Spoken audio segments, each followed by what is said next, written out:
I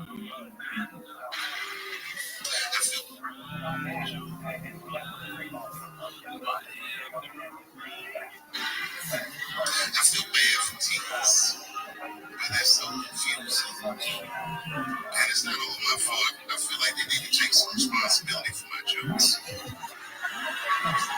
Because I didn't come up with this idea on my own.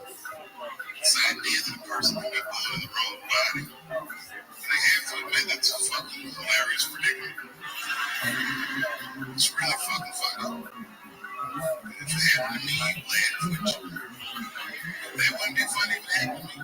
I think it would be. What if I was Chinese? What in this nigga body? That's not funny. And for the rest of my life, I had to go around making that face. Hey, everybody, I'm Chinese! And everyone get mad. Stop making that face. That's offensive. What? This is how I feel inside.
It's so incredible. Just gear up. When I go on there, on this year, I have to make my rounds. They're not ready to give each one of them a hug. And what happens in these hugs? Each hug is never a hug, right? And anybody that knows me, you can't be right by that. You know, when we hug, you can't have an expectation of, I'm done. Yeah, I think I got my mic working. You have to just insert it in that moment. And when you do that, what happens is there's a healing of and so there we go. The ingredient to just everything that there is in the realms. And the only people that don't really go in that direction are like what I call the bug people, right? The people see that are, yes. And yes, you know what? That's very true. Because like the people they have love, and it makes you feel like we have love, and I think it's the only thing that's great. I think you and I agree with that. But the freaking ETs, you're saying there's no love, they don't care, we're a little mouse to them, they don't care. Not all of them, but I mean the bug ones like you're talking about. I'm curious about that, and so they explained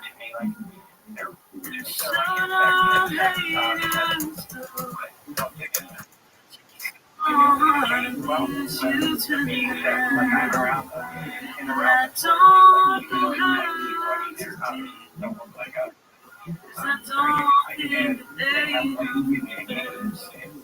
they're except for some of our and others, you know.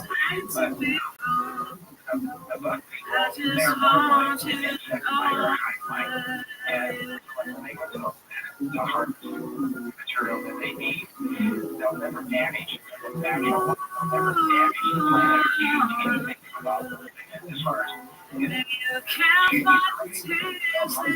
that they can take.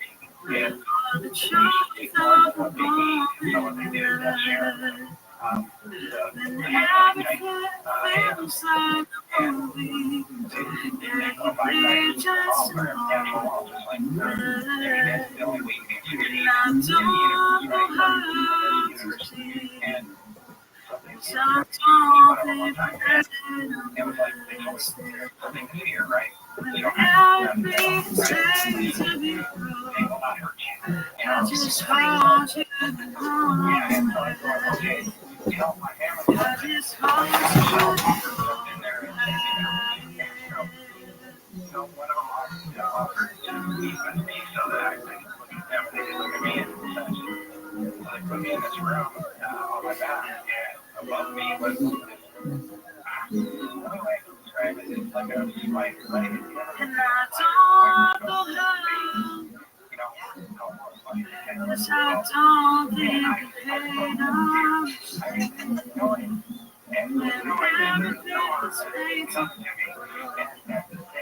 I just want you home. I just want you home. I just want you home. That's interesting. Stay with us. We're going to keep talking to see and learn more about this emotional. See if you'll stick around. I appreciate us. And for at least the first hour along the line, so you can ask some questions too. But yeah, that's the one thing about when you see these intelligent entities along the way where people are looking at, you oh, why are you afraid or whatever. It's like, you don't think you're going to get eaten. It's just something you've never seen. It's like, what is that? That's not supposed to exist. What am I looking at? It's just something that's not programmed inside of you to even have the knowledge of. Stay with us. More to come. Dr. Willis here with C on Coast to Coast Team.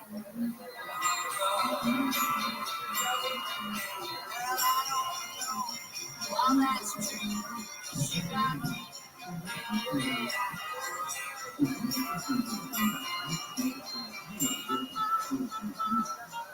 I got you. I got you. They say I love more inside, but it's always fair. I guess that's so we don't have a fight, but at least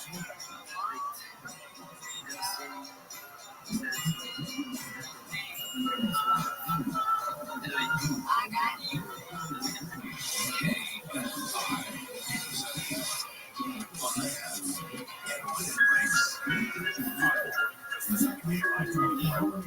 An LED motorcycle officer was hospitalized after a crash on the 405 freeway.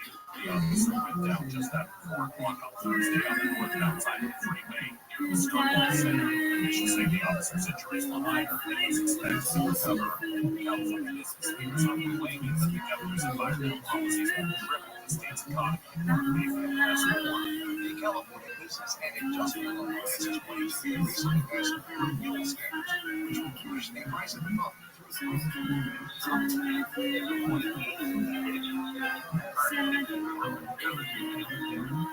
so since the regulations were raised by money bureaucrats, the FCC's not anytime soon. The alliance is taking action to maintain the executive and state lawmakers twice. The awards and penalties expected from by 24 hours from behind during Christmas. South Carolina check out all 8 South Carolina.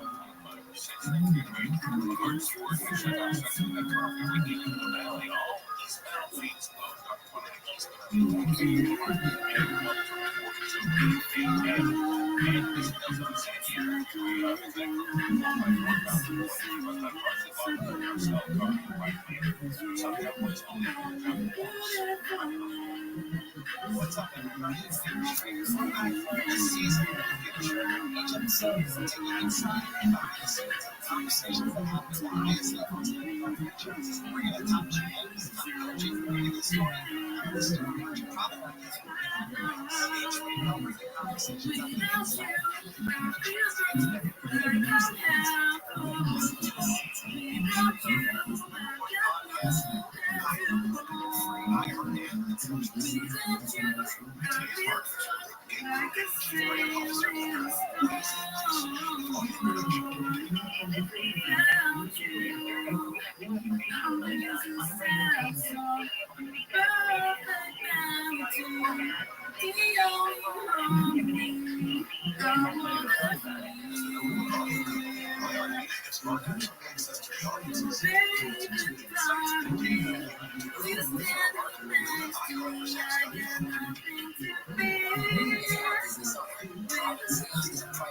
And the formula for marketing success, it's reach, touch, response rate, and results. And no platform reaches the customer through business needs like radio and iHeartMedia. Like unmatched reach to that radio station, so fast as it's faster results by driving response to our massive audience. Visit iHeartAdvertising.com. All these shopping is already started. That's iHeartAdvertising.com. I can't stand the agency, our agency, fighting when you've got a dead shoulder, pointing fingers, which means it's wrong, or what we did right, it's all BS. Screw God, everyone there screw God. That gets your hands. Live 9 to 1 p.m. on KFI, and on demand anytime on the iHeartRadio app. $3.77. Wow, this thing I've never owned like I love a good salsa. That was beautiful. Great job. My dad would give me a $20 No. bill, and he'd say, "For your gas tank, I'm 9 years old." Terry and Shannon, live 9 to 1 p.m. on KFI, and on demand anytime on the iHeartRadio app.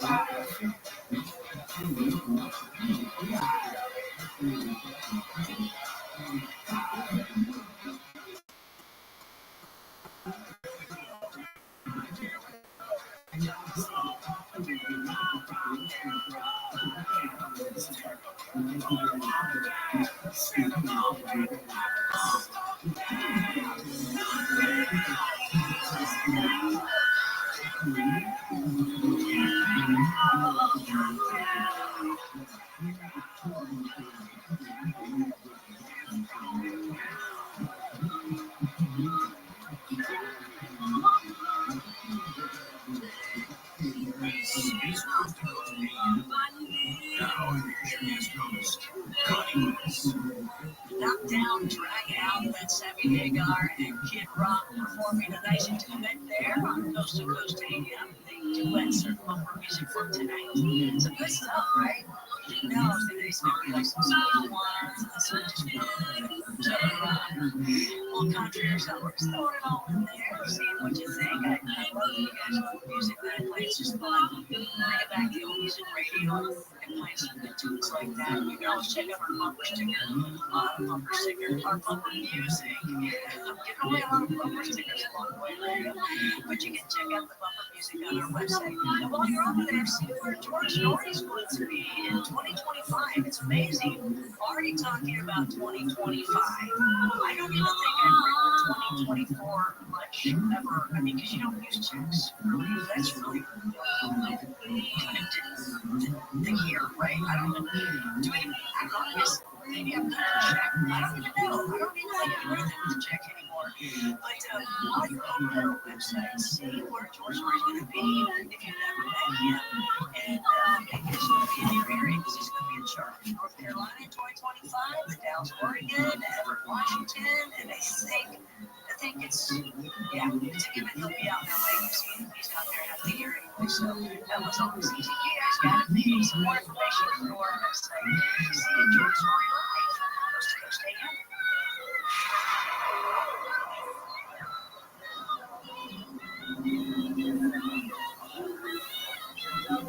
Did you know that more strokes occur between November and February than any other 4th of All holidays can be a time of stress. do something so easy to manage your heart health at home between doctor's visits and home travel. Cardiomobile 6L is a small, ethical grade or small EKG device that records right to your phone. It records 6 lead EKGs. That's more than any smartwatch, and it's FDA cleared to detect AFib, a leading cause of stroke. Now you're probably thinking, who can afford that? The answer is, you can. It records more heart data than any smartwatch at a fraction of the cost. And now for a limited time, you can get the Cardiomobile 6L for its lowest price ever, just $99. That's it. There's no better gift for yourself or your loved one this holiday season.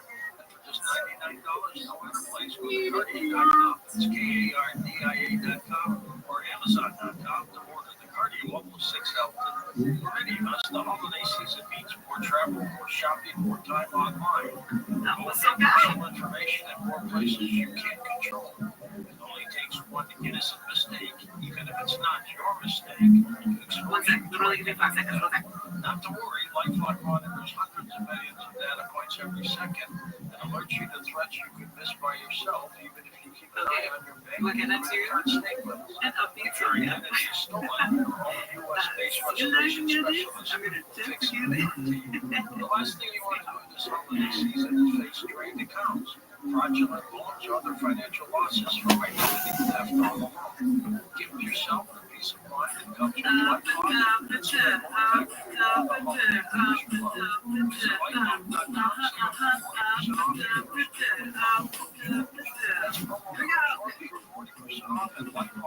Kiss your face, kiss your face. I'm trying to so ready to talk it red hearts, that's why I'm on. Come give me something I can feel. Don't you want me like I want you, baby? Don't you need me like I need you down? Sleep on, but I go easy. All you gotta do is be at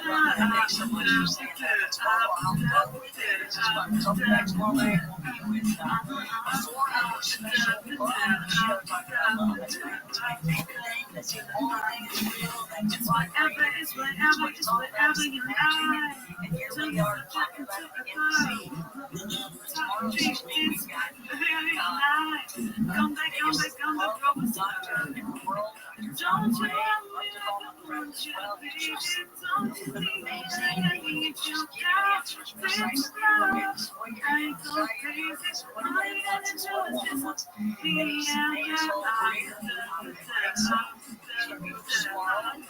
Talk about not being stressed. Let's being stressed during hours. But also, he's got to have some emotion. So, a full 4 hours of what a great deal. So that makes one nice. So, looking forward to getting one of his love tunes as well. He doesn't get those all the time. But right now, we have Steve with us. He's singing at Stadium. And he's got more stories because he has run into maybe it's now his family and what's about it. So more about the story without asking 25,000 times the same questions. So he's written it so everybody can read it. And it's really nice read. Steve, so Steve, where can you find the most? Just on Amazon? Just maybe at the just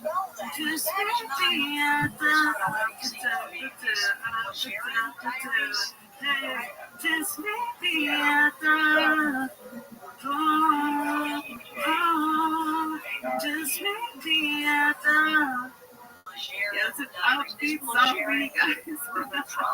It really is. I know that marriage feels so good. Is that a friend far, far away? Yeah, like I said, you go to the place about 80 light years past. You passed the big red barn and in Florida. It's Floridian, right? A lot of people ask me, where's something located where I was at, and it's like, if you're in the middle of the ocean, how do you give direction, right? Yeah, that's true. That's true. That's true. Okay, so let's see here. Let's see. All the different questions I want to ask you. First of all, we've got open lines coming up at the top of the hour. Would you stick around a little bit longer so you can answer some questions? Would that be okay? Okay. And how often, thank you, that would be great. How often do you see these friends of yours, your family? It's like a neighbor, you know, I mean, I have to be there, and they want me up there, and, you know,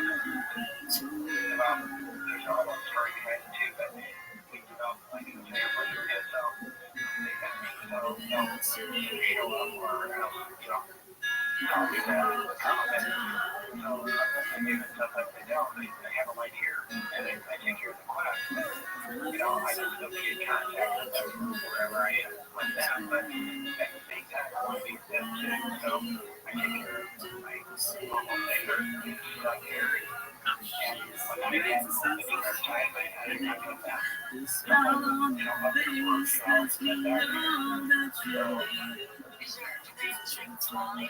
Because we know is time. So when you're gone 2 hours with them, it can feel like months.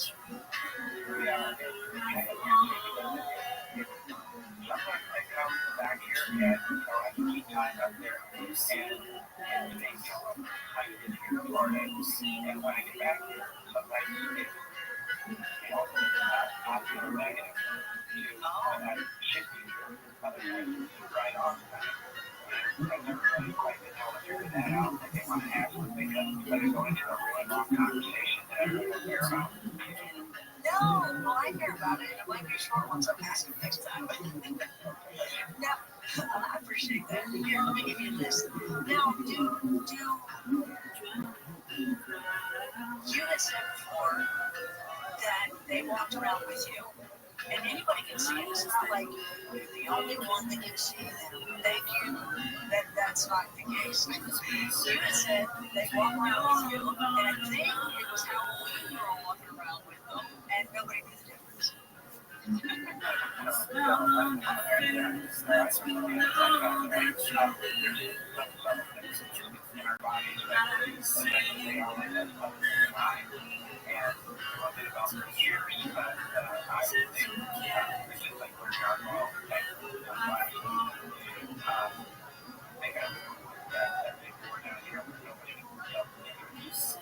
They need some, like, you know, the pilot ones. That's just cool. And what's the difference? That's just always thought. They just look good on everybody. So, what do the ears? What's the difference in the ears?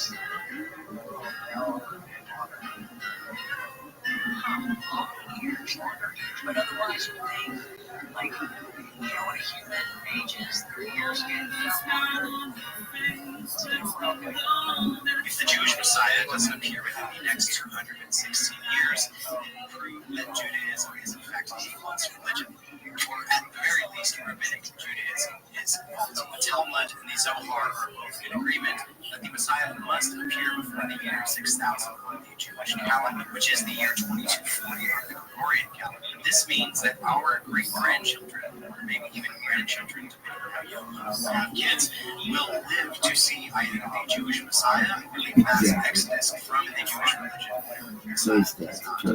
Now, the Messianic age is actually sometimes referred to as the cosmic Sabbath. This is because it is in this millennium, after the 6,000 years prior to it, that they will be expected to enter a great period of rest. 6 days out of every week, we're working on the seventh day of rest. And the same is true when we're talking about millennium. 6,000 years, we are expected to labor for the Lord until the Messianic age when we enter the cosmic Sabbath. Now, this is all very interesting. However, it's important to know that there is a discrepancy amongst secular scholars and Jewish scholars on the actual year that we are in on the Hebrew calendar. Modern historians tally 14 Persian kings which ruled over the Jewish people, whereas Jewish historians tally only 4. If modern historians are correct, this would mean that we are in the year 5991 on the Hebrew calendar, meaning that the Messianic age is never more imminent. My name is Malvi, and I study religion. Follow for more.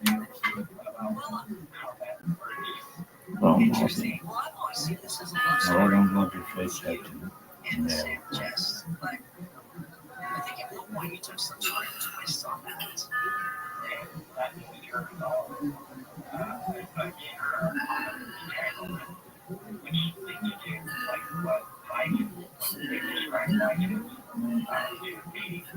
And then for a lot of entanglement, a lot of people, scientists still don't understand that consciousness is a living thing, and which is what the universe is. And like, for instance, how the best thing is time. When we see our past lives, we see this experience, that's not true. I don't memorize everything because the details that they give me it starts to confuse me. So I call it the Homer method. And that is like, we're just a projection. We're never here. And all of our lives are taking place in a moment. And that's time. And so what happens is, that's why I describe it as there's a pretty big, looking guy, a big lady boy, in front of him, all bunch of TVs. And so, for instance, like, our lives are taking place on each, we have our own TV show. Each one of our lives is taking place on each show, right? And so, but we call them, we inspire, share consciousness. That's not consciousness. Consciousness is all the pieces of puzzles, right? That go together, almost are connected. And our individual life is the essence. We take the essence of ourselves to project. And then that's what projects out when we die. When we die, we're still there, right? But our essence goes into what I would call our file. It never dies. Speaking to somebody from the other side of the thing, that person walking through that project, their time period, not just the period, but the reality is they're still alive, but they don't have a body anymore, but they have projections of a body that doesn't come back. That's already taken place by their youth. So that's the most way I can put it, and but now there's different things which I came into understanding of, and it's great companies together. There are infinite numbers of things that we define, and with each of those types of existence, there's life, and each one of them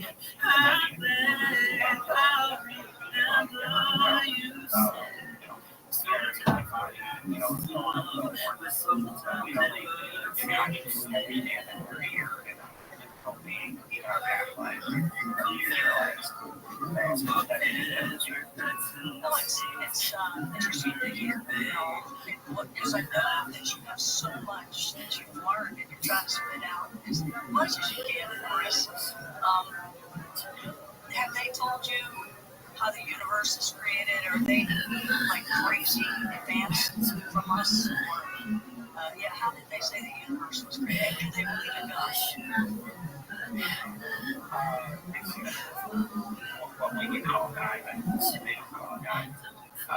Not quite. So that's more complicated.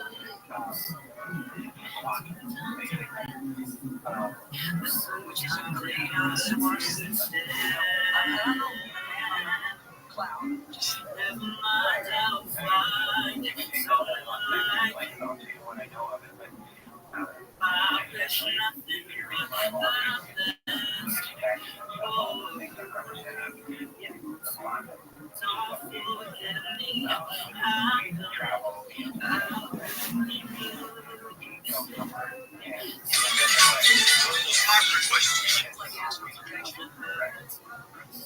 like astral projection or more frequency.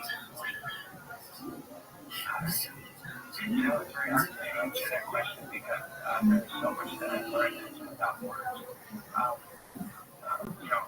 Sometimes we're still in one place, but we're at somewhere else. When they come in for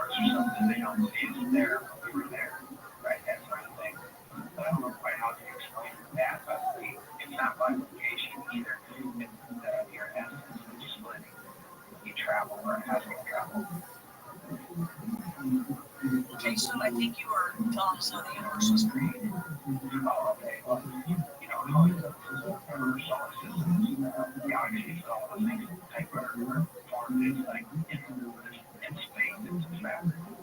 And with that fabric, you have areas, whatever. What happens is it starts to heat up, and there's like foam that is created and it's spilled out through that. It's a healing process. That's all that's doing that. It has a collection of different types of things that make up the cosmos, planets, and things like that. And they also have the ability to encourage it by introducing other types of things to it. Will never go beyond natural laws. It creates something that would have been created on its own anyway. And so it has to a certain point, and I don't quite know how to say it, but when gas is surviving, into space,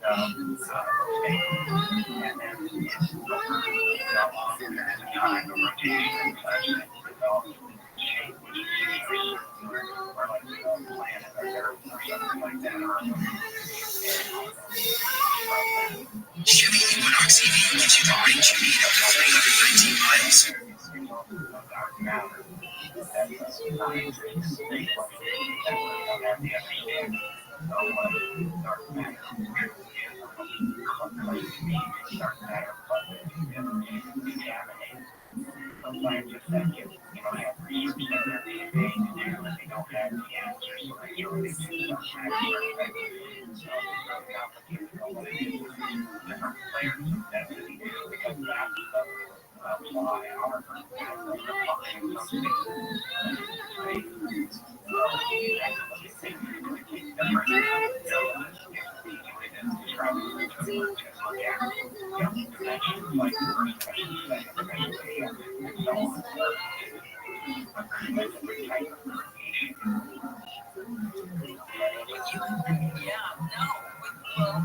And all these questions are going to my mind right now. So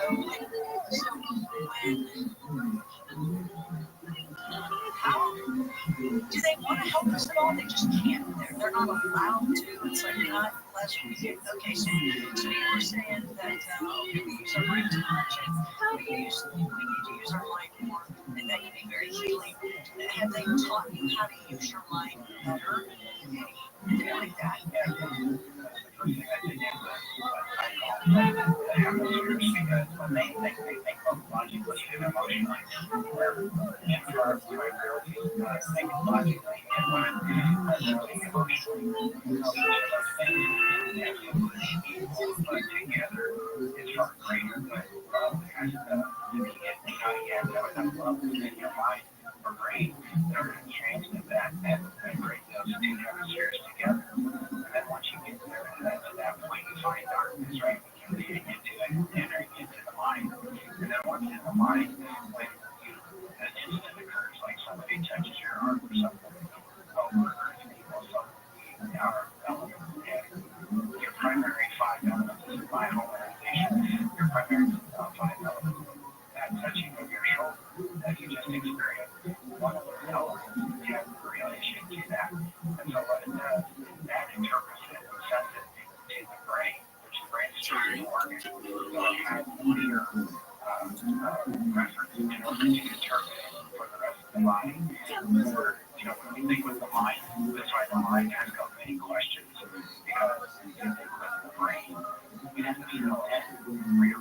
You have to feel it of the substance that you think of never going to be fear. And then this is okay. It comes from the mind, and references that are attached to it.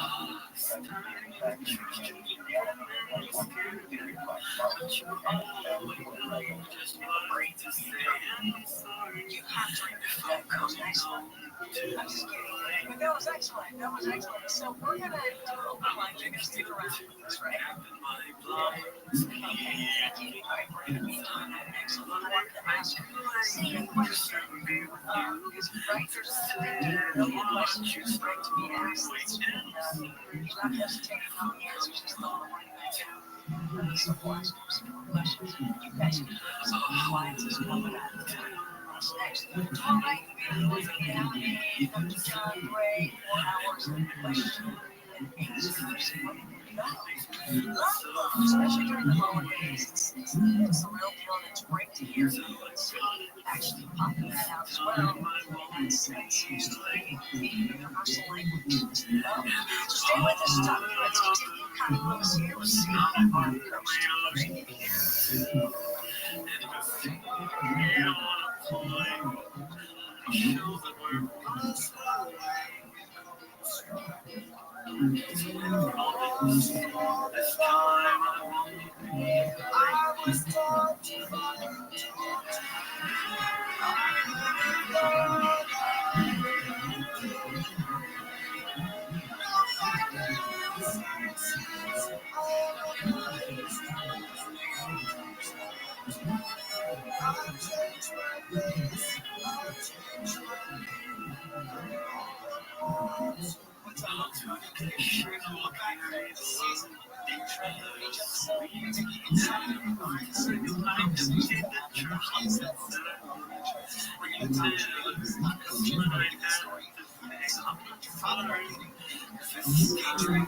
conversations on the inside. The chance to get to know your favorite person in a different way. Listen to the season. Schrager, America's #1 podcast network. iHeart. Get your free iHeart app and search the season to start listening. This week's Marketers Report. We learn about the value of local influencers in uncertain times. From Allison Griffin, head of marketing at State Farm. The economy is tough for everyone, and taking a step back and understanding the pain that your customers are currently going through because of a tough environment is really important. We have 19,000 agents across the country, and they understand what's going on in those very unique communities. iHeart has such a broad broadcast reach that is locally connected, and for us to be able to touch customers with a local feel at a national scale is so efficient and important for us. The #1 audio company, iHeartMedia, gives marketers access to all national every audience, live conversations, trusted influencers, and insights and not just marketing, just like Texas company. If you're a marketer, iHeart results.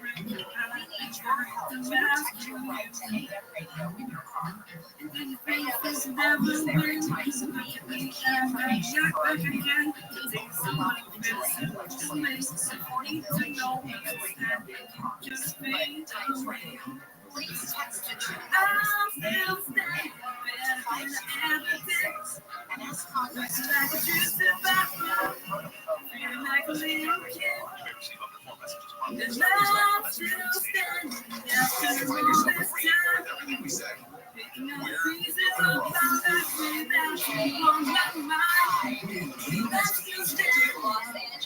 Orange County live.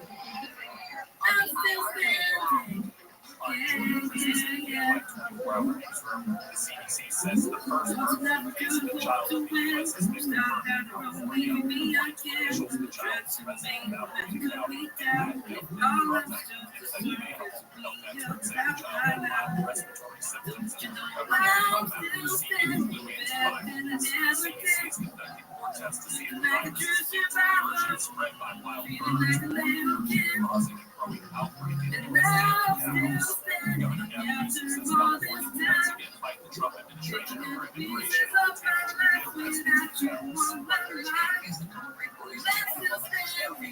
and She's getting killed. She's on additional coverage because she's standing up about Trump's deportation policies because of her status. Donald Trump being sworn in as president in 2 months uses his California military presence in there during the first Trump presidency. Towers is launching an investigation after a riot outside the court function. Stopped mid-cycle when the African was stuck in the air for nearly 2.5 hours. Sideways the whole time. They have since been released. Los Angeles Dodgers superstar Shohei Ohtani is going to be again, this time with the National League. On Thursday, Ohtani won the 2024 NFL Most Valuable Player Award in a unanimous vote. He was never a full-time designated hitter to win the award. Ohtani had 54 home runs 30 runs, 59 bases. You can get a player in baseball history championship on runs and steal 50 bases in the same season. So it's his third career MVP award. And it's Los Angeles Lakers. Bills had today's deals. The Nuggets. The Lakers lost at home on Thursday. That was great. Magic, thanks to some history versus last second three-pointer from Rothschild. That loss snapped a 6-game losing streak for the Lakers. The Lakers are currently 10-5 so far this season. In Los Angeles County, the high is expected to be 47 degrees later this afternoon, while in Pasadena, the high will be 61. In Lancaster, the high is expected to be 61 degrees as well. In Fullerton, the high is expected to be 64. The high will be 61 in Costa Mesa. In Louisville, from the Nearby 24-Hour Newsroom, I'm Jordan Christmas.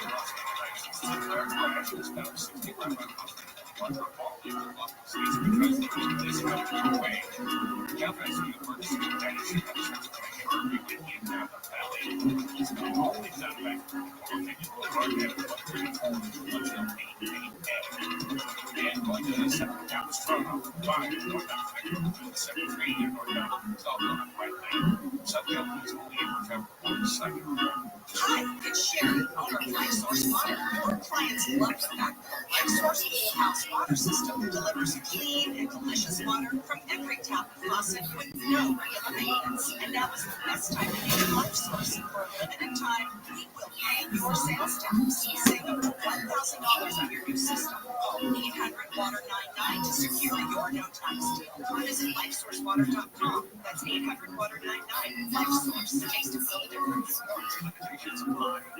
I always get behind the guy who never used a pump in his life. 80 years old, and he looks at it like it's some kind of robot. He put the cord in, he doesn't know what to put the gas in his car. Come on, buddy, never done this before. Listen to Cuddly Junior Show.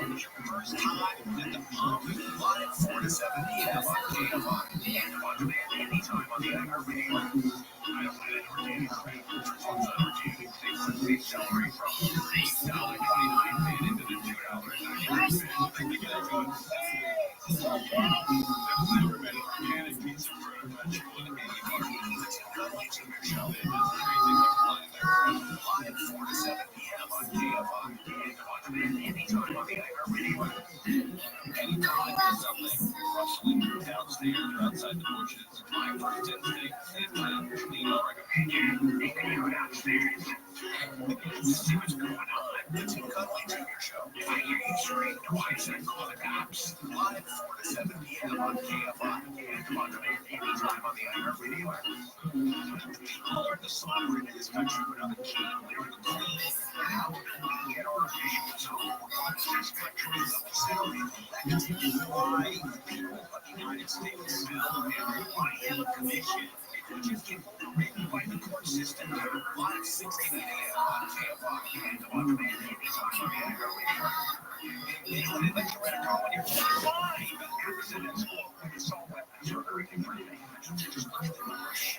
Average age of school shootings since 1966 have been 18. Bill, what does that tell you? Live 6 to 9 a.m. on KFI and on demand anytime on the iHeartRadio. You gotta go to college. You have to have a degree. And why? Because you're the greatest snob. That's why.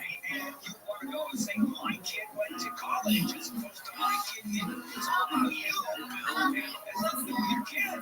Live 6 to 9 a.m. on KFI and on demand anytime on the iHeartRadio. KFI, AM 640, more stimulating talk.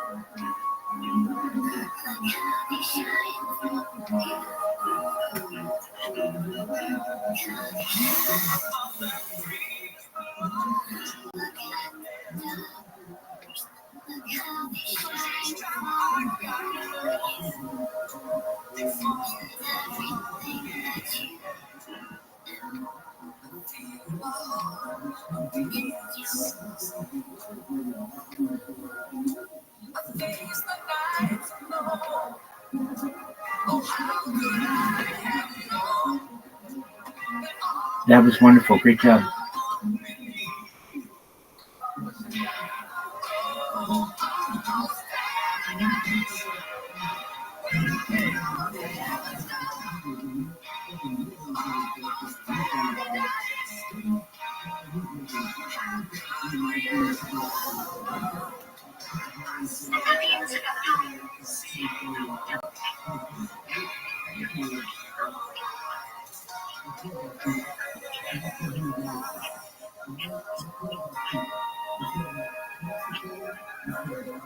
To talk to Connie, call the wild card line at 818-501-4109.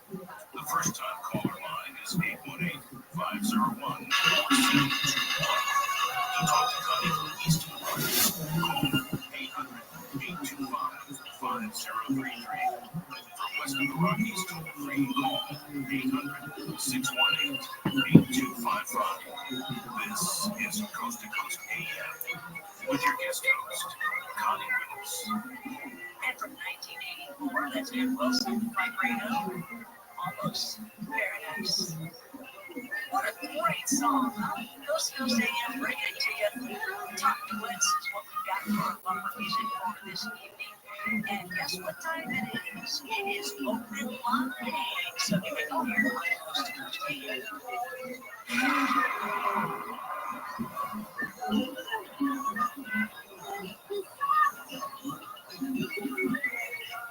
As the holiday season means more travel, more shopping, more time online. All of your personal information in more places you can't control. It only takes one innocent mistake, even if it's not your mistake. Expose you to identity theft. Not to worry, LifeLock monitors hundreds of millions of data points every second and alerts you to threats you can miss by yourself. Keep an eye on your bank and credit card statements. If your identity is stolen, call a US-based restoration specialist to fix it for you. The last thing you want to do this holiday season is face drained accounts, fraudulent loans, or other financial losses from identity theft or loan. Give yourself the peace of mind that comes with LifeLock and spend more time doing more of the holiday things you love. Visit LifeLock.com, save up to 40% off your first year with promo code George.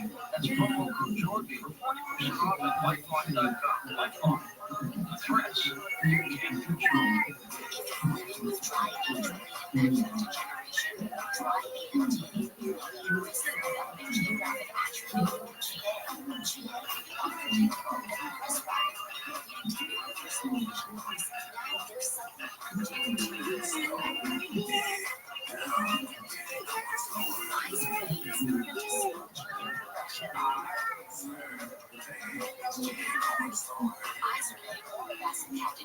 is a prescription eye injection used to treat GA. Don't take it if you have an infection or active swelling in or around your eye.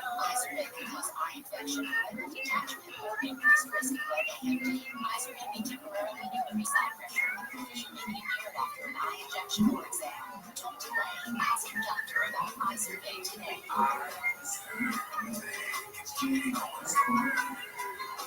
Visit Izervay.com. That's ICERVAY.com.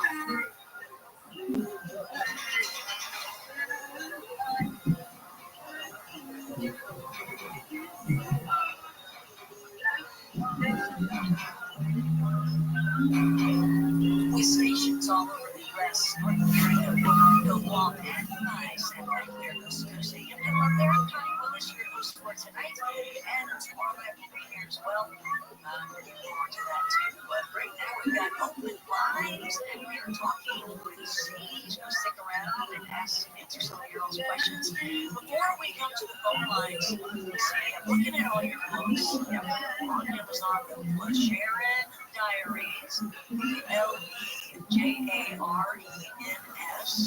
And let's see here.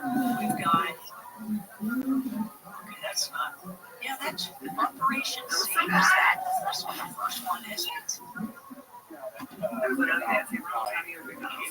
Good job.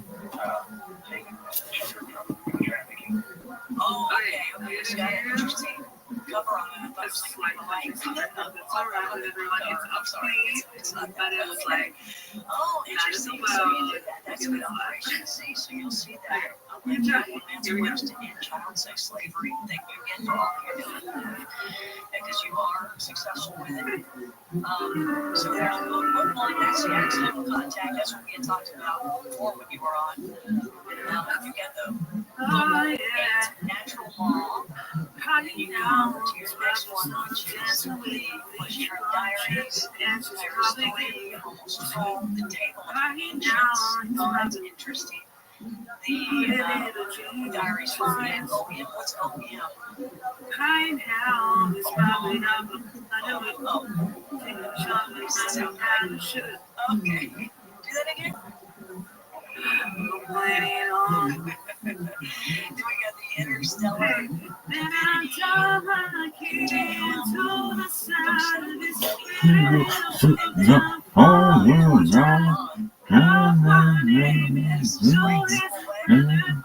Sam Jess and you, right? What's your next one? Interesting. You got more to come now. You guys, he was never an author. He just now he is. And all the money goes to right now. She's probably upstairs. So all the money goes to the right now. It's not human trafficking, it's just sex. I know it's not a day It all goes to that. It's in this tell way. us with the Well, He don't know. And I tell my key to the side of this little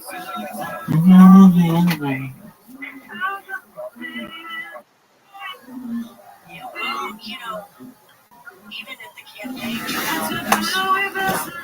What is this for shit? things. So, maybe next states or can you?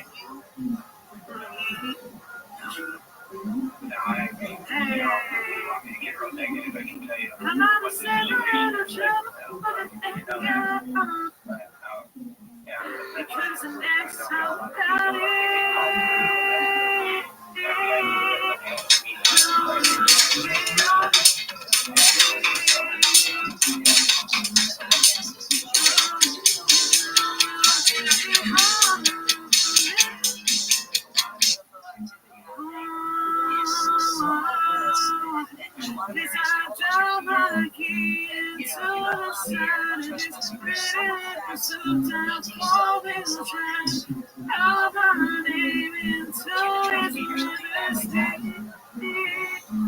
I took a little bit of so that you're upon him like flash and horn and all good time.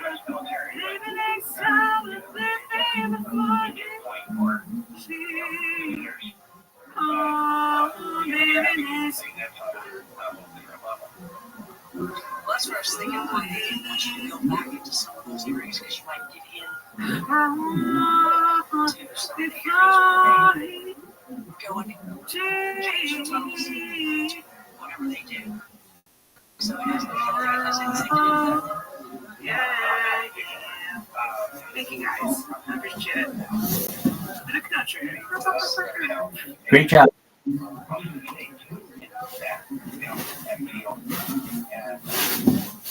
Look who is that? Yeah, it is. What's the But if you making go back to Sedona and all the things happening, so you're saying, even where they say, keep out, stay away, don't come this way, private, that's visitors. Okay. You know, it's like, no, you do, I just feel it in my mind. Maybe I'm wrong. Let's go. So the things, there's other lines are happening. Let's go west of the Rockies, talk to Kurt. Trucking in Arizona,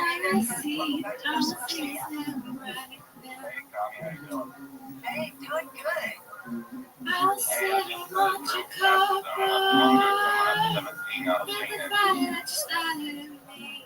But you never came back asking how much you cover. Guys, though, I feel pretty crazy thing with mine. I'll never let you back. Do you have a question for C? I do have a question for Steve. I was involved in the other day, and I apologize to him because I got this Sasquatch club. And I would love to, but I'm running around the golf all day. Oh, I love golf. Absolutely. Absolutely. Thank you for thinking of me. And I'm from South actually. I got everything put together just talking about. So, I got goosebumps too when I was talking about it. So I'm preparing a story of the first on the show. But you never came back It was to a ask military me guy how. talking about running And across watch the me field. part And it was with the sort of fire being that there you for people started in in me. it. And And I I'll just never wondered let you back. if he ever had been helped with rescuing children that were being trafficked or afflicting. I can't back the story this guy told me. And it was very believable. And then when he started talking about it in the beginning, and I didn't know this was going to lead into the visitor thing. What a great way to take kids if you're able to right there. Fantasize when we fantasy. Yeah, there's no contact method that's scary. I'll sit and watch you cover. With the fire that you started in me. But you never came back to ask me what's my heart for. The fire that you started in me. I'll never let you back to put it in.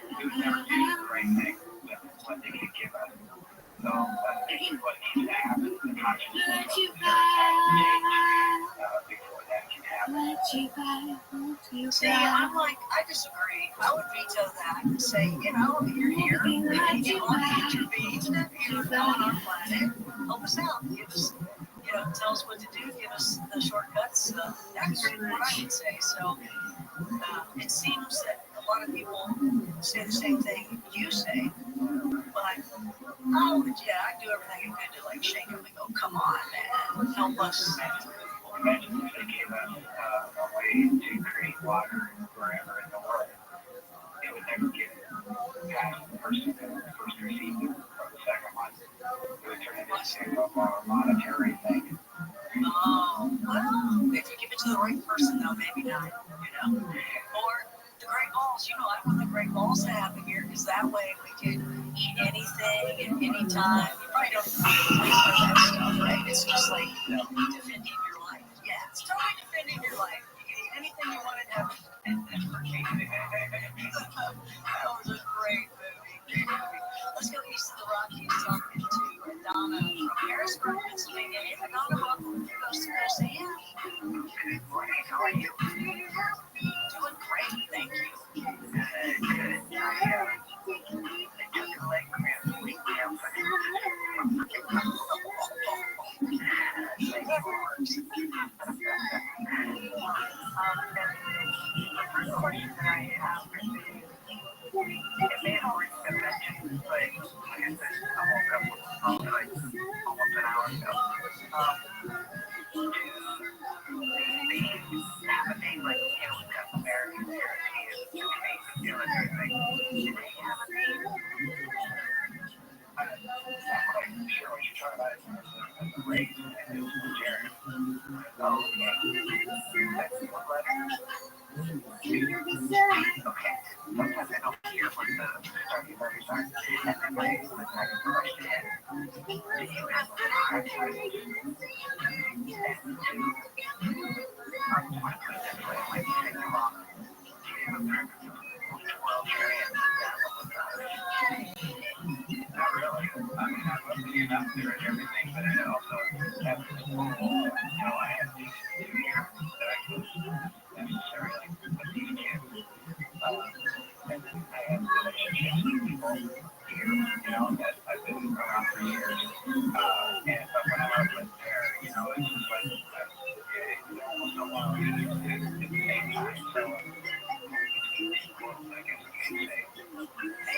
don't worry about time over there. Have fun, right? Then come back and say, you know what?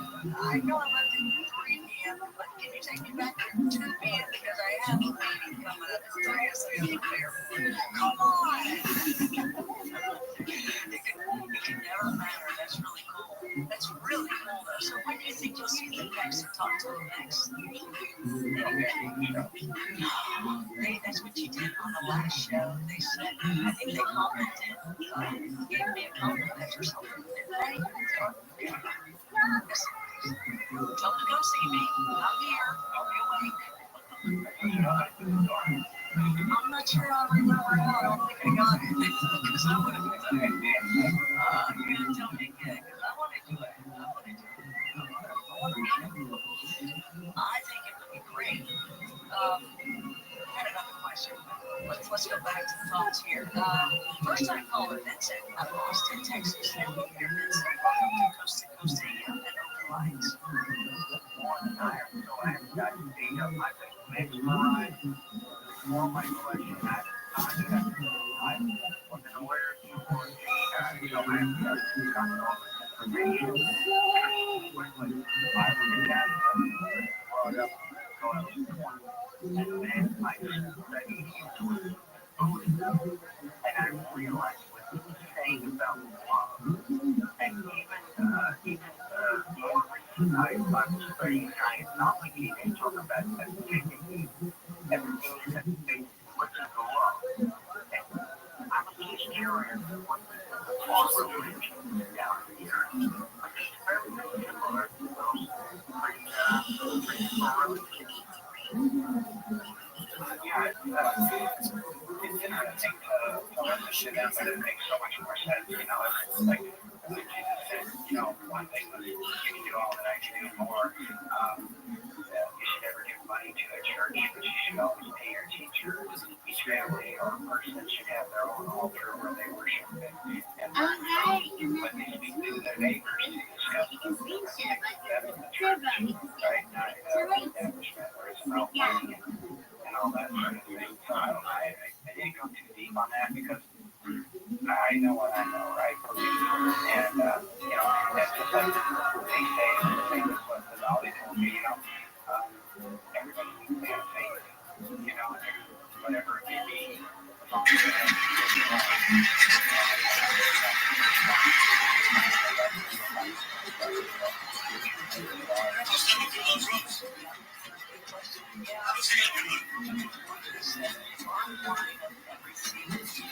Very attractive.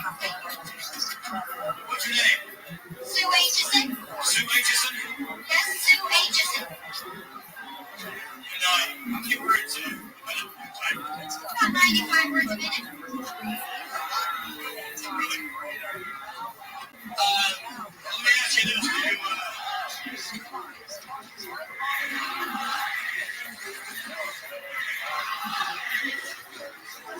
Do you take dictation? Yes, of course I do.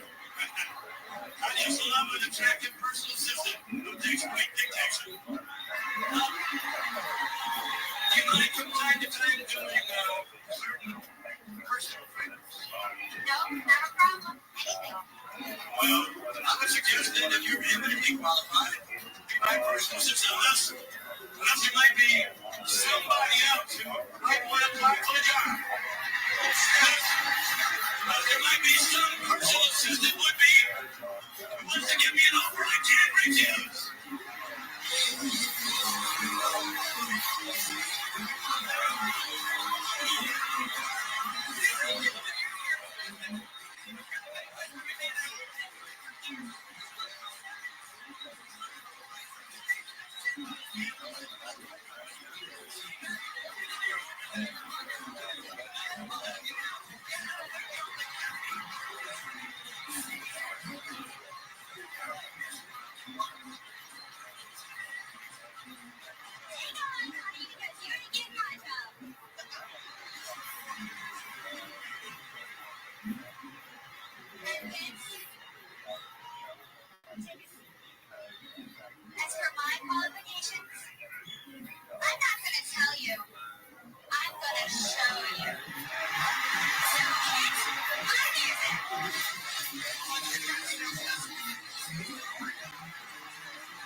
Great day.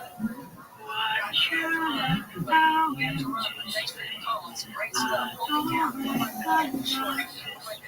I'm tied up to the break that we're about to take. So stay with us. We got open lines happening right now. Great information. This morning, what you were going to come back with here. So we got open lines happening. So you stick around. Watch your guns. And we'll see what you've got to ask.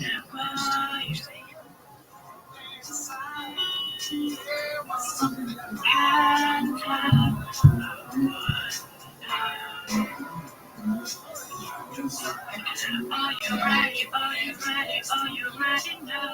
Do you feel me? I'm something you can talk about. I heard you moving on, now you got me figure out.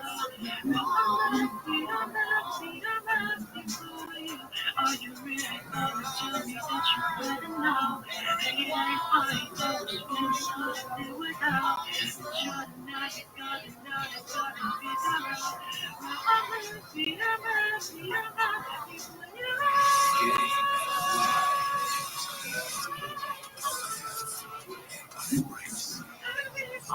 Christmas indicated by 24-hour news reported cases of whooping cough are surging in Los Angeles County. 347 cases have been confirmed, up from 126 last year, 4 times the number 2 years ago.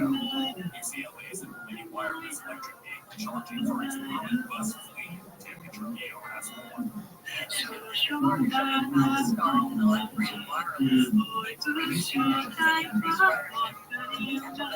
Statewide transit electrification. UCLA transit explains the process. Are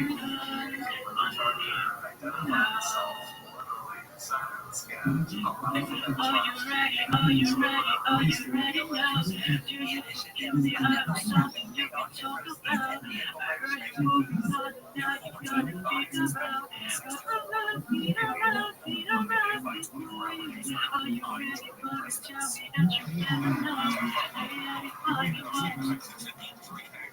Now you got it, now you got it. I'm gonna be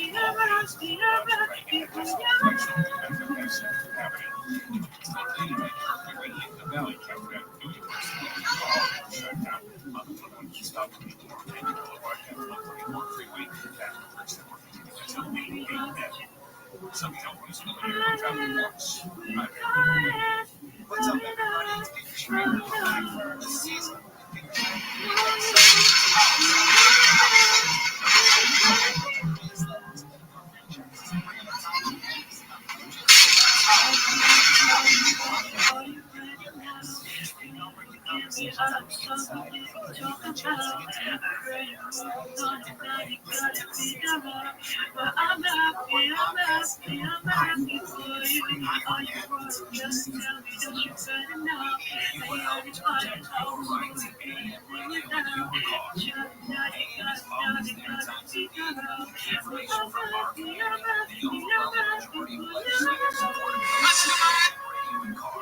Time is running out. Please text the two letters A and 52886 as Congress to bring this bill to the full front now. Text A and to 52886. Message today brings me. You may receive up to 4 messages a month. Stop and start the message from the station. The marketers today, Chief Radio Officer Winter tells us about the advantages the speed of audio production affords them growing tech company. At Materna, we have a mindset state that we pivot fearlessly. And I think with audio, you can pivot fearlessly. You can go where the news is and understand content that are you didn't have a few weeks earlier. It's less in demand, 3 months in demand. When you do NBC, you're able to create really novel content, which I think is entertaining. At Materna, where we have new information coming out on a regular basis, being able to feed that information to the audio format makes it simple and easy. iHeartMedia gives marketers access to all information. Every audience, live conversations, trusted influencers, and the insights and data you need to grow. Not just a media company, iHeartMedia is your access company. If you're marketing, go to iHeartResults.com. KFI AM 640.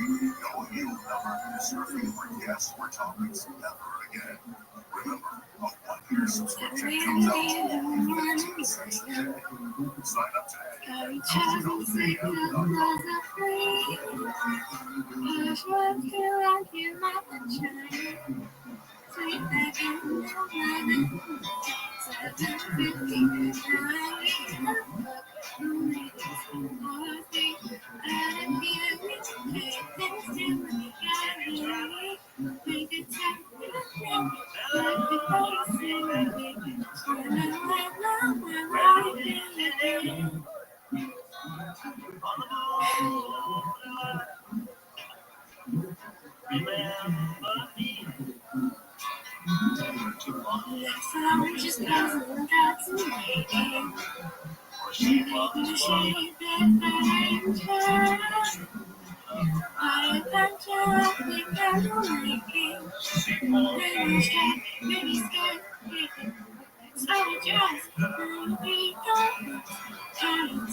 To talk to Connie Willis, call Wildcard at 818-501-4109. The first time caller line is 818-501-4721. To talk to Connie from east of the Rockies, call 800-825-5033. From west of the Rockies, toll free, call 800-618-8255. This is Coast to Coast AM with your guest host, Connie Willis. Open lines on Coast to Coast AM. Top duets. Bob Dylan and Johnny Cash there with Girl from the North Country. That's 1969.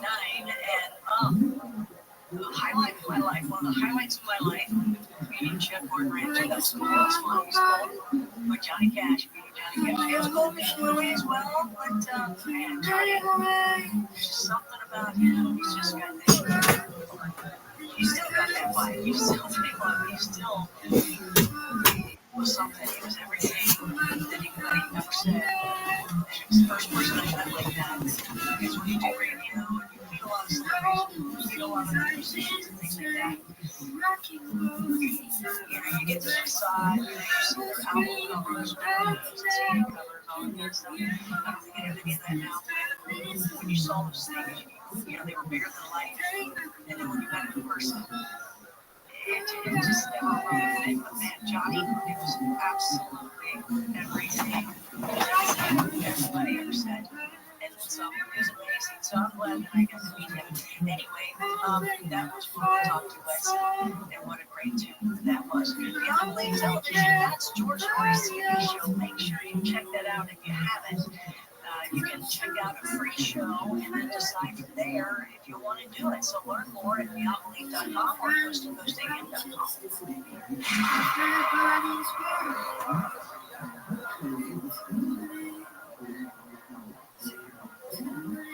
For many of us, the holiday season means more travel, more shopping, more time online, more personal information, and more places you can't control.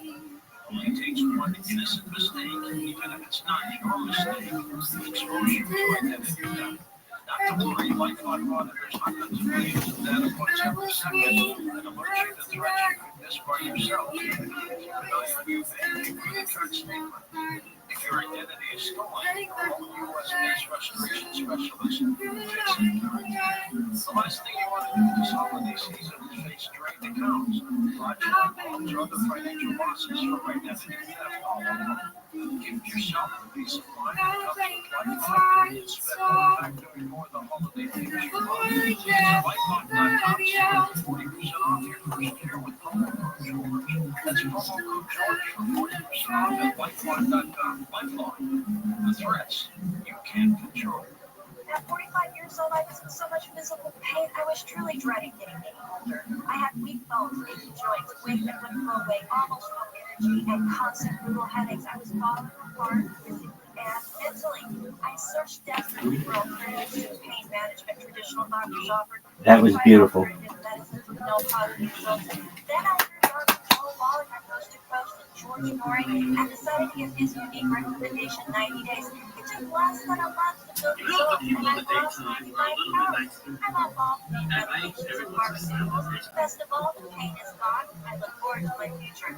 This is Rebecca Kozak, and I'm pain happy ready your future. Something another day. Huevos Rancheros, kids. It's Huevos Rancheros Day. Nutritional advice. Call 855-949-RADIO. Nutritional consultant. That's 855-949-7234 and RadioNews.com.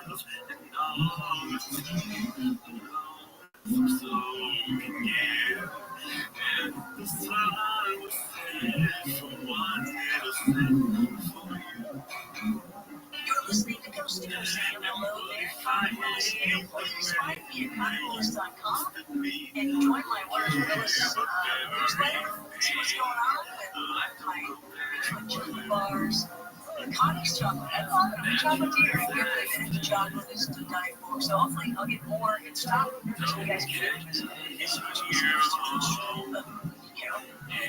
friends that you have that are into this kind of stuff. If you can't find anything, right? You don't want to put tidbits all over the place. You can do some freaking junk.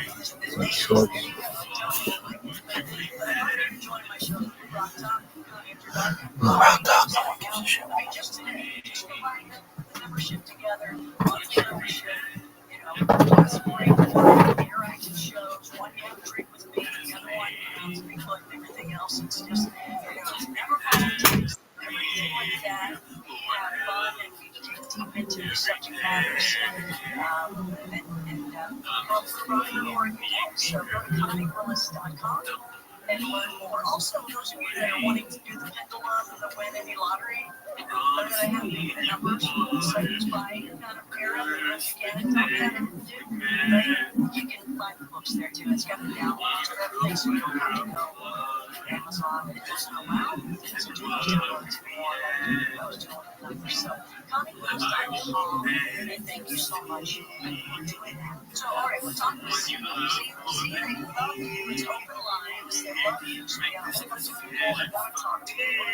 Before we do that, I just want to remind everybody that the Janet diaries are on Amazon. And they can find all your books there. The books go to the Indian Child Sex Celebration to all the West Nations. Yes. And they can get you doing all that. I just was thinking that we talk to people because you're all so successful. They can say, Huevos Rancheros, kids. before we go to some phone calls, is there anything else you want to make sure you do say?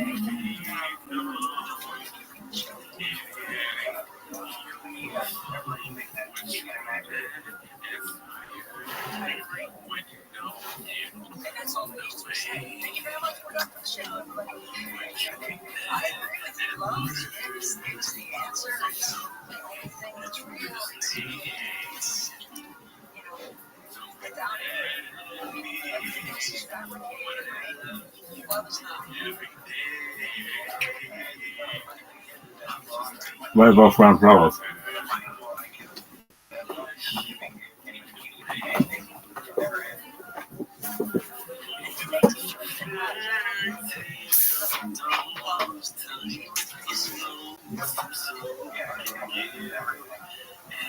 Do they teach you how to play or give you any suggestions or whatever they're allowed to do where it comes with healing?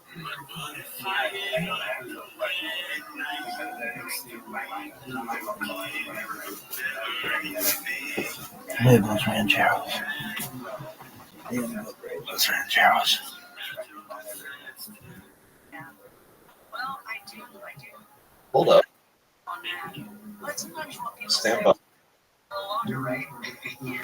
Duh. Why don't you mute this one? Because it's fucking loud as shit. Right now on the list is Connie's questions. Check this out. DTIC, All right, let's go to the hotlines here and see who else wants to talk to you. You know what? I haven't talked to Defense Technical Information Center. DTIC's mission is to preserve, curate, and share knowledge from DoD. Yo, just start this bitch all over. Why doesn't Joe Rogan have damn birds, Sean? My original feeling was I was looking at a giant insect. It's the best I can, just off the cuff. It looked like a giant insect, being dark brown and hunched in a corner, very insectoid in appearance. It almost looked like it had an exoskeleton. I felt afraid inside because I was always told that monsters weren't real. And now I find out they are, but they live in the heart of men. It was fear, excitement, complete astonishment. Because honestly, I thought we were dealing with some sort of monkey. Something like an old world ape or black. Indeed it wasn't. What my feeling was. I'm not going to lay on and talk about how intellectual I was at the time about it. It scared the hell out of me. Welcome back to the night shift. I don't know if you've been keeping up with current events, but if you haven't, there's some interesting news. Looks like the movement towards disclosure is picking up steam again, gaining momentum after a little bit of a lull. There's some new movement in Congress for a revised disclosure amendment. Looks like Danny Sheehan is involved. And there's an honest push to get a question about disclosure introduced into the presidential debates by CNN. And this is something that the New Paradigm Institute is working on. If you want to find out more, visit their website and look at the email that just went out from Danny Sheehan talking about this. It's a really exciting opportunity for us to bring this into the mainstream and finally put this issue on the radar for so many people out there who don't know it's a real issue yet. So we're reaching out to CNN and just as a community trying to push them to get involved and mention disclosure. Ask the presidential candidates about this, and let's put them on the spot and see what they have to say.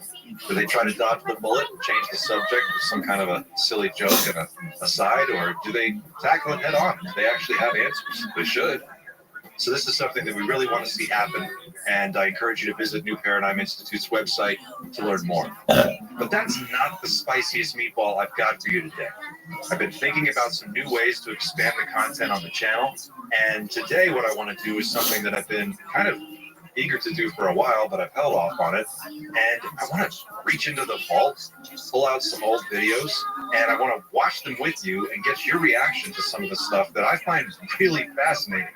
And today's video is an interview with a guy named Dan Burish. I think I'm saying that right. Dan Burish? Bueller?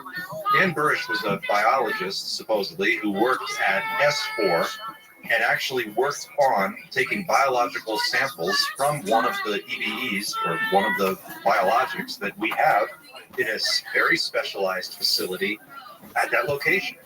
And what's really interesting about this interview is that Dan, look, so much of what we are left to do is speculate in this space. I mean, in the absence of any real concrete, accurate, rock-solid information, we are left to kind of speculate on the second and third-hand stories that we get from people who claim to have been involved in this program. And Dan Burish is one of those guys. But I got to tell you, the first time I watched this interview with him and observed his body language, I just can't shake the feeling that what he's saying is accurate and actually happens. It's a total gut instinct reaction.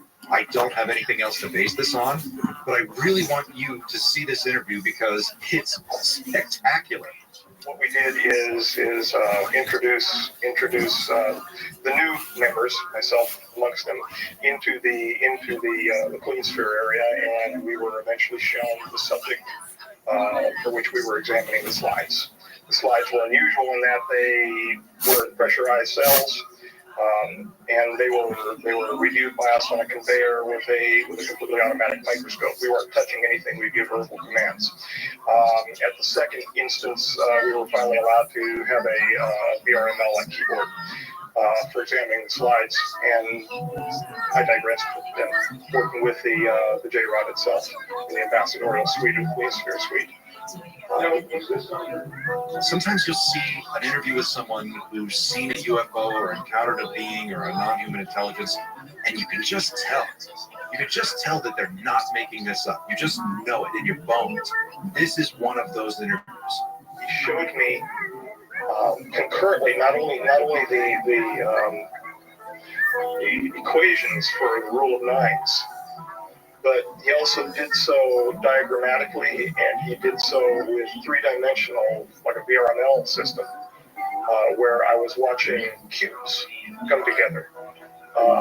So that if I was not understanding the script, I would understand it as a child learns group theory in mathematics. Highly evolved, highly intellectual,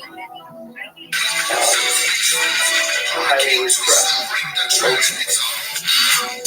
When I was with him, I felt great happiness with him, but I could feel his great sadness, not only because of what he wanted to become, what he knew he was by being present with us, but where he was, how he was being treated. He was not part of the group that has to be catered to involving the T9 treaty that was just signed. He wanted to help. He was willing. When I went in, for God's sakes, I took well over, nearly 300 individualized aspiration samples from his neurological system. He would hold his arm out for me to take it. Now, maybe I just missed something. Maybe I'm super gullible and one of you out there has more perception points than I do. Please, let me know. But we're going to watch this video. I'm going to give you my thoughts, and I really want to know what you all think. So what's fascinating about the story isn't just his body language, the eye contact, but it's the details, the little details. He talks about the facility. He talks about the room he was in. He talks about where things are in the room, very specifically, how many feet the entryway is to walk up. How do they go into the facility where this being is stored? What kind of protective measures do they take to keep themselves from being contaminated or from contaminating the being? All these little individual tiny details that when you hear them woven together in this amazing story, one can't help but walk away with the impression that this is an actual place. There are actual people working there, and this guy was there and did the things that he's claiming to have done. It's a fascinating story. It's really about an hour and a half long, but with the commentary, it kind of stretches out to just over 2.5 hours. So feel free to digest this in bite-sized chunks. These people are gonna fucking hate me. To watch the whole thing all the way through because it is just astonishing. Thanks for watching. If you're not already a subscriber, please hit that button, subscribe, become a member of Team Night Shift. We're going to be trying all kinds Team of Night things Shift over the next few weeks, and I'm so excited. Team Night Shift, kids. One of the things he said is he was on a planet, and he said it was just like Earth, but back in the 50s. He said Is cat for real? everything was just like being in the 50s. And you know, you think if somebody's going to tell Okay, shit. a story, they're going to embellish it and say, Let me in there. Let me get in on that. like this or whatever. Let me get in on that. What is this horse shit? This is the worst. Rabbi Rothschild telling me that you fucking thing, that fucking thing, and did nothing. Absolutely fucking nothing. Everyone's like, oh yeah.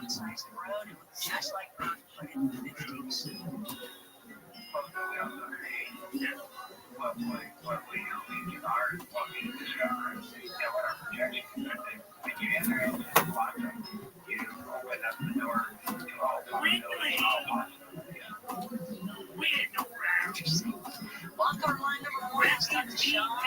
Washington State, and shine. You're on coast to coast.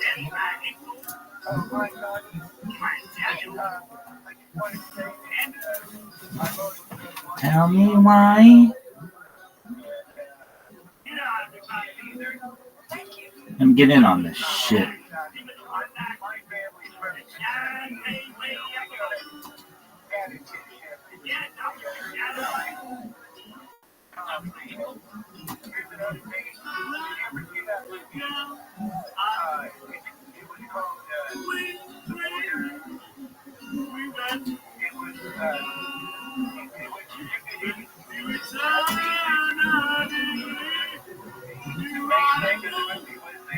What the fuck is this interaction failed bullshit? Join.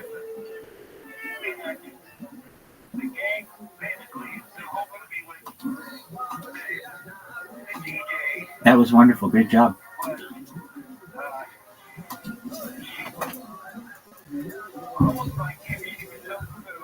There you go, B. Rabbi joined the queue. Now it's on like Donkey Kong. No, but it sounds pretty cool. I like that. I'll take that. No, I don't remember it, but I'll look into it now. Is that anything to ask? I'm sorry. I totally appreciate what you do. I mean, you're amazing. Do it. Practice room. Yeah. Yeah. This song got all the girls hot in back in the day. You are my fire, the one desire, believe. When I say that I want it that way, but we are two worlds apart. Can't reach to your heart when you say that I want it that way. Tell me why he ain't nothing but a heartache. Tell me why he ain't nothing but a mistake. Tell me why I never wanna hear you say I want it that way. Am I your fire? Your one desire. I know it's too late, but I want it that way.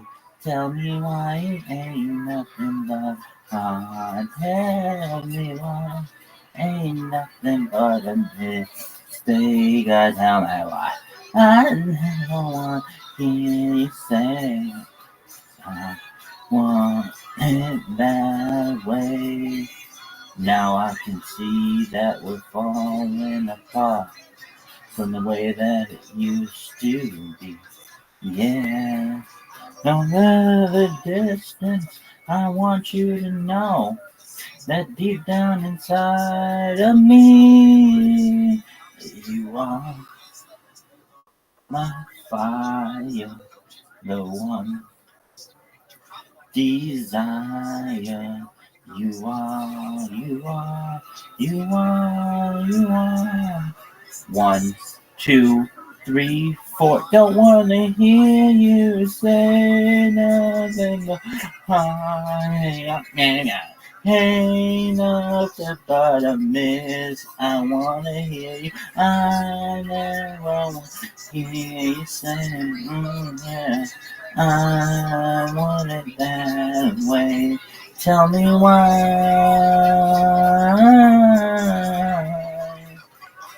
Ain't nothing but mistake. And now I never want to hear you say, oh yes, I want it that way. Tell me why.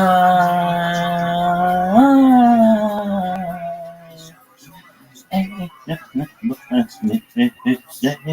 Tell me why. I never want to hear you say, I want it that way.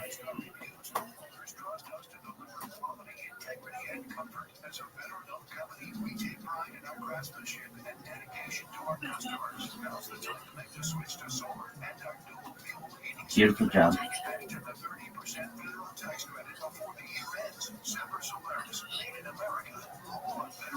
No, no, this show is great bitches.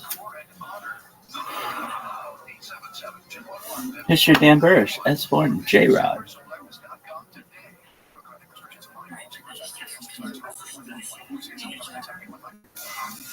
Yo, bro, just sing a song, baby. Everybody's like, oh, Rabbi's in line. Go to another one.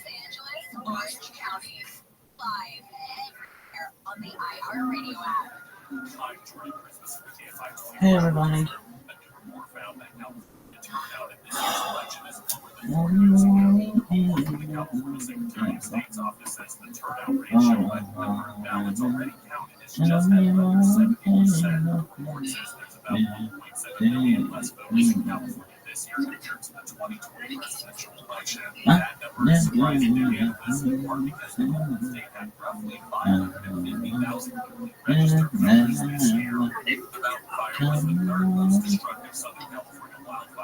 Yo, baby, we can't hear anything you're saying. Tell me why. Ain't nothing but a mistake. Tell me why. I never want to hear you say, oh no. I want it. Tell me why. Yo, what if we put this bitch here? It'd be sick as fuck. Nobody would care. No one would care any more here than they would if this thing were off. That's for sure. Guaranteed. Like that fucking French guy. I'm going all through it.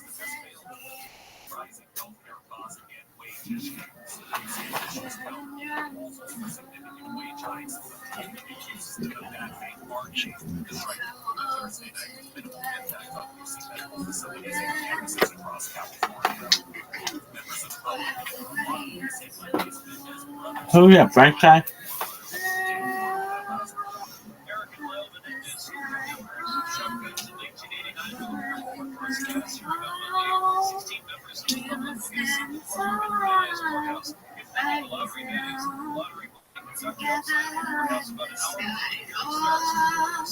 It's like Justin Wilson.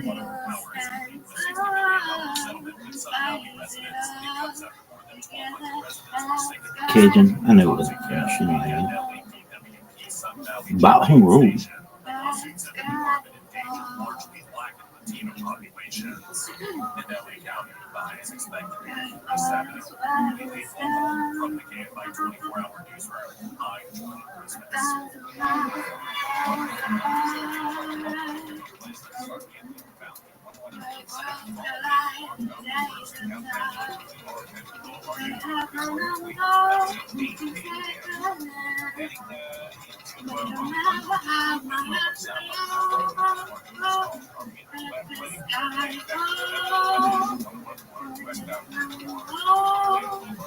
We will stand tall together.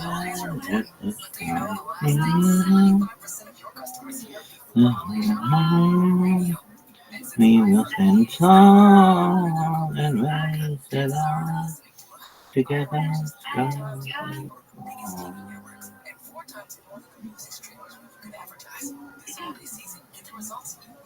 Call 844-844-IHEART. Don't wait. Holiday shopping has already started. That's 844-IHEART. We need your help to protect your right to AM radio in your car. AM is always there at times of need with the key information for our community. The overwhelming majority of legislators support a bill to keep Yeah, Mama, she's like, hey girl, that was great. And then it's the next fucking verse. Oh shit. Congress to bring this bill to the floor for a vote now. Starting stronger, starts out of zone. Winning resolutions in the form of free battery testing, free battery charging, and replacement batteries that meet your needs. That's what makes them America's number one battery destination. How? Get in the zone. AM 640. AM 640. AM 640. Oh, baby. I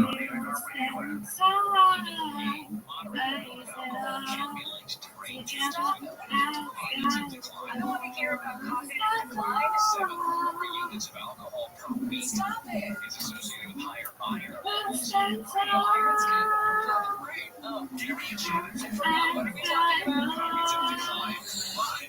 We got T.I. in this bitch. Stand up guy, baby. We have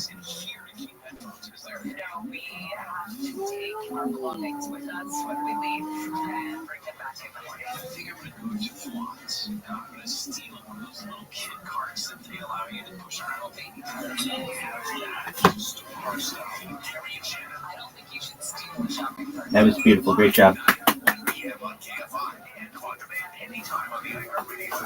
Thanks, random ass stranger on the internet. Seniors, care, retirement villages, bringing me back around their personal relationship. My grandma had a boyfriend. His name was Howard in her 70s. Howard was shady as by the way, shady when you're close 70 and it's just a boyfriend or girlfriend. You can't really it's like, I don't want to bother.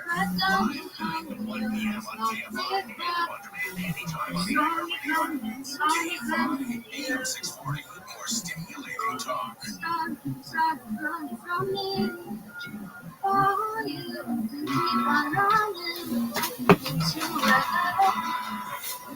Huevos Rancheros, kids.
First time caller line is 818.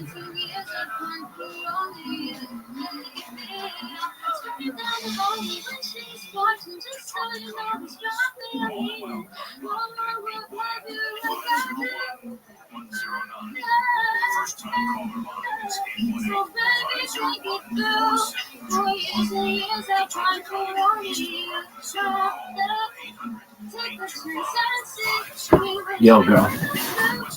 This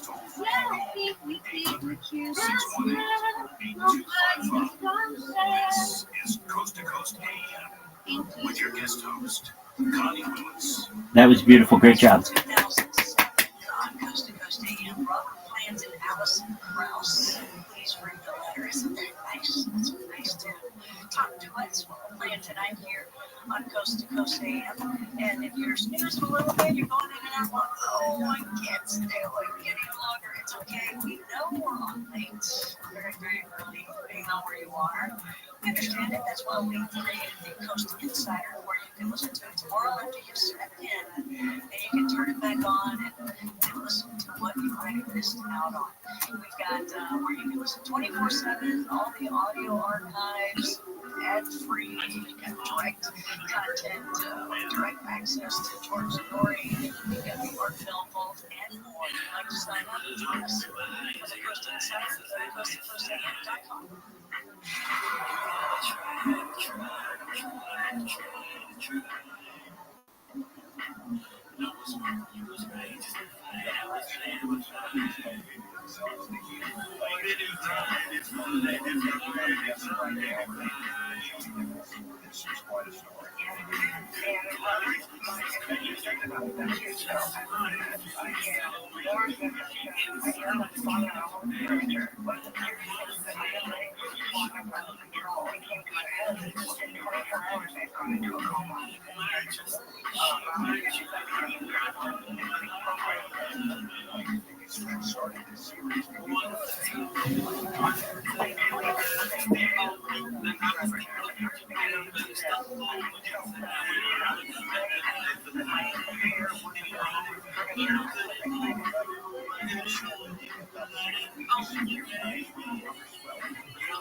sticking around a little longer. You know, a lot of sightseers leave because, you know, they've been here for a while. This is their thing to be on for 4 hours like I totally have to. But I know that most people do too. But Talent listed. You are misnamed. You have a lot of talent. You're amazing. Great job. Just left questions, and I'm just like, well, I don't know what their answer would be, but here's mine. So thanks for sticking around. Appreciate that. You enjoying yourself? Yeah. So here's a question. What is the thing that you have learned the most I really have no idea what is on this. The song is called Hope We Say Goodbye to You. Thank you. I mean, you know, and that's what they've done with me and explained to me about. Yo, dog. This song is called Rabbi in the White Sox with the ankle crack. It's like it's not the first heart of me. My body's not the first to just know. It's just Don't worry, kids. I'm gonna get kicked out of this soon. Maybe in the next 10 minutes. Everybody's gonna leave. When I turn this camera on, everybody's leaving. Dan Bursch is leaving. Dan Bursch is gonna beg J-Rod to take him home.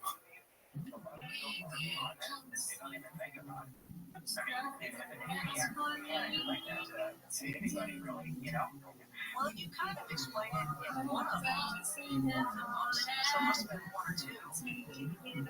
Was it early on you were explaining? I remember getting pretty deep into like before dealing with this amazing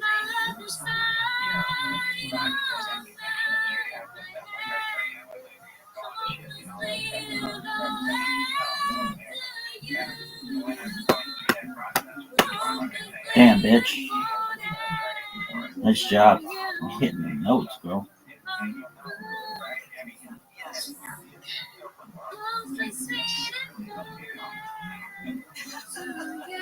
you say they have the best coffee of all. Let's go back to Oakland's happy east of the Rockies. Literally, I turn this fucking camera on. Everybody's gonna just, like, roaches just explode out of them.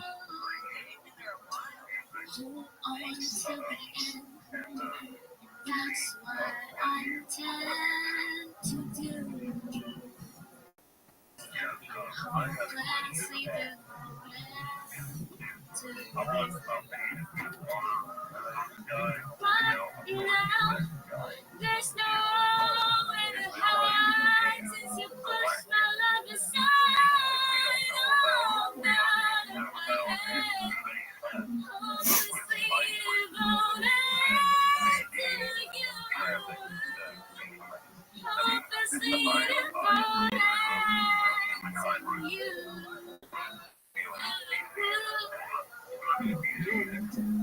Hopelessly devoted to you.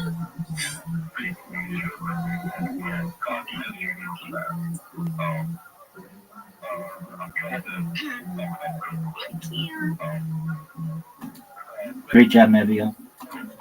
All right.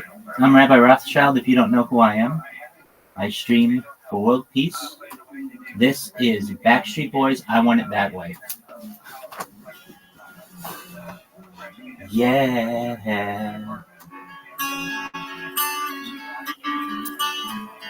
You are my fire, the one desire. Believe when I say I want it that way, but we are two worlds apart.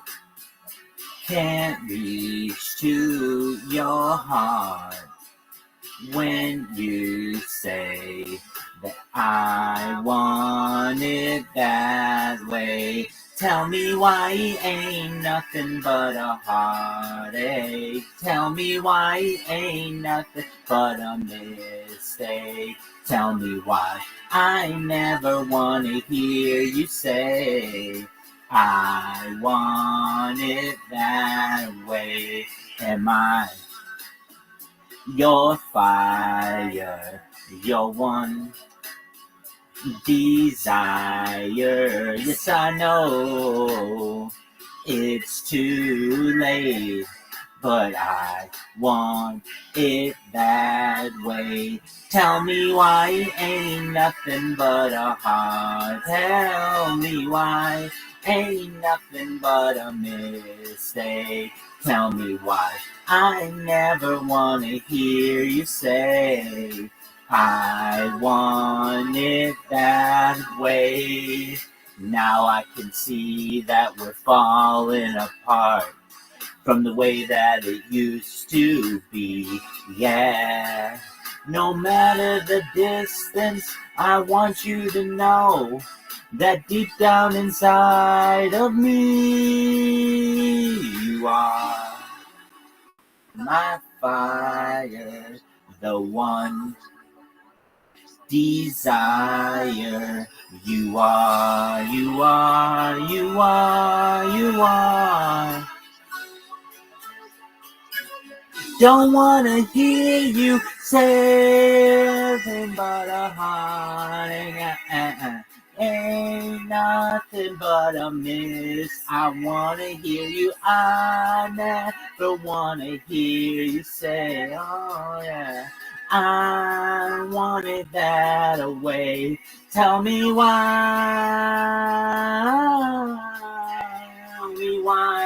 ain't nothing but a mistake.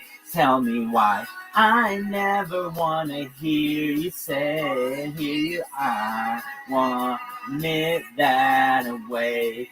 Tell me why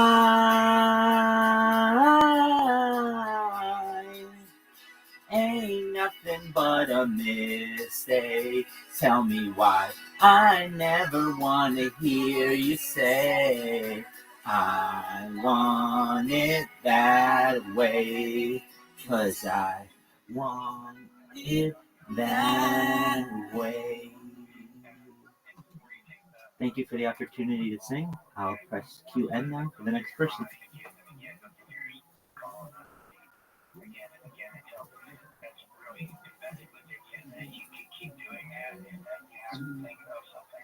Conditional love that happened to your memory.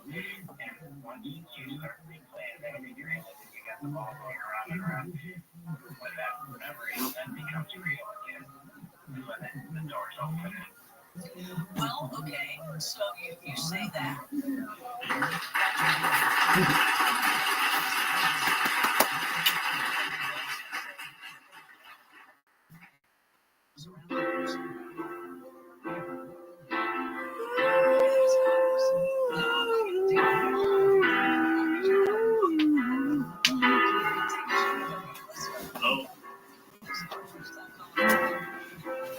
Need to hold my job. Be sunny like when you want. Oh, baby, say just be right. Try to understand. But why inside my heart still hurting you never know what it is, little boy that you call as a friend. Think of a man, chase his blood, love inside his home, lonely you, waiting for you to notice there'll be no more. Your only little friend, never leave one man can keep you there in his heart. If you never think it like that, just pretend that I said no shit. I never knew. Never really tried or understand. Who would know, baby? Promise from now on. If I see you again, I can make you have the bad time, baby. You won't. You never notice that the feelings that you call is inside. Nah, nah, nah, nah. Already chained into love. Oh, my heart, love only you. Waiting for you to notice there'll be no more. Your love is deep down. Love only one man's broken secret in his heart.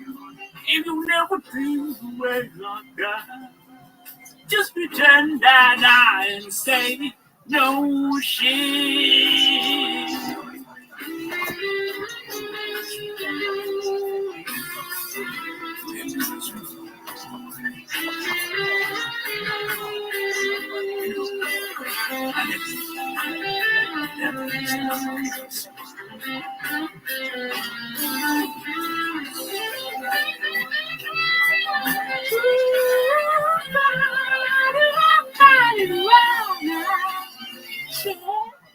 To love, oh, and mine, love only you, waiting you to notice there be no more.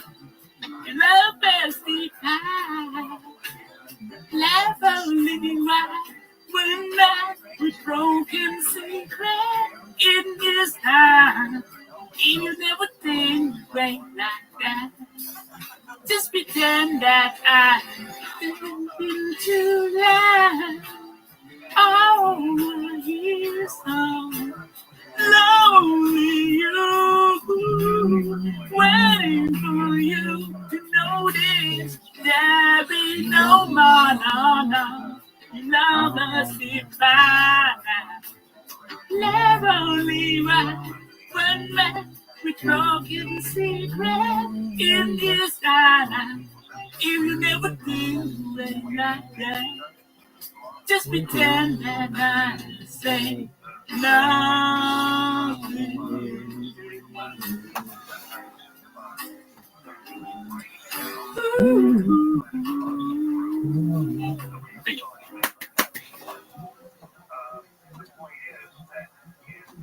Hang when you rocked it, great job.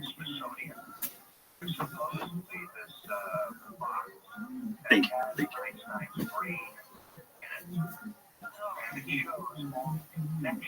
Between the two hemispheres. And you were talking about that earlier, about our boy. And it happens to be in between our two hemispheres. We use too much of our brain and not our mind. And you said our mind is in the middle.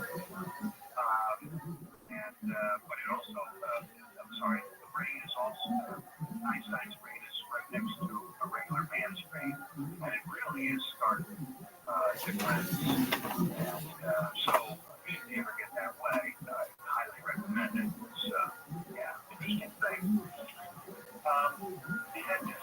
I forgot your name already. Your family, did they teach you anything about filling in the void of the hemispheres for love? In other words, when you like a mind, go ahead. Yeah, when you have the mind, there is no difference between it. I mean, if you dissect it, you still see, the separation, but there's, it's beyond that. When they blend it, is to be identifiers on both sides. Decided we're about to creep up on that 5,000 subscriber number, and I would really love to cross that threshold in the next couple of days. So help me cross that number. Help me get to 5,000 subscribers. You'll be doing yourself and the people of Earth a gigantic favor, and you'd be doing a huge favor to me. Thank you so much for watching. Don't forget to like and share this video. Now let's get to it. Imagine it's a fog with caverns gathered where you wander upon every country and tongue. It's chaotic, but hey, it's home. Yeah, When the winds from the east and the suns from the west and the sand and the glass is light. Come on, team, step on by. Up a cart to another Arabian night. And as long as we're in a closed session, so help me God.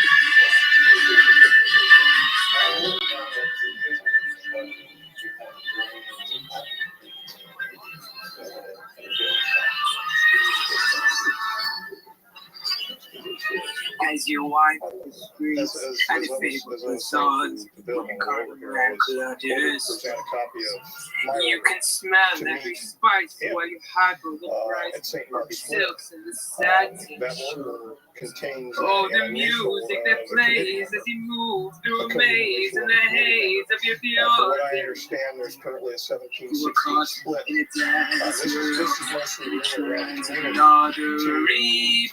night, Arabian night, like Arabian day. More often than not, hotter than hot in a lot of the way. Arabian night, like Arabian dream. This mystical land of magic and stuff is more than it seems. There's a road that may lead you to good or to great. To the power you're wishing for back. Let the darkness and cold or far fortress Well, last night, so they can't get much worse. in your hand.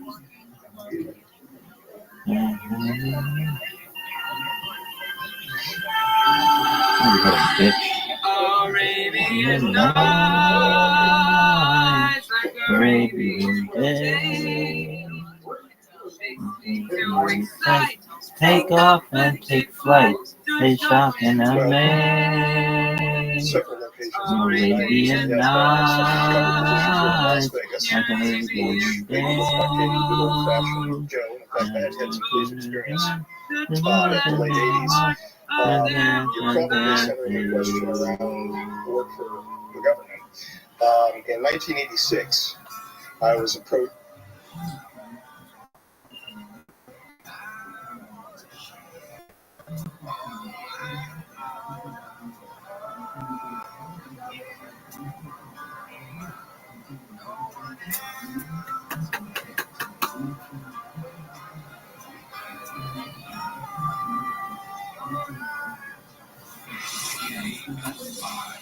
Nice job, Adam.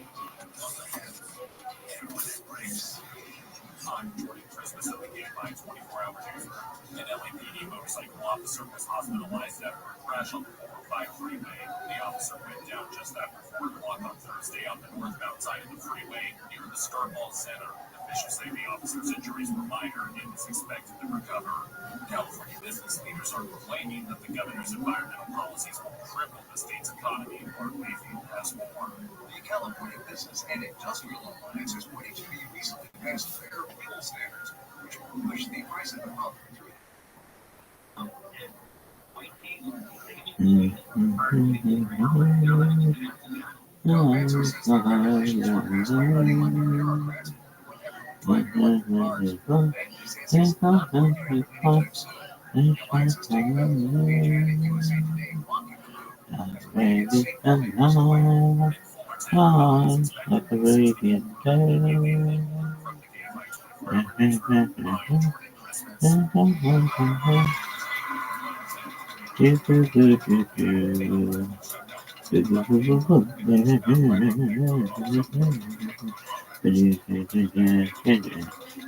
on, boss.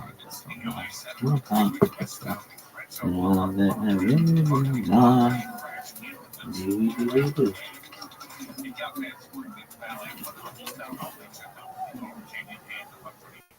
some companies only have with Cyber. Guess what? Discover's accepted at 99% of places and take credit cards nationwide. You were right. Trell, are you ready? If you don't think so, maybe it's time to fix facts. You're stuck in the past. Based on the February 2024 Nielsen report, or discover.com/credit card.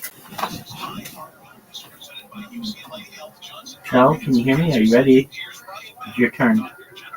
Assistant Professor of Surgery, and Dr. Shani Master, Associate Clinical Professor of Hematology Oncology at the David Geffen School of Medicine at UCLA.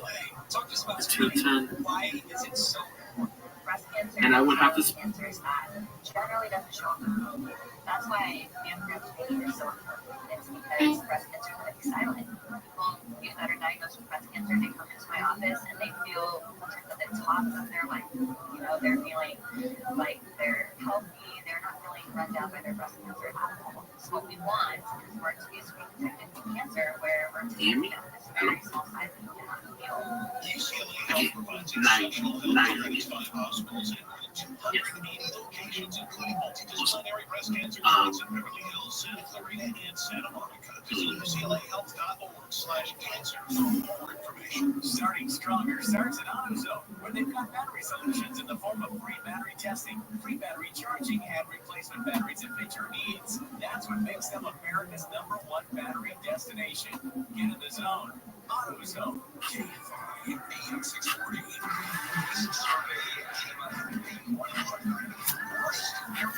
Oh, kids, get ready to watch me for about 10 hours straight. Before I take a dump, take a nap. Then another good 4 hours of sleep. While working Solid as 14-hour day. Dr. Bert Balcondero's office, in his parasitology Someone's like, laboratory. who the fuck is this person? I was looking through a scope at the time. 3 gentlemen walked into the laboratory, closed the door behind them. There was 2 uniforms and a suit that were present. Both of the uniforms I would make as most probably being United States Navy. My memory of that one event's kind of hazy after seeing all of the suits and uniforms and whatnot. We spoke for a while. They asked me if I was interested in seeing the world, and I told them I, in fact, was. We went through several interview processes, not unlike this, and reviewed my background. I went through several background investigations. Finally, starting up 1991 timeframe, I was cleared for working passed through to the Papoose Mountain facility, that place that doesn't exist 90 miles north of here, the nowhere place. That's how I came to work there. My original assignment was at the Broomlake facility to review histopathology slides.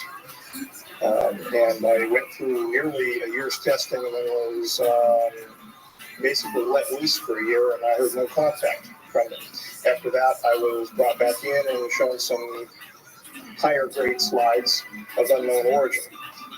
Following that, I was introduced into a working group and subsequently brought into the Papoose facility, the Site 4 facility. We worked for well over a year on slides of unknown origin. After I took a minimum leadership position under several of the other biologists who were already present, most of which are now deceased. You know the names of those individuals. I was then introduced into the level 4 or 5 facility, and the 4 or 5 coded for 9. You're aware, we covered this in ancient history. And so what we did is introduce the new members, myself amongst them, into the Cleansphere area, and we were eventually shown the subject for which we were examining the slides. This sounds really, really captivating because of the level of nuance and detail that he brings to this story. And it seems, I don't know if it's true, but it feels true, because the way that he's describing what's going on, this gradual process of being slowly brought in to the program, bit by bit, as they decide that he's trustworthy and they can work with him. This is really interesting stuff. Slides were unusual in that they were pressurized cells, and they were reviewed by us on a conveyor with a completely automatic microscope. We weren't touching anything. We give verbal commands. Give me my fucking account back, At the second slut. instance, we were finally allowed to have a VRML keyboard for examining the slides, and I digress, but working with the J-Rod. Did he say pressure sealed slides a minute ago? Pressure sealed, as in like the biological samples that contained in these slides would degrade or deteriorate based on the amount of pressure or ambient pressure in the environment. So like the pressure has to be constant in order for it to stay stable. I don't know what that actually means, but I mean, I think I know what it means, but I'm not sure exactly what he's getting at, but that's a really interesting detail. So, in the ambassadorial suite, please, for suite. Yes. Initially, I was assigned as a working member of Project Aquarius. Then finally, I was made an assistant working group leader. Then mysteriously, after one meeting with the J-Rod, I was asked to take the working group leader position. I didn't find out why I was asked to take the working group leader position until, well, within this last year. I never understood it because Stephen was older than I. He was my senior, not only in ability, but in age. And I would have never figured being advanced above an individual like that in ranking within a working group. And in fact, I never considered myself above him. We worked together. The Q94 document that you have in your possession was co-authored. My name went on there as the primary investigator, so I was the working group leader. But in fact, he and I were both involved in the authoring of that document. Now, could you explain briefly what you were briefed on who or what J-Rod was? Initially, I was briefed that J-Rod was an alien, specifically from the reticulum system, to reticulum 4.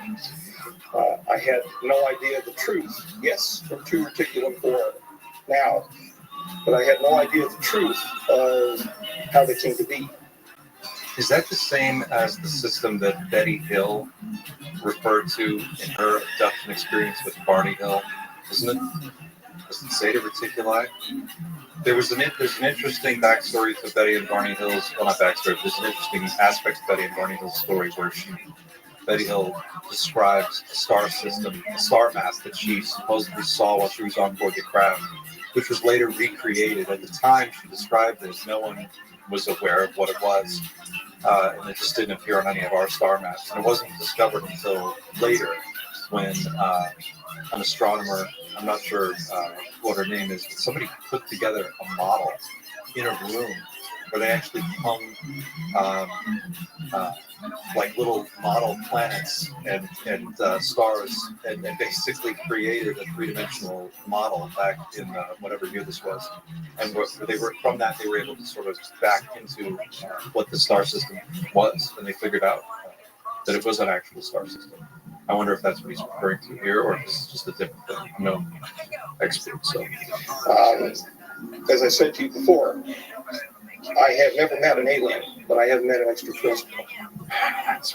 I found out subsequent to interactions with the J-Rod. And again, they have personal names. The term J-Rod simply means 15, which was a basing name for where they're located, a number of light years from our location. So they took those names. And they identified through the Sigma protocols, the linguistic protocols, with a rod symbol, which was an inertia symbol, and the letter J.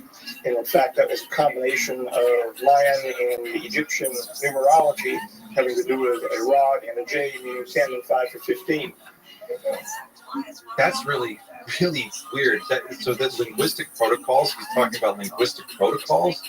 That's an interesting detail. And they had some form of communication worked out to sort of figure out how to begin talking to this being? Now, 15 more years away, at least 876 Charlie, from what I've been told. Now, he did not specifically tell me that was the location, but the number 15 was mentioned. They don't call it, apparently, Voice 876, whatever, How Charlie. did they want to get to? I mean, how did, 15 more years away? He crashed in 63, from what I understand, outside of Kingman, Arizona. There was a problem involving his physiology and his biophysiological communication with the craft went wrong. And of course, he's ill, as we know, with the MGUS and the paraprotein associated problems. We hear that again and again. The biological, like the way that these beings interact with the craft involves linking physically to the craft in some way, and then somehow being able to tie their consciousness to the craft. Now, I've heard it described as the pilot becomes the craft becomes an extension of the pilot, and they become one organism. And I think there's something there. I've heard that enough times from enough different sources that it seems like there's some kind of a there.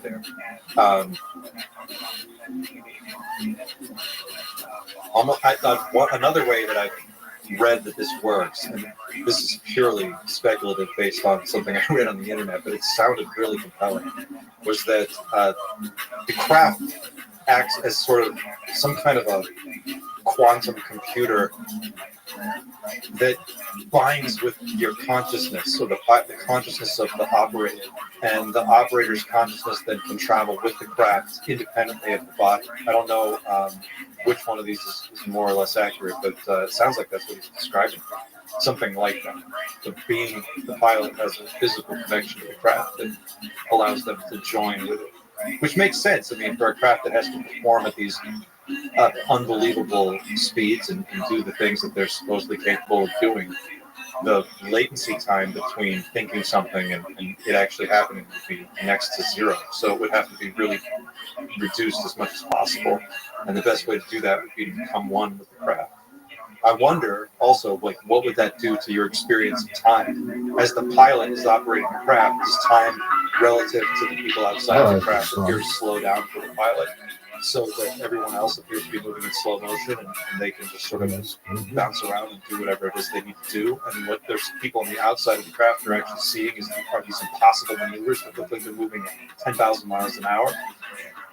And you crash. And how was he transported immediately from that crash site to the export facility? That I don't know. You don't know how he came to his facility? I believe he and associates were transferred separately.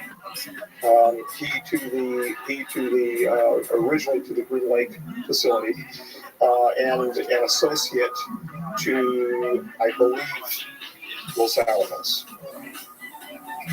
I have no independent verification of where the associate went. All I can say is that he was psychotic. Now, did you interact with the general procedure for this interaction? No, there was not a general procedure. There was a very specific procedure. After we would be brought in with our helper biologists, there was controlling helper biologists, those in the gallery, and then the introduction specialist, which was myself on a number of occasions. We entered the clean sphere through a large series of protocols involving pressurization and compartmentalization, no pun intended, until finally we were pressurized in fully encapsulated a TEC, a TES, total encapsulated suit for entrance into the clean sphere. Once we were pressurized and entered into the clean sphere, well, I should digress. We had medical evaluation, all of that first. But they ceased doing that after a couple of medical evaluations with more just interested, let's get you in and get the work done. I would enter into the clean sphere, and I was not supposed to communicate with the J-Rod at all. That process, like what he's describing, sounds weirdly correct. As someone who is not myself a biologist, has no idea what this process would be like, other than what I've seen in movies, it seems to make a lot more sense than some of the other alien interview things that I've seen.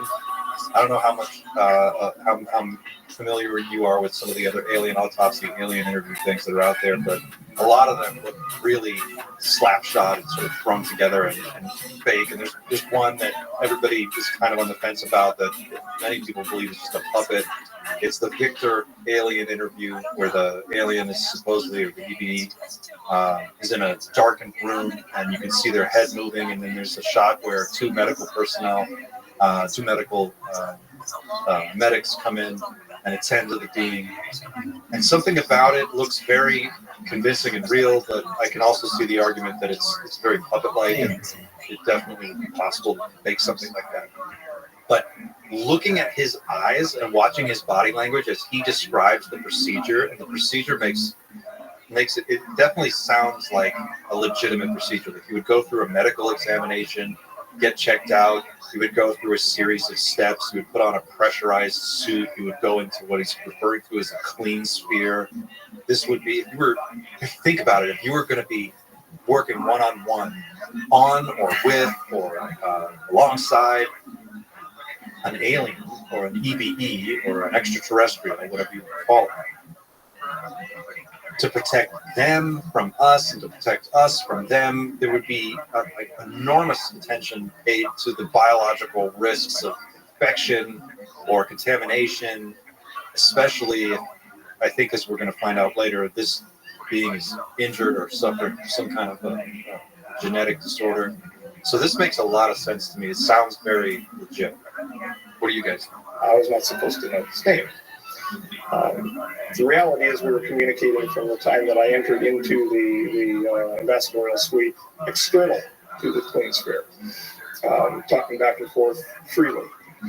I could hear whatever he was projecting at me from thought, and he could very clearly hear what I was thinking. I say hear, meaning perceive. I was supposed to stand over by a hologram projection system, which was run as like a teleprompter system, over to my right, that would be run inside of the clean sphere glass. Hold my hand up and mimic certain signs. And it became a joke. It really did. It became a joke. Those folks who were watching from the gallery running the show thought that I was standing there and mimicking the signs, and this was the only communication underway. He's describing this gallery like I don't know how many of you watch Stargate, but like in the Stargate movie or TV series, there's the room where the Stargate is located, and then in the back of the room up high, there's like this viewing gallery where politicians and military people stand and they watch these teams go in and out in the Stargate missions. And that sounds like what he's describing here. Like there's a clean sphere, a pressurized environment where this alien or extraterrestrial is, and then the biologists that go in and work with them have to suit up, go through this whole medical procedure, suit up, go in, plug in on the inside of the sphere, and then outside of that there's a viewing gallery where people can come, essentially 12 people can come watch.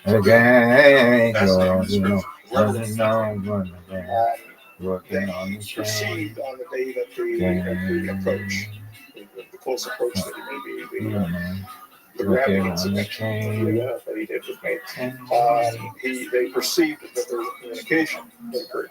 So I began getting questioned quite extensively whether or not he in fact was communicating with me, because he had promised not to, apparently, with the Sigma unit. I alluded to the fact that there was conversation. The Sigma unit, is that like the communications unit? Would that be like a specialized team that's involved with communication with the being? Underway, but I didn't talk about what it was until, of course, I was caught in my research protocol forwarding ideas that were somewhat different than what they expected, where they expected my private research was going to go. And this is much later. And at that time, the deal was brokered to find out about the Virgin Timeline paradox. I told. Wait, what? Did you just hear that? Convergent timeline paradox? Go on. I'm listening. A little bit about what he showed me, a little bit, and they told me a little bit about the DCTP. The DCTP. You had me at Convergent timeline paradox.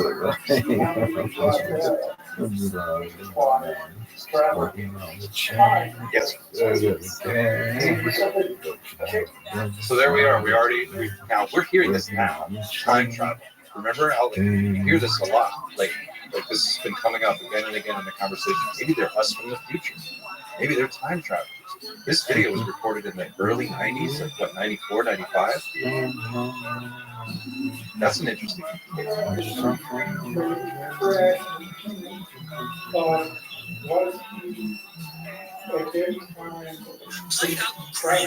A man named Marvin Heemeyer terrorized his town with a bulldozer. He retrofitted with thick armor.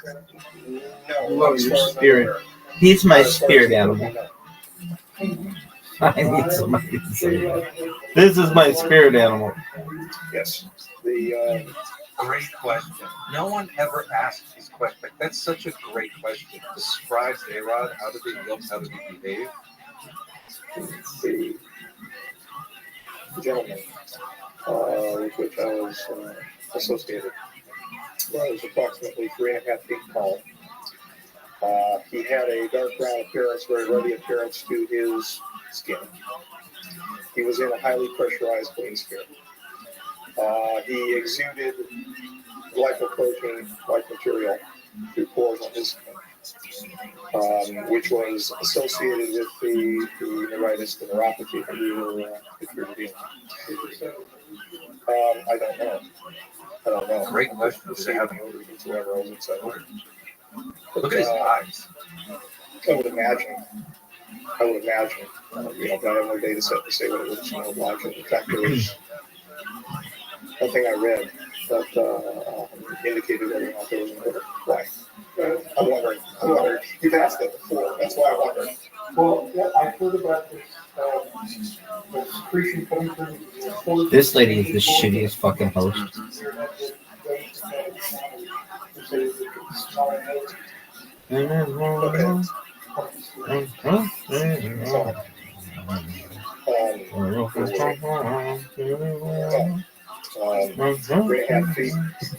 Large head in comparison to torso. So the ratio of cranium to the torso area would be larger than what we would call a modern human being. Large, black eyes. The whites of the eyes had selected out. So it looked like dark people. When you look into his eyes, you feel like you're going to fall into his eyes forever. And I think that probably had something to do with telepathic nature.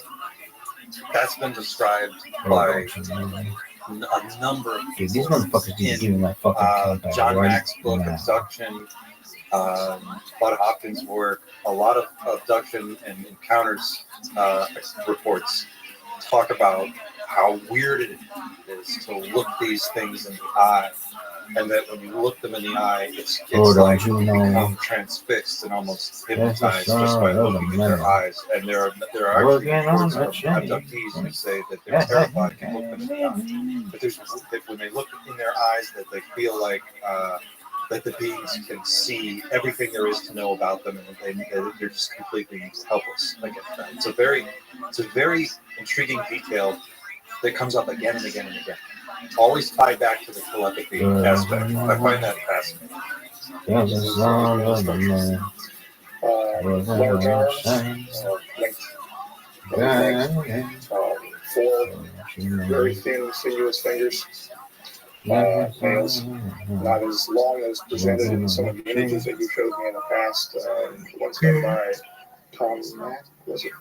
Tom? Oh, yeah, that's it, the puppet master photos. I'm smiling because I puppet master leads me to other nicknames. But, Puppet Master, are they talking about the Victor interview? he was hunched over most of the time, could not support himself fully, given muscular atrophy. And that had to do with the peripheral neuropathy in which he was suffering.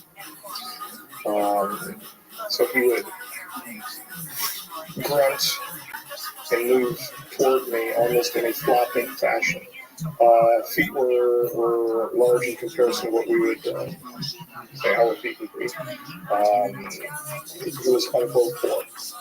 He was unclothed, which bothered him. He wanted to wear clothing and was refused and returned. Called himself captive and justified himself. His feet were unusual. Look at his body language, like the way this gentleman holds his head and carries the weight of what he's saying. It seems very real. There's a very he seems very emotionally connected to what he's saying. It seems like a very empathetic person. Well, that his plantar area had a very large knot underneath what we would call a heel. His facial features were grotesque in comparison to what he showed me what normal would be. He was Normal. yes. He was bilaterally symmetrical to the extent that the disease process. Somebody's got to say, "Oh man." Features. Somebody say it. Nose was recessed. Nose like we have, but basically two orifices. An extremely small mouth. A hard palate, no teeth. His musculature, again, it was suffering from the problem at the myoneural junction due to the neuropathy. 620 feet. And that I don't know. That number 622 is now used as an important number within the community. A reference, a request from 622 or a report from 622 could be from anybody. So it's used, in fact, the SRP report that I have with me today, the supplemental report for 0302 that I have, probably is labeled from reviewer 622. I haven't given it's going to be a cold reading when we look at it, but probably 622. They excrete in a manner that we would excrete. Their external genitalia are different than ours. The females have somewhat like vulva, but they have a clasper situation. The male has a male clasper, the female claspers. And if it looks like a disc. Sounds complicated. With rectangular solids that are rotated into position. They're clasping at the inguinal region. They do have internal fertilization. Now, this is something he showed me in his life. Whoa. Yes. I was inside the image. That's what it felt like. Yes, everything that he showed me when this was the incident. When he projected it into me, it felt like I was there. There it is again, the telepathy. That description of thought projection and telepathy is being like you're absorbed in the thing, like the thought or the projection becomes almost like a hologram that you're inside of. I've heard that many times. I've heard it described that way. I wonder how much detail is conveyed that way, and I wonder if it's like 100% real or if it feels more dreamlike. My sensations were heightened. But extraordinary.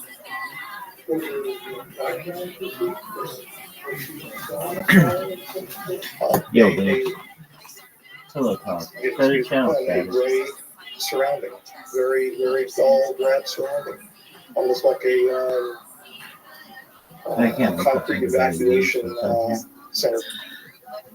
They'd have evacuation zones underneath the hotels in case of mass casualties or mass disaster. It was a very clinical environment.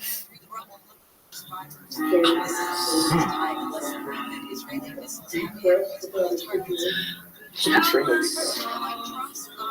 If we were to turn him human, I'm not a psychologist, but I think he would be termed as mentally depressed. Wow. Wow, weird point. It's been said, it's been rumored that there is at least some of these beings are fleeing some kind of biological catastrophe or something has happened to them and they're not as all-powerful and invincible as they would like us to believe, and maybe they're coming back to build their genetic line in some way, or to have they need something from us they have to get to like help get them out of the jam that they're in. That sounds like what he's describing here. He went, but he didn't leave outside. He went, but he was Look at his body language. smarter than me. Smarter than me by a long range. The mathematics that he showed me blew my mind. He showed me concurrently not only the equations for the rule of nines, but he also did so diagrammatically, and he did so with three-dimensional, like a VRML system, where I was watching cubes come together. So that if I was not understanding the script, I would understand it as a child learns group theory in mathematics. Wow. Highly evolved, highly intellectual, highly repressed emotionally. When I was with him, I felt great happiness to be with him, but I could feel his great sadness, not only because of what he wanted to become, what he knew he was by being present with us, but where he was, how he was being treated. He was not part of the group that has to be catered to involving the T9 treaty that was just signed. He wanted to help. He was willing. When I went in for... Okay, well, the T9 treaty, the other group, the group that has to be catered to, who's that group? That's what I want. What's the T9 treaty? It has a name? That's he wanted to help, but he wasn't part of the group that has to be catered to. So there's a group out there that we've signed something called the T9 treaty with. We've heard about this lately. This is coming up again and again. We have maybe have some agreement with different beings, and this sounds like what they're talking about. Whoa.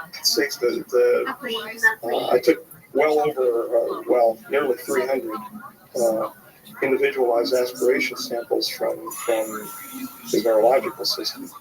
He would hold his arm out for me to take them. There was no pain medication. And whenever I would fire the introduction system to remove the sample, it was an aspirative avulsion system, he would cry. And then he would just stand there and look at me. Yes. Yeah, in fact, it's like a little I would bring the sample after the initial removal from his tissues into the introduction system, and then approve it and move it from there to one of the helper biologists. Usually it was Robert, outside of the clean sphere. And then he would move it from there to be handled under our normal protocols, is level 5 past the BMDL system. Did you notice how he teared up a little bit when he just described what he was talking about, taking the samples from the being, the J-Rock, and how he could feel the pain of that telepathically? And then if you go back and watch it, his eyes gloss over. He looks like he's tearing up. I'm telling you, there's something about this guy's conversational style. There's something about his body language. There's something about his presence and his vibe. This just sounds real. It sounds like this man went through and actually experienced what he's talking about. He's describing it in such great detail. I don't know how you bullshit your way through a story like this. I mean, the level of detail that he's including is like, he knows the names of the people he was in the room with. He knows where the holographic projector was, where the viewing gallery was, where the clean sphere was, like what the procedure was, and how many steps there are to get from standing outside to in the suit to in the room.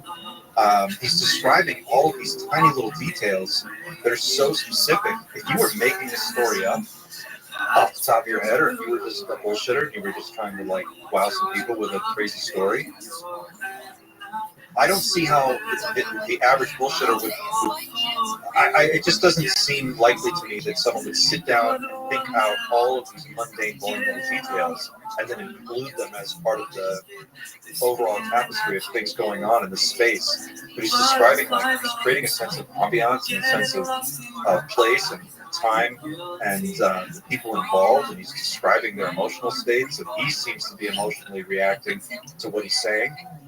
What do you guys think? Let me know in the comments. I'm sorry.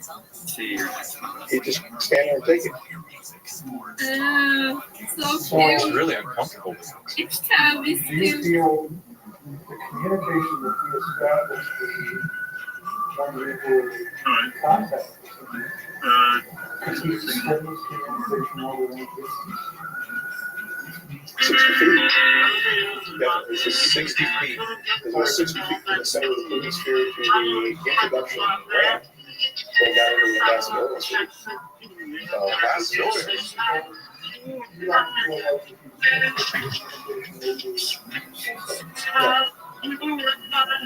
Sounds like telepathy works in line of sight, at least in this case. Yes.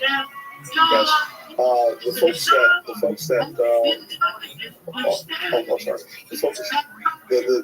that wanted to find out what he was saying, they knew darn well that he was communicating with me after a while, because I was smiling. I couldn't help it. And we were actually joking back and forth. And they didn't know. They didn't have any clue. They didn't have any clue. So it happened this way. They certainly wouldn't have crushed me like they did after I woke up from the big attention scenario. I woke up outside the clean sphere. I was going out of my student. Finally got a secondary suit on and rode me out of the clean sphere. I'm sure they were actually well in my plug and my catheter and all that business after I got out of the PGS. This sounds great. How many hours to the catheterized you? That means that these guys are working in this clean sphere for hours and hours and hours, not allowed to leave, or leaving and coming and going involves suiting up like an astronaut. So that tracks. That makes sense, right? Catheter, weird detail. One of the things that Can you imagine being catheterized every time you go to work? It's like you could work with and talk to an alien, but you have to wear catheter.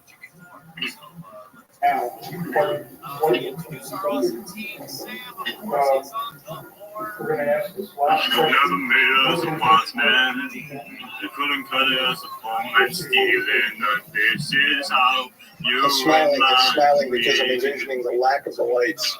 This is how you remind I me. don't like this at all.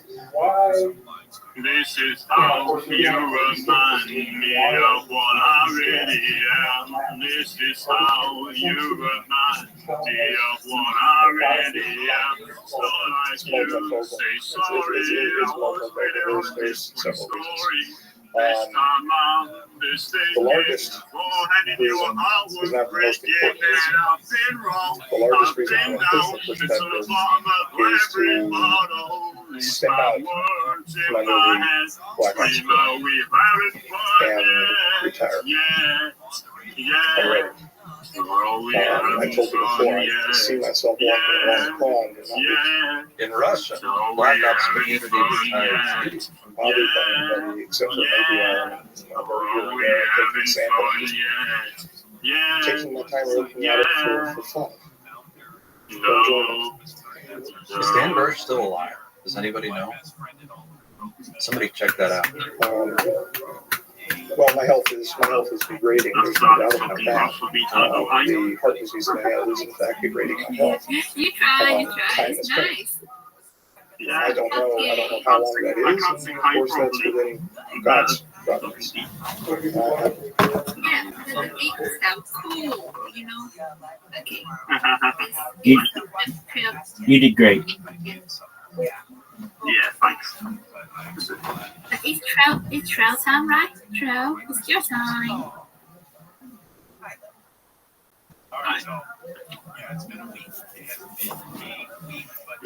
I'm gonna do some Linkin Park and Jay-Z. Think I know the song. You know what I want to do? We come back. I want to talk about Christmas trees because you're going to be reading He's on Discord. many of you about Christmas. This one. Before it starts, who's saying before me? On what's going on with Christmas trees, especially if you're going to buy. It was me, mate. See your darkness. Yeah. See. Yeah. You were good, bro. Don't second guess yourself. You were good. Thanks, mate. Okay. All right. Here we go. It's the most wonderful thing that we do to our home every year. We'll talk about it right after I think it's Coming up at the bottom of the hour, an investigation into a community who thinks they're being Gavin Gill promise out for that, son. I got 99 problems, but ain't one hit me. I was doing both of them? Alright, be ready, guys. Here we go. He got the rap patrol on the gap patrol. Foes want to make sure his cast is close.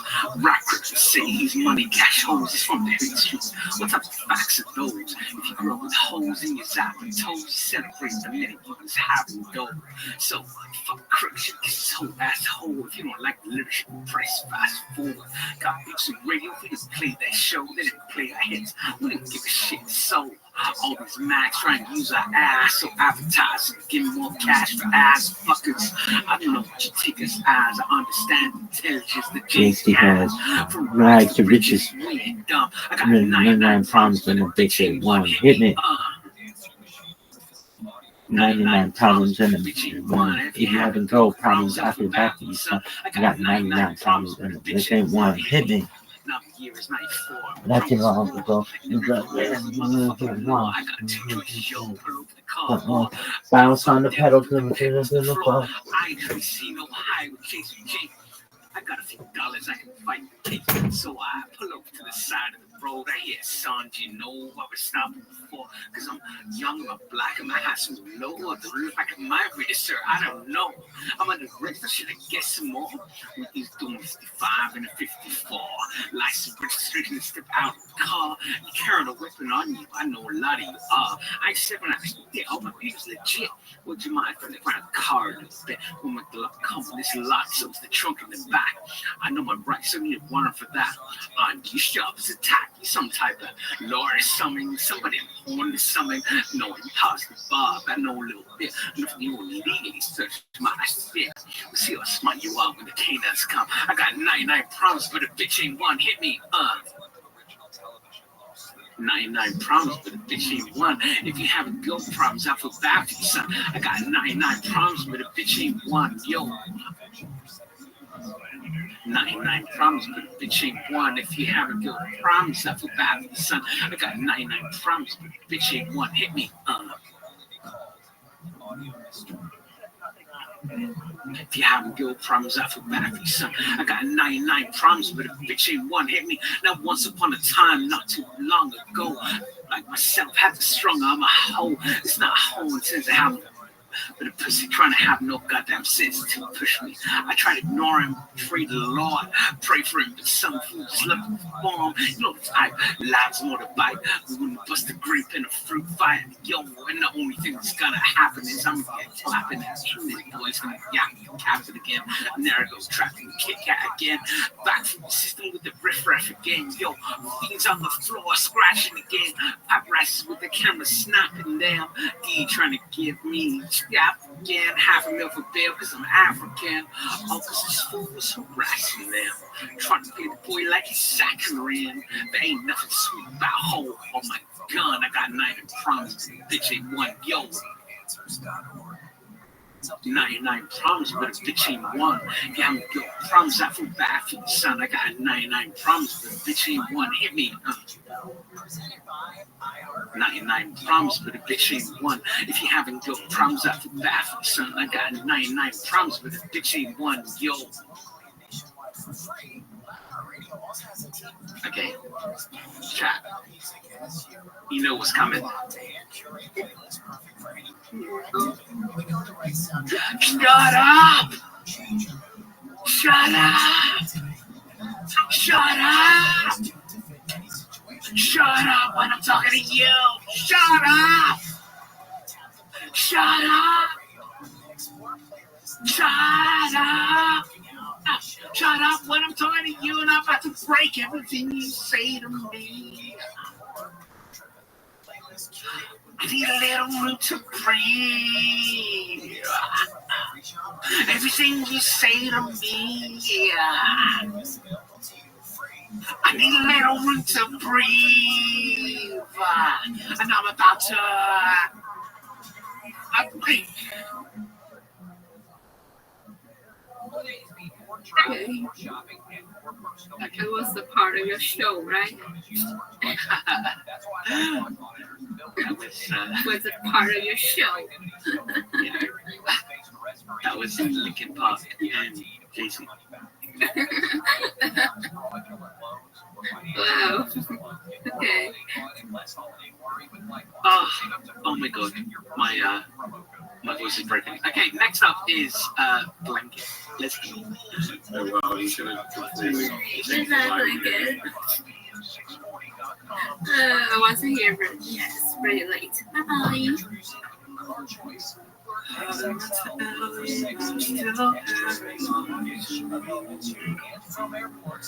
do I tell you that I worry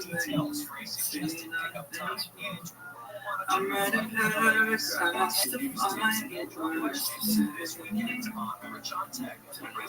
That's you, but I need to get this weight off my chest.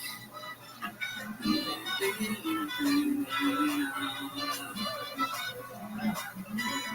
And I've been feeling it out of touch. So I'll keep you close while I'm still waiting, playing broken guitar now. Maybe I'll think you ever have to leave. Maybe the way you feel is out of my control. And if I'm honest, I know how it is to good to be true. But I can't help myself from giving you my all. I'm not gonna stand and watch this thing I get torn up into. And lately you've been in and out of love. And I've been feeling in and out of touch. So I'll keep you close while while I'm still waiting for you broken guitars. I only wish you'd call me back. Oh, it's been years, and I don't think you ever have to leave. Oh no, so I'll keep you flying while I'm still waiting for you broken guitars in my room. Maybe I don't think you have to leave.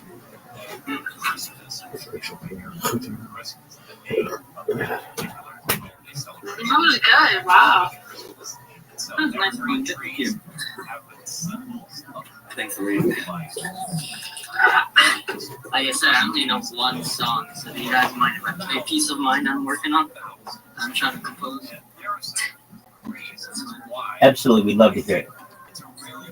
Alright. I'm going to have more to say about this on tomorrow's holiday show, but it is just a really special tradition. Also, a tradition that represents life that you feel guilty about in terms of like, oh, you're just cutting down the forest something. No. Quite a while now.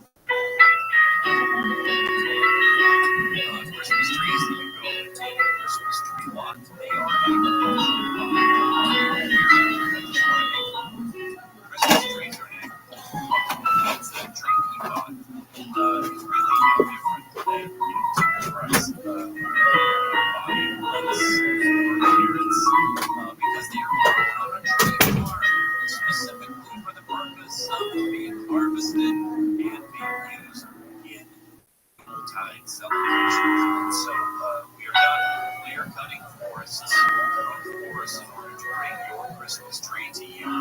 They are simply grown on a farm. And that's a thing as well. In fact, the argument can be made and is made. I'll give you some facts on this in just a second.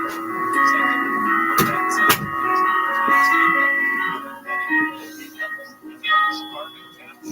helps all the things that agriculture is capable of doing. Christmas trees are made, I think, is still the centerpiece of the holiday season. You might think that an increasingly secular, multicultural America, the Christmas tree would be fading in popularity, but the reality is just the opposite. Christmas trees are going to be found this year in roughly, if we turn it into current statistics, we found in over 72% of American households of every ethnicity, religious and non-religious, alike with this tradition which transcends boundaries. It's one of the reasons I love it so much. Perhaps because a tree enables you to speak, because of the fact that it is a tree, enables you to speak to all of us, as trees do, on a deeper, more universally human level than just one particular religious story of this time of year or another. Whatever the source of its magic, the Christmas tree in America has grown to become a kind of, I think, a scaffolding, call it that, for expressing our most cherished ideals, celebrating our most beloved relationships, and doing the most important is to take some fun facts on the Christmas tree.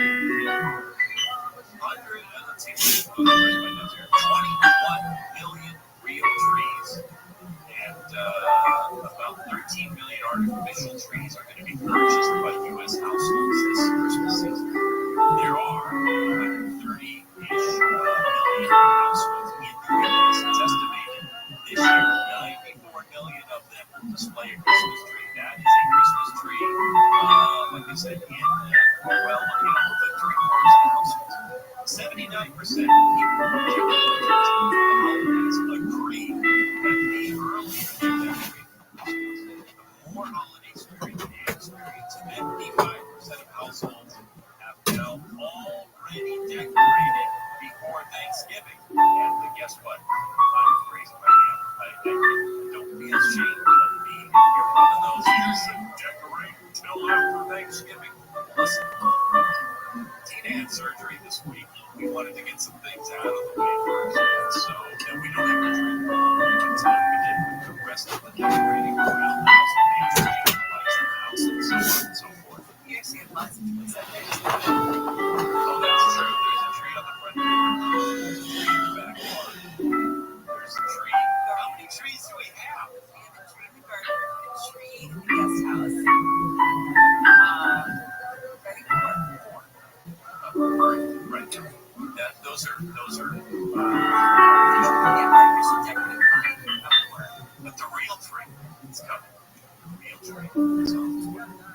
That's always the sound of stuff.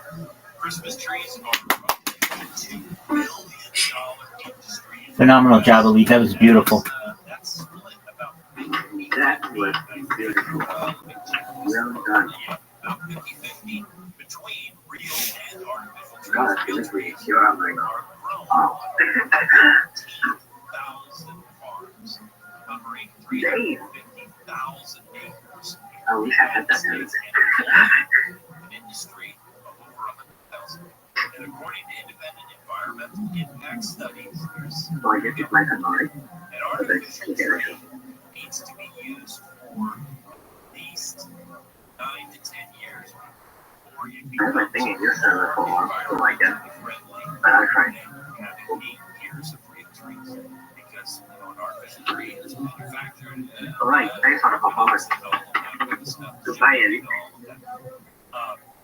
Real trees, by the way, they are as safe as Okay. artificial trees. Here's the truth. 0.001%. This is the cover of the Mariana. 0.001% of real trees catch fire every year. That's about 200 trees. So there you go. There's your stats on your Christmas tree. Let's talk about the biggest tree decisions and whether you're even aware of the tree inside your house. There are 2 big tree decisions to make. Discuss them right now. The LA County Sheriff's Department Round and around and around and around we go. say they're being monitored by drones. Oh, now tell me now, tell me now, tell me now, you know. CTLA surveillance video has caught images of some of the robbers. Not really sure how to feel about it. Something in the way you move makes me feel like I can't live without you. Yeah, it takes me all the way. I want you to stay. Forced to hire extra security. Protective barriers may soon be installed on LA's city dash buses, just like the ones on And I'm much of a life can also serves on the Metro Court says dash drivers often face the and same not just something you think is given. 30 bus operators have been assaulted. Around and around and around and around we $3.6 go. billion plan to install those protective barriers between Oh, now tell me now, tell me now, tell me now, you go. Scientists say they found a new chemical compound in drinking Yeah, not really sure how you feel about it. Something in the way you move has identified a makes me feel like I can't live without you. Yeah, it takes me all the way.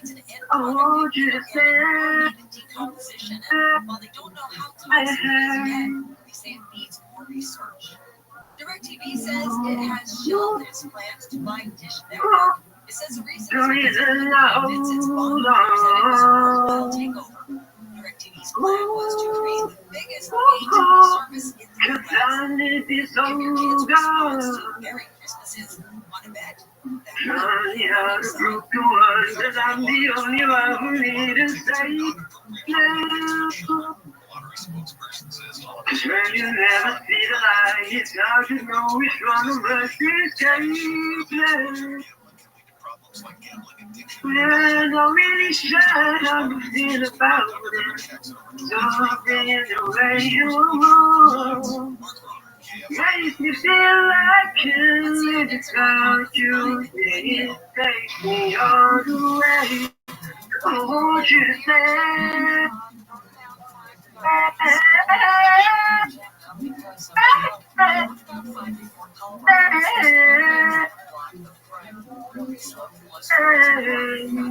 Again, 2 mud lanes blocked several vehicles. I want you to stay. In Studio City, it's a full closure.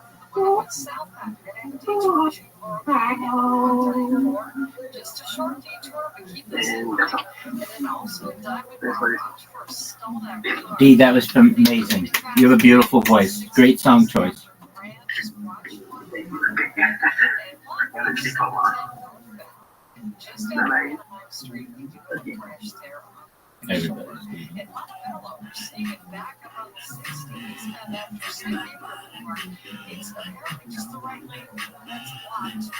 Everybody.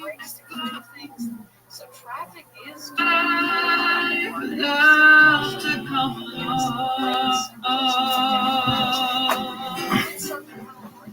now our dreams are coming true. The good times in the bad.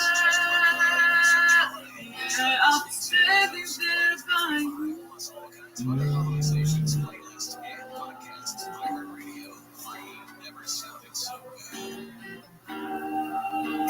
Good stuff.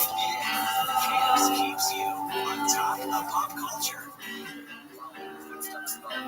It's literally a documentary about the final tour that works. The official announcement has been made.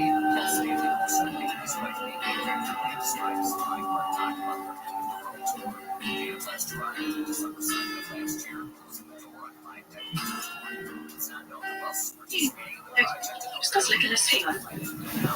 That I want when you lie here in my arms. It's hard to believe we're in heaven now. Tell me so that I need, and I found it there in your heart. It's too hard to see we're in heaven. No, no, no.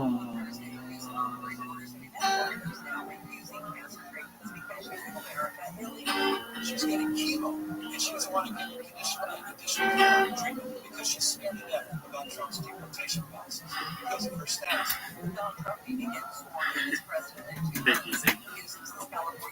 Can't sing. That was beautiful, my man. Great job. I know you are good, man. I know it. I always know it. No. How you living, Pimp? You know, my voice is cracked too many times. It's okay, happens to the best of us. Oh, these fuckers at YouTube still haven't given me a decision on the account that I want. The other one, I mean, I've lost probably 40 accounts to them, so I don't really sweat it. But one of my other accounts, like from way early, they said you're not getting that bad boy back. So I'm like, okay, fine. What I really want, even more than my YouTube account, which is important to me, is my Twitter account, because I had like a ton of people who really knew who I was, who I would interact with for like a whole year. And so I'm not saying I was really popular on Twitter, but I was as popular as Obama Sonic or Bitcoin Obama. Do you know who Bitcoin Obama is? Do you know who Bitcoin? Yeah.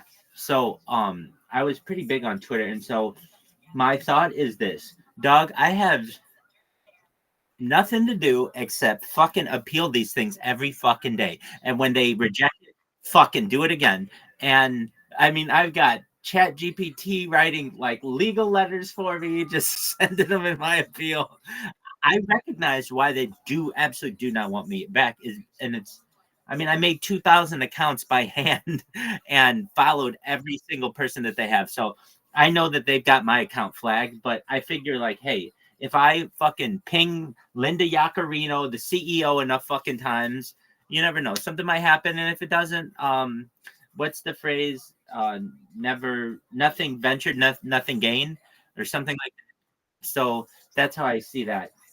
In other news, I got about 2 hours until one of my other YouTube accounts gets ready to be streamed. And I have just been really enjoying these karaoke people. They're very talented. And I think I have a very good strategy that I am just really, really positive and really, really optimistic for them, because what they're doing is very difficult. I mean, you're singing on the internet to strangers, and not only is that difficult, but then you have to do the technical aspects of it too, which like making sure your microphone works and you have enough RAM so that Discord is as heavy as it is running, and all the other things. So whenever anybody sings, I just do my best to clap, and they can see me clap, and then I just tell them that I think they did a really good job. And a lot of these people come up with their own music, and they're like playing it on pianos and guitars and things like that. I mean, they're very, very talented individuals. So I'm not lying to them. I mean, I really do think that they're quite impressive. And yeah. So what else do we have going? I'm about maybe like an hour or two away from being able to stream my camera again and socialize. So I've got that going for me, which is nice because once that happens, I'm going to be in that VC #1 with Femboy, please add me, and all the other people who are like, add me, and I'm just going to sit in there. I'm surprised they have not banned me. Like, these people pay thousands of dollars for that spot in boosting the server, and I just come in and I'm like, hey. And I'm actually quite surprised as well. They didn't ban me. I don't know why I didn't put 2 and 2 together, but I'm like, man, it has taken so long for me to get any kind of experience in here. I don't know why. Not thinking, oh, it's because I'm muted. I don't know why. I just figured that once you get to a certain level, sometimes they make it more and more difficult to get to the next level. But it was going so slowly that it was unreal. So the funny thing about that place is I'm trying to be in like my own little room, my own VC alone, and just have my microphone on, and people keep joining it and keep listening on what's going on. And it's like, okay, yeah. I mean, it's like, I mean, that's fine. I don't mind them. I'm as much of an open book as anybody on earth, but it's like the one time when I don't want people in there just so I can generate some experience that happens. So yeah, we got that going. And what else is good? That's about it for right now. How about you? How'd you sleep? Excellent.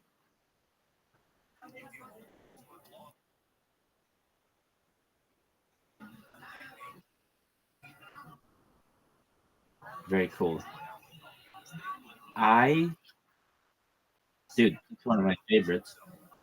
I I think personally, um, well, I can't stand the fact that iPhones. This is a huge pet peeve of mine. But let's say you buy a new iPhone that has 1 terabyte worth of storage. You're like, oh, great, it's got a terabyte worth of storage, but you don't recognize that like over 100 gigabytes of that are just Apple bloatware. It's just Apple bloatware. So, and like, that's if you have a brand new iPhone. If you have like a normal phone, usually it's like, I don't know, 100 gigabytes worth of space. If that's that, up until like a couple of years ago, that was a pretty big phone.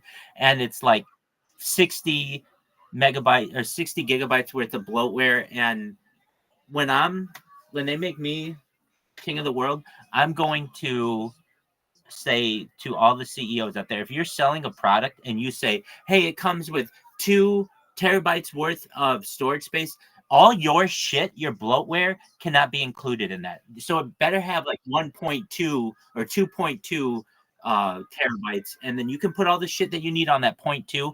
But when you're selling something, to me, that's kind of a bait and switch a little bit. When you're selling a phone, yeah, that says, it's got all this space, but not really. And not only that, but the amount of bloatware that they'll put on a phone and you can't get rid of it. And they're just games and garbage, and you don't want it. And um, yeah. So that's my rant for the morning. Um, what else do we have going on, dude? I've been fascinated with. Do you know who Dan Burrish is? He's the guy on the screen right now, and he he's like Bob Lazar, has a kind of a similar story, except he allegedly worked more with the aliens. This one in particular. Have you ever heard of J Rod? So he's the one who talks about that, and I don't know what to make of it. It's like I want to believe him. The specifics that he has are not like a made up story. He's like talking about how wide the door frames were and how many steps it was from one place to another, and like he was really there, like he was really at S4. And that whole J-Rod story is just, I've never been able to get a clear read on it, and so I'm just watching a podcast on that, and yeah, just telling these people that they're doing a good job, and I'll sing every once in a while so they know that I am not just there to farm VC hours or whatever. But my key is this, and I know if I do this, hey, what are you doing nowadays? Who is this? Somebody just typed to me. Just for a moment. In YouTube, that's a thing. Wesley Curry II, dog, you sent me your CD. I have your CD. What am I doing nowadays? I'm in Discord, living the dream. How about you, big dog? Wesley Curry, if you want to join me, it's discord.me/rabbi. Hope you're doing well, Wesley Curry. Wesley Curry is a musical artist who has been following me for, yeah, you. I know who you are. Yeah, you, Wesley Curry II. I know you, baby. Yeah, you. Finally, I see you when you're typing to me. Poor Wesley Curry, because I have so many devices. I always see he has typed to me, hey, just checking in on you. Hope everything's okay. And finally, he typed to me right when I was looking at a computer. Yeah, you, Wesley Curry. I see you. Can you hear me? If you can, let me see if I can type back to you in. Okay, I'm writing music mostly, but a nice film camera, a Sony FS100, and I'm learning how it works. Oh, that's amazing, dog. That's really great. Has it been working out for you? Do you enjoy taking pictures? I hope you do. That's amazing. What do you like to photograph, Wesley?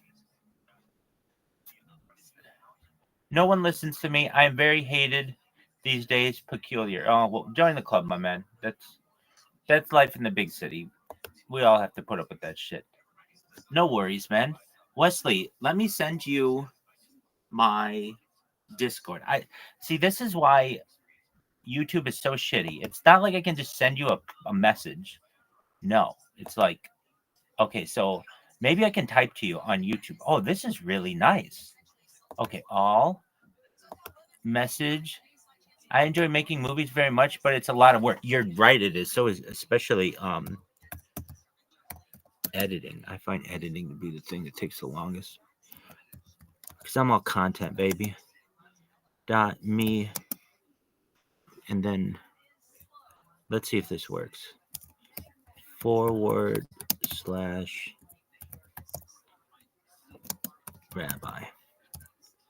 All right. Let's see if that worked. Discord.me. No, it didn't work. Okay, hold on. That one's fine. But let's do it just in YouTube. Okay, it's discord.me/rabbi. Let's see if that one worked. Discord.me/rabbi. That's what I want you to join. If you can join that, that would be really wonderful. If you can't, dog, I understand. Shit happens. Shout out to you, Wesley. Thank you for being so nice to me and sending me your music. You're amazing. You're a wonderful artist. And I appreciate you being around.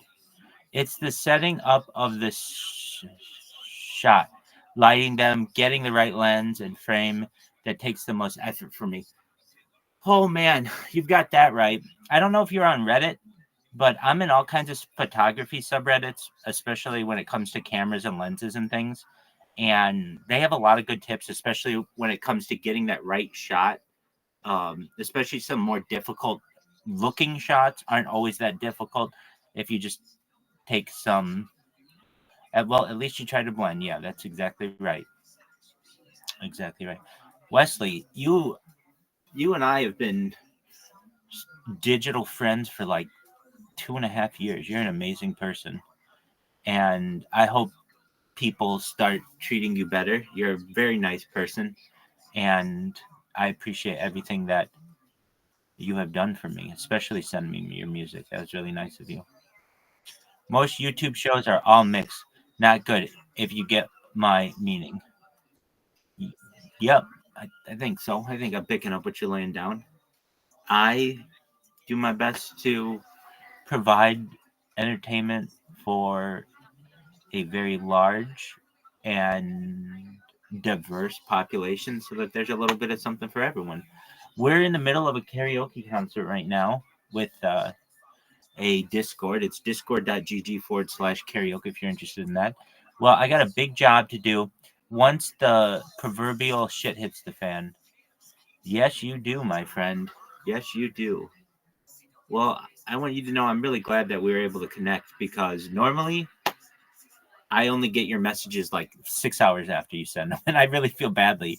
But because YouTube does not have like a little sound thing, like it's incredible to me that some apps like Discord have like almost too many notifications, and others like YouTube, nothing. They don't make any sounds, and I think that would help me so much if if it just pinged like ping. Oh, somebody said something to you. Oh, okay, great. Well, you're an amazing person, Wesley, and you know you're always welcome here. And I appreciate your loyalty. You're an amazing, amazing person.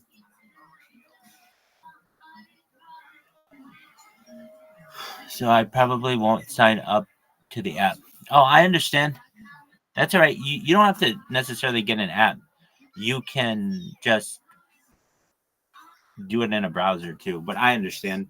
It's a huge pain in the ass to ask someone who's never used a platform to be like, hey, if you want, you can follow me on this platform, but that way we can talk and it's pretty easy. But I understand completely. And people send me apps all the time. And many times I'll look at them initially and be like, okay, that's cool. And then it'll take me like a week or two and I'll get into them. So if that happens to you, it's discord.me/rabbi. And I'm always here for you. But I completely understand. It's difficult to ask people to social media hop, especially if they don't have an account.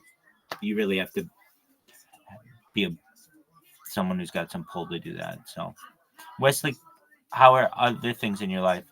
I see your channel much of the time, and we'll try to stay in communication with you before I start. Oh, cool, man. I appreciate it. Come by once a day if you can. Don't worry, I'll convince you to get on Discord one of these days. I get it. Wesley Curry, you're a fine individual, and I appreciate your loyalty, and I appreciate your support. You're a very nice person.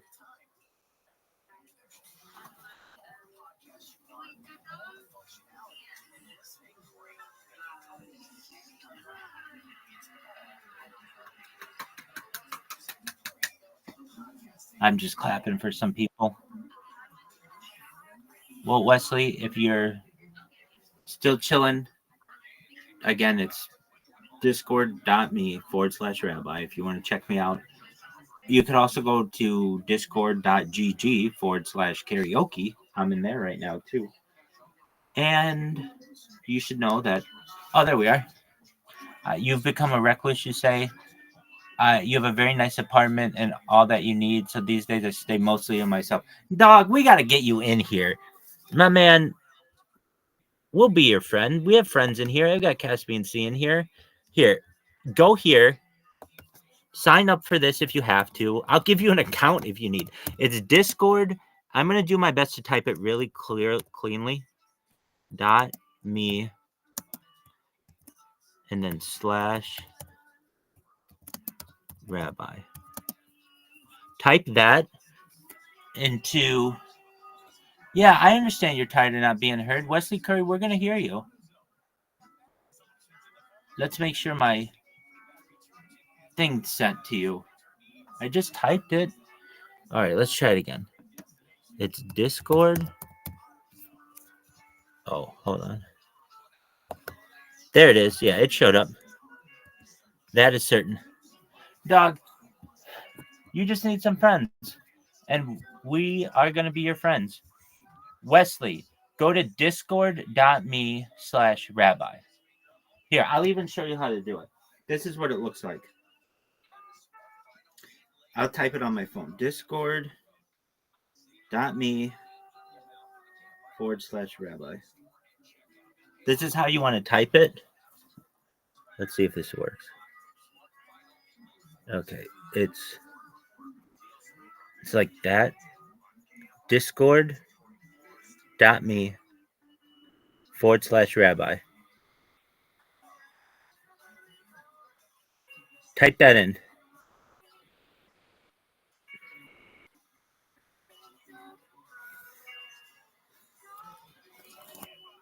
And then when you hit enter, it'll give you a link to my Discord. And you can come in here and we can talk to each other if you want.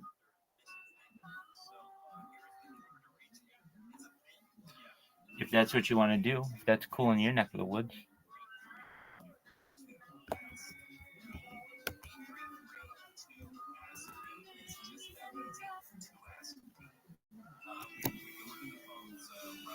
I'm going to tell you what. Hold on. No, wait, got it. You're going to give it a try. Wesley, if you get this bad boy to work, I will be so happy. That will be amazing. Because we would love to have a new friend in here. And I know your schedule. In fact, I live it. So I'm sure that you could use some new friends. And we're really supportive. Wow, I have 5 people watching me on Rumble. I don't know if that's true or not. But if you're watching me on Rumble right now, hi, I'm Rabbi Rothschild. I stream my life 24 hours a day, 7 days a week, 365 days a year. And I'm amazing. There we are. All right. So we've got Wesley Curry, who is maybe going to be joining us. And if he does, that would be phenomenal. And if he doesn't, he's a good friend anyway. He's incredible. And I want him to know that he is someone about whom we care. Shout out to Wesley Curry.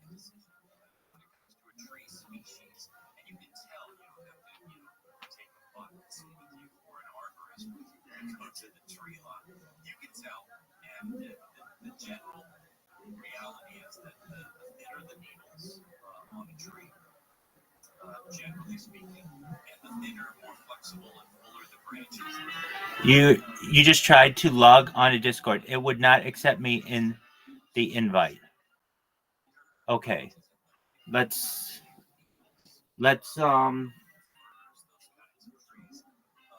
try something else. Okay, it would not accept me in the invite. Okay. So I have another address you can use. Just one moment. Let me get that for you. I'll type it to you. I just have to be really specific to make sure I type it correctly. All right. Q1.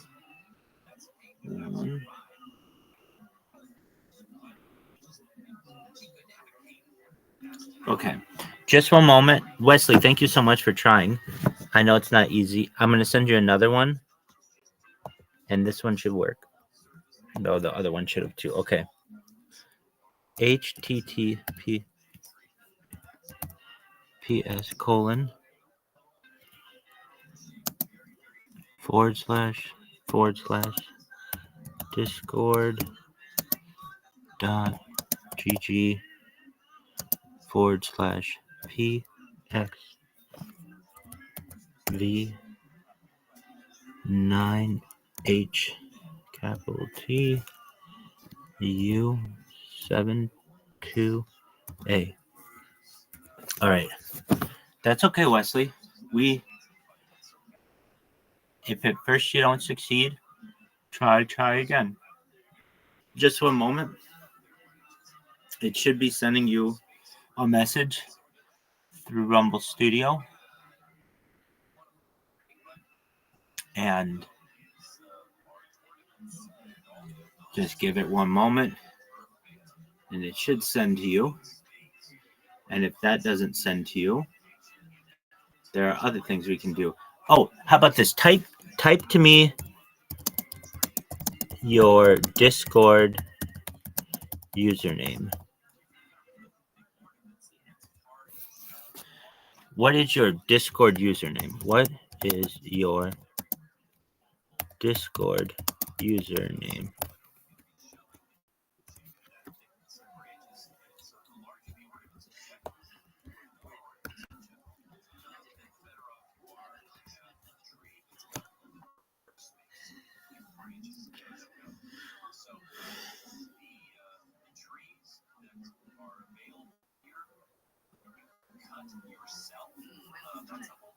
tree lots here in Southern California that are literally there are spaces like under power line easements. That's where those tree farms are.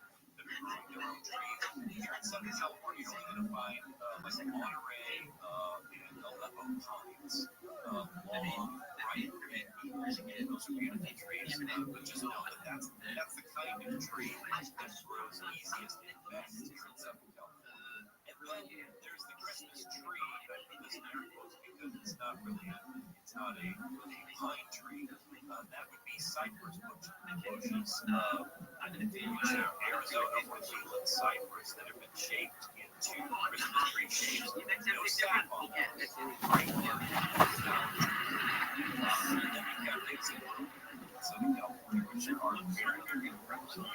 Cut down the shingles, things like that. Small crazy on this one. Another tree cut department. Douglas fir, full and straight. Noble fir, you can get wide in the face. Grand fir is kind of a... Okay, again, try the Discord. Maybe it's my server or Crucifier. That's okay. That's okay. What is your Discord username? If you send me your Discord username, I'll send you a specific invite directly to you, and hopefully you'll be able to. Not now, sorry. Okay, that's all right, man. Hey, I understand. Wesley, you know I'm here for you, so whenever you have time and you want, let me know and I'll walk you through it, okay? I hope you're doing okay, big dog.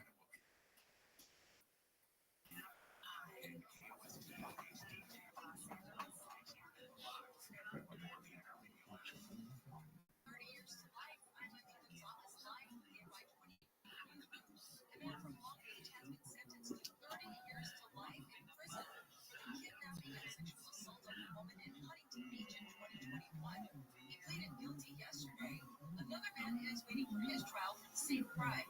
The Orange County DA said the woman was walking home just before midnight when she was grabbed by the two men who dragged her into their car and assaulted her. Northern California is being hammered with heavy rain brought by the worst atmospheric river of the season.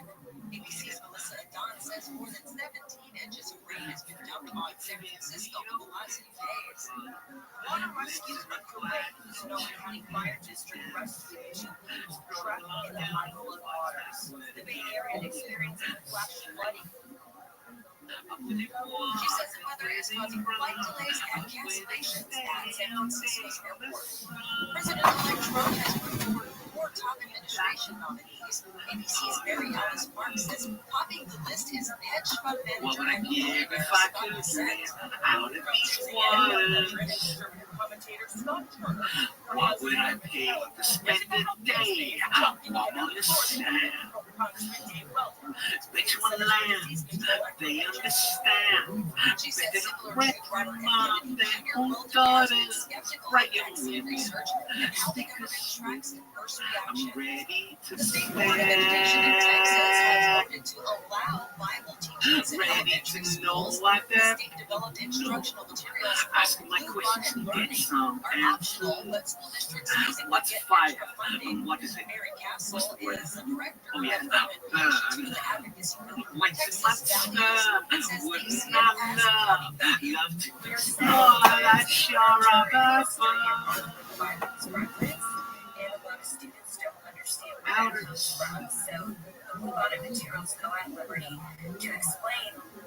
Parents and teachers opposed to the curriculum say the lessons will alienate students of other faiths. The city of LA has moved forward with a plan that could help renters to band together and purchase their apartment buildings. Councilwoman Nithya Rahman says it's important to move to maintain affordable housing units. And with dedicated funding from Measure ULA, now we do have to develop the city's capacity to be able to manage these kinds of projects. The city council Okay, just to prove that I can sing, and I'm not just that will also be open to qualified nonprofits.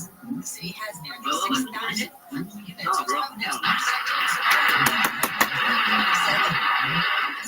Charles, that was beautiful. Great job. for the Astros. For a lunar flyby, Carlos Garcia. We loved it. Great job. Integration officer What's that word again? says this capsule is a great way for the Astros. I know you can sing, bro. I know it. Everybody can sing, but the different way. That's it. Fuck yeah, kids. Rabbis at level 20. Turn on the cameras. Whoop, whoop. Femboy, add me. You got a new friend in the fucking VC, baby.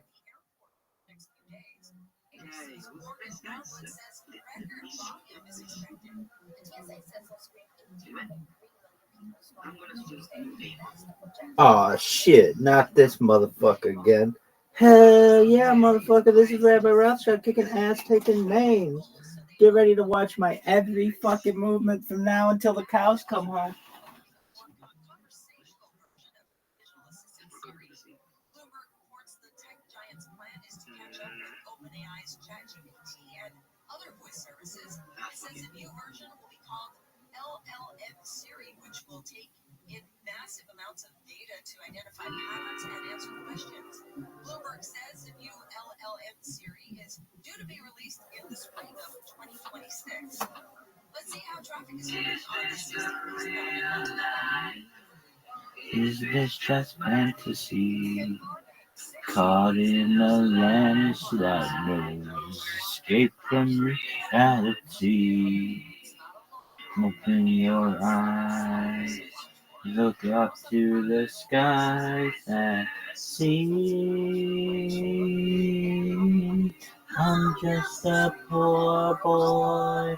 I need no sympathy, 'cause it's an easy come, easy go. Little high, little low. With me where the wind blows. Doesn't really matter to me.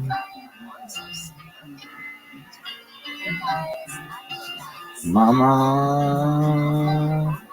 just killed the man. Son of a clenched his head. Down like trigger down, he said. Mama, like that down, down away. Mama, ooh, the winter, I will say cry. If I'm not back again this time tomorrow, carry on, and nothing really matters.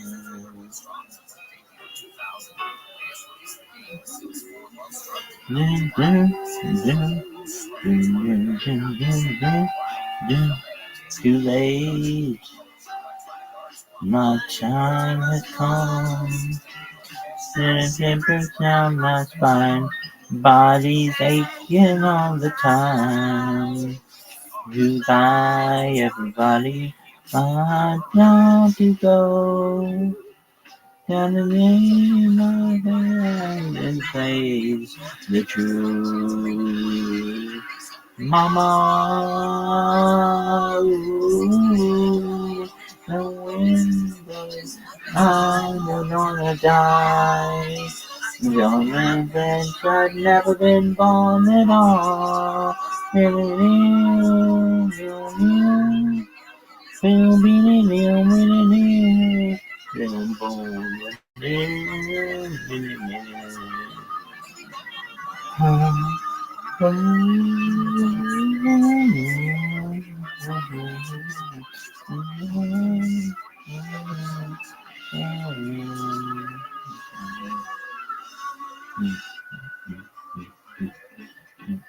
I see a little silhouette of a man. Scaramouche, never do the fandango. Very frightening, very frightening. Very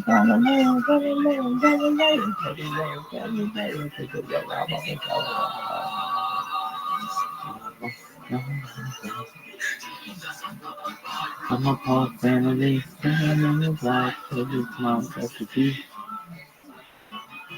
Become easy go, red and blue, red, black, red. Then we're not like people, red and brown, red, black, red,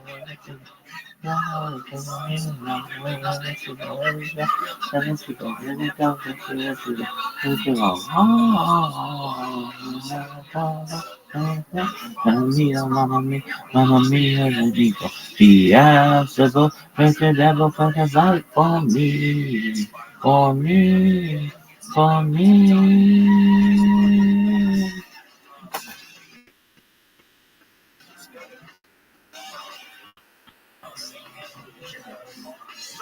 Think you can stop me and turn my eye? Think you can left me and leave me to die? Oh, baby, can't you listen to me, baby? This on the hour, just get me right out of me now.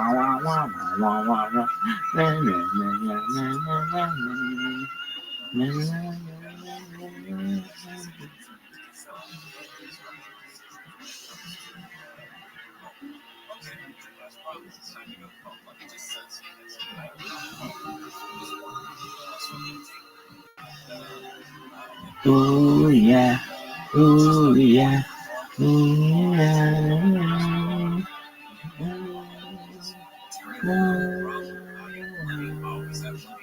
Nothing really matters. Anyone can see. Nothing really matters. Nothing really matters to me.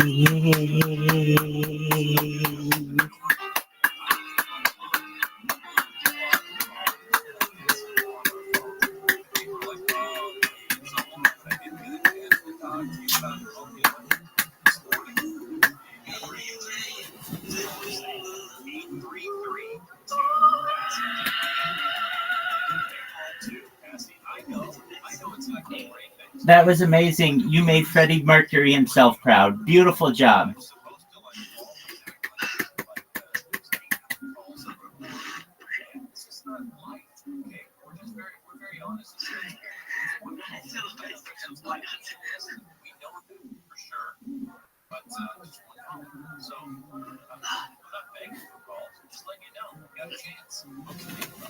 Let's talk to Robert. Hey, Robert. Let me see who speaks. Dog, I'll get in on this one. Yes, so. KFK. Yes.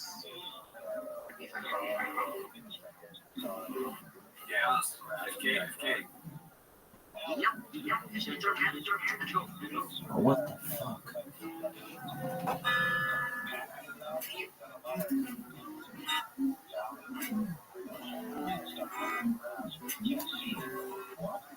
Horseshit.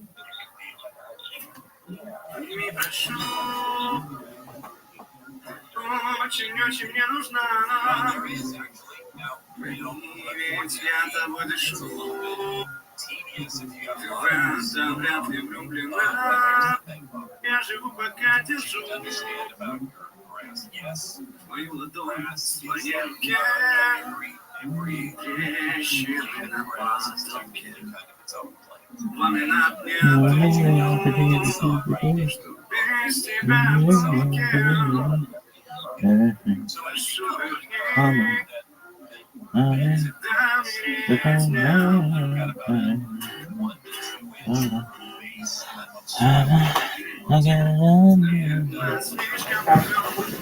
Yes.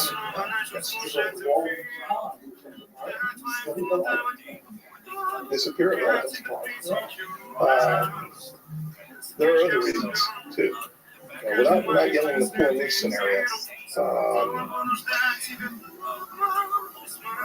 yes, people have a right to know. I mean, that's, other folks have screamed that. Some of them, I think, real. Some of them don't use a $3 bill. Yes, they have a right to know what is going on. They have a right to know because this is their future. Or maybe not. That's what Colonel Corso said. Colonel Corso said, Bill Corso, author of The Day After Roswell, said in a number of interviews that people have a right to know because this is their future. And he had a really great point about that. He said that in World War II, we sent kids, 17, 18, 19-year-old kids, into machine gun fire on D-Day, and they were able to handle that. Surely, we can handle whatever it is we need to know, and it's their future. This is the world that our children are going to grow up in, so they deserve to know. It's a fine thing. And it depends upon our wisdom or lack thereof. This gets me thinking. The one thing that we've heard from the Brookings Institution study, the famous clamp study, was this would cause a great social upheaval. It would destroy our social bonds, our religious bonds. And in fact, I know I'm digressing, but I ramble.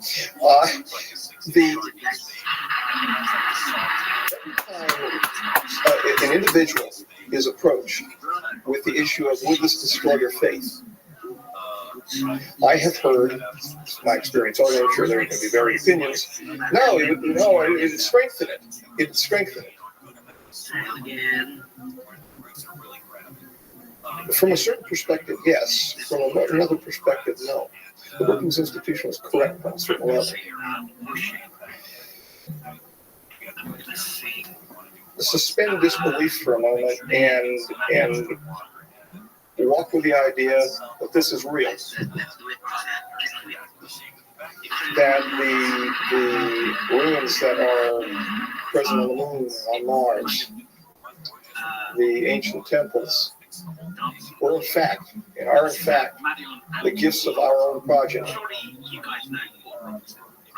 Can you imagine what is going to happen when those temples, which were prayed to as the gods, are found out to be nothing more than the creations of men?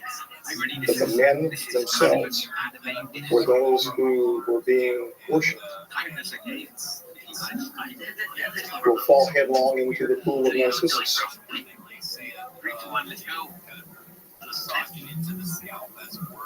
And maybe that's a good thing. Maybe that's a good thing. Maybe we'll find truth, love, God, something other than buildings and stones and marble. Maybe we'll find out who he really is. I know I keep going on about Ingo Swann, but that's just because I finished his book Penetration recently, and in that book he talks about very specifically structures on the moon. We've heard this from a number of different people, that there's something on the moon that we are being kept from discovering or seeing, and there are structures there, and there's stuff on Mars that we're not aware, or that NASA is aware of, but that the general public is not aware of. It certainly tracks with that.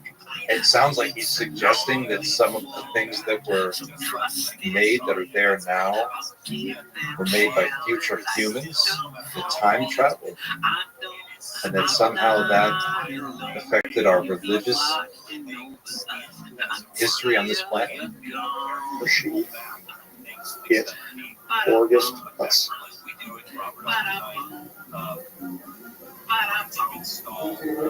Please.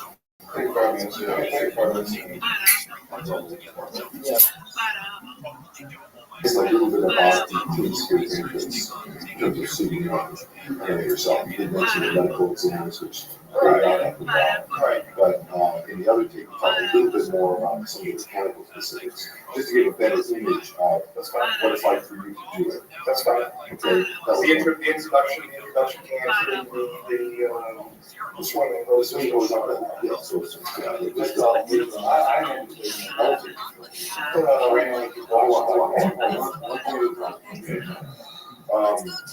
other thing is, that might be pertinent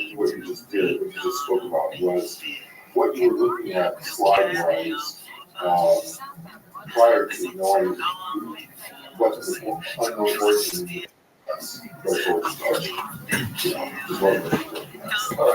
Welcome, Lawrence. How you living, pimp?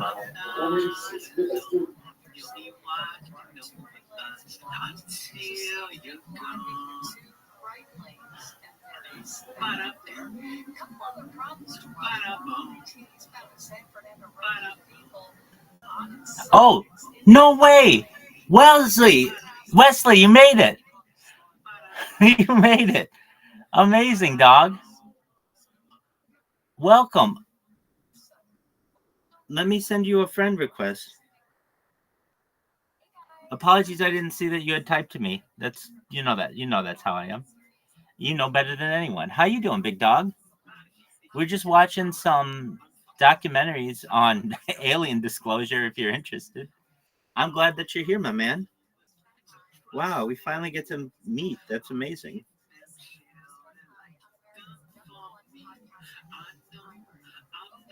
Excellent.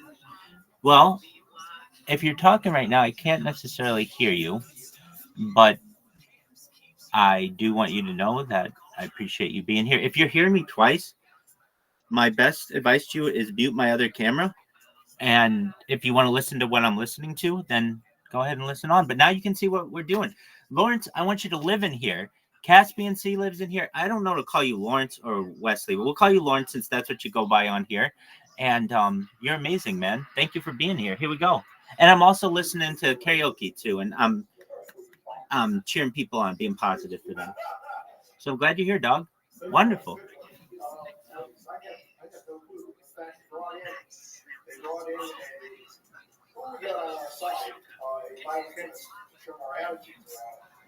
And after about a year, he threw our attitudes around trying to join us. So I said, no, we can't do this without finding out the decision. We need to find out. We're dealing with a situation where it was in vitro. They were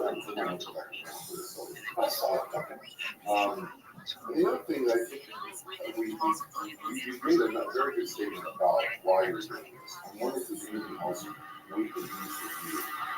What else you could say that is a value to you for you as far as what you're hoping, how you hope to get out. What it is about, you said to help in the number of other things. I just want to put it to you that anything else that comes to mind. We'd like to add, sorry. That is kind of the promise. I know I'd like to tell her I'm not maybe you should say that. Under the appropriate circumstances, because there are military applications that need to be handled in a very careful manner.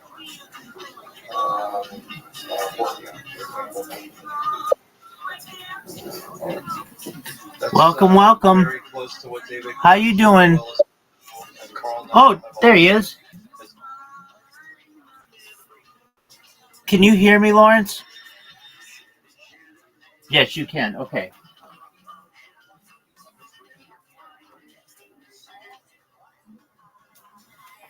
So, in case you don't know, I can't hear you. Caspian C, can you hear Lawrence? No. Okay. Welcome. How are you? NZ09? That happens all the time. Don't worry, Lawrence. We're here to help you. As you know, I am the world's best troubleshooter, so we'll walk through it. Okay. If you want some help, one of the best places to go is in your settings on Discord. You'll see a section for voice and video. Your video is working great, so we can see you beautifully. But when it comes to the voice part, in fact, I'll show you on my phone. This is a phone, so it's not obviously a computer, but this is what it looks like. If you go to settings and it says, at least on the phone, it says voice, but on your computer, it'll say voice and video. You click voice, and then you can choose which microphone you want to use. and that might be it. There's another way to choose what microphone you're using as well. And the way that you do that is when you go to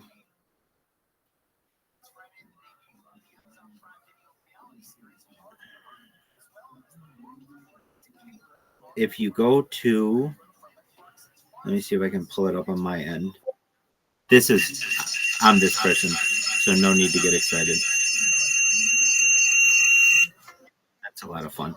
Apologies. Let me do it in another Discord so it doesn't give so much feedback.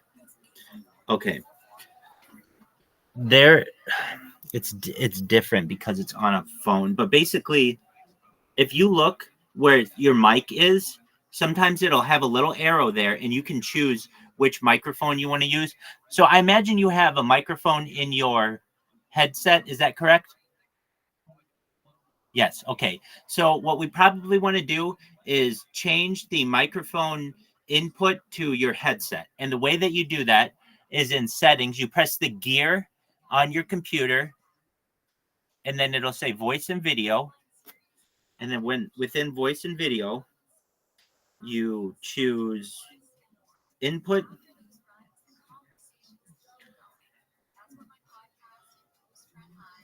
And you'll be able to choose that.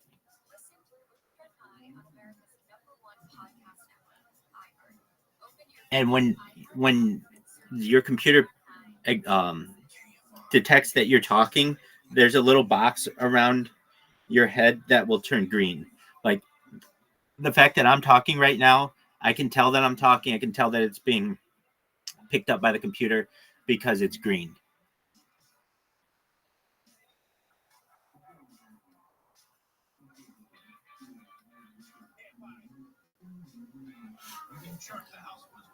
And Wesley, I've got another computer here that I can show you what on another computer how it's done. Just one moment, I'll show you. I'm in the middle of a call with these people. Okay, so here's my computer. Okay, so if you see, I have a computer right here, and I know it's not going to be really easy to see, but down in the corner, right here, there's a gear, and it says user settings. Do you see the gear that says user settings, Lawrence? Yes, you do. Okay, so you're going to click that, and then you get all this information. Let me pull it up a little closer so you maybe can see. I know it's bright. Hold on. Let me turn the brightness down maybe so that it's easier to see on a computer.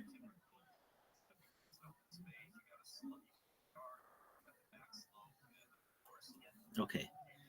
Let's see if that worked for us. Yeah. Okay. So you can see all of my stuff here. On the left side here, you're going to look for, it's called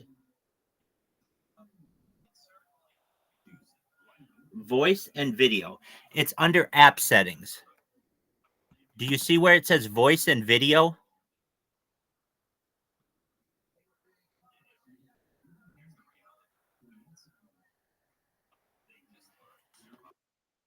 Oh yeah, beautifully, man. Pleasure to meet you. How are you, Lawrence? How do you prefer to be? What do you prefer to be called? Wesley. How you doing, big dog? Pleasure to meet you after many a year. I'm so happy to meet you. This is my friend Caspian C. Caspian C. Wesley, Caspian C.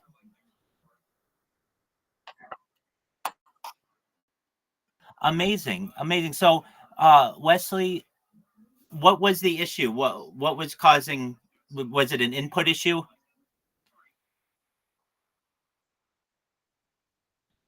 Okay.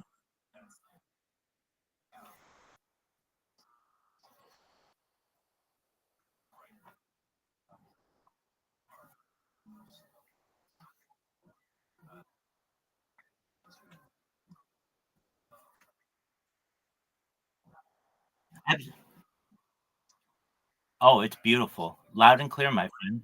Well, wonderful. It's a pleasure to meet you, and you're a wonderful music artist. I know that were saying that you were also a amateur photographer. Is that correct?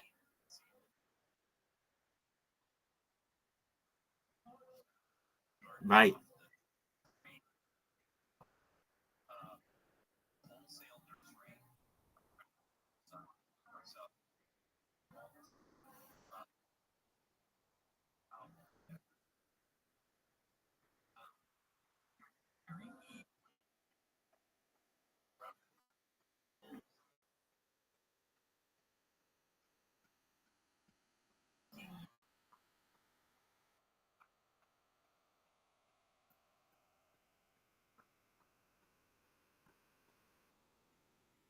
I'm in absolutely in agreement with you.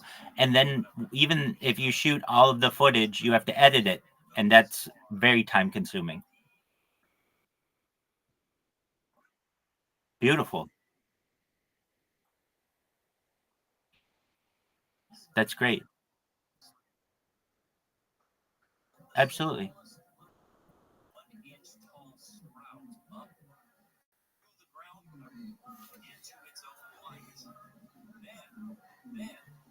It's on its own. And it's now it's got its head above water, and it's got its own source of sunlight. Oh wow. That weed is going to go. But on a hillside, especially an untended area, you want something between a foot to 2 feet of cover there.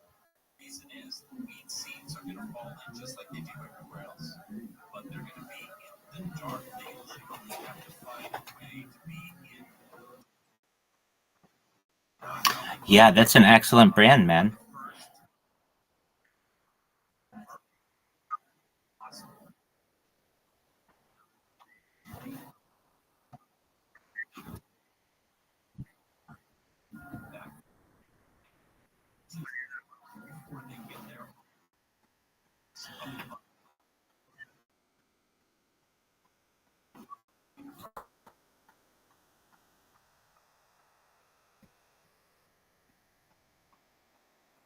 Sure. Absolutely.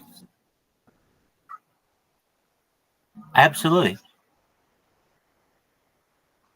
Sure.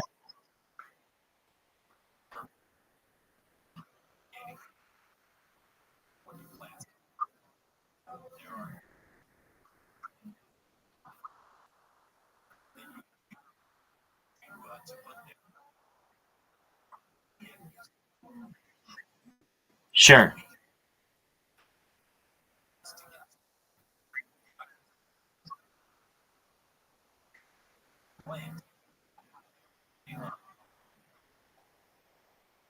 Sure.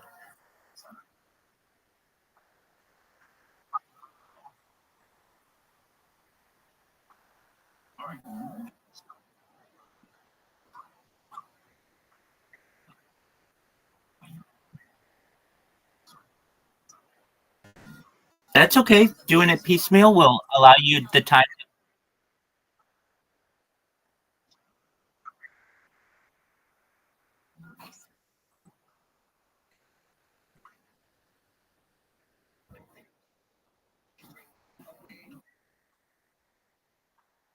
Oh, beautiful, man. That's phenomenal. So what is the movie about?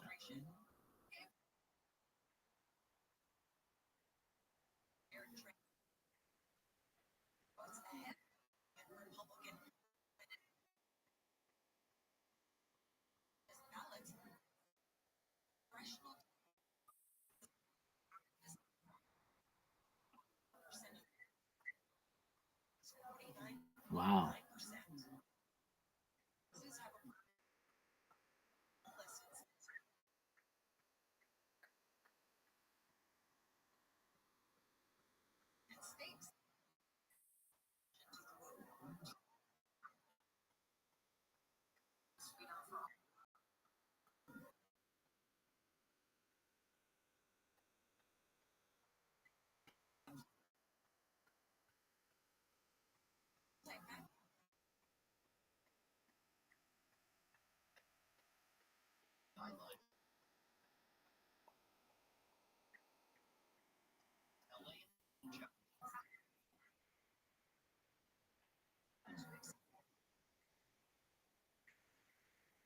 Okay, I gotcha. Now, when it comes to the camera, is it going to be like a found footage film, or you're going to set up?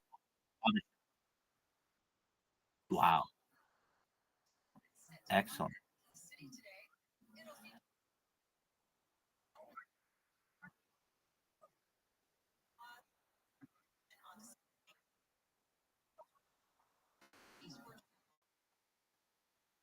Let me see this. Hold on one second. Okay, I see that it's an analog clock. I can't quite. Hold on a second. Let me make your screen bigger, and I'll be able to read the numbers.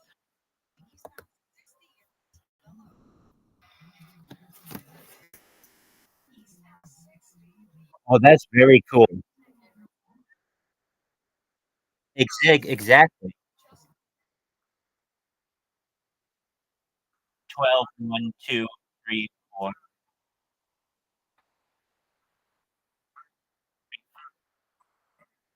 Right. That's a beautiful clock and very creative. And and you and you got absolutely, and you got a deal on it.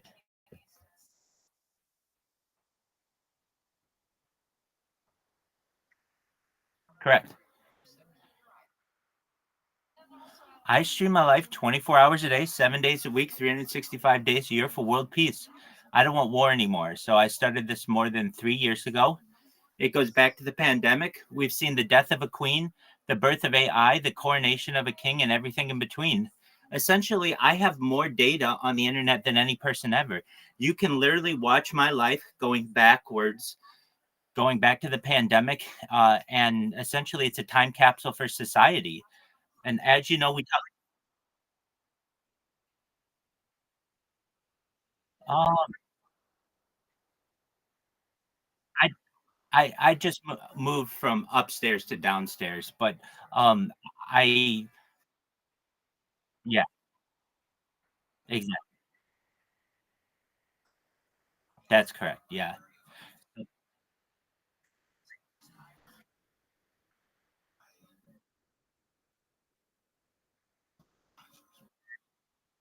that's exactly right. That's exactly right. And essentially, what I've done is created more data than any person ever. Have you ever seen a movie, The Truman Show, Wesley? Okay, so as you know, The Truman Show is basically a story of a person who's always on camera and the whole world can watch him. And essentially, the same thing is true here, except we have my consent. And in Jim Carrey's case, they did not, or Truman Burbank in the movie, they did not. And I also have been generating a lot more interest in my project from Discord. So as you know, we're in the Discord right now, but I'm in. Let's see here. Let me count them. 1, 2, 3, 4, 5, 6, 7, 8, 9, 10, 11, 12, 13, 14, 15, 16. I'm in at least 16 different Discords at once. So there are cameras on me where people can see me from like every different angle. And I'm really starting to make friends in here. So, because people just get associated with me. It's known as the mere exposure effect. Essentially, the more that you are exposed to a certain medium, the more familiar with it you become, and then you start to gain trust and you start to make friends, and then eventually people start to join in and tell their friends about the project. And I have found that since starting this Discord this past summer, it has taken off, and now we've got something like 1,400 people in here. At any given time we could have uh, half dozen sometimes people who are just really open minded and want to live in a better world where there isn't war. The reason why I do this is because I don't want war anymore. If you're familiar with John Lennon and Yoko Ono, they had something called a bed in two different times of their lives during the 1970s, where they in Amsterdam and Montreal just stayed in a bed for a week and talked about peace.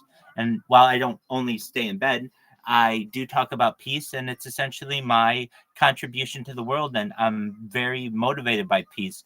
When people ask me what I want to see with the world, it's world peace. And the reason why I say that is if you study perhaps, I mean, within science fiction, certainly, but even different countries, they don't explore, they don't essentially find new things until they have peace at home. They don't want to explore if they have a civil war. And essentially, what we have amongst the globe are wars. And I want to stop those so that we can quit focusing on killing each other and start focusing on space tourism and terraforming different planets and interstellar travel.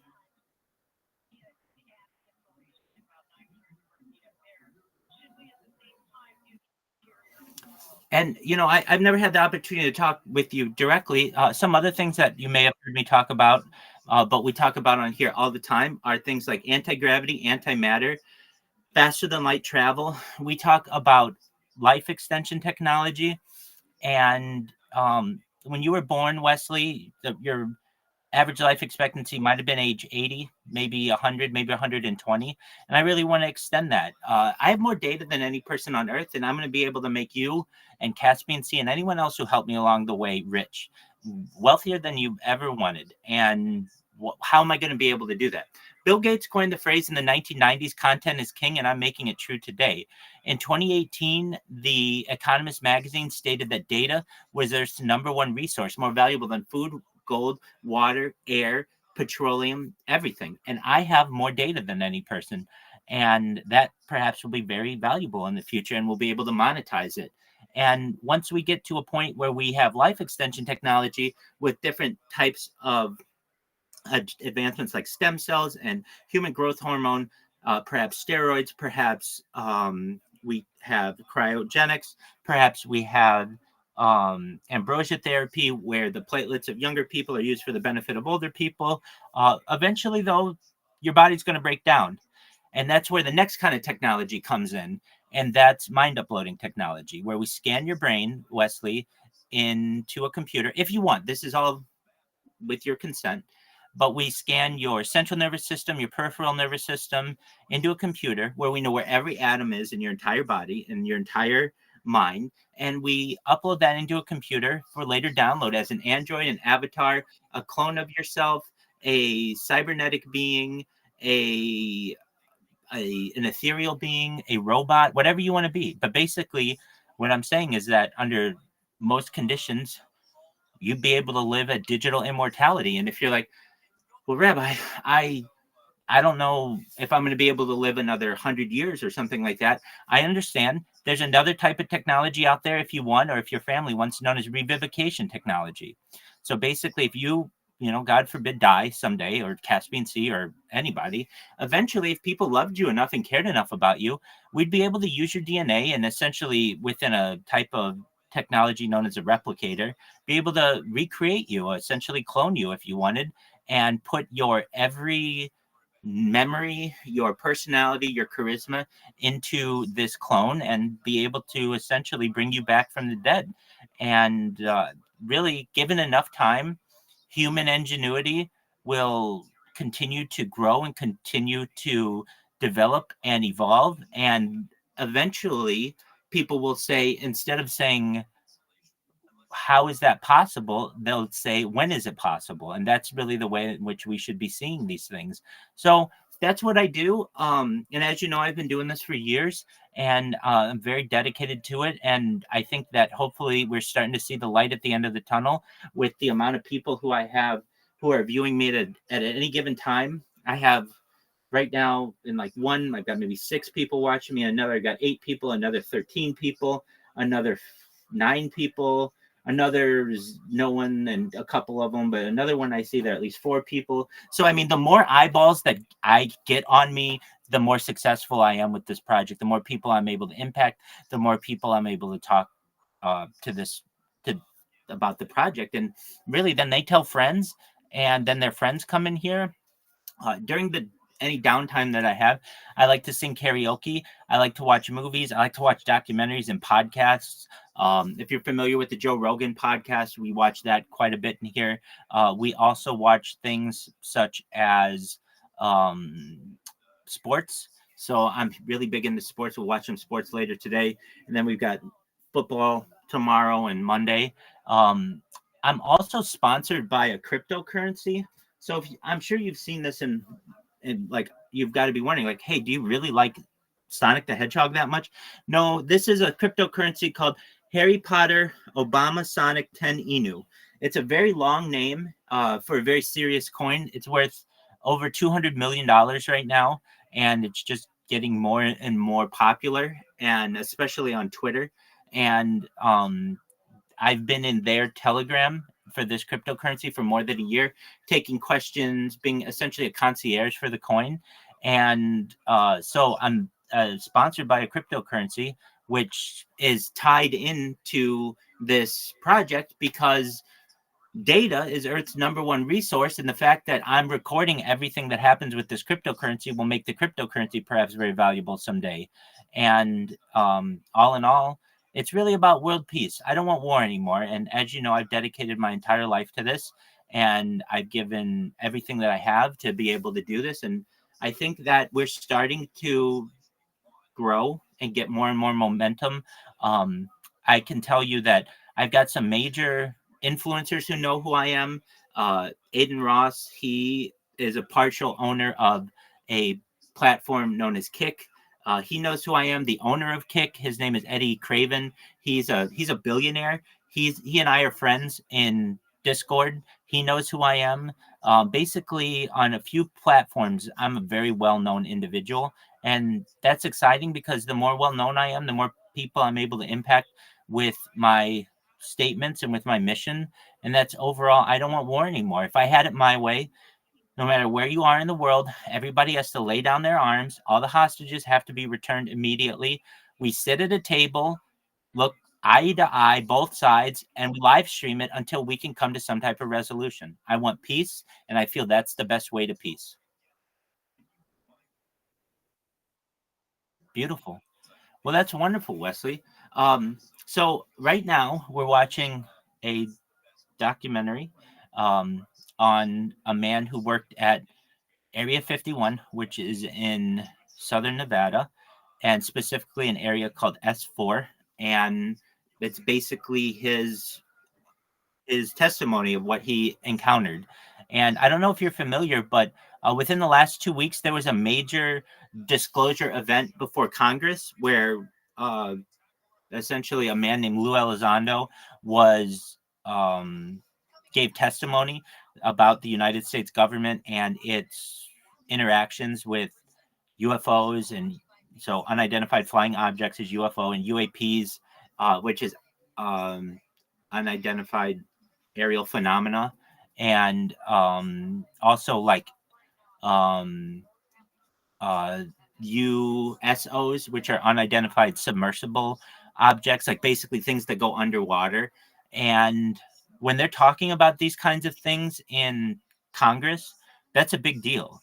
And that means disclosure is coming closer and closer. And while I don't necessarily know if we'll ever get there, I'm definitely an advocate for that. And I'm just an advocate of everybody getting along here on Earth. And overall, I would say that while when I started this, it was quite slow. No one knew who I was. I didn't have any friends on here. I'm in interviews where people say I'm the most famous person on certain platforms because of how much I stream on there. And while whether that's true or not, I'm not sure. But I do know that it's nice to know that people do know about me. And I could really care less if they know about me. I want them to know about my project, which is I don't want war anymore. And that's anywhere. And that means, like, overall, it's very much treat others the way that you want to be treated, and don't put your hands on any person and they don't put their hands on you. And if we can imagine doing that, then that means the same that we do for land and the same that we do for nation states. And eventually, hopefully, we'll be able to work things out. I look forward to a day, perhaps one day, where nobody dies. I don't know if we'll ever get there, but perhaps with enough time, we will perhaps have that. And I'm an advocate for it. I may be a dreamer, and people do say all the time, oh, we're never going to get to world peace. People say that, and I understand, because there are people with different motivations. But if you look at things long enough, and we talk about life extension technology, where no longer you live to be 120, but you live to be perhaps 500 years old, 5,000 years old, 500,000 years old, well, then eventually getting to world peace becomes an inevitability. And it's just a matter of time until we are all on board with that. And then once that happens, we'll be able to explore space. First, low Earth orbit, we'll have space tourism. Then eventually, perhaps we'll start to terraform Mars. And then from there, it's about getting outside of the solar system and starting to do interstellar travel. And the next closest star system is Alpha Centauri, which is about 4 light years away, which is achievable. There and back would be like 8 years, with even using conventional physics moving close to the speed of light. And that's all really exciting to me. All of that is much more exciting to me than dead children and hospitals being bombed and festivals being attacked and all of those things I don't want anymore. And so I've done my best to be a leader to the world in the message that I speak.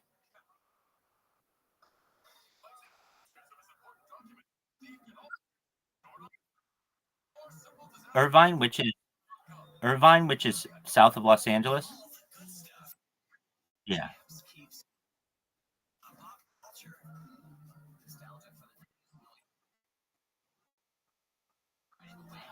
So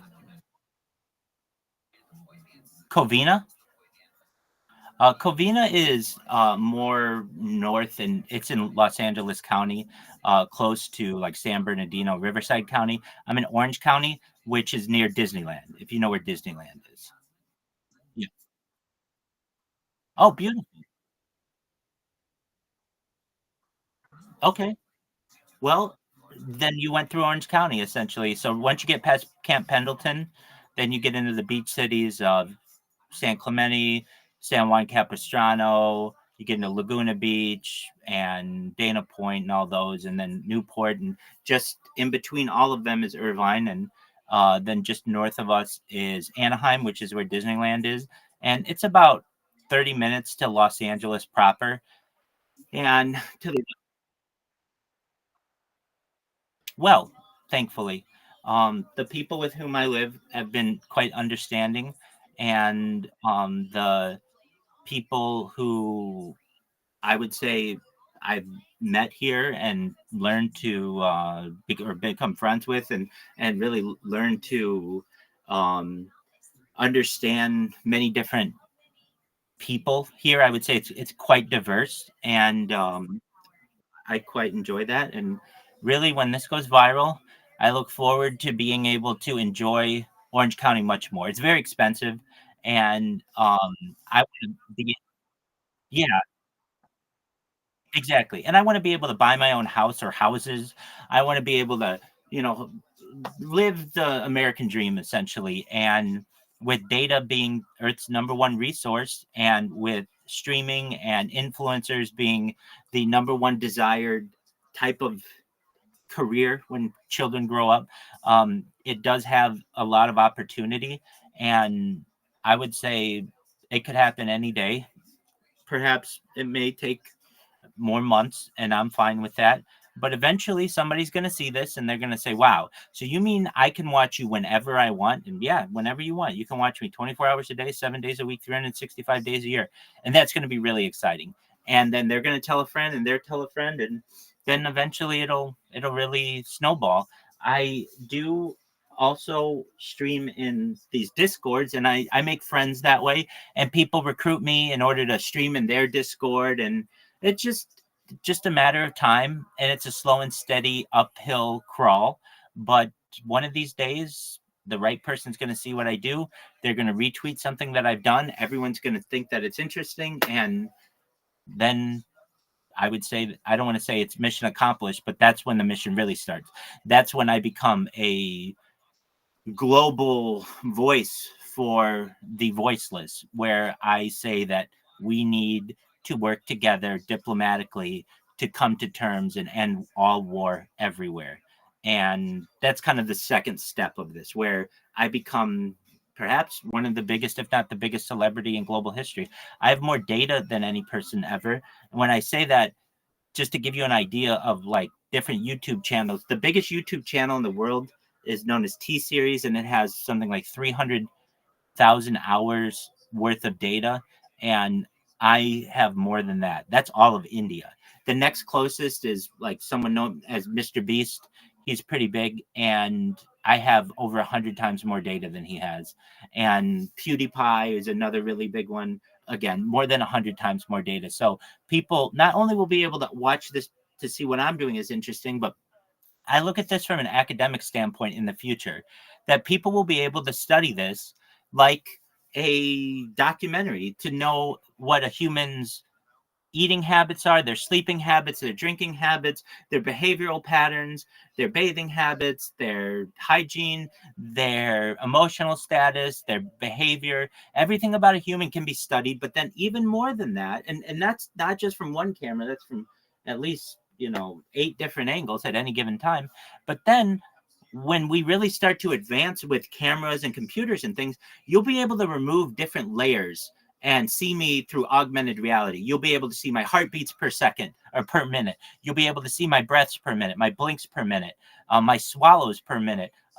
You'll be able to remove different layers of my clothing. You'll be able to change my clothing if you want. You'll be able to remove my epidermal layer and be able to see what's underneath my skin, to be able to see my muscular structure. You'll be able to eventually remove perhaps everything that is impeding your view from my brain and actually be able to see what I'm thinking at a given time. With enough time, computers will essentially be able to advance all of this, and that's really exciting.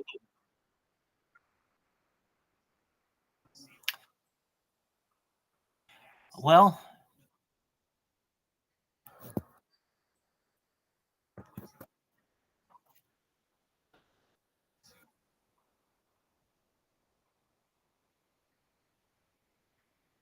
yeah, I mean, I certainly can.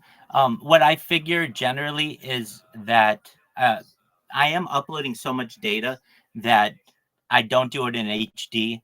The reason why is I can either have one HD stream or 8 SD streams, essentially.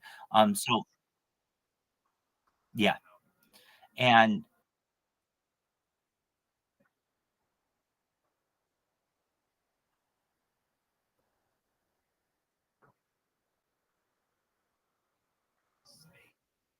yep,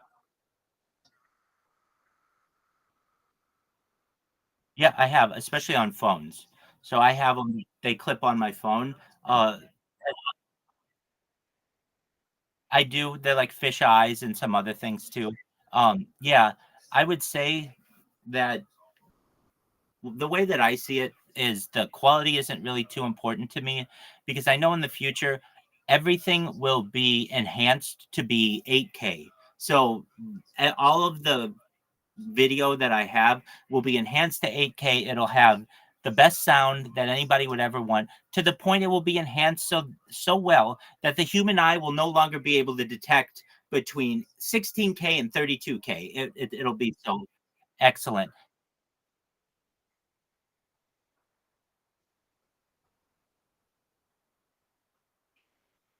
Exactly.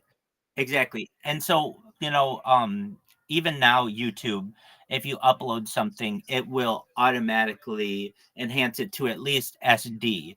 But there are ways that it can do it to HD as well. So at least when it comes to quality, that's not always been my major motivation. It's more about quantity for me. I would rather have 2 cameras going at any given time than one really good camera. And the reason why is when that one really good camera's app crashes or it gets disconnected or something like that, I don't have a backup. With as many different cameras as I have going at any given time, I have quite a few different backups and really redundant streams. That's really been the issue that I've dealt with many times is I can lose an account, I can lose access to account, YouTube can take down account for whatever reason. If any of that happens, I have backups. And so but in answer to your original question, do I have any alcohol wipes that I can use? Yes. And in fact, if you just give me a second, I'll at least do what I can to clean this one. Just one moment.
All right.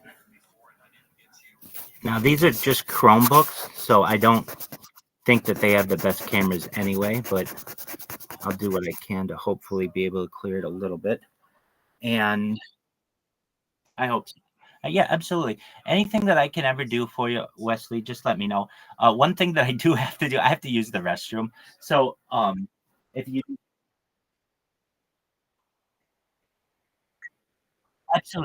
absolutely, Wesley, if you ever want to do me a favor and really help this project, it's this. Come in whenever you're bored and just check in with me. I want to hear what's going on in your life, and we'll become much better friends than we already are. That's all I care about, is just building a relationship with you, okay? Excellent. You take care, my friend. Absolutely. Thank you for being such a sweetheart, and thank you again for sending me your music. You're a wonderful person, and I look forward to our friendship. Take care, my friend. Bye-bye. Shout out to Wesley, everybody. We finally had a chance to meet him. That's wonderful.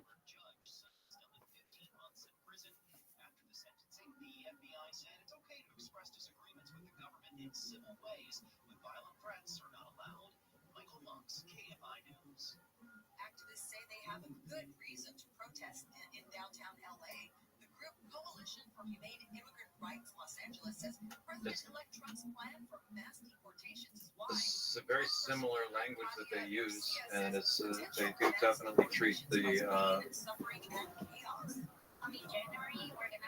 conversation with a degree of seriousness that I think is appropriate for what we're talking about. It's interesting how frequently they talk about how out of the loop Congress is on all this, and how there's no oversight on this program. So that's an interesting problem. Those issues we're going to be extremely careful about here today, because they should be taken great care of. Because our objectives are Including the military applications for loans. I know there was some of this thing to come today, but it's longer now. Yeah, it's only 6 years ago, so how much time is it? I have to be back in 1900. So it's not 7 Okay, good. Well, what I want to do is going over here and say what you're trying to focus on, then it's going to break something very close, very central to the data writing interaction. And we thought that was the best way to use our stage.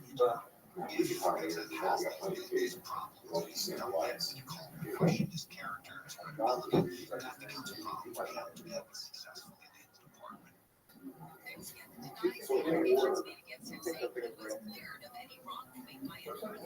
He showed me the letters.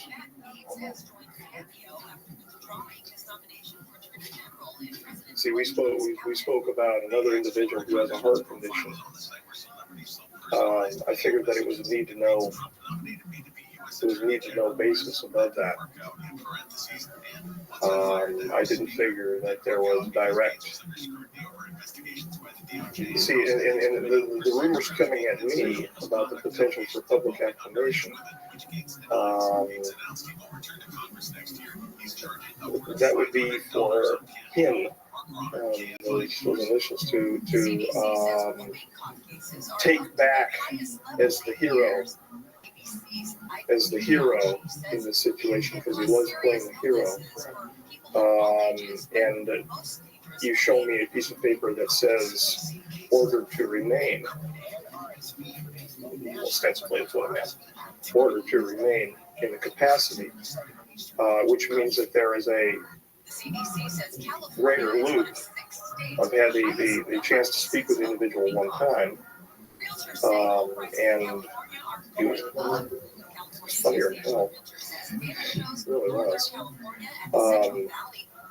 I heard that there was a transcript involving that got out. In fact, I was shown one time. The first meeting, the one where I bolted, the one where you scared the hell out of me, not as much as you did today, but in a little more relaxed circumstance. I heard when I came forth with the word I heard clock refers to the time on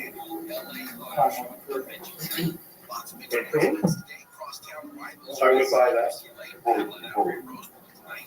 Let's talk a little bit about what we just discussed.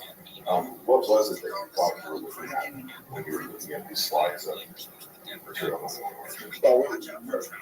We were looking at extremely minute microglial cells. We knew that they were eukaryotic. However, they were unusual in the sense that their cytoplasm and their internal organization, the organelle structures were fused, such as dictyosomes to mitochondria, things like that. And we had no idea what we were looking at. The original contention made by the individuals next to me is that we were looking at some type of biological warfare material, an intermediate. They had more experience. They have more experience than me involving such matters. So, and being that I was new, I was letting them take the lead.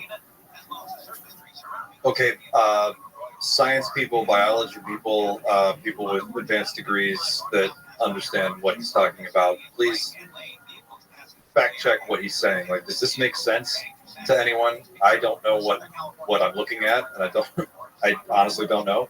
So it's hard for me to know whether this is made up or nonsense. So please let me know in the comments what you think about what he has to say. This sounds like very specific jargon. Well, let's talk a little bit. Everyone was constantly build more.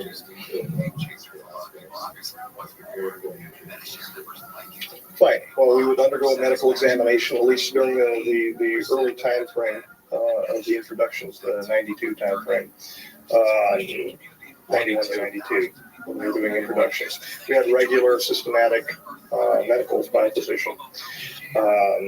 Following that, we would be suited, we would be catheterized, plugged, and suited. Communication apparatus was placed on our heads. We had a cooling system set up. It was, for all intents and purposes, it was a spacesuit. Spacesuit. Something like what you would find in a NASA facility. Not so much something that you would see, or for instance, at USAMRIG or CDC. That type of level 4 suit. It was more of a regular space type suit with joints. We were suited up, we were pressurized, and then walked with our cooling system and our hosing down a ramp into the ambassadorial suite. Following that, we were led up a gantry, which had been moved into position by the Queen Sphere, which had been previously rotated up through an iris through the floor. He was held actually below the ambassadorial suite level, and that was raised up as needed. Wait, what? A clean sphere, pressurized clean sphere that comes up through the floor, through an iris, like the Stargate iris that opens, and then this sphere comes up into the room, and then there's an observation deck and a gantry way And you walk. This sounds like Stargate. It sounds like we walked the entryway with your suit on, your gear. Wow. They did with him down there. He didn't say, and they didn't tell me. There was not a need to know issue. Apparently, they dealt with the cleaning of the sphere and all of that. The regular housed animal maintenance, as they treated him. We would be led up the entryway. The hoses would be hooked into an interior system inside the doorway, which was exterior to the clean sphere. And it was called the exterior system, in fact. But when we would be let in, the door would be closed, and we would be pressurized inside of the gantry-way. Following that, there was a drum system that was set up. Once there was an equal pressurization between the gantry-way and the clean sphere, we would then be told to proceed forward. I would raise a hand in acknowledgement. We were not supposed to talk at the time at all because nothing verbal around the specimen, around the J-Rod. Why, I was never told, but we were not supposed to talk around the J-Rod. I moved the drum system and re-hooked a secondary set of hosing inside the clean sphere, checked the pressurization, and once that was done, the door to the clean sphere would be closed behind me, and I would presume that the pressurization remained the same in the gantry-way. Following that, I would do my business inside of the clean sphere, involving contacting the J-Rod and removing the samples. It's a lot of detail. For a made-up story, that's a lot of detail. We were removing samples to attempt a treatment, a full diagnosis and a treatment for a paraprotein-related monoclonal gammopathy of uncertain significance type disorder, which had various attributes to it, among which were a cocaine type presence to the J-Rod, cocaine syndrome type presence, and certain genetic issues involving chromosome 5 and 17, which led us to Charcot-Marie tooth disorder, and their glycoprotein, their antifreeze glycoprotein problems. They were essentially they were losing heat because of the problems at their axonal ridges. They were not transmitting the energy, something like a dystrophy. Can anybody translate this? On Earth, well, their action potentials were dying at the synapse. They were also losing energy because there was a demyelination process underway. That demyelination process was since the Q94 document was tied to a CMT1A-like problem, the Charcot-Marie tooth problem called PMP22, which is a protein number 22, which an overexpression of that gene causes a greater demyelination. We tied that to the demyelination issue involving the promoters for the PMP22. Those promoters, there's two promoters for it, were selectively deselected with the use of TFOs or triplet forming oligonucleotides. It's essentially an ssDNA vector expression system that we're using. Oops. You're staring at me, Bill. I'm sorry. Sparks just flew out of my head. But I'm not staring. Okay. All we've been doing is laughing. I shouldn't. So you want to post something? I'm sorry. No, I don't. No, I'm sorry. That's all right. Doesn't that interfere in the demyelination process? Or isn't that similar to conditions that you sometimes have? Or is it muscular? Well, yeah, except for he wasn't forming plaques. He wasn't forming plaques. He was simply demyelinating, repairing the demyelination area with the immune system. They've got a cell-mediated immune system, humoral system, just like we have. The cells are different. They've got Philipponia, but very strange looking blood-like material. It's like it. But that's why we use the term analog so much, because it was different. It was different. Can you talk a little bit about some generalities around the building in which you work? The sort of, how many floors it was, where it was located? Sure. You want an experience of Site 4, watch the Andromeda Strike. Except for there's a little more color inside of Site 4. They've got a nice orange stripe on the wall, and they've got a red and blue stripe on the floor, which gives you general directions depending upon the floor you're on, and you can't move without getting stopped anyway. We're talking separate to the groom facility here. I'm aware of several floors at the groom facility, and then finally the majority of the hot stuff was taken over to Site 4. We're talking 4 basic levels. The first level, they're coded 4.1, 4.2, 4.3, 4.4, and finally where he was stored is 4.5. And that 4.5 designation was painted on the wall for him because 4.5 is wrong. That's why, in fact, they built 9 hangars on the Galileo and Sidekick levels. The 4.1 level. The 4.2 level contained the Looking Glass, Alice's glass. In fact, outside of the door for the major facility, there's a white rabbit with a clock.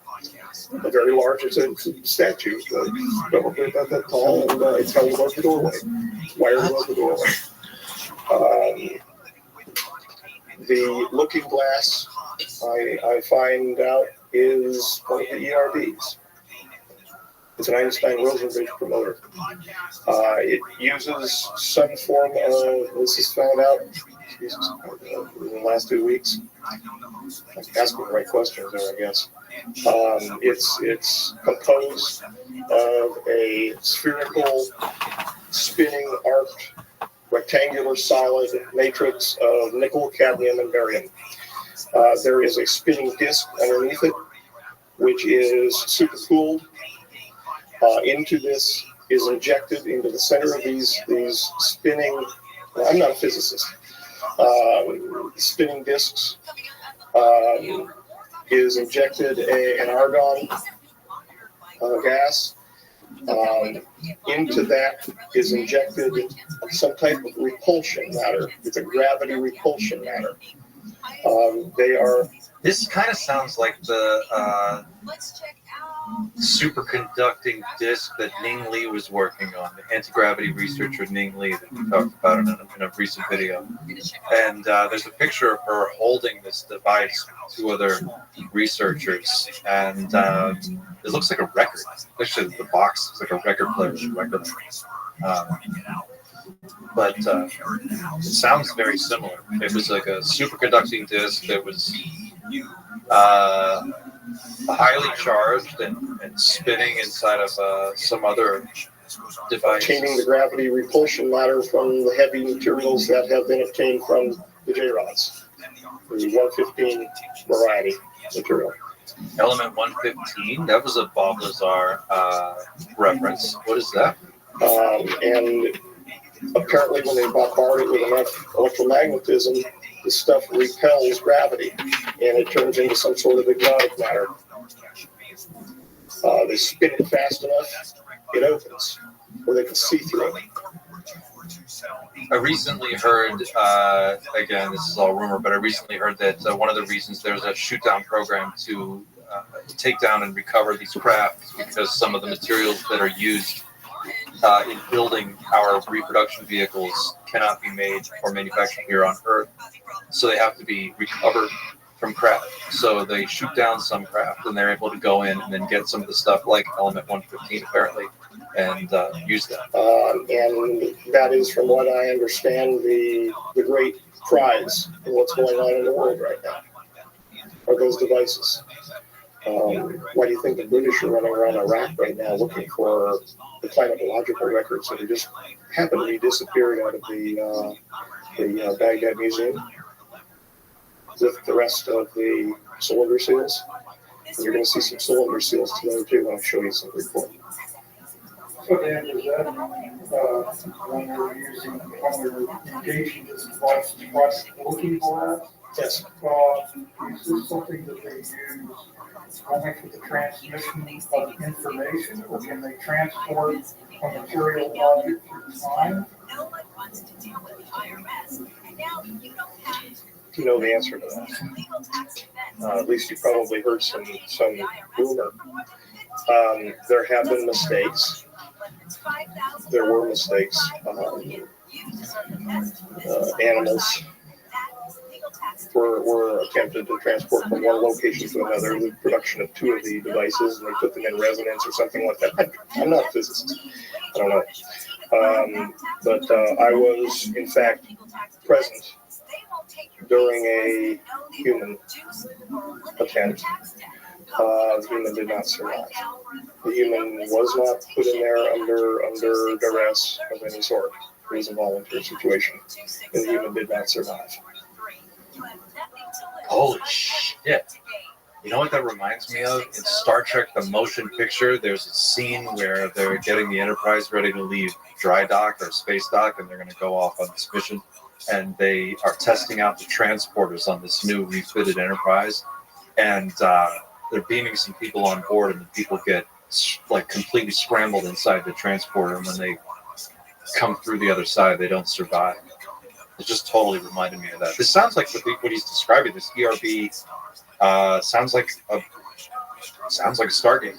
I know I keep beating this drum like the Stargate drum, but there's so many parallels here to the Stargate TV show. It sounds like when they tried to send a person through it, this person didn't survive, and they volunteered. Can you imagine being the volunteer to go through an experimental portal? And it's like, you got a couple of eggheads, and they're like, all right, we've got these 2 things in resonance. We're not really sure what's going to happen. We threw a couple of pencils through, and it seemed like they were okay coming out the other side. Why don't you go ahead, Larry, and take a step inside this thing, and let's see what happens. The human did not move. The human stayed where the human was put. But the human changed, and I don't want to talk about it anymore. It was an attempt at well, in essence, yes, it was a linear. It was a attempt to transport an individual over linear distance, which I understand is the same thing as time travel. Whoa! If we're talking purely from the Einstein, it sounds like this got messy. Distance is time. Yeah. From what I understand, they've only used it for information purposes. Aside from that, how they get the information out of it, no clue. I don't know what specific information they've obtained. I only know one piece of information, and that is the rush. Why the rush is underway to get Lotus done by the 2005 deadline. That in fact this group of J-Rods that are not complying with the wishes of the committee and the wishes of the rest of the J-Rods and the associated brothers, to put a clamp on them so that they stop their influence within the political structures of our government, including the financial structures. Okay. Whoa, freeze.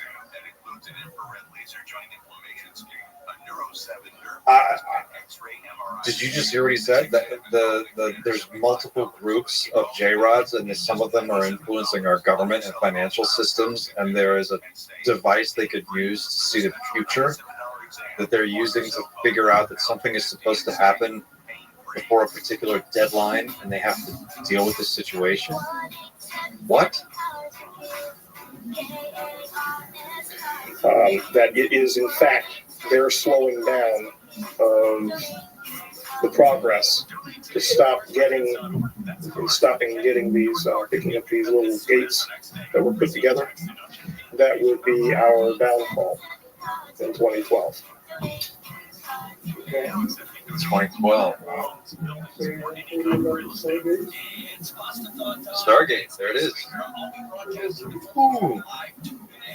Well, Chevron's locked. Bill.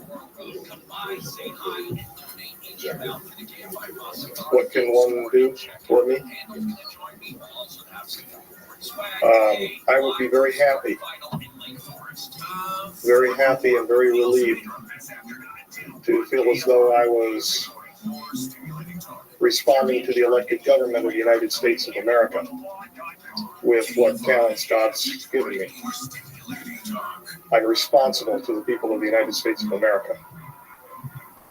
The nature of the information to which I'm privy is sensitive enough that the full disclosure of that information would have to be done in an appropriate location and under appropriate circumstances. That's almost exactly what David Grush said. That's almost exactly what David Grush said. It's weird to see these guys, like, sometimes, there are people that are complete bullshitters and their stories don't make any sense. And it just sounds like, I'm talking about the guys who are like, I served in the secret space program, I was a space marine, whatever. You see some of that stuff on various YouTube channels, but this rings very true, and it rhymes very well with what David Grush has said very recently, and Gary Nolan and some others. Certain military application information would have to be done in a closed session. Will you? Skip. For the national security.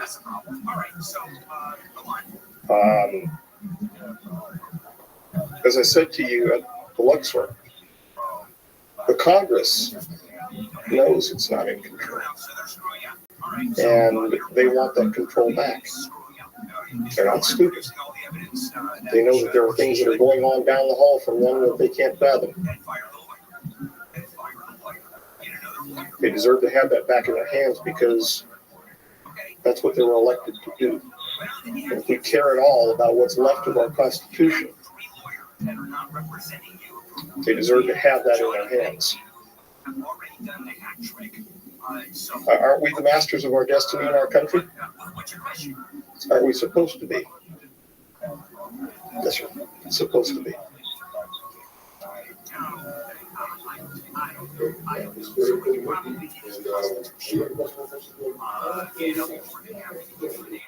He's dead serious. That's for sure. I mean, this guy is like 110% balls to the ball serious. We've heard that theme recently too. Congress isn't in charge. They don't have the control that they think they do, or that we might like them to have. Which is, they're bought and paid for anyway. But this is really.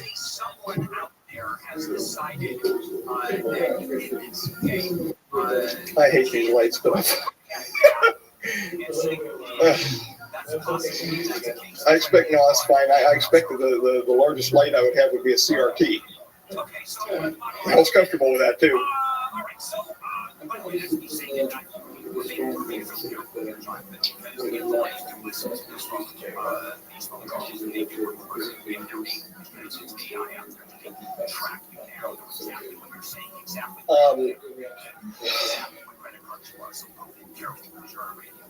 I thought it was an insect.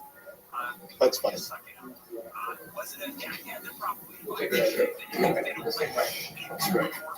Wellington, I went to Dover Grammar School for Boys on the hill over Dover. Yeah, indeed. We were right above Dover College, and they had all the girls down at Dover College. Yes. We had Grand Master, Headmaster Coleman. We called him the master. Yes. Didn't want to call him anything else. He had a cane. Good man. I remember that. Okay, so back to that question. I'm going to rephrase it for you. Can you describe in detail the first time what it was like to meet this being for the first time? My original feeling was I was looking at a giant insect. It's the best I can, just off the cuff. It looked like a giant insect, being dark brown and hunched in a corner, very insectoid in appearance. It almost looked like it had an exoskeleton. I felt afraid inside because I was always told that monsters weren't real.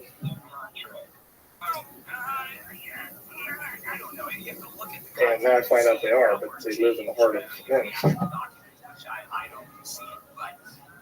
That's chilling, right? It's strange to me how many people who claim to meet a non-human intelligence or an alien being or an extraterrestrial, whichever term you're most comfortable with, but they describe meeting them, and it's sort of like the way they would describe meeting anyone. And occasionally you'll see someone like Dan Burrish here, when he describes it, actually talking about the emotional state and the sense of panic and the physical reaction to seeing it, that makes it sound to me much more credible. It just feels like a much more human answer, very honest answer. It was fear, excitement, complete astonishment. Because honestly, I thought we were dealing with some sort of monkey. Something like an old world ape or the like. Or an insect or a monkey, which is... Indeed it wasn't. What my feeling was. This, I'm not going to lay on and talk about how intellectual I was at the time about it. It scared the hell out of me. That sounds honest.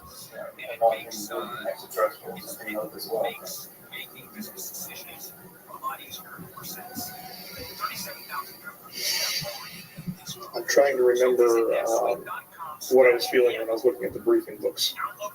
Because even when we were first introduced to the J-Rod, they were him-hawing around as to its origin, his origin.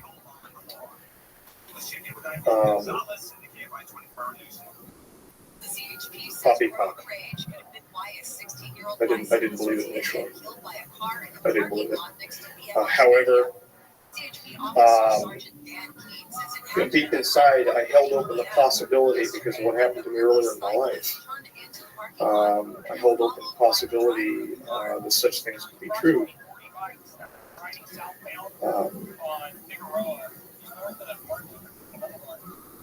But it wouldn't happen to me. It's that old, can't happen to you feeling. So to me, it was poppycock. It was rubbish. I don't know, guys. My bullshit meter is not going off at all in the sky. Like, body language, facial cues, eye line, the tone of his voice, the way that he hesitates. I mean, this feels legitimately like something this man truly believes he experienced. Until I found out otherwise.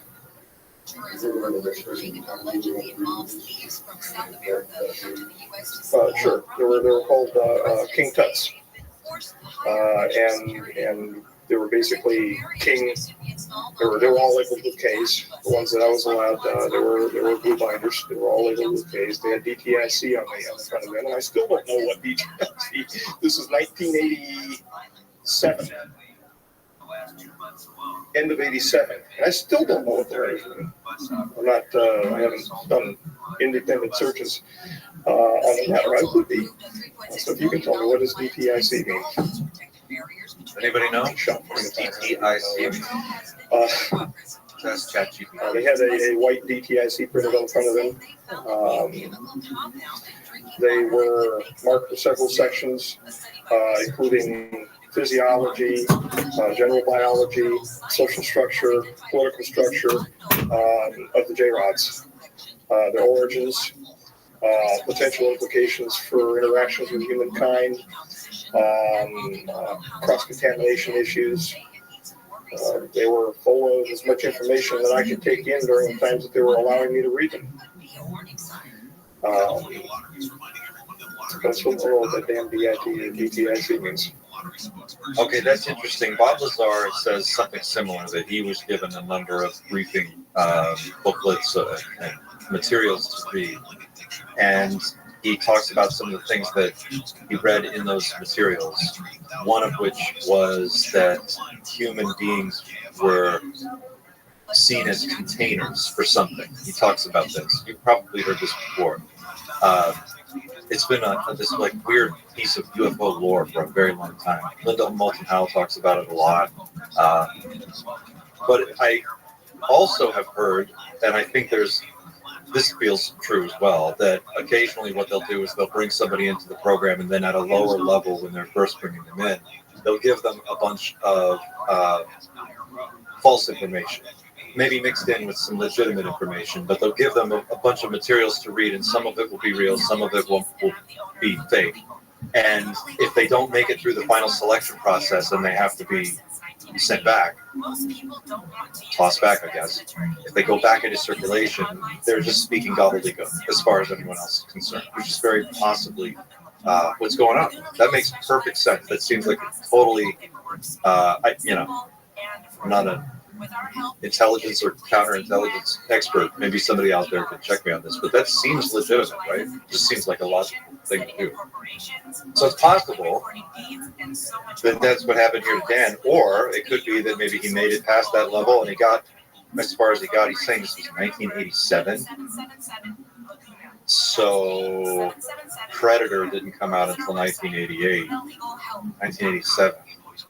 Which summer movies hang on. ChatGPT is frozen to me. I'm trying to pull this up. DTIC ChatGPT.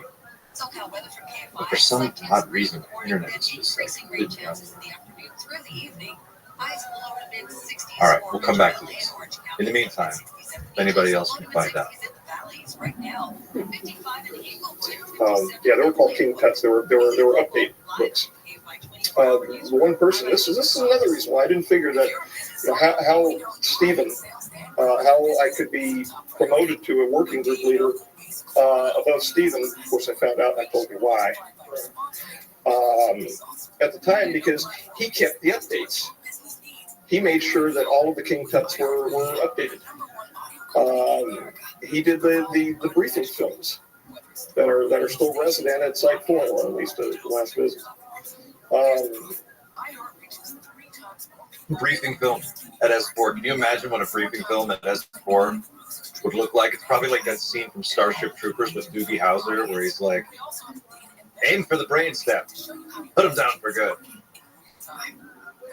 God, that would be funny, just to get your hands on some of those training films. So, the man of that importance, I couldn't figure out why. But again, that's me.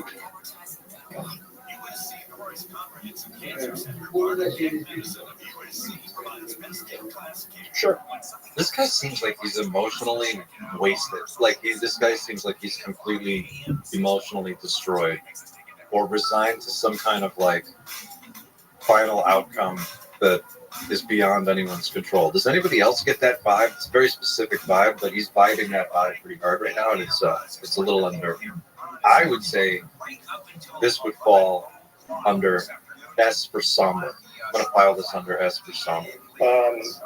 Close-knit, very well-ordered society, one which is numerologically based, one which speaks to others that were called brothers, that I now find out are those who left on a spiritual path to another location, to the famed Duat of Orion, the Epsilon Orionis area.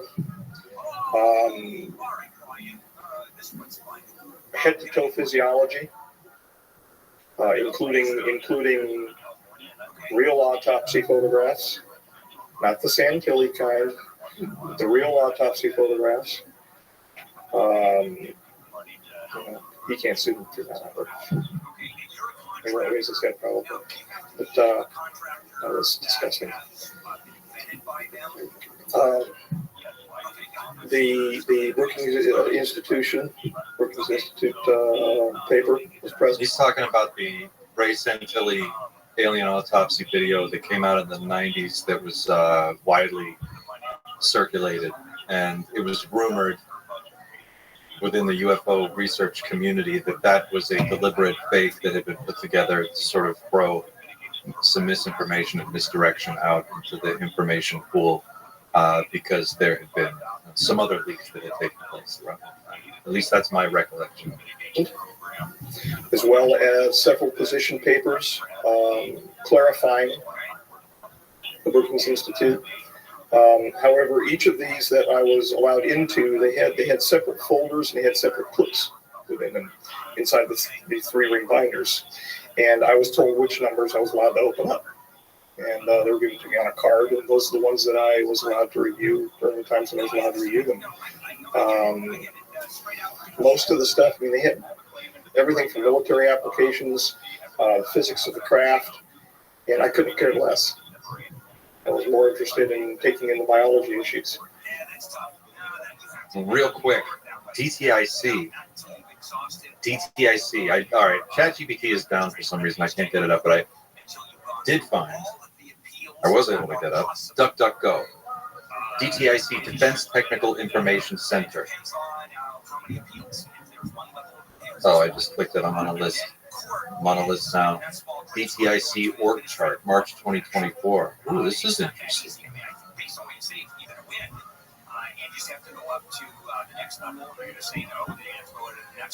Hold up. Stand by. I mean, eventually you're going to get it based on what you're saying, Ryan. They clearly breach. Here, you get $5,700. By the way, we're only giving you $4,000. Check this out. DTIC.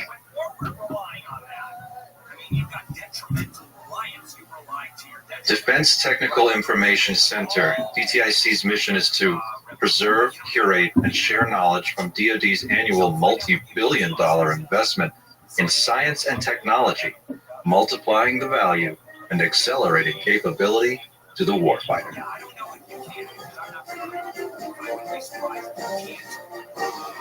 The Defense Technical Information Center has served the information needs of the defense community for more than 70 years. DTIC reports to the Undersecretary of Defense, Research and Engineering, USD R&E. Our mission is to preserve, curate, and share knowledge from DoD's annual multi-billion-dollar investment in science and technology, multiplying the value and accelerating capability to the warfighter. More than 50% of the research records in the collection are available through the access-controlled R&E Gateway, which is accessible to DoD personnel, defense contractors, federal government personnel and contractors, and selected academic institutions. The R&E Gateway sites require Common Access Card, CAC login, or registration. We also provide the general public and industry with access to unclassified, unlimited information, including many full-text downloadable documents through this website. As a DoD field activity under the Undersecretary of Defense for Research and Engineering, the DTIC responsibilities include preserve and disseminate the research that led to the technologies our warfighters use today, deliver the tools and collections that empower the research and engineering enterprise to accelerate the development of technologies that will help maintain U.S. technical superiority, stimulate innovation with public and industry access to DoD-funded research and digital data, maximize the value of each dollar the DoD spends through the analysis of funding data, work in progress, and IR&D to identify gaps, challenges, and the way forward. These areas of responsibility support USD R&E in their efforts to mitigate new and emerging threat capabilities, enable affordable new or extended capabilities in existing military systems, and develop technology surprise through science and engineering.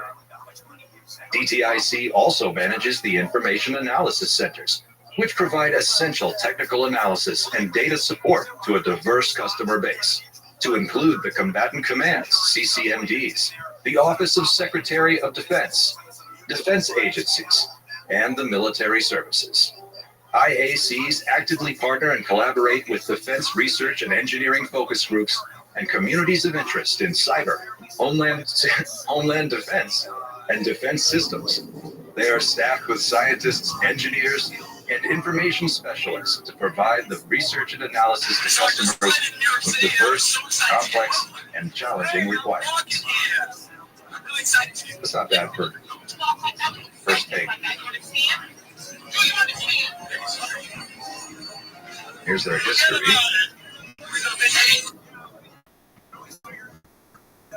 1945 to 1948, U.S. Army Air Corps, the U.S. Navy, and the British Air Ministry established the Air Documents Research Center, ADRC, in London. The ADRC becomes the Air Document Division of the Intelligence T2 Department at the headquarters, Air Technical Services, Army Air Force, Wright Field, Dayton, Ohio. 1948, ADD becomes the Central Air Documents Office, where scientific and technical reports are collected, processed, and distributed.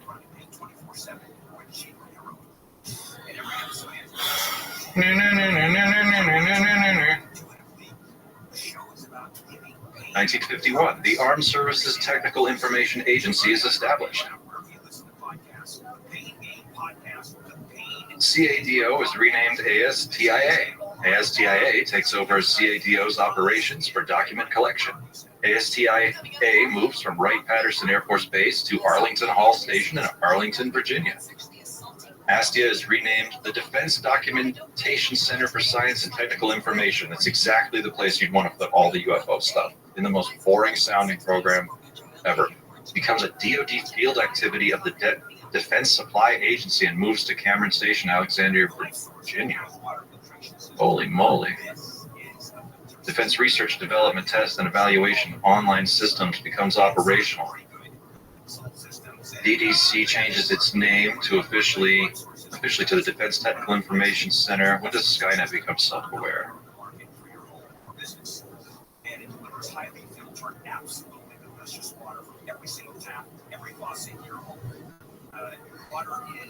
Okay, no kidding. I just said, when does Skynet become self-aware? And then I click this thing, and in 2003, it says DTIC initiates private Skynet, Scientific and Technical Information Network.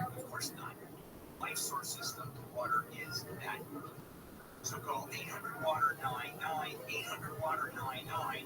Visit lifesourcewater.com. Lifesourcewater.com. Holy mo! Is this what he was talking about?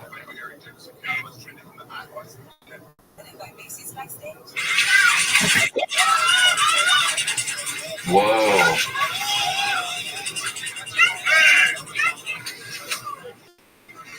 2018, DTIC publishes the inaugural issue of Journal of DoD Research and Engineering, a peer-reviewed journal that provides a venue for the department's scientists and engineers to publish their classified and controlled unclassified research. Kind of late in the game to have that. Sounds like a reaction to something. Sounds like they didn't talk very much about what they were working on, and maybe now they're able to talk a little bit more because they were behind. And now they want to get ahead. We're just spitballing. DTIC launches the Innovators Information Repository, an access-controlled online collection of information related to technological innovations made by small, independent United States businesses. Good old mom-and-pop military contractors. DTIC introduces Smart Tools Tagger, a natural language auto-indexing tool which semantically analyzes a document and then outputs ranked tag listings of concepts and topics summarizing the main themes of that document. So some kind of an AI tool. DTIC modernization priorities. DTIC creates the DoD modernization priorities space in DoD tech media to highlight key technology areas significant to the DoD community. It provides an overview. Yo, what's going on, Sir Smokes? Well, I hope you live in a dream. What's good, dog? We're just watching a documentary. How was your night? All right. FOIA request for service So is this your first day going to be at work? DTIC. Oh, all right. You're going to kick ass and take names?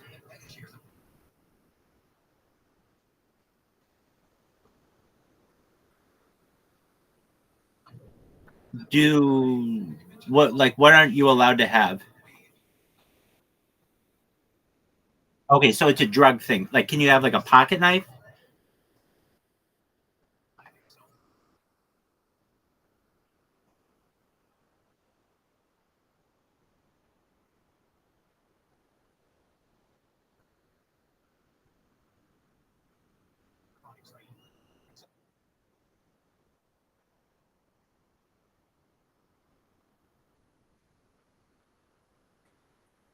Wow. So, you can't have like a pocket knife? Wow. Okay. What about a stun gun or like a taser? No. What about mace or like spray? No, I know. I'm just checking on like all the. How about like a baton that telescoping baton? Oh, okay. Wow, they're very strict there.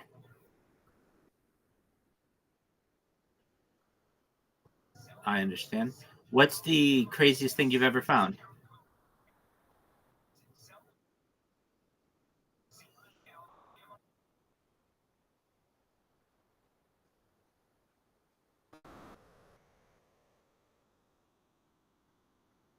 Oh, wow, that's a serious deal.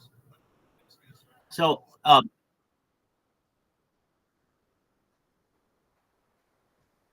wow, so she was really going to hurt someone. Do you have a metal detector?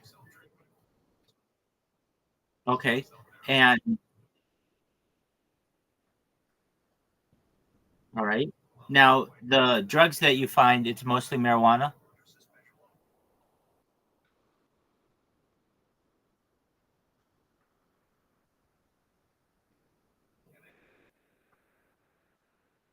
Right. So, what happens to the cocaine that you find? Take your time, dog.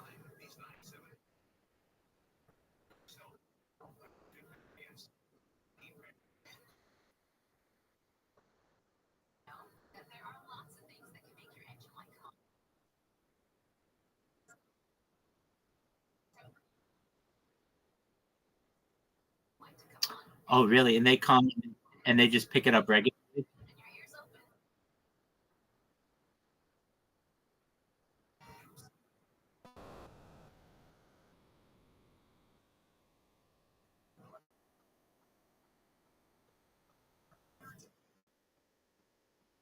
I gotcha.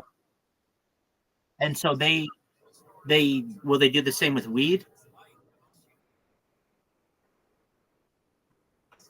Okay. So,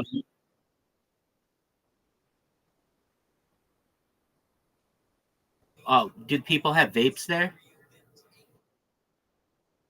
You can vape marijuana? You can vape marijuana in the club?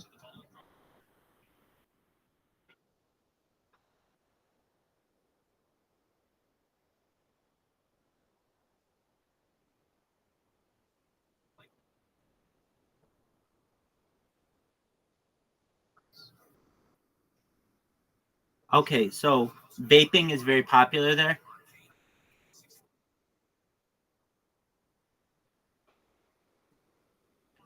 I gotcha. So very easily, if you just had a vape that wasn't brown, that had marijuana, you could go to your club and just say, "Yeah, it's nicotine," and you'd be like, "Okay, whatever," and you'd be able to get in. Wow. And oh, I forgot. Okay, so there's no alcohol at this club, right? 18. Yeah. All right. So it's just like a dance club. Okay. I got you. Have you been there before?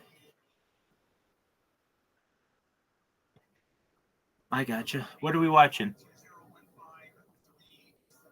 Is this? Oh, okay. That's a big game. Excellent. Excellent. Well, I'll watch it play that.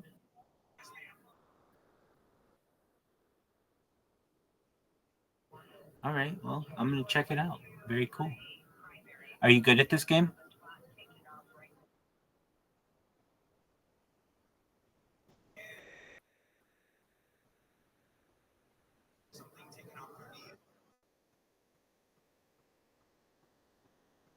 Why can't you drift the game yet?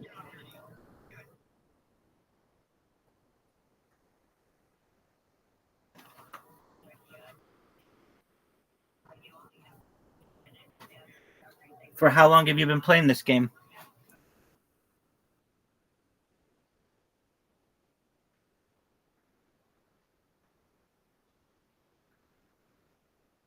Oh, I got you. So you're very good at it, but this time it's to save your data, basically. Cool.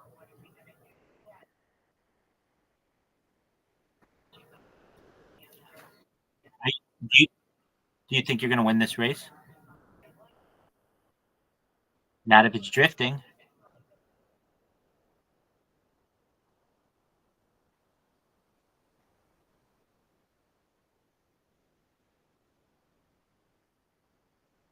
Do they have a book? Oh, cool.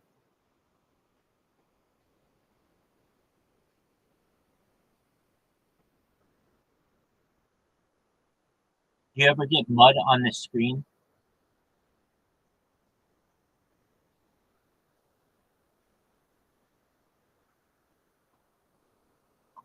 I'll be quiet. I'll let you do your thing and I'll watch.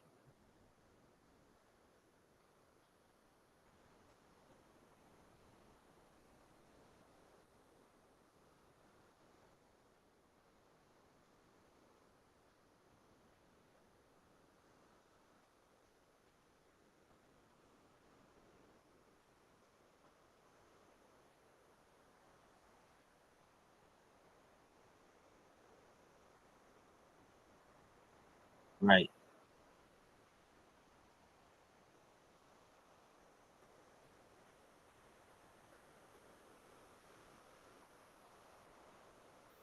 Have a little metal, baby.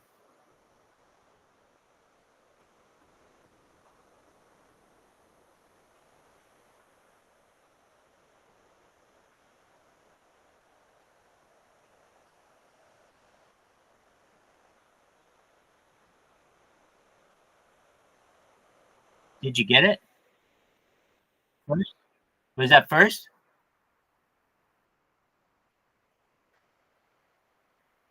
All right. Sounds good, my man. Okay.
Right.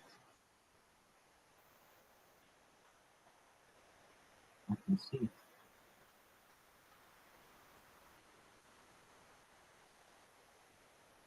Woo! Yeah, I see that.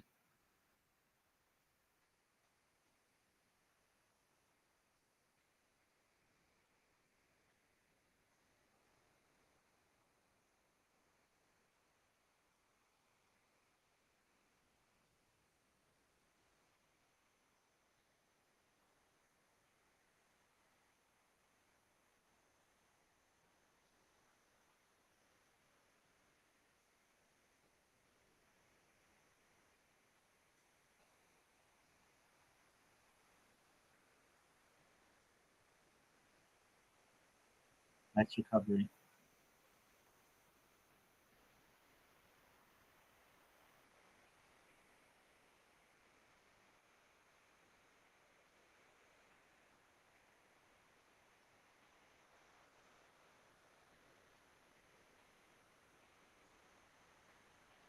That was easy.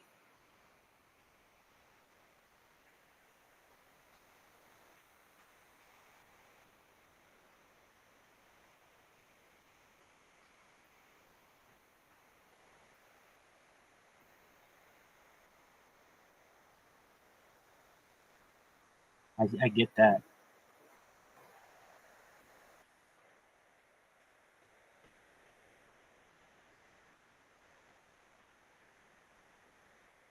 You got it. First, nice.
There you go.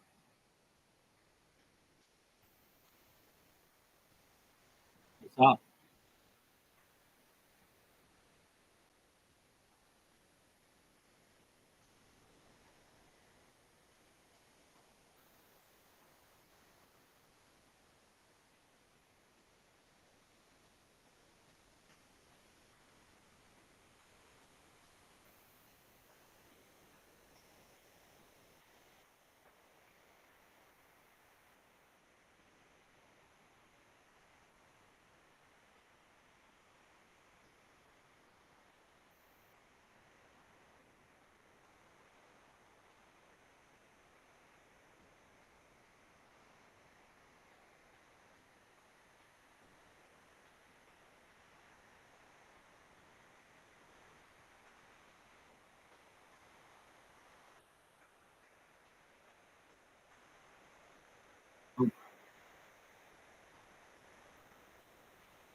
Good job. You won.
Right.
Excellent. Thanks, bro. Hope you have a safe evening, my man. There you go. Take care. Now, Defense Technical Information Center. Let's get back to Dan Burish's very compelling interview, but wow, did not expect to just duck, go my way into that. That was interesting. It's an interesting diversion. All right, here we go.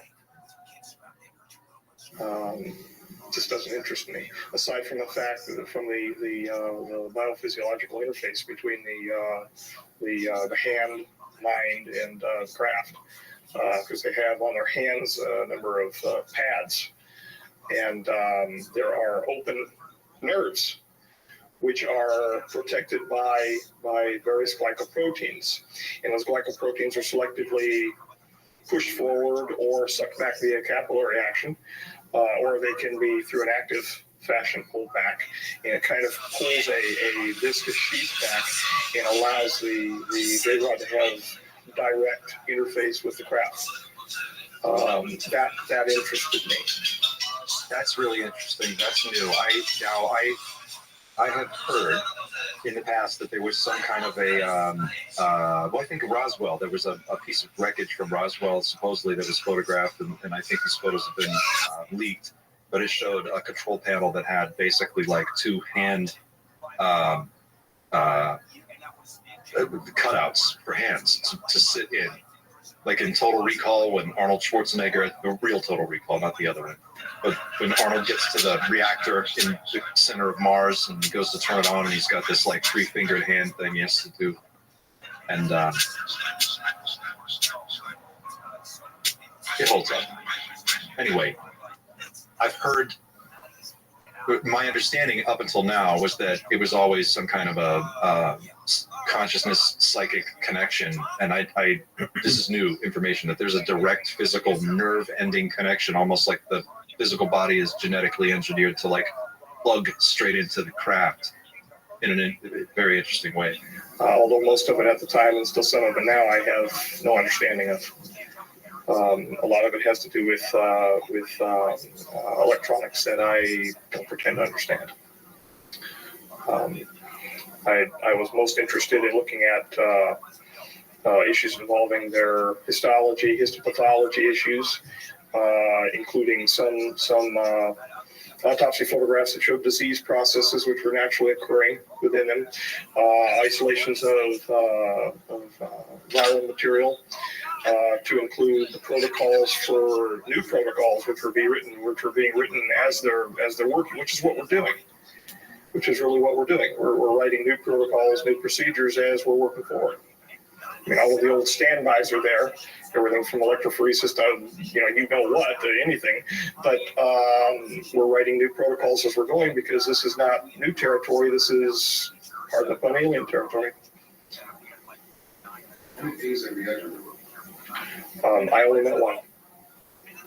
I'm aware of possibly 3. From the reading, and at that time, again, I was so stunned by what I was doing. A lot of it was getting by me. When I read the word extraterrestrial, I tunnel visioned. And when I finally believed and understood that it was, in fact, an extraterrestrial, none. No. Okay. Thank you. This looks like the face of somebody who really saw an alien and had a total freak out internally and still struggles with the reality of that. That's what I'm seeing. Maybe somebody out there's got higher perception points than I do, but I take a look at this and tell me what you think. Play this guy back once or twice and watch it again.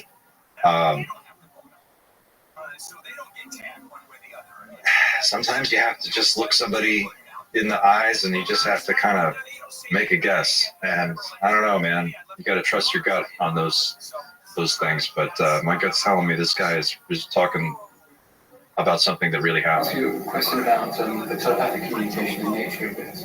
What is it actually like to communicate with all these beings telepathically? And what do you hear something in your head? Do you hear images? Or? I could hear my voice. Yeah, you can hear yourself think. Sorry. Habit looking at people. I could hear my voice. However, the cadence, the affect was something that distinguished it other than me. There was no great booming voice from the heavens or anything like that, and I'm glad I do not have a proclivity to hear voices in my head, and have heard none since. But people could probably challenge that. But, I could tell that it was somebody other than me, and I could tell because I felt drawn toward the subject that was sending the communication. When the J-Rod spoke with me, prior to the bombardment of the images, it was something that was part of me, but not part of me. We felt non-resident for a moment. It was almost an OBE type feeling. And then I could feel myself pull back and experience the sound. It was physical. It was more real than touching an object. And that's the only real time that I felt anything, more physical than physical. Is there a conveyance of emotion? 100% emotion. If he was upset, I could feel his pain.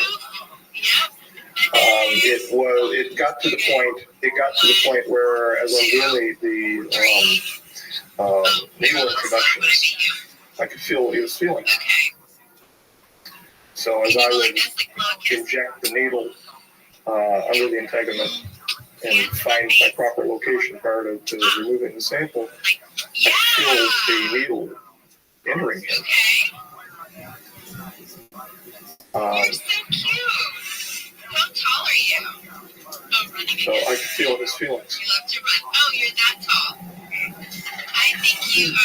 Oh, People wear bottles are. we're running. I'm running move, can we? Every time. I saw a guy out on the Mac outside of the Galileo, the 4-1 area. I love you. You know how to He was do barefoot. that? Okay. And he was just standing staring off in the distance. This is as we were coming in on the helo.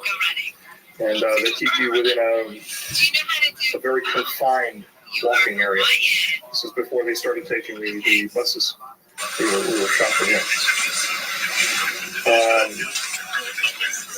When I saw him subsequent to that, when he did the famous nap videos,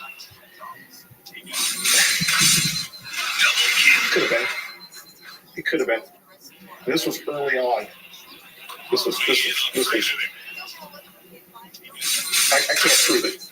I could not positively identify that being Bob.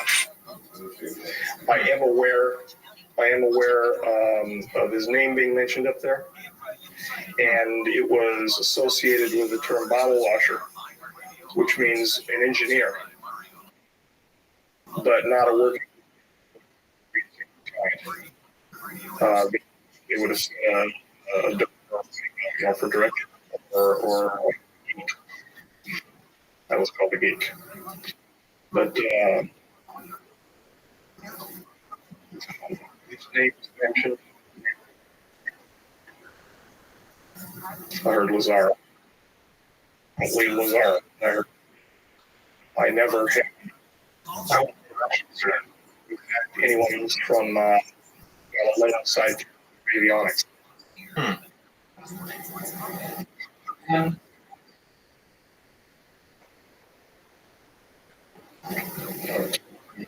Temporary assistance, temporary pain,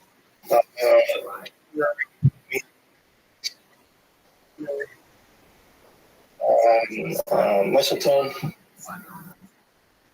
and flat out nothing. Worse. Since then, there have been residents or not. Now,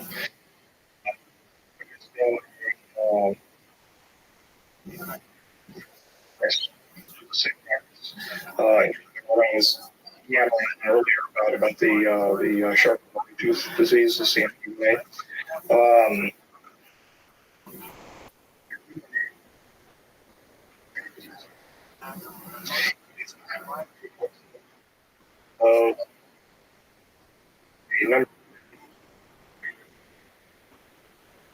Watson Creeks.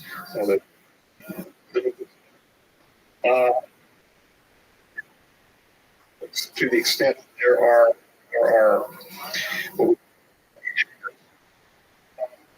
collected like rosettes. They're 2 weeks long. It's world.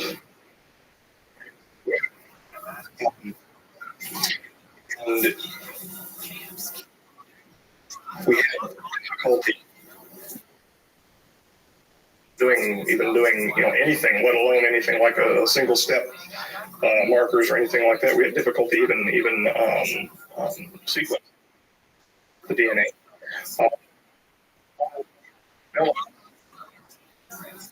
Our genes have been shut off. Combined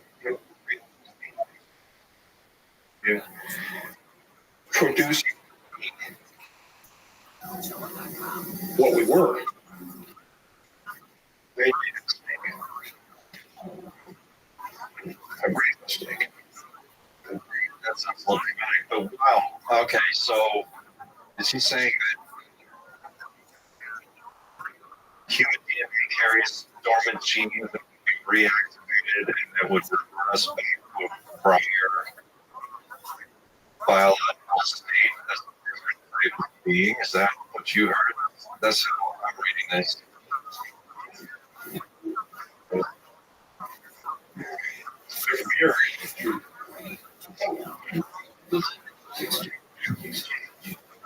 We've been exchanging going on since 1941.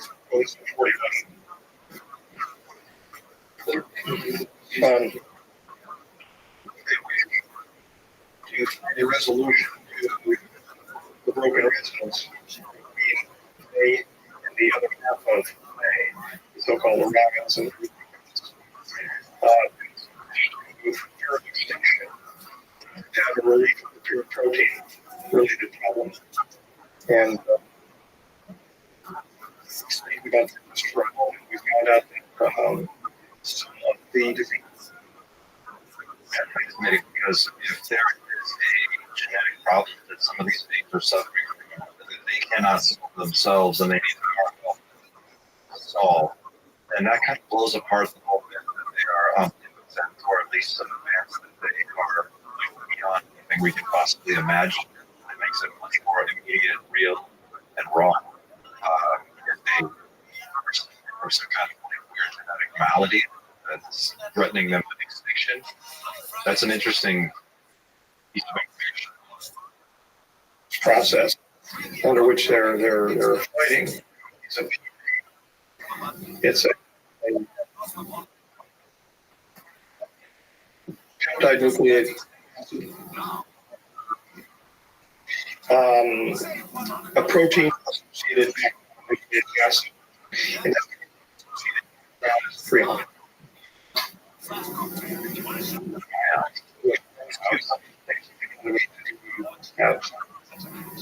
It's very dangerous. But the process is to solve the problem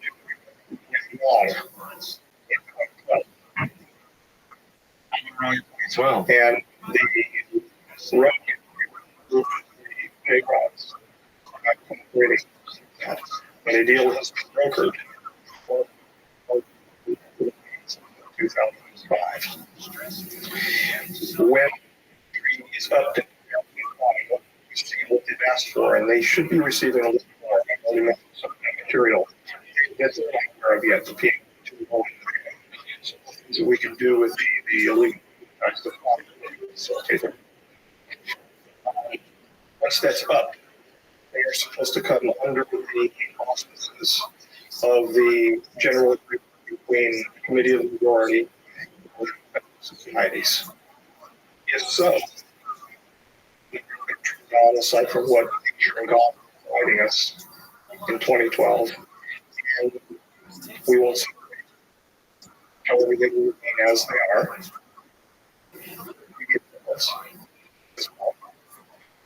We will remain as they are, and we will remain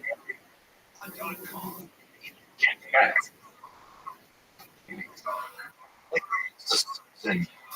Of something. That's just something that's possible as far as what they people and the people that are overseeing. Sorry, He's one of them guys. Those are bridges. Okay. So far from this interview with, I have gotten that there is a program looking at this that has access to devices and basically allow it to go to see alternative or a different, or this time, infinite distances, distances, and potentially objects for basically in the sense of the series movie Kurt Russell. They also have a being named J-Rod, referred to as J-Rod, that is a biological being related to humans in some way, extraterrestrial but not alien, from the future, that's here, it's suffering from some kind of a genetic disease that threatens their race with extinction. There's a splinter group of J-Rods that are doing some other thing, and there's some kind of an agreement between MJ-12 and one of these J-Rod groups, and there's some kind of alternate future timeline or convergent timeline problem that apparently has something to do with 2012. It's really fascinating. Whatever we're talking about here, I'm in. I'm ready for the Netflix series or HBO. Can you explain what the fuck you're talking about? Can you explain what the fuck you're talking about? I get it. I'm watching the news and stuff, but it's so impacted. We just said something back. Thank you for that great question. Sorry, I'm just saying, let's stretch it out a little bit. You might want to begin by being specific. It sounded like you're talking more about what they were going to get in this exchange, and we're kind of curious as to what We're going to get not wiped out. okay, what's the problem we're trying to solve? Instead of getting wiped out. The biggest problem is to make sure that the biggest problem is to make sure that there are no human-created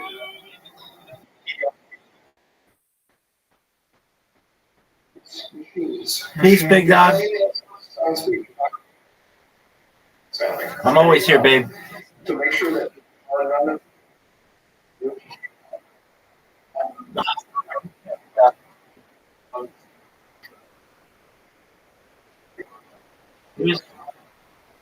Peace, dog. Peace, baby. network of worms. There's supposed to be some sort of enlightenment, whether or not that's the Christ event, or whether that's a burp on a Sunday morning. I don't know what that's going to be. I'm not enough of a scholar in that area to figure that out. To know. I do know that failure It's not an option. would result in too much energy being directed at our planet from our star. And hence my interest in looking at the pretty pictures of the sun. Like a solar flare? Okay, that's an interesting point, because what he just said about the Earth or our system crossing across a part of the galactic plane where there's a dense pocket of wormholes. Lou Elizondo said something similar. It was in a similar vein a while back, and I just remember seeing it, but I couldn't possibly tell you where I saw it. I just remember him saying this. It was an interview he did.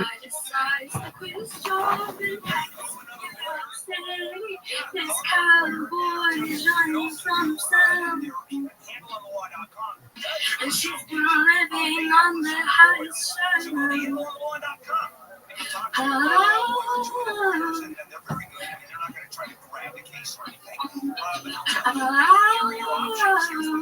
They come inside,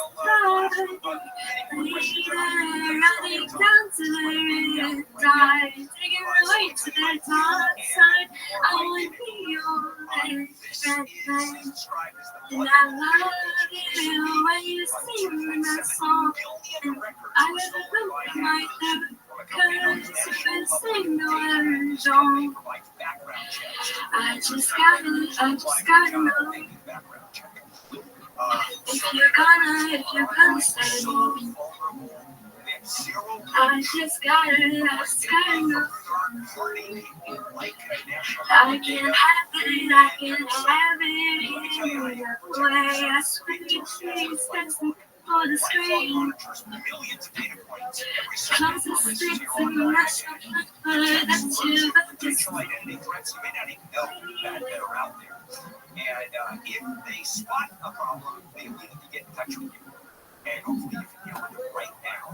Can't be stolen. And I love you. I can see you. I get a look like you. I got it under my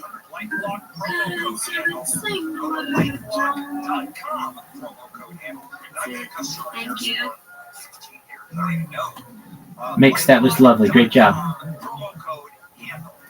This is Handle on Eileen Gonzalez, KFI News Center. The Ventura County DA's office says an assistant school principal has been arrested for allegedly molesting children at an elementary school in Santa Paula. The DA says a man from Thousand Oaks is charged with 17 felony counts of lewd acts on children younger than 14. He was arrested yesterday and is accused of molesting kids between the ages of 6 and 10 in a school office between 2018 and 2019. KFI News brought to you by Pacific Coast Termite. Health officials across the U.S., including California, say they're worried about increasing misinformation about vaccines. California Dr. Sarah Cody says best advice you can give is for people to follow scientific guidance. I think our strategies are changing away from telling and listening and understanding. Officials say they're not sure about the future of vaccine programs under a second Trump administration. Democratic challenger Donald Trump is now 550 votes ahead of incumbent Republican Representative Michelle Steele in the latest count of the previously unprocessed ballots in the 20th congressional district race. Secretary of State office says Duran has 41% of the votes, while Steele has 49.9%. Regulators in Texas have approved a push to allow Bible lessons in school classrooms starting next year. However, Rachel Laser with Americans United for Separation of Church and State says there is opposition to the move.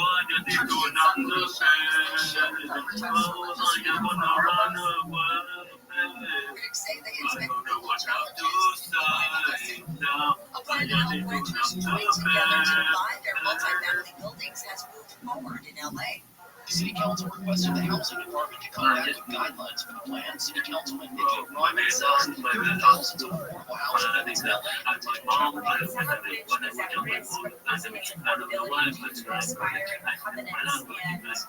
Market pressures that are parallel to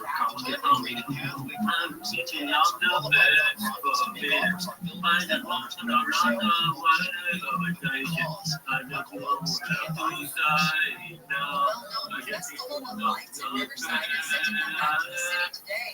It will feature millions of lights, holiday displays, carnival rides, caroling, Santa Claus, and other entertainment on 16 Mall. Before 2023, the ceremonies were traditionally held the day after Thanksgiving, but organizers say there's now an emphasis on getting ahead of the start of the season's activities. The Switch On ceremony is scheduled for 5 p.m. at Bishop Inn. Let's go to an accident on the 105 in Linwood.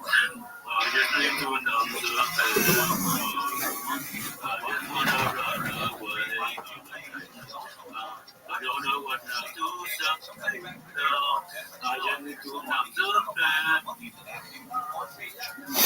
Onto the 210 eastbound before San Dimas Avenue, an accident involving a couple of vehicles and a motorcycle still taking up the car from two left-hand lanes. Then you're slow from Grand Avenue.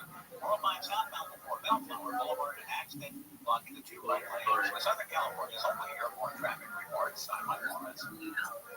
Life Source Whole House Water Filtration. Kick off Christmas with our iHeartRadio Holiday Special, hosted by Mario Lopez. A night of holiday fun, music, and special moments. Hear it on the free iHeartRadio app's Holiday Seasons Radio. Wednesday, November 27th at 7 p.m. Eastern, 4 Pacific. An official message from Medicare. It was really good to be Before you dive into the holidays, compare all your options during Medicare Open Enrollment. Compare at Okay, I'm going to do paid for by the U.S. I'm going to do something one of my favorite ones. The free iHeartRadio app is #1 favorite podcasts all in one. Discover a new podcast from our library of hundreds of thousands of titles. Here's my iHeartRadio podcast preview. This is one of the well-known songs.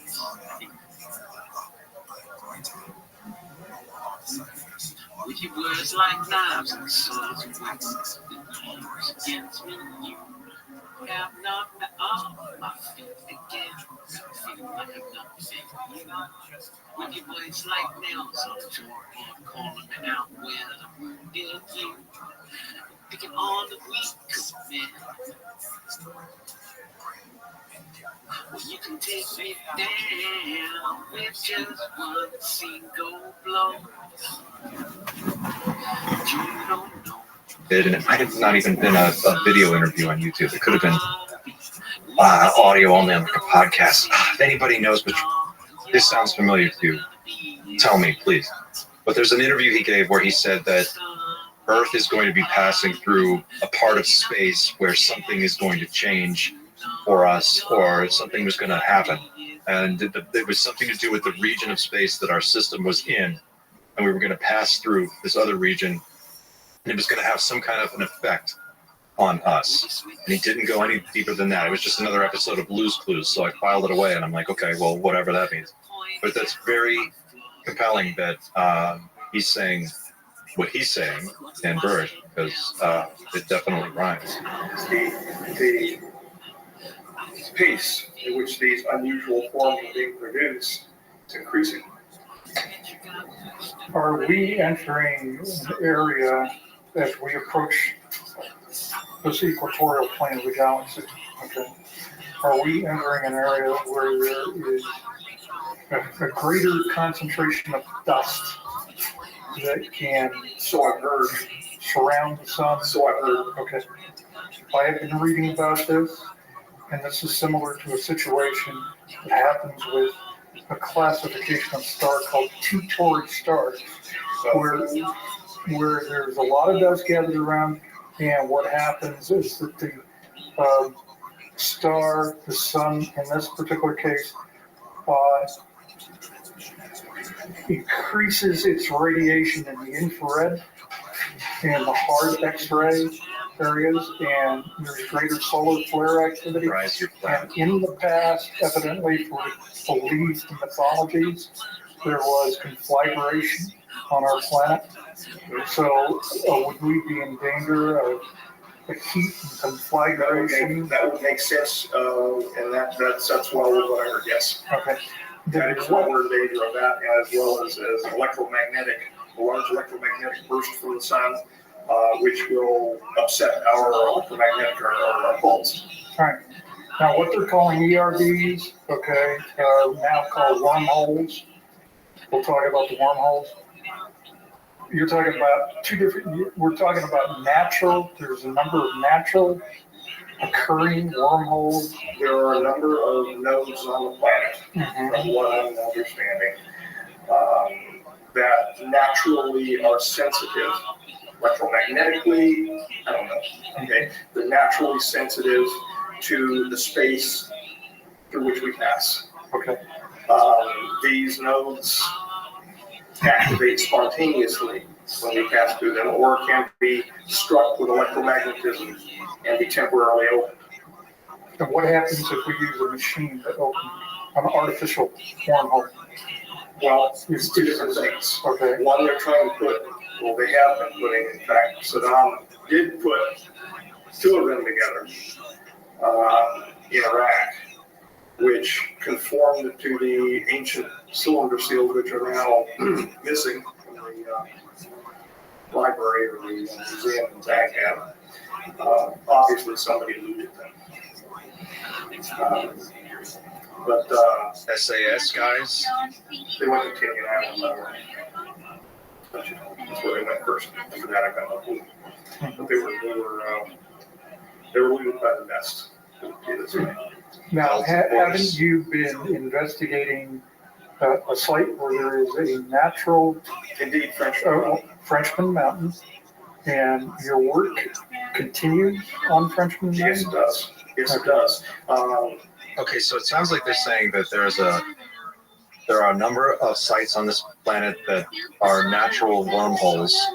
I've heard a story about one particular in Peru at Lake Titicaca where there is a carved up piece of rock with a doorway carved in it and some kind of a thing on the doorway where, if I understand this right, and if someone check me on this if you know more about it than I do, but you can put your forehead up against this symbol and then hum a particular frequency of sound, and it's a very specific combination, and that sound frequency in the correct combination will open that gateway, cause it to open.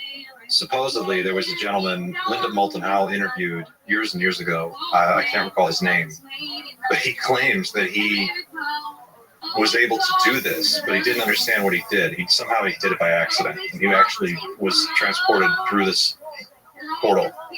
Now, I'm not saying I believe what he says, but this story is bonkers because he claims that he was sent through this portal and he gets to a room, and the room is like this big, gigantic white room with no clear end. It just goes on in every direction, almost like that scene in the Matrix where they're sort of in the loading program between worlds.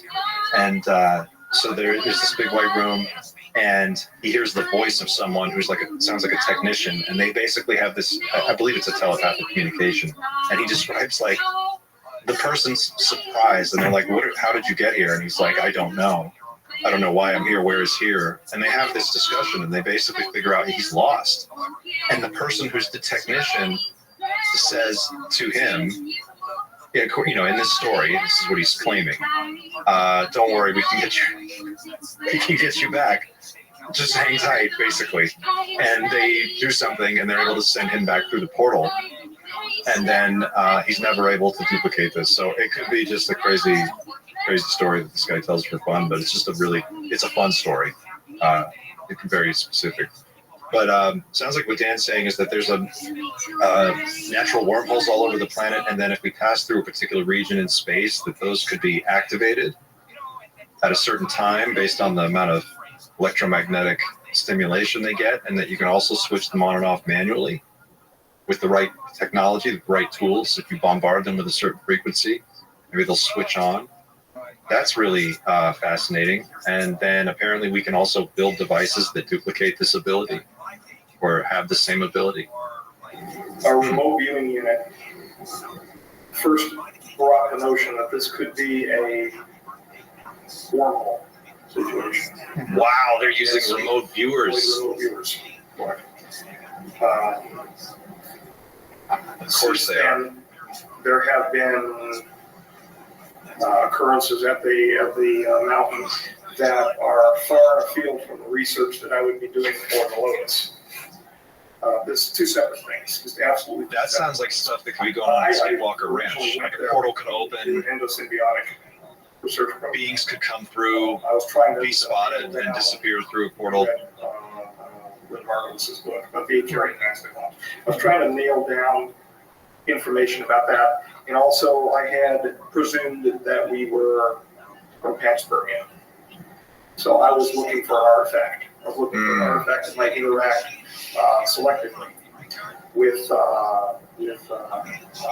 ourselves, and fell into the issue involving the Guinness particle, etc. But we had a flare that passed across the surface of some algae during a test. We just found out, by the way, that flare, and it's included in the report, that flare is associated to the speed that a Guinness particle passes. So it was a Guinness particle. It was actually overly flaring on us that day. What's a Guinness particle? It was a May 31st visit of 2001 to Frenchman's Valley. Okay. If you have access to more reports than I'm aware of. I don't remember the report number, but we are good or a little bit more. Okay, so if you go to, let's see if I can make this work. I just DuckDuckGo'd. I went on DuckDuckGo and I typed in Ganesh particle, and this comes up. Bibliotechapleiades.net. Bibliotechapleiades.net. classic source. I can't start my day until I sit down and read this website. Dan Burish and the Guinness particle, a blockbuster. Here it is. From Think About It website. This is like very old. Is this like pre-GeoCities? What is this? Okay, so if you are new to the strange story of Dan Burish, I have a suggestion to offer for your first read. This is a first glance at this. First read through the material. Simply imagine that you are a movie executive reading through a terrific new science fiction script that you have acquired. The script is good. It has everything. Secret of life, aliens, a coming extinction event, two warring world factions, one of which wants an alien existence made public and another that wants to retain the secrecy.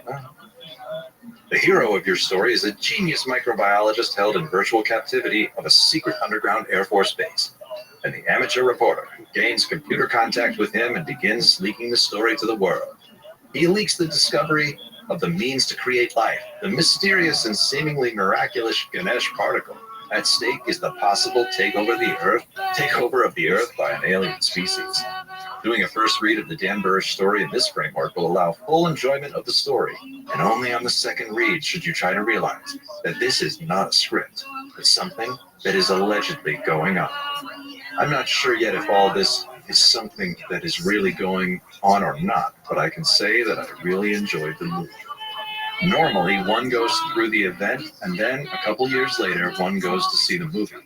I'm just suggesting to reverse that order here.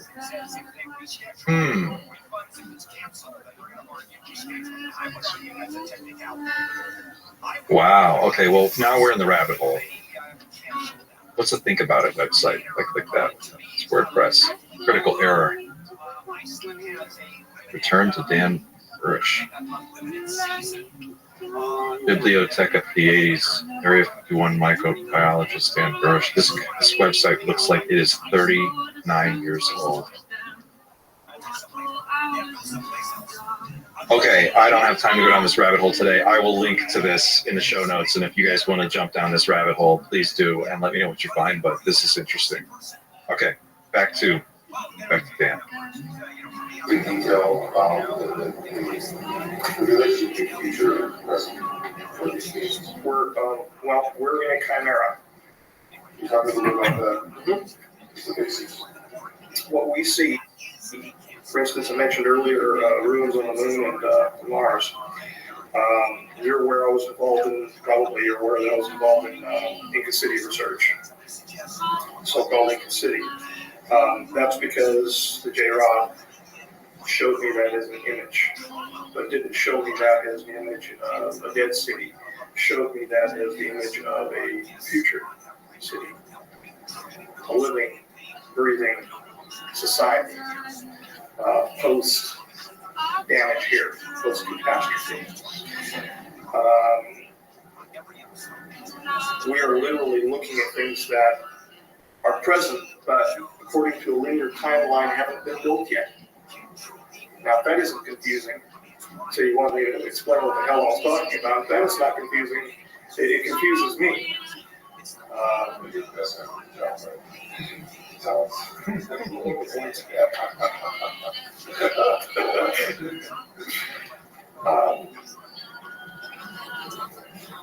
According to the doctrine of the convergent timeline paradox, the J-Rods, to solve their paraprotein problem, used these ERBs to go back in time. And some of them were worshipped.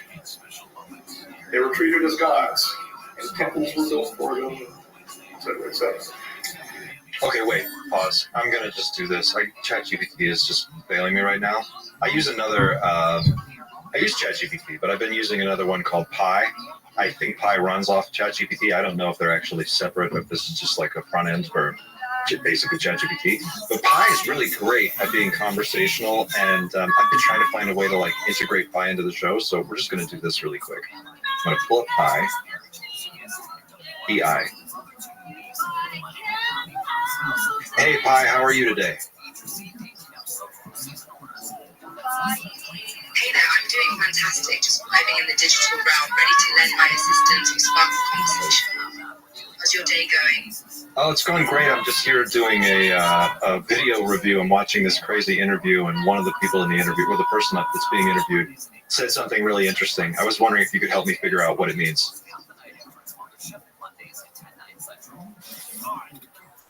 I'd love to help. Let's be together. Share the quote with your attention. We'll unravel its meaning together. Great. What is a convergent timeline paradox? Someone suggested we'll update, but then they left.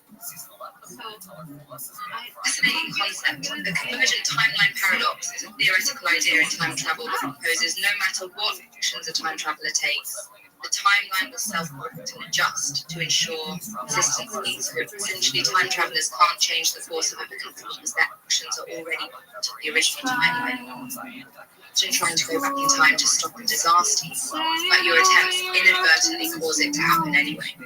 That's the convergent timeline paradox at work, creating a closed loop in the timeline.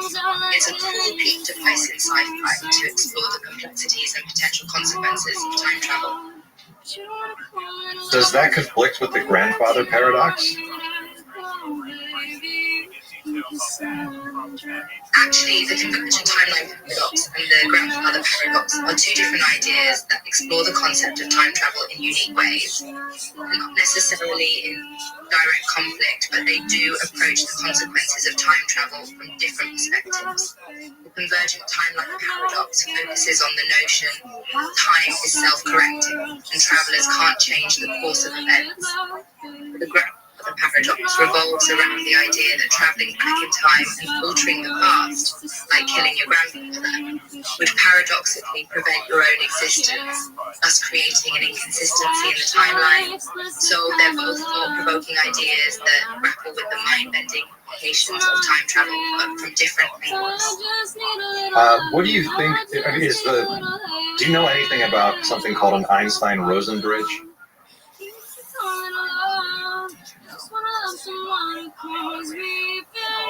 The Einstein-Rosen bridge, it's an interesting concept in theoretical physics that refers to a type of wormhole, a shortcut through space-time.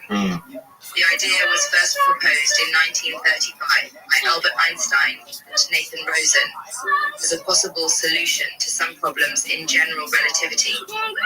They suggested that a bridge could connect two different points in space-time, creating a kind of tunnel or shortcut. While the concept has captured the imagination of science fiction writers, the reality is that Einstein-Rosen bridges are thought to be unstable and not physically possible. However, the idea has continued to inspire research in theoretical physics. Recent work suggests that under certain conditions, wormhole tunnels in space-time could actually be possible. It's a fascinating topic that continues to push the boundaries of our understanding of physics. Is such a device essentially the same concept that was explored in the movie Stargate? Yes, you're spot on.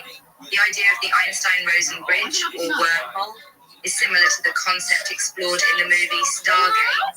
In the film, the titular Stargate creates a wormhole that allows travel between different points in space to a distant planet. The movie's portrayal of instantaneous travel through a wormhole-like device definitely shares similarities with the theoretical Einstein-Rosen bridge concept. Of course, while Stargate is science fiction, the idea of traversable wormholes still remains largely theoretical and hasn't been proven to exist yet. Kind of sci-fi, right? It allows us to imagine and explore these wild possibilities. Indeed, that's showbiz, right?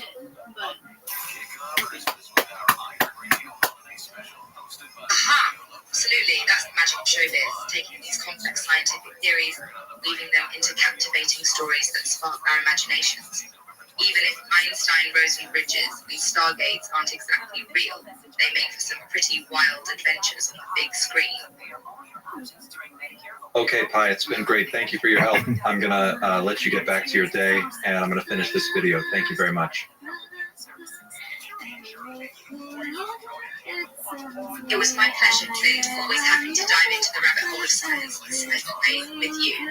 Enjoy the rest of that wild interview, and I'll be here for your next question adventure. Have a fantastic day. Thanks. Okay.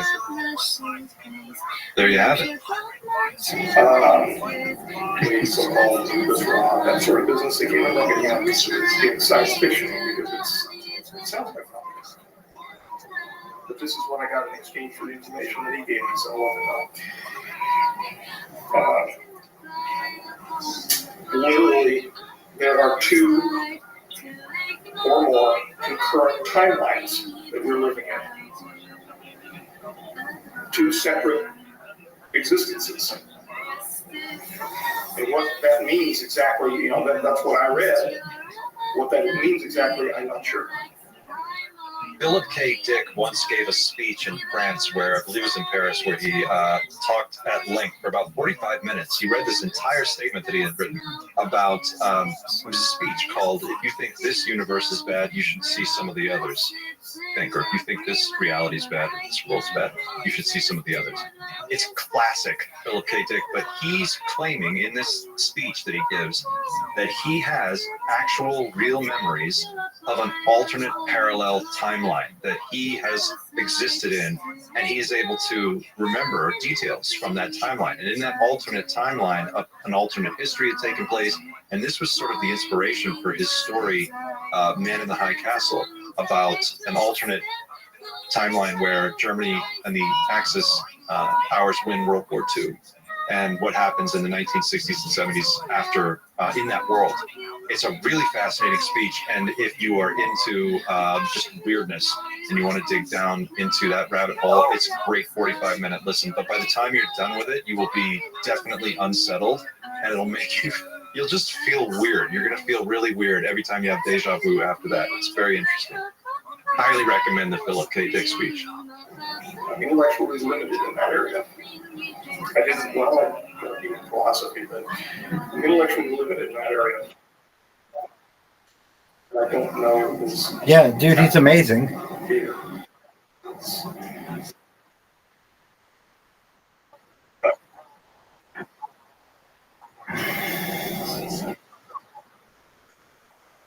They messed around with He us had something.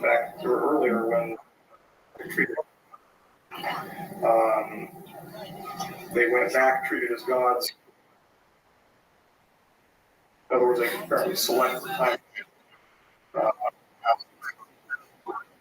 His shit's amazing. He had some kind of... That theme has come up so many times in science fiction. He had some kind of connection to something. Stargate, Star Trek, and Star Trek handling this, like the being treated as gods by. I know he wrote do Android stream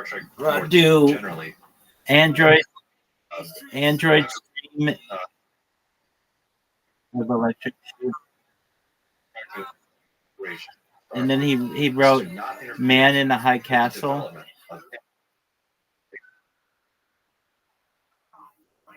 That civilization. Yeah. Right, exactly. I watched a little of it.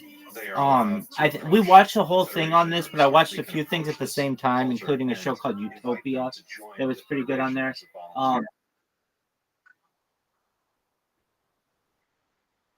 Yeah, exactly.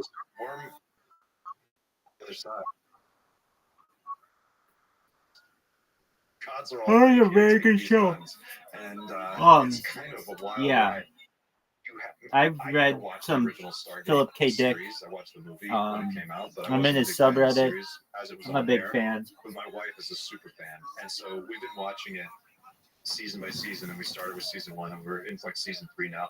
And I have to tell you, the show is corny, which is one of the reasons I had trouble with it when it was originally on.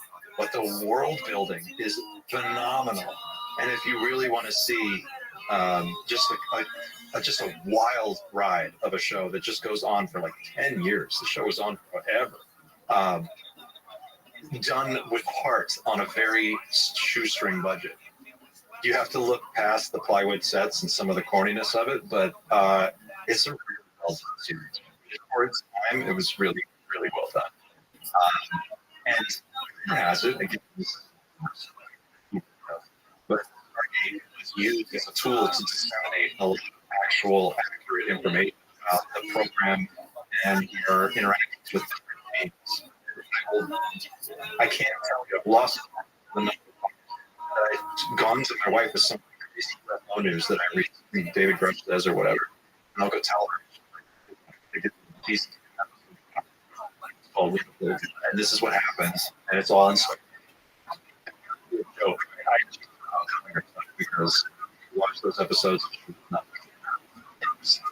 Stargate. It's a large conversation we're all trying to have right now, but definitely there was some kind of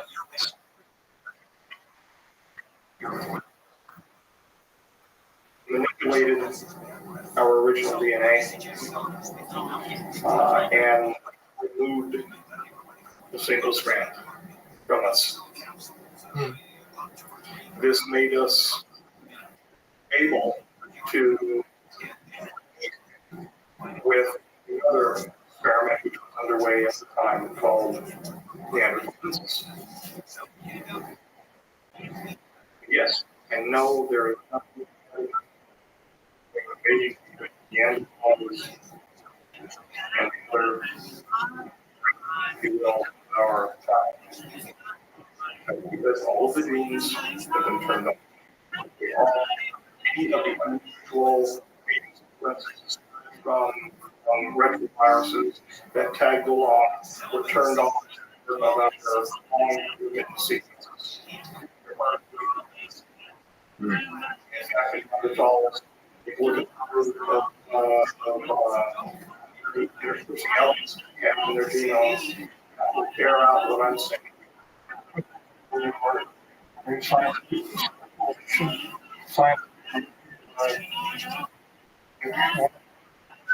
I think by now, haven't we got evidence that there is?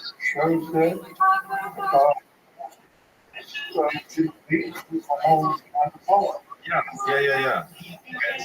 That must have been. It has been believed that the crossbreeding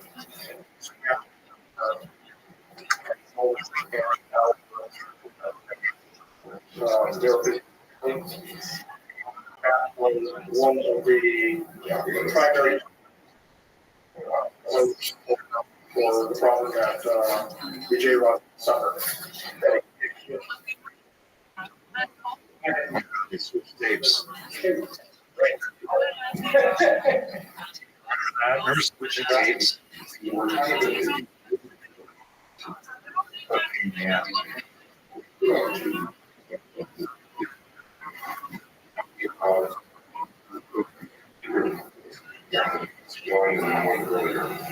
And what we haven't got to yet, though, is sort of a general description of what we're talking about here, and more in what are the general terms? Right. It's the paradox of killing your grandfather. It's the paradox of killing your grandfather. If you kill your grandfather, do you cease to exist? Michio Kaku, from what I can glean from his work, would say no. Would say no. It would cause two separate universes, two separate time streams. But in accordance with the doctrine that I read, his theory doesn't take into account that those two time streams could occur simultaneously. That the reality could be mixed, which is why there are so many confusing data sets involving everything from fossil finds to strata. Why there are so many conundrums involving the speed of planetary formation. There was a recent thing out that I had read about a planet being formed in a very short period of time, much shorter than what they had accounted for the accretion theory. And the way that it came through to me was it was a Keystone DCTP flyer, because I'm in on some of the loop, no pun intended, that these things are happening simultaneously. That a planet can form at one rate, and the reality can mix such that we can perceive it having formed at a separate rate. And go back and look at it another time and have another perception, because the realities are actually mixed. And they're also now saying that the Earth appears to be older than they thought it was. Well, that jives with what Bill K. I have no clue. One would have to ask the Almighty. You could look at something, like you said, you could look at something one day and measure it, and look at it the next day, and measures can be different because a different timeline is then come into play. Yeah. And is there evidence biologists, of this ever happening? Chemists, natural philosophers call it error.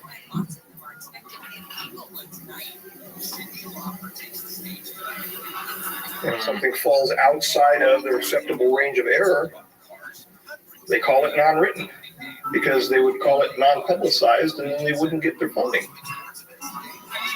So they just omit all of these anomalies? That's the nature of the big business of science. You can ask a guy associated with my mentor at SUNY. His name is Carl, and he had a little problem in Louisiana, to say that. He jumped ship, and he wanted to measure some things having to do with free radicals. And this will give you an idea what happens if you just throwing people off. What happened to Carl? Carl? Enough funding. He had funding 10 days prior to. He had lost his extramural funding, and he had funding 10 days prior to his separation. They separated him anyway. If you don't show the progressive upkeep of the funding, you're not there anymore. And it goes much deeper and much wider than publish or perish. So again, in terms of a clear explanation, what is it we're trying to in the treaty that we have? What is it we're trying to work with? They're trying to work with us to 100% cooperation. 100% cooperation in getting rid of the ERBs in exchange for 100% cooperation to solve their physical problem and to attempt their rejoining.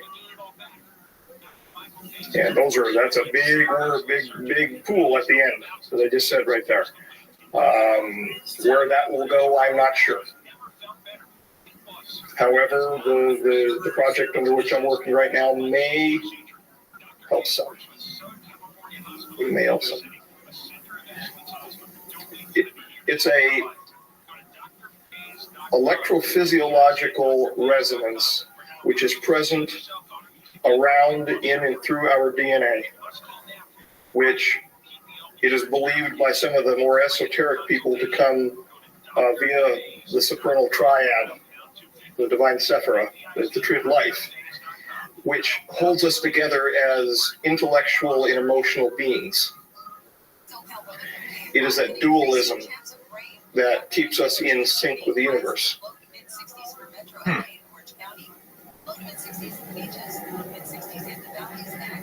Could you say a little bit about the current conditions where you're working now? Anything about what's going on with you? We're going to get TCBY. Well, as in environmental. My environment, I am in an environment of I'm not going to get personal with the issues here. I'm in an apartment environment. There are children around me, which is wonderful. That's creepy. I direct the project from that location. The thing about the children, does that sound like, so don't send Delta Force in to take me out because there's kids in this building? Is that how it sounds to you? That's what it sounds like to me. It didn't sound like, I love kids. sounded more like I'm surrounded by innocent people, so if you're gonna drone strike my location, just heads up. Do some minor microscopy work from there. Nothing of a hazardous nature, any more than dust would be hazardous to you.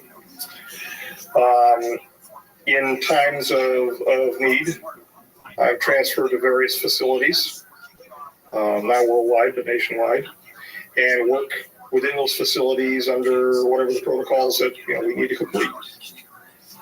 Those facilities are as wide-ranging as Belchi, the Shady Rest, Site 4, the Groom Lake facility, Brookhaven, the Los Alamos area, the T5 section proper, and recently in this little event in Alamo Canyon. So I had to show, as well as give testimony, I had to show some evidence when I was there to a mirror.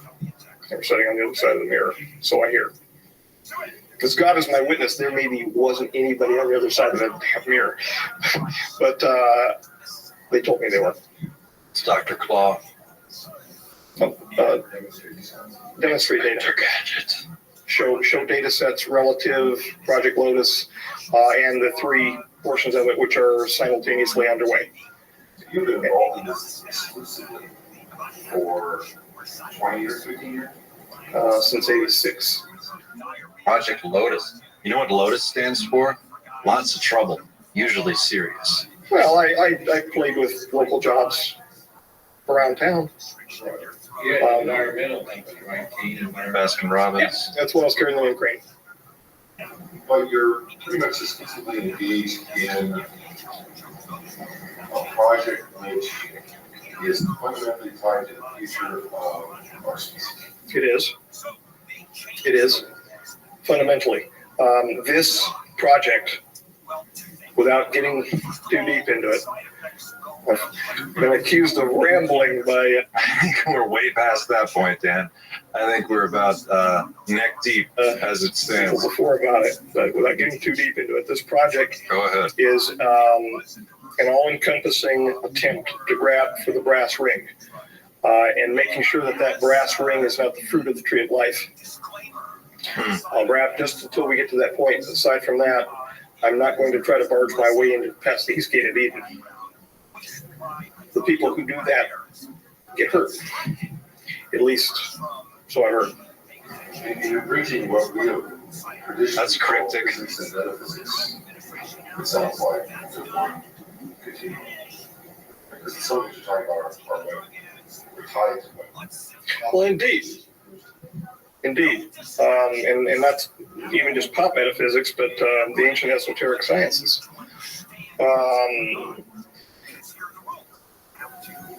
For millennia, we've conceived of the supernatural, and that supernatural's interaction with humankind. What we are seeing in this project is that it's not so much supernatural, it's natural, and it's been there with us all along, and we just haven't taken the time to look. Hold up. That's what Lou Elizondo said on an episode of Blue's Clues. There was another, it might have even been the same interview. I think it was a Kurt Jamunkel Theories of Everything podcast where he said, what we're seeing now, one day we're going to look back on it, and like when sailors used to sail into uncharted waters, they would see things that they reported as monsters, sea monsters. But now we know those things to be like squid and other creatures, sea creatures that are totally natural, part of the environment, but they had just been so rarely seen that they seem like monsters. And he was making the connection that a lot of what we're seeing now that seems extraterrestrial to us is actually quite local and has been forever. We just didn't know how to look at it or how to look for it, or we weren't able to see it, something along those lines. And that sounds almost exactly like what Big D is saying right here. In fact, our procedures have been mutually exclusive. Laboratory procedures have been mutually exclusive to find what we found.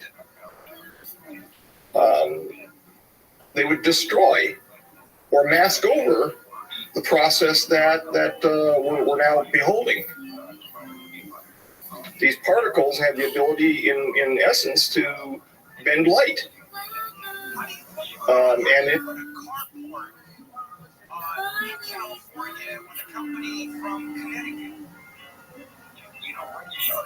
Hang on a second. Let's see if we can do this. So no one comes out and gives you a bid and takes a look at it.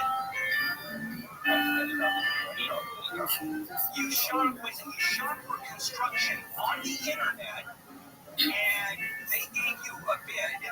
You gave them a deposit, and no one even came out to look at the construction site. Hey, Pi, what are you familiar with something called the Ganesh particle? So, what's your question? Not familiar with the term Guinness particle. It doesn't ring a bell in the scientific literature I've encountered. Could it be related to a specific theory or perhaps a concept, mythology or spirituality? Can you give me any context or additional information about where you came across this term? It's connected to a story that someone is telling about working at Area 51, S4, UFOs, aliens, that type of thing.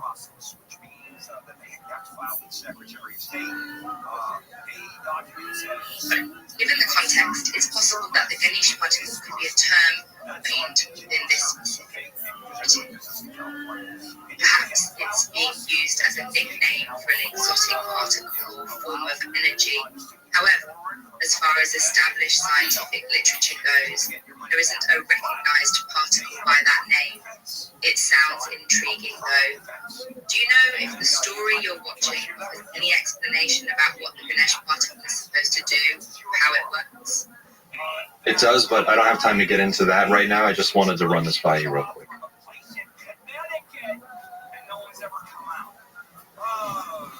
Thanks for providing that context. Given the connection to the Area 51 story and UFOs, it seems like the Ganesh particle could be a fictional concept created for the story. So it's a nickname, exotic particle or energy within the context of the story.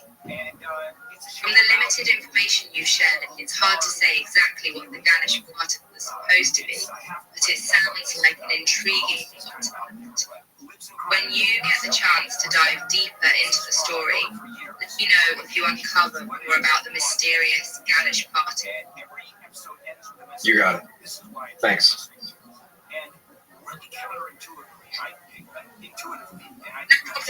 Always happy to lend an ear or an algorithm, as the case may be, to these fascinating discussions. More intriguing concepts, news, Ganesh particle. Feel free to bounce them off me. Until then, enjoy the rest of Wild Area 51 story.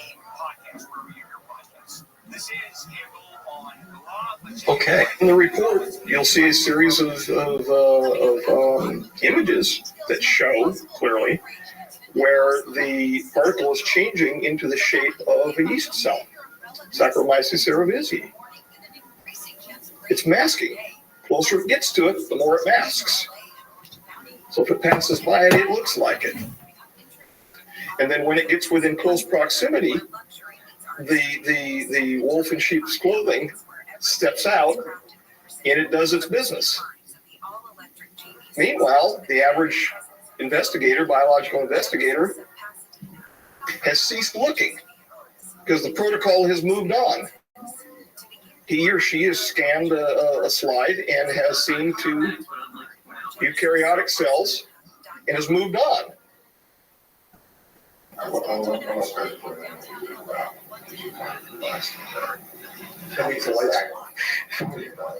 Tell me exactly your mind. How do you want to get out? How do you want to see it? Well, first of all, that's a deep question because I don't know where this is, how this arrangement was made today. So getting out is a loaded term right now. I don't know where it's going to go. But what I do foresee is if that same elected government is interested in the information I do see myself providing that to my elected government as I've been sworn to do so. Now, whether or not I'm prevented from doing so, we'll find out.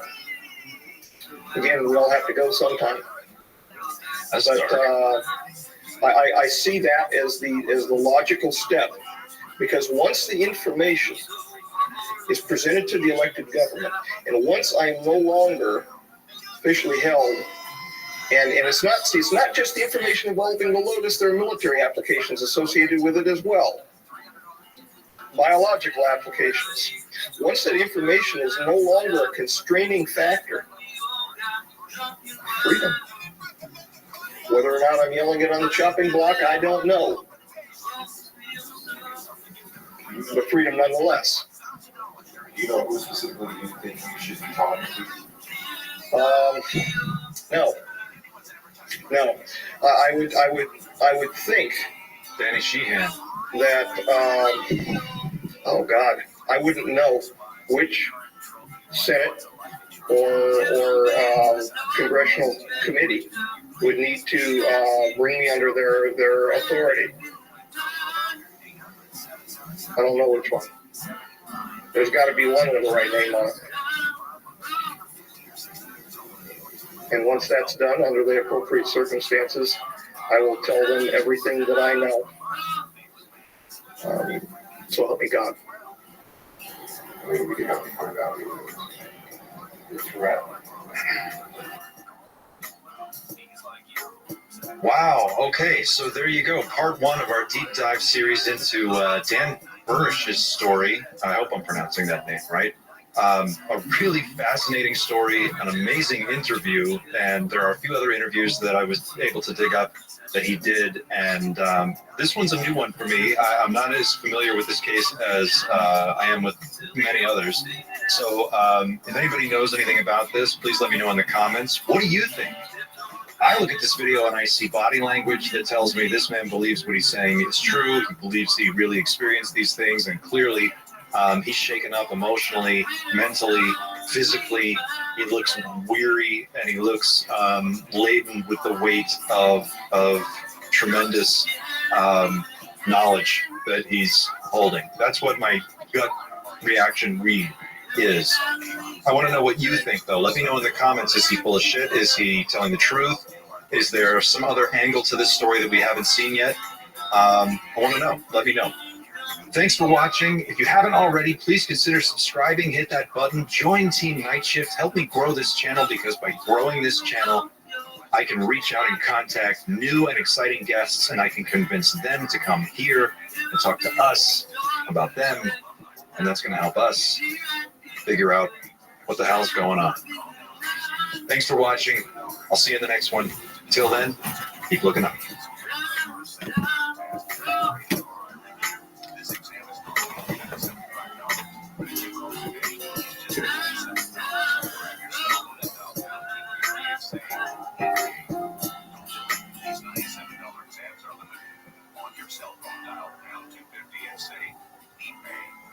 It's Pasta Thought time. Hey, it's Neil Speaker. I'll be broadcasting the live today, 5 p.m. Revised disclosure amendment. Looks like Danny Sheehan is involved. And there's an honest push to get a question about disclosure introduced into the presidential debates by CNN. And this is something that the New Paradigm Institute is working on. If you want to find out more, visit their website and look at the email that just went out from Danny Sheehan talking about this. It's a really exciting opportunity for us to bring this into the mainstream and finally put this issue on the radar for so many people out there who don't know it's a real issue yet. So we're reaching out to CNN and just as a community trying to push them to get involved and mention disclosure. Ask the presidential candidates about this, and let's put them on the spot and see what they have to say. Do they try to dodge the bullet, change the subject with some kind of a silly joke and a aside, or do they tackle it head on? Do they actually have answers? They should. So this is something that we really want to see happen, and I encourage you to visit New Paradigm Institute's website to learn more. But that's not the spiciest meatball I've got for you today. I've been thinking about some new ways to expand the content on the channel, and today what I want to do is something that I've been kind of eager to do for a while, but I've held off on it, and I want to reach into the vault, pull out some old videos, and I want to watch them with you and get your reaction to some of the stuff that I find really fascinating. And today's video is an interview with a guy named Dan Burish. I think I'm saying that right. Dan Burish? Bueller? Dan Burish was a biologist, supposedly, who worked at S4 and actually worked on taking biological samples from one of the EBEs, or one of the biologics that we have in a very specialized facility at that location. And what's really interesting about this interview is that Dan, look, so much of what we are left to do is speculate in this space. I mean, in the absence of any real concrete, accurate, rock-solid information, we are left to kind of speculate on the second and third-hand stories that we get from people who claim to have been involved in this program. And Dan Burish is one of those guys. But I got to tell you, the first time I watched this interview with him and observed his body language, I just can't shake the feeling that what he's saying is accurate and actually happened. It's a total gut instinct reaction. I don't have anything else to base this on, but I really want you to see this interview because it's spectacular. What we did is introduce the new members, myself amongst them, into the clean sphere area, and we were eventually shown the subject for which we were examining the slides. The slides were unusual in that they were in pressurized cells, and they were reviewed by us on a conveyor with a completely automatic microscope. We weren't touching anything. We give verbal commands. At the second instance, we were finally allowed to have a VRML keyboard for examining the slides, and I digress. Then working with the J-Rod itself in the ambassadorial suite of the Clean Sphere suite. Sometimes you'll see an interview with someone who's seen a UFO or encountered a being or a non-human intelligence, and you can just tell. You can just tell that they're not making this up. You just know it in your bones. This is one of those interviews. He showed me concurrently not only the equations for the rule of nines, but he also did so diagrammatically, and he did so with three-dimensional, like a VRML system, where I was watching cubes come together. So that if I was not understanding, apparently if I was not understanding the script, I would understand it as a child learns group theory in mathematics. Highly evolved, highly intellectual, highly repressed emotionally. When I was with him, I felt great happiness to be with him, but I could feel his great sadness, not only because of what he wanted to become, what he knew he was by being present with us, but where he was, how he was being treated.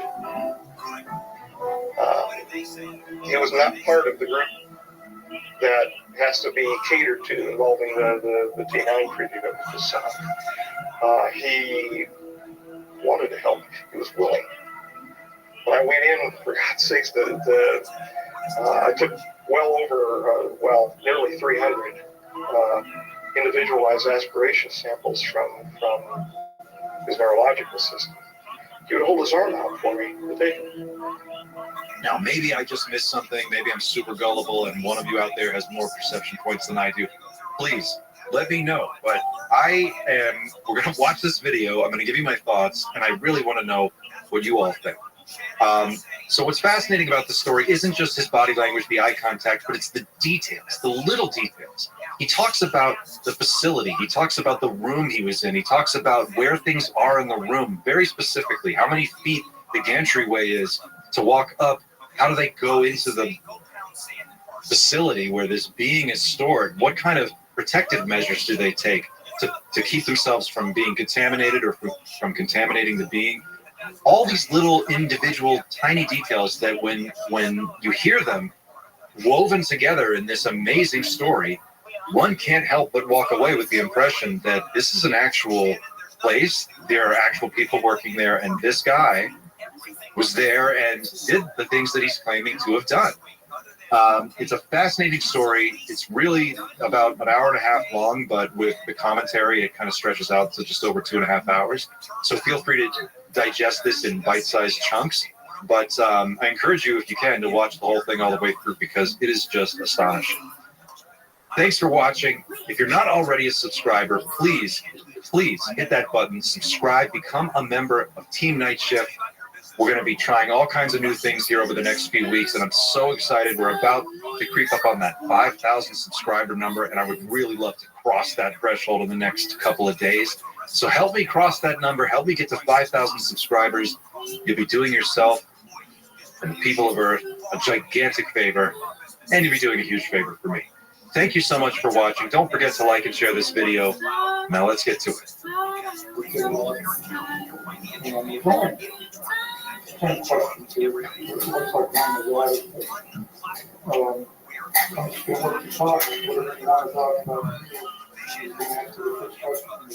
Yeah, I just prefer it to be more of a conversation rather than the other makes me feel as though I'm testifying, and I'm prepared to do that as well.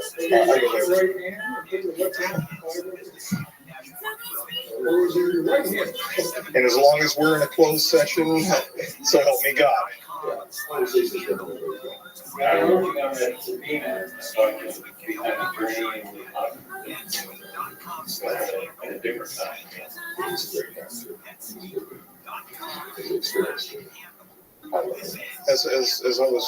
saying to Bill on the way over here, I was ordered to present a copy of my order to meet him at St. Mark's Square. That order contains an initial of a committee member, a coded initial of a committee member. From what I understand, there's currently a 17-16 split. This is mostly rumor around the community to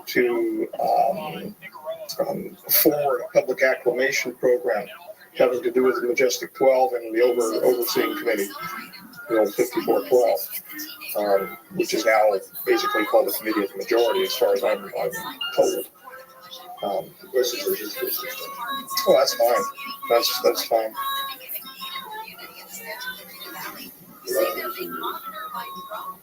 If I say something, you want to say something. That's fine. The lights are cumbersome, but that's fine. That's fine. That's fine. If you look closely, they're nice and red from looking through the scope all last night, so they can't get much worse.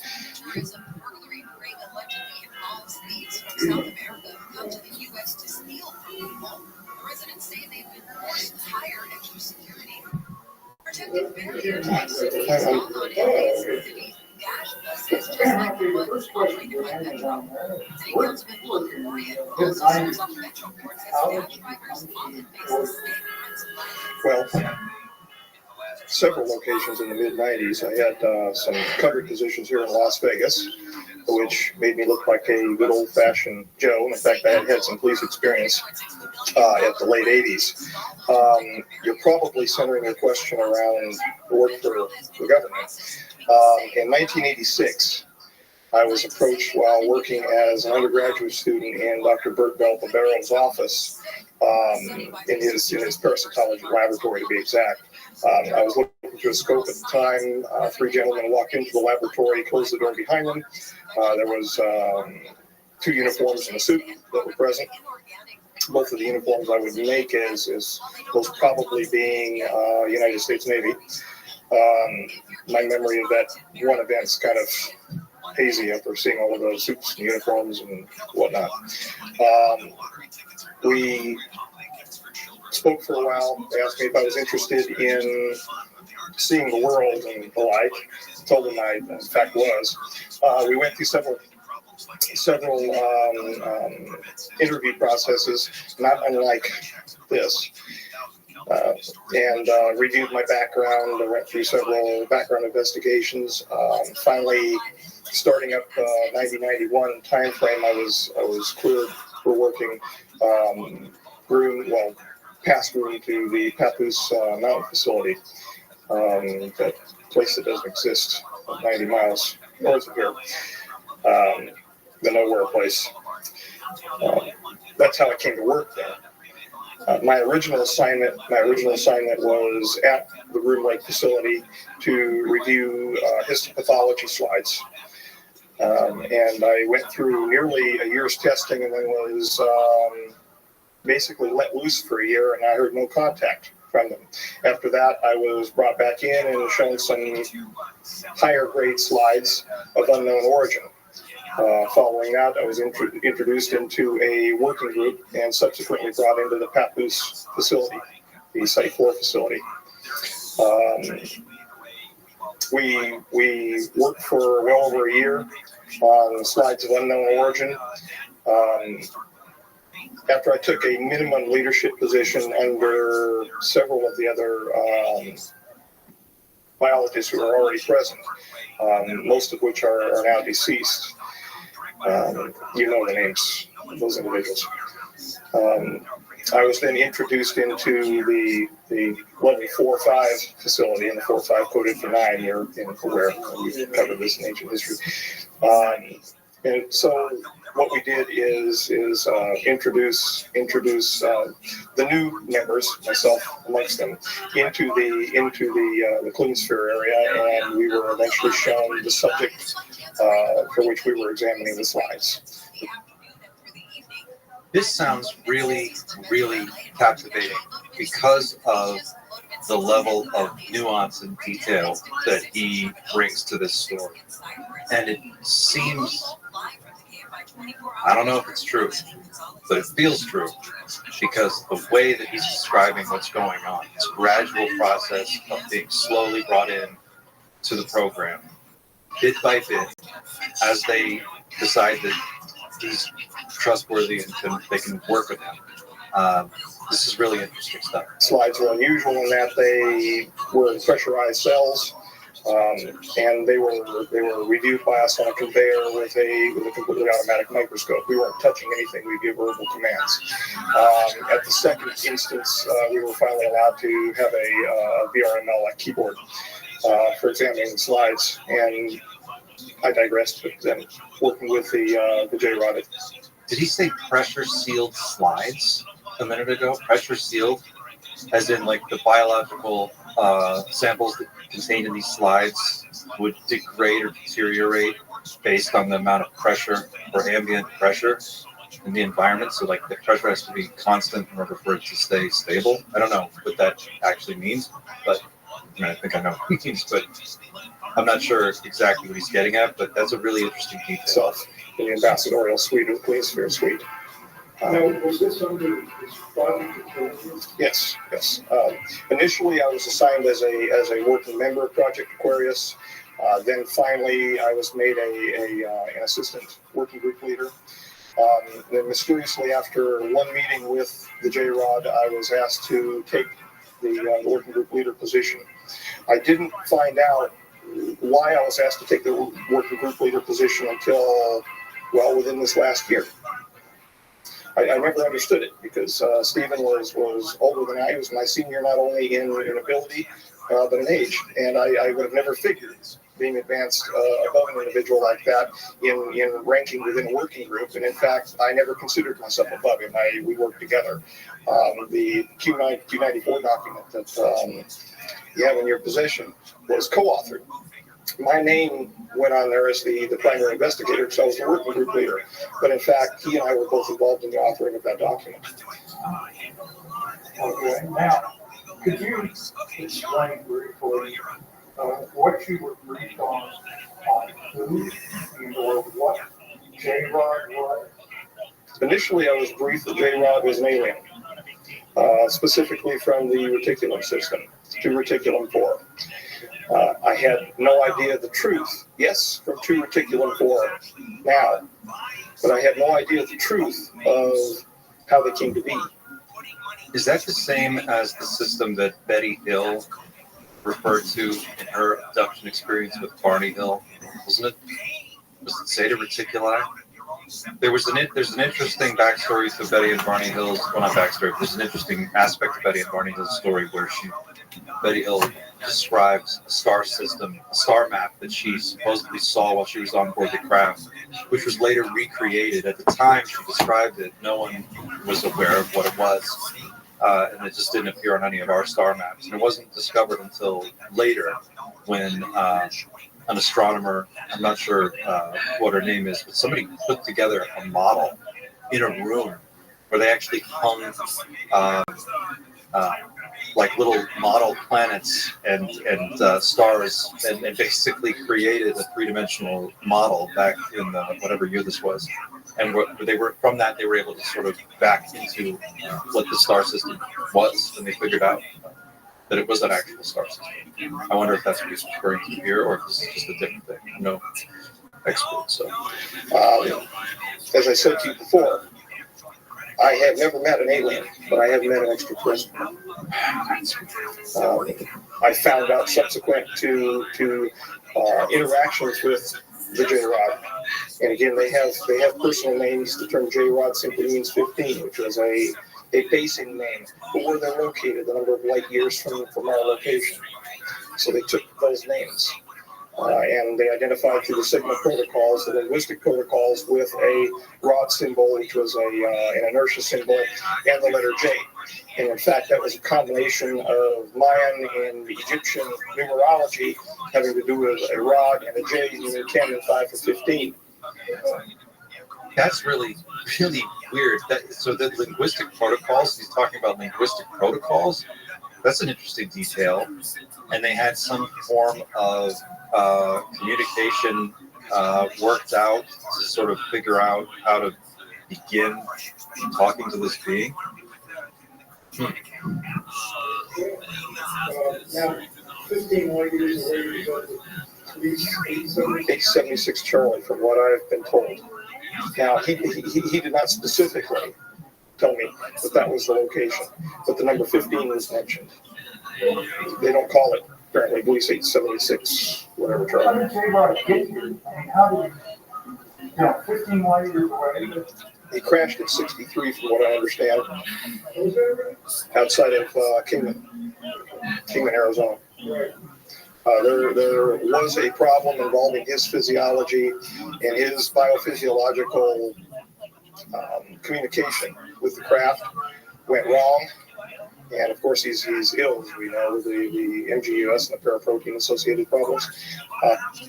We hear that again and again. The biological, like the way that these beings interact with the craft involves linking physically to the craft in some way, and then somehow being able to tie their consciousness to the craft. I've heard it described as the pilot becomes the craft. The craft becomes an extension of the pilot, and they become one organism. I think there's something there. I've heard that enough times from enough different sources that it seems like there's some kind of a there.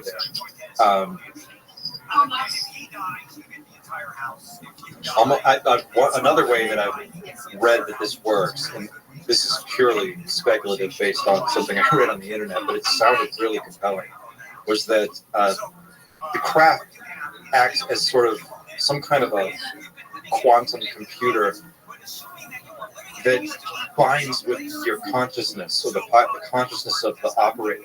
And the operator's consciousness then can travel with the craft independently of the body. I don't know which one of these is more or less accurate, but it sounds like that's what it's describing. Something like that. The pilot has a physical connection to the craft that allows them to join with it, which makes sense. I mean, for a craft that has to perform at these unbelievable speeds and do the things that they're supposedly capable of doing, the latency time between thinking something and it actually happening would be next to zero. So it would have to be really reduced as much as possible. And the best way to do that would be to become one with the craft. I wonder also, like, what would that do to your experience of time? As the pilot is operating the craft, does time relative to the people outside of the craft appear to slow down for the pilot so that everyone else appears to be moving in slow motion and they can just sort of bounce around and do whatever it is they need to do. And what there's people on the outside of the craft are actually seeing is these impossible maneuvers that look like they're moving at 10,000 miles an hour.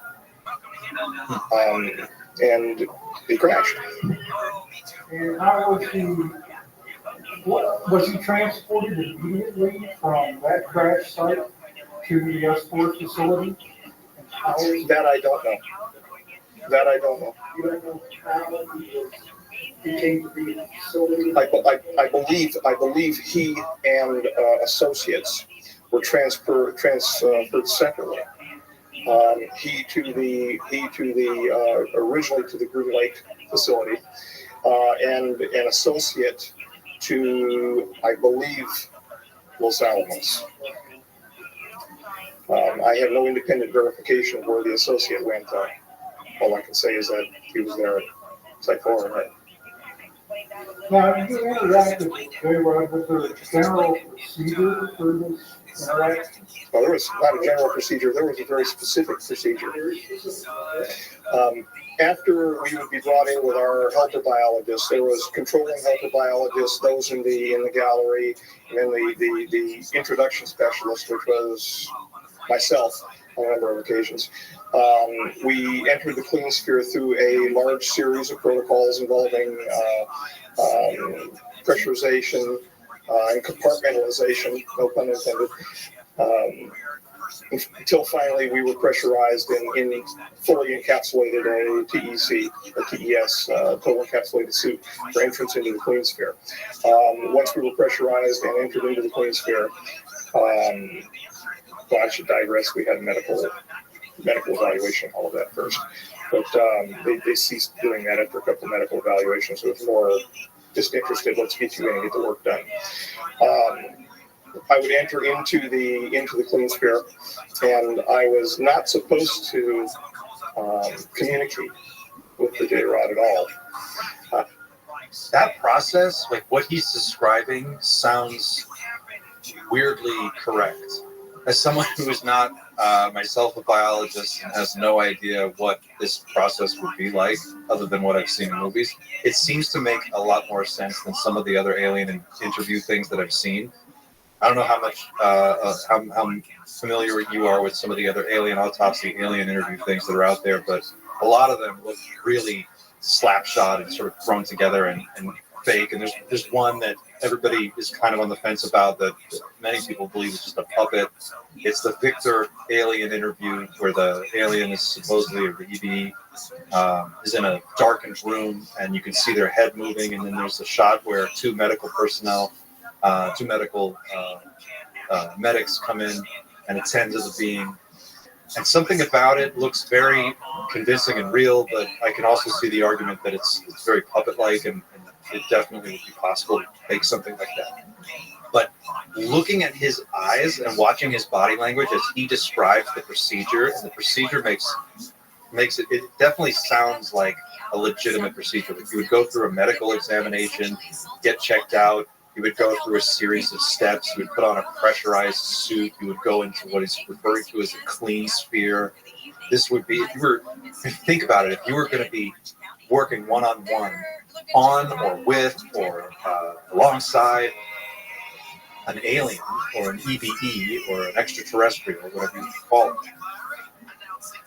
to protect them from us and to protect us from them, there would be an enormous attention paid to the biological risks of infection or contamination, especially, I think, as we're going to find out later, this being is injured or suffering from some kind of a genetic disorder.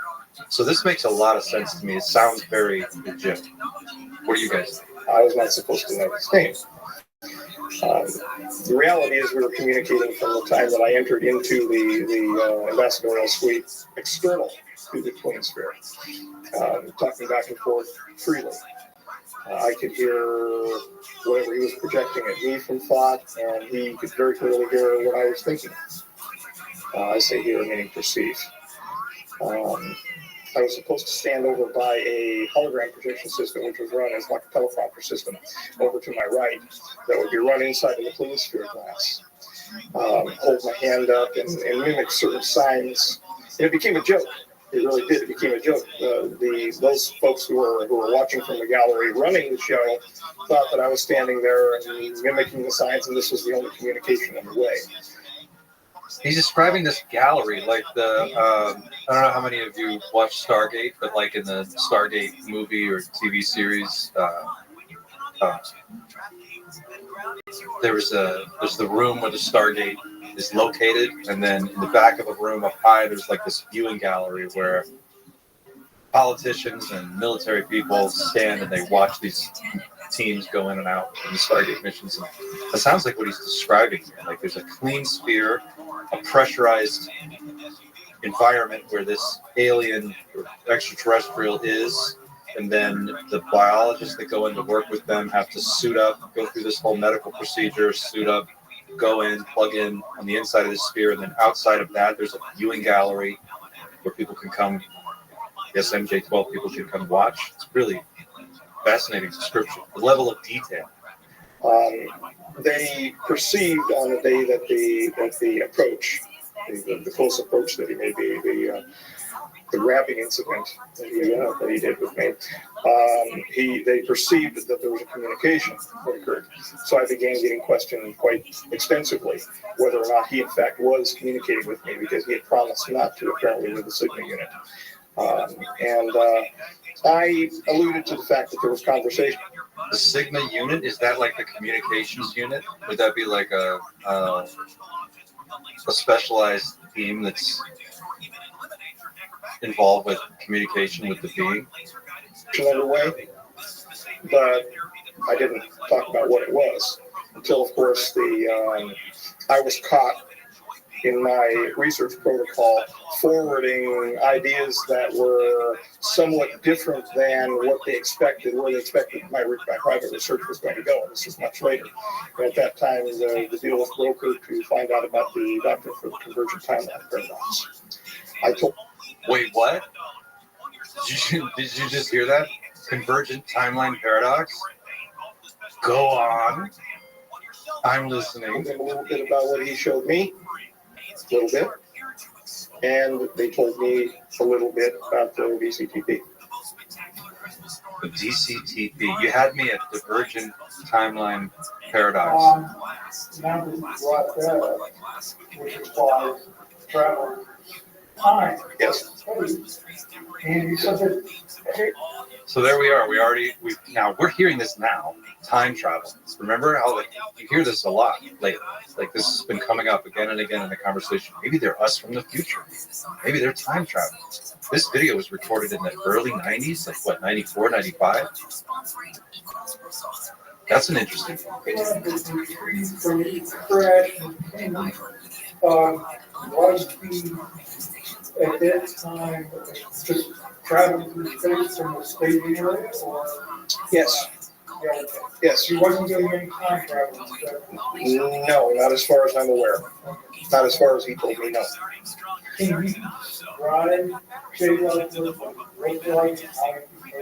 Yes.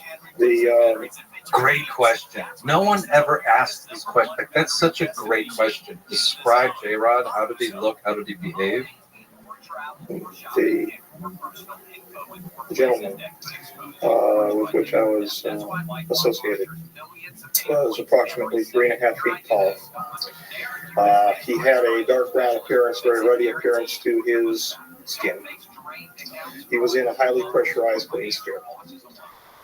He exuded glycoprotein-like material through pores on his skin, which was associated with the neuritis, the neuropathy that we were revealing. I don't know. Great question. Does it have a shirt? Whatsoever I was inside. Look at his eyes. I would imagine. But I have no data set to say what it would smell like. And in fact, there was nothing I read that indicated whether or not there was why. I'm wondering.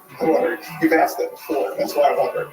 Well, I thought about this secretion coming from the shows of the skin before. To say you can smell it. Okay. All right. Where were we? 3.5 feet, large head in comparison to torso. So the ratio of the cranium to the torso area would be larger than what we would call a modern human being. Large, bulbous black eyes. The whites of the eyes had been selected out. So it looked like a marsupial, basically. When you look into his eyes, you feel like you're going to fall into his eyes forever. And I think that probably had something to do with the telepathic nature. That's been described by a number of people in John Mack's book, Abduction, Bud Hopkins' work. A lot of abduction and encounters reports talk about how weird it is to look these things in the eye, and that when you look them in the eye, it's like you become transfixed and almost hypnotized just by looking in their eyes. And there are actually reports from abductees who say that they're terrified to look them in the eye. That when they look in their eyes, that they feel like that the beings can see everything there is to know about them, and they're just completely helpless against that. It's a very intriguing detail that comes up again and again and again. Always tied back to the telepathy aspect. I find that fascinating. Of his mental structure. Large arms, large length. 4 very thin, sinuous fingers. Nails. Not as long as presented in some of the images that you showed me in the past. The ones done by Tom Mack, was it? Or Tom? Oh, yeah, that's it. The Puppet Master photos. I'm smiling because Puppet Master leads me to other nicknames. But, Puppet Master, are they talking about the Victor interview? He was hunched over most of the time, could not support himself fully, given muscular atrophy. And that had to do with the peripheral neuropathy, which he was suffering. So he would grunt and move toward me almost in a flopping fashion. Feet were large in comparison to what we would say our feet would be. He was unclothed for. Yeah, he was unclothed, which bothered him. He wanted to wear clothing and was refused in every turn. Called himself captive, and justifiably so. His feet were unusual. Look at his body language, like the way this gentleman holds his head and carries the weight of what he's saying. It seems very real. There's a very he seems very emotionally connected to what he's saying. It seems like a very empathetic person. When that his plantar area had a very large knob underneath what we would call a heel. His facial features were grotesque in comparison to what he showed me what normal would be. He was Normal. yes. He was bilaterally symmetrical to the extent that the disease process was not changing his facial features. Nose was recessed. Nose like we have, but basically two operculum, 2 orifices. An extremely small mouth. A hard palate, no teeth. His musculature, again, it was suffering from the problem at the myoneural junction due to the neuropathy. 622. And that I don't know. That number 622 is now used as an important number within the community. A reference, a request from 622, or a report from 622 could be from anybody. So it's used, in fact, the SRB report that I have with me today, the supplemental report for 0302 that I have probably is labeled from reviewer 622. I haven't, again, it's going to be a cold reading when we look at it, but probably from 622. They excrete in a manner that we would excrete. Their external genitalia are different than ours. The females have somewhat like vulva, but they have a clasper situation. The male has a male clasper, the female claspers. If it looks like a disc. Sounds complicated. With rectangular solids that are rotated into position for clasping at the inguinal region. They do have internal fertilization. Well, this is something he showed me of his wife. Whoa. Yes. How was that image? I was inside the image. That's what it felt like. Yes, everything that he showed me when this was the incident. When he projected it into me, it felt like I was there. There it is again, the telepathy. That description of thought projection or telepathy is being like you're absorbed in the thing, like the thought or the projection becomes almost like a hologram that you're inside of. I've heard that many times. I've heard it described that way. I wonder how much detail is conveyed that way, and I wonder if it's like 100% real or if it feels more dreamy. My sensations were heightened.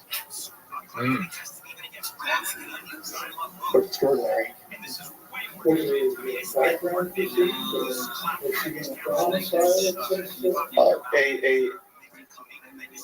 Excuse the term, a gray surrounding, very, very dull red surrounding, almost like a concrete evacuation center. You'd have evacuation zones underneath the hotels in case of mass casualties or mass disaster. Like a parking garage. It was a very clinical environment. I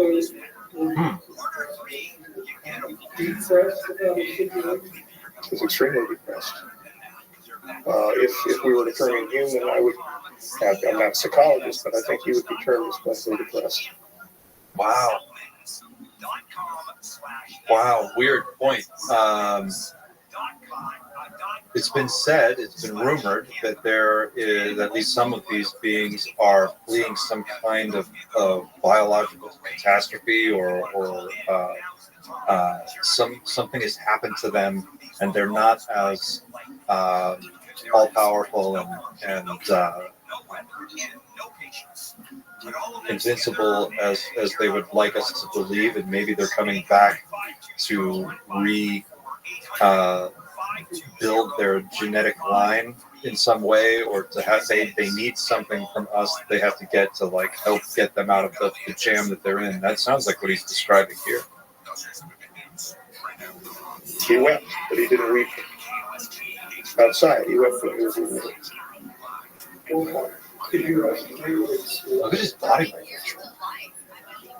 Smarter than me. Smarter than me by a long range. The mathematics that he showed me blew my mind. He showed me concurrently not only the equations for the rule of nines, but he also did so diagrammatically, and he did so with three-dimensional, like a VRML system, where I was watching cubes come together. So that if I was not understanding, apparently if I was not understanding the script, I would understand it as a child learns group theory in mathematics. Wow. Highly evolved, highly intellectual, highly repressed emotionally. When I was with him, I felt great happiness to be with him, but I could feel his great sadness, not only because of what he wanted to become, what he knew he was by being present with us, but where he was and how he was being treated. He was not part of the group that has to be catered to involving the T9 treaty that was just signed. He wanted to help. He was willing. But I went in for... Okay, well, the T9 treaty, the other group, the group that has to be catered to, who's that group? That's what I want. What's the T9 treaty? It has a name? That's... He wanted to help, but he wasn't part of the group that has to be catered to. So there's a group out there that we've signed something called the T9 treaty with. We've heard about this lately. This is coming up again and again. We have maybe have some agreement with different beings, and this sounds like what they're talking about. Whoa. I took well over, nearly 300 individualized aspiration samples from his neurological system. He would hold his arm out for me to take it. There was no pain medication, and whenever I would fire the introduction system to remove the sample, it was an aspirative revulsion system, he would cry, and then he would just stand there and look at me. Yes, in fact, it's like a little. I would bring the sample after the initial removal from his tissues into the introduction system, and then approve it and move it from there to one of the helper biologists. Usually it was Robert, outside of the clean sphere, and then he would move it from there to be handled under our normal protocols. It was a level 5 past the BMDL system. Did you notice how he teared up a little bit when he just described what he was talking about, taking the samples from the being, the J-Rod, and how he could feel the pain of that telepathically? And then if you go back and watch it, his eyes gloss over. He looks like he's tearing up. I'm telling you, there's something about this guy's conversational style. There's something about his body language. There's something about his presence and his vibe. That this just sounds real. Sounds like this man went through and actually experienced what he's talking about, and he's describing it in such great detail. I don't know how you bullshit your way through a story like this. I mean, the level of detail that he's including is like, he knows the names of the people he was in the room with. He knows where the holographic projector was, where the viewing gallery was, where the clean sphere was, like what the procedure was, and how many steps there are to get from standing outside to in the suit to in the room. He's describing all of these tiny little details that are so specific. If you were making this story up off the top of your head, or if you were just a bullshitter and you were just trying to like wow some people with a crazy story, I don't see how the average bullshitter would it just doesn't seem likely to me that someone would sit down and think out all of these mundane, boring little details and then include them as part of the overall tapestry of things going on in the space. But he's describing, like, he's creating a sense of ambiance and a sense of place and time and the people involved, and he's describing their emotional states, and he seems to be emotionally reacting to what he's saying. What do you guys think? Let me know in the comments. He just stand there and take it. So it's really uncomfortable with this. Do you feel the communication that you established when you were in contact with him, could he extend this communication over any distance? 60 feet. Definitely 60 feet. There's about 60 feet from the center of the clean sphere to the introduction ramp going down into the ambassadorial suite. So, ambassadorial suite. You don't feel like you've been in communication with the system? No. Sounds like telepathy works in line of sight, at least in this case. Yes. Yes.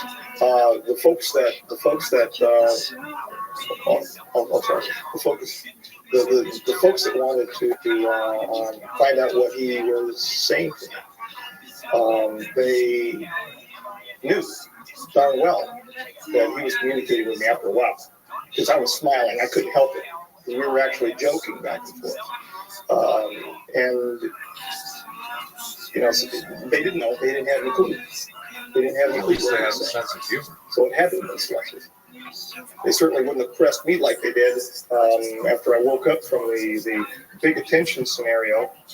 I woke up outside of the Queen Sphere. I was drug out of there by Stevens. He finally got a secondary suit on and drug me out of the Queen Sphere.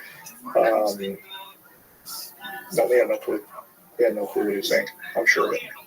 They were extra rough in removing my plug and my catheter and all of that business after I got out of the PBS. Catheter? This sounds really complicated. Like, you put on this suit, you're in there for how many hours? So they catheterize you? That means that these guys are working in this Queen Sphere for hours and hours and hours. They're not allowed to leave, or leaving and coming and going involves suiting up like an astronaut. So that tracks. That makes sense, right? Catheter? Weird detail. Yeah. One of the things that I want to ask you. Can you imagine being catheterized every time you have to go to work? It's like you get to work with and talk to an alien, but you have to work catheter.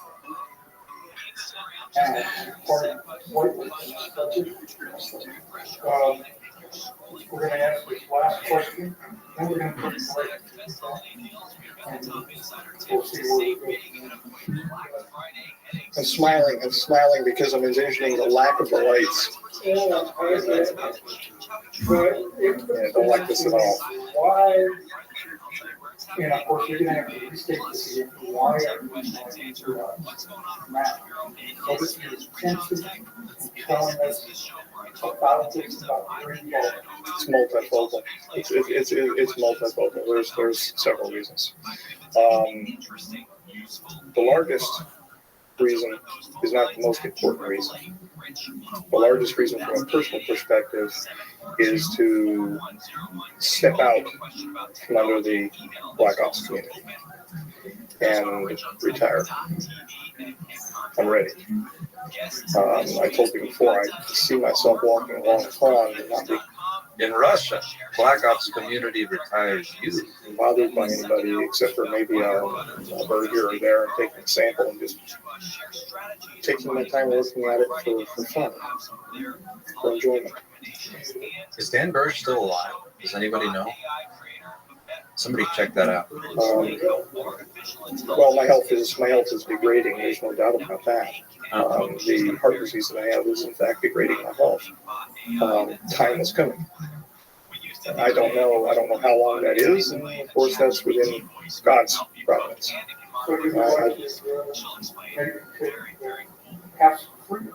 Yes.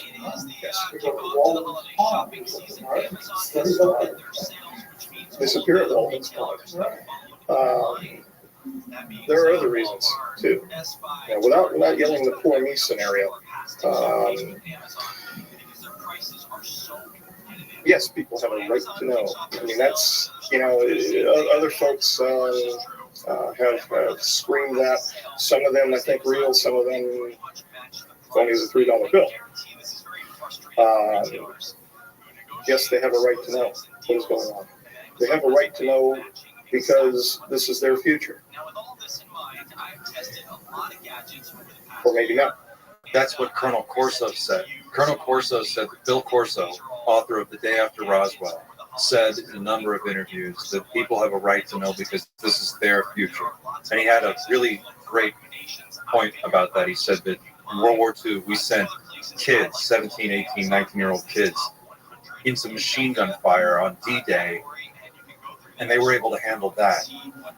Surely we can handle whatever it is, we need to know. And it's their future. This is the world that our children are going to grow up in, so they deserve to know. I think that's a fine point. And it depends upon our wisdom or lack thereof. This gets me thinking. The one thing that we've heard from the Brookings Institution study, famous clamp study, was this would cause a great social upheaval. It would destroy our social bonds, our religious bonds. And in fact, when I know I'm digressing, but I ramble. Every time an individual is approached with the issue of would this destroy your faith, I have heard, it's my experience only, I'm sure there are going to be varied opinions, no, it would strengthen it. It would strengthen it. From a certain perspective, yes. From another perspective, no. The Brookings Institution is correct on a certain level. Suspend disbelief for a moment and walk with the idea that this is real. That the ruins that are present on the moon and on Mars, the ancient temples, are in fact the gifts of our own progeny. Can you imagine what is going to happen when those temples, which were prayed to as the gods, are found out to be nothing more than the creations of men, that the men themselves were those who were being worshipped,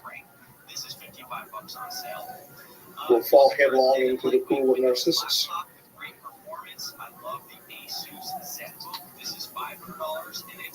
And maybe that's a good thing. Maybe that's a good thing. Maybe we'll find truth, love, God, and something other than buildings and stones and marble. Maybe we'll find out who he really is. I know I keep going on about Ingo Swann, but that's just because I finished his book Penetration recently, and in that book he talks about very specifically structures on the moon. We've heard this from a number of different people, that there's something on the moon that we are being kept from discovering or seeing, and there are structures there, and there's stuff on Mars that we're not aware, or that NASA is aware of, that the general public is not aware of. Certainly tracks with that.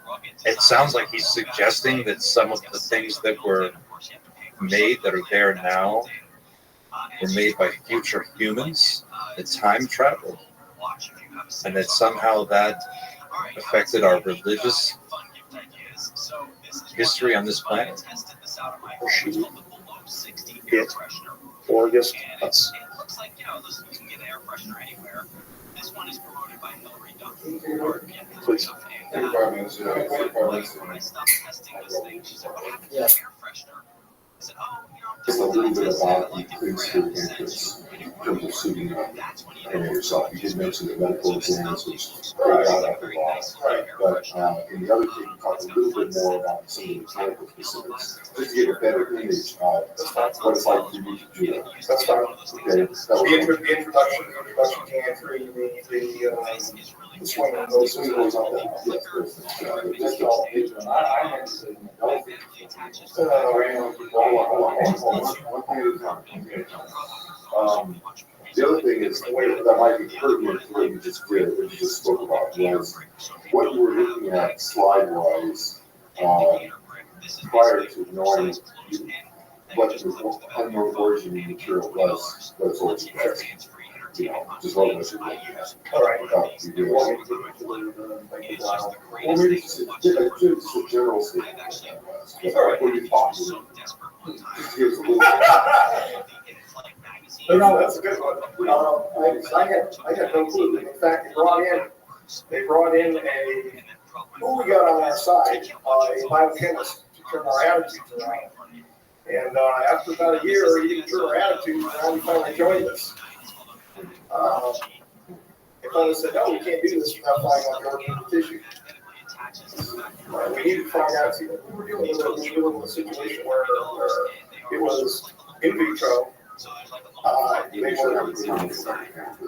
That's fine. Okay. And the other thing I think you made a very good statement about why you're doing this. I wonder if there's anything else we can do for you. Anything else you can say that is of value to you and that's important for you as far as what you hope, how you hope to get out. What it is about, you said it could help and a number of other things. I just wanted to put it to you. If there's anything else that comes to mind, we'd like to add in that regard. In terms of what it is you're trying to accomplish. Because I know I would like to tell her I like to be government. maybe you should say that. You know, Under the appropriate circumstances, because there are military applications that need to be handled very carefully.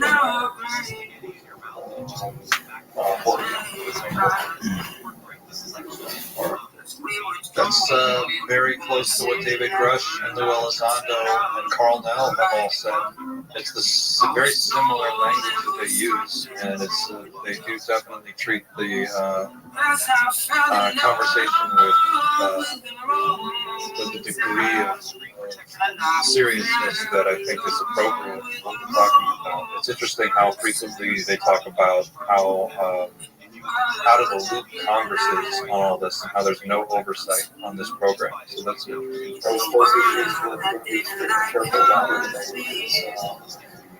They should be taken great care of. I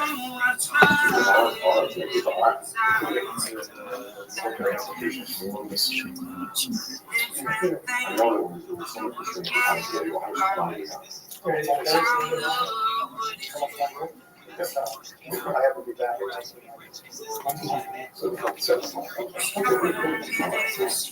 Okay, good. Well, what I want to do is, let's say, kind of focus on it's been great to know. It's very central to we call that to our industry. We can kind of learn along that kind of tape.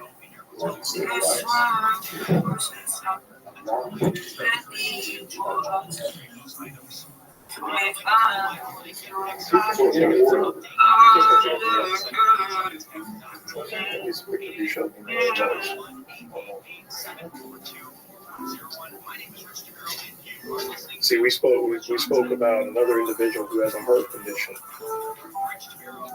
I figured that it was a need to know.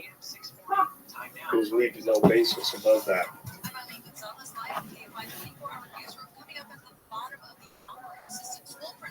Arrested for allegedly molesting children at an elementary school. Don't forget your umbrella today. There's a slight chance of rain in the morning and an increasing chance of rain throughout the day. Highs in the mid-60s for Metro LA. This was so beautiful. Let's go to a Caltrans project on the 5. And them skills. They're all speechless. That was really beautiful. Nice work.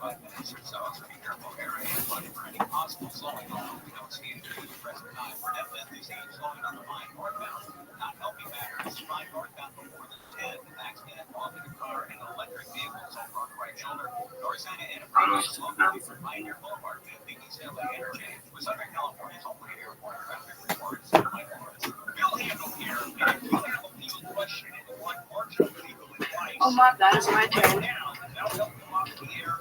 It's your song too much.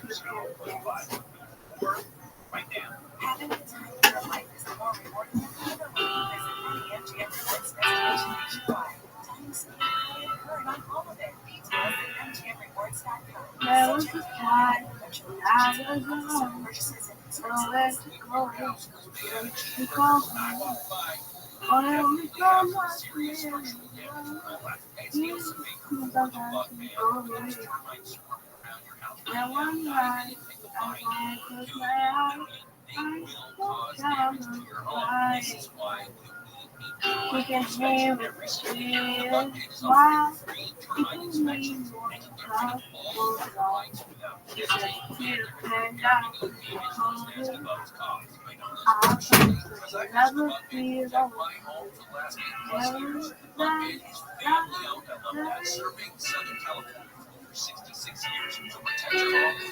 I am alive, but never left. Is it back? We got what we play. Always on the run. I can hurt.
The holidays mean more travel, more shopping, more time online, and more personal info in more places that can expose you more to identity theft. But LifeLock monitors millions of data points per second. If your identity is stolen, our US-based restoration specialists will fix it, guarantee your money back. Don't face dreaming accounts, fraudulent loans, or financial losses alone. Get more holiday fun, less holiday work with LifeLock.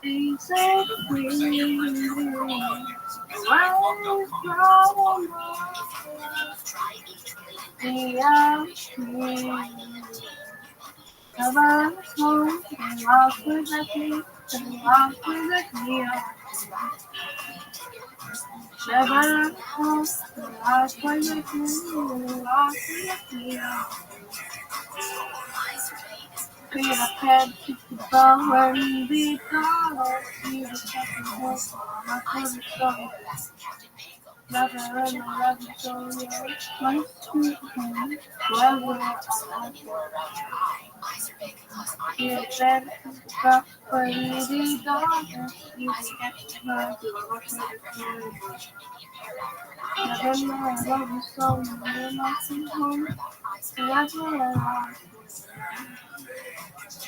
As long I will try. I am a lost from never life. It's a path. We got one in the one. Always in the wrong. I can run. I fly. Oh, like send me. Where from? That's the reason I got my philosophy. What about tell me something? This is my love. You know my other car had a girl. Never let go. Children. And I'm like, okay, I'll put it off for like 2 years. You know what I mean? Like, I can get a car in 2 years, but I'm not trying to have kids that old. All of a sudden, okay, well, no, car dies, so I have no choice but to buy a car and have to get a family-friendly car. There you go. And now we're in the process. I thought you were gonna say you had a bun in the oven. I wouldn't tell you like that. Oh, I don't know. I didn't know where that was going. But it's exciting now. You're prepared. See, it all happens for a reason. You know who has to prepare for something? Google. They have been under attack from the United States Justice Department. Remember a couple months ago, I did find that Google search ads were a monopoly. He didn't have a problem with the fact that Google runs a search engine like the search engine. I get caught when there's no one better. Deals and solidifying their dominance in the search market. They have a monopoly with search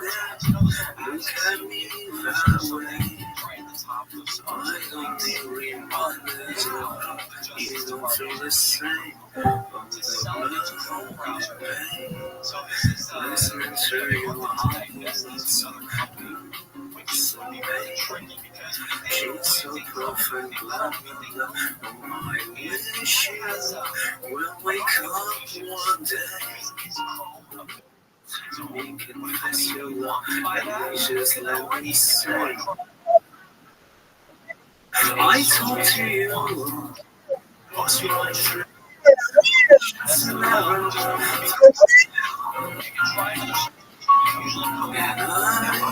sound like a little watch your friend too. His friends,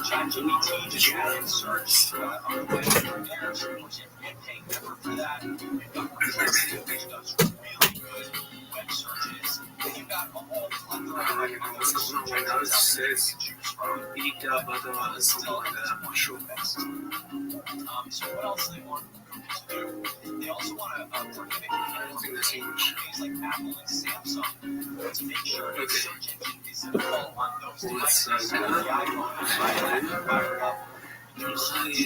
my best Samsung, same thing. It's going to be all search engine. terrifying.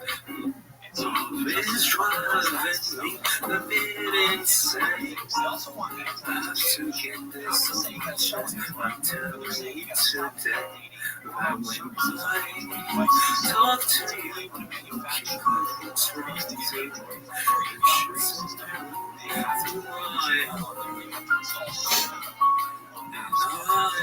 I sound like a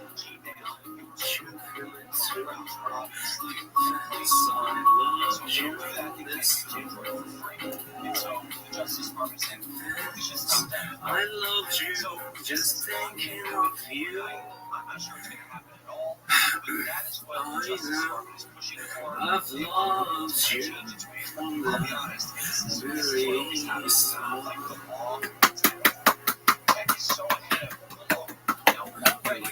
Thank you. Carlo, that was beautiful. Excellent work, my man. But the problem is, Thank you, mate. I appreciate it. on the shakiest ground they have ever been on in any point in their history because of AI. And yes, they have Gemini. Yes, they're doing stuff with AI. But you've got these competitors coming out of nowhere. And by the way, they don't have the overhead that Google has. So they can do things a little bit more, lean. They can do things differently. So I do think that we're going to see some talk about this stuff with Google, but I'm not sure anything's going to happen. The earliest anything's going to even hear of this is in April of next year. So we've got a while. Nothing's going to change right now. Got a question here from Dave in Colorado. Hey, Rich, is there software or something where I can save a website or URL forever, frozen in time, so I can open it in the future and it remains the same? Or maybe a procedure I can use to save a page from the internet for viewing later in its original content? Thank you, Dave. Yes, Dave, there is. The website is, it's called archive.today. Archive. Okay, why is everybody so sad? And so if you Let's have fun, dude. URL, you have to save the URL forever. Now, I guess as long as this website is around. So that's one way to do it. The other way is you can take there's a couple apps. Raindrop.io.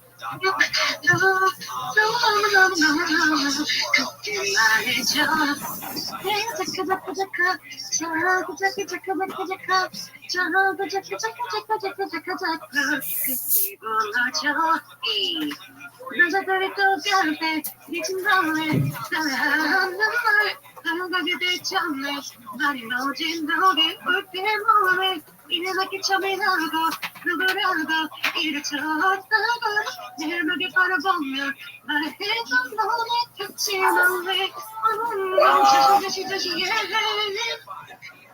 어머님이 친구들이 하지마도 너나 하지만 돼 너 미안하지만 하지 않았나 네 마음을 네가 마음을 내 수는 없어 너무 너무 그때 말이죠. 띵띵 내가 자꾸자꾸자꾸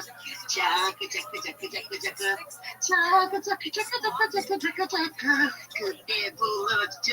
에이 너 치킨의 팔처럼 시작을 넣긴 하지만 꼭 참아나를 이쪽부터 긴 기발의 시간을 뱉듯이 보여줘야 해. 나는 미치다의 기대들을 통하게 나를 쓰게 되지 달지들 그랬어. 대파는 언제도 기대리 여지들 그랬어. 대파는 너도 여자들 맘이 오르지. 내 말이 그런 니네끼리 길을 보여줄래? Oh no 다시 너 대체 너 말이 아무래도 뭐만 하더라도 Oh no 미안하지만 지금 만나 내 마음 못해줄 수 있니 No yeah 그때 말이죠 내가 자꾸 불러줘 일어나게 해줄게 서하고 답답해도 참아도 더 기다려줄게 내 마음 그리 온다면 You want 내 맘을 아낌없이 내게 줄게 너무 그때 말해줘 자꾸 그때 불러줘 너무 사랑해 자꾸 그때 불러줘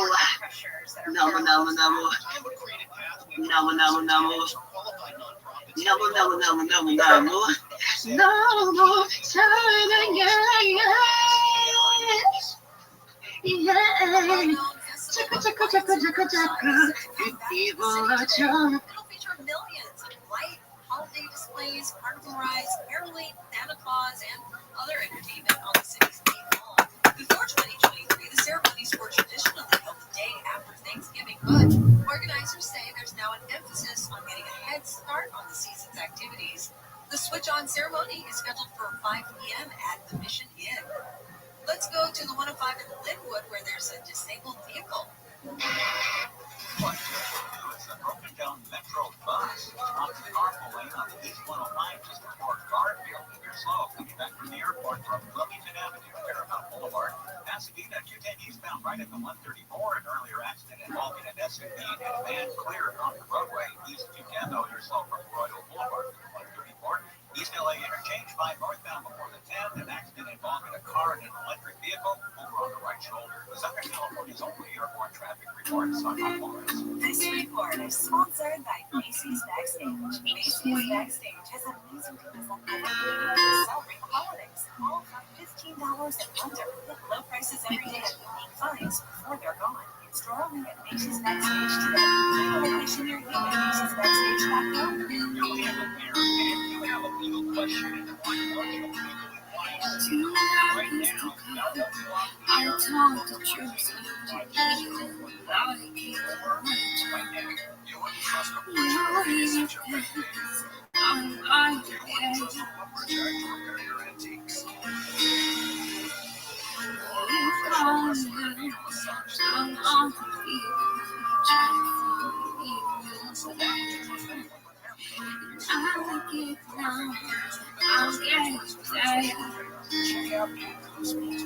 That's just the way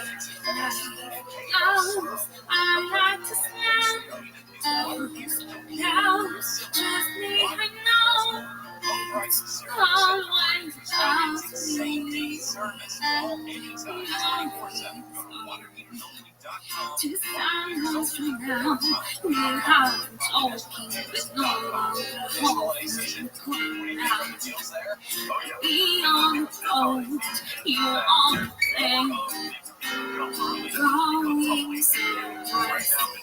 And I have a drink with only out the window and watch the sunset on the lake.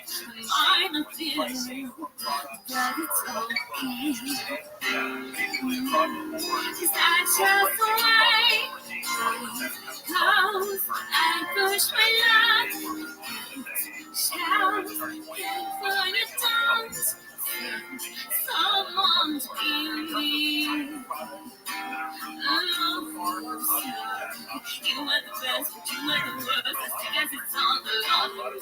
I was a kid, it is what it is. How did you keep me angel? Fighting to nothing, never answered. Just tell the price. I'm making amends, I will never end. I'm wrong again, the way. Down, try riding down. Down, lay on the home. Prove that it haunts me. I love you, sorry the way. Close, I wanna stay. Close, rather don't make it out me.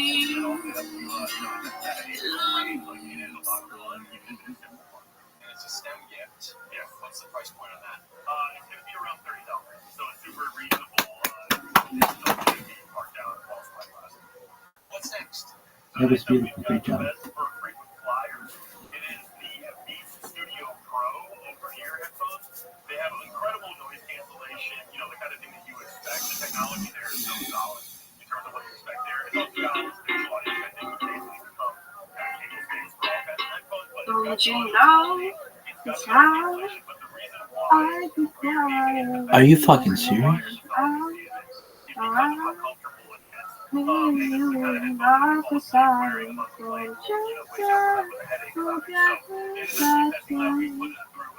I don't need reminders of how you feel safe.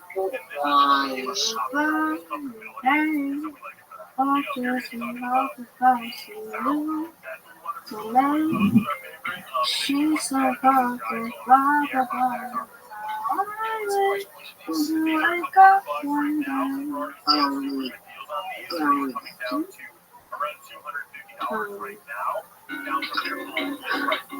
Paris is not the same.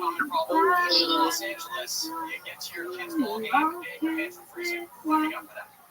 Let you dream out of my heart. And I sound like the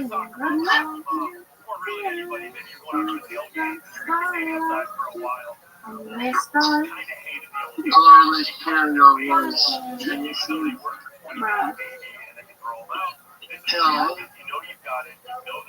Hello. Do you hear me?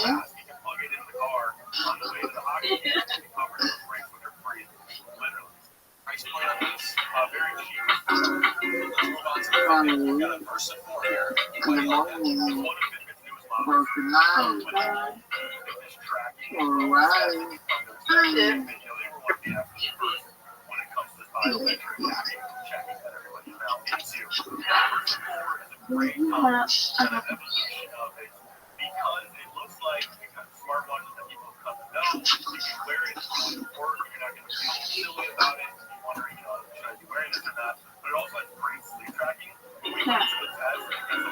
You have to restart this part. Thanks a lot, buddy. Put it out.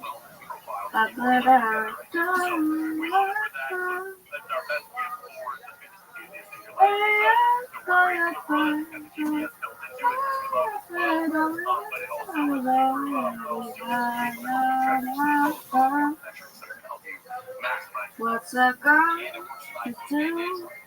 Lie on my birthday to a boy. Only flying down.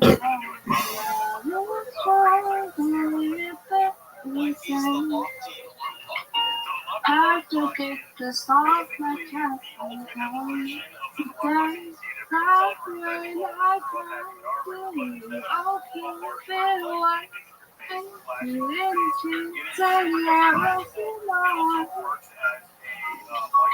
And I'm so going, but don't you feel to go past silence in this time?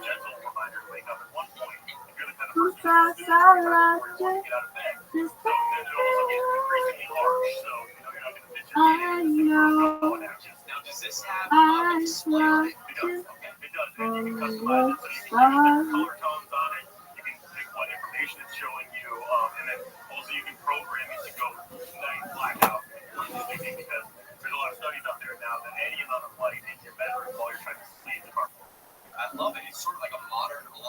that's been rethought for sort of how we work today. What's the price point? It's around $120. That was beautiful. Apologies that you were rudely interrupted. You did an excellent job.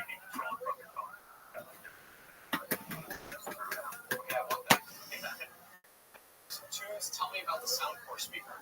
So it's a Bluetooth speaker that, I mean, as you can see, this thing is not a small one that you're going to attach to your backpack. This is a formidable piece of equipment that we've got right now. And this is our best gift from a hidden gem brand, because during these big shopping events, you're always looking to figure out, is this deal worth it? Are these, prices are going to be true? And especially because we're always testing products to figure out, like, this lower price point product has been some of the bigger names. Anchor fits that bill perfectly because it sounds great. This is a powerful speaker. You look at Can you guys hear me? you're in the park, you're in a tailgate, Yes, we can. Loud and clear.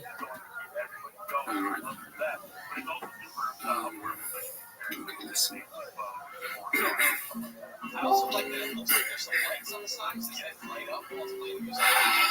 Lights on the side, you'll go with the rhythm of the song. That's another fun word. That's like another thing that's a lot of speakers when you're getting all these speakers. This looks like a normal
And I noticed a couple of improvements with what I have.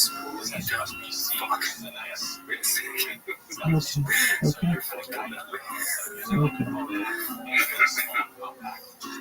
What's the price point? Just like a sinking shower without $150, $200 getting all shopping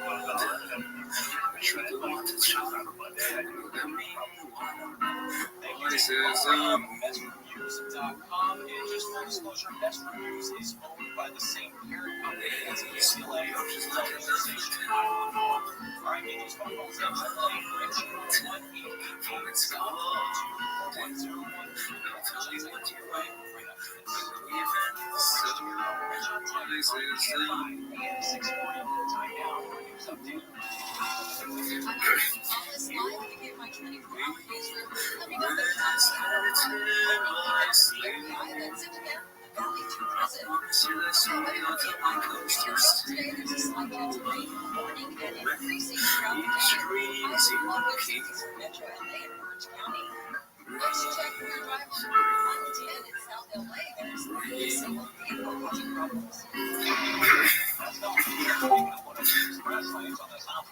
That's like it. Thank you for listening. That was beautiful, Carlo. Great job.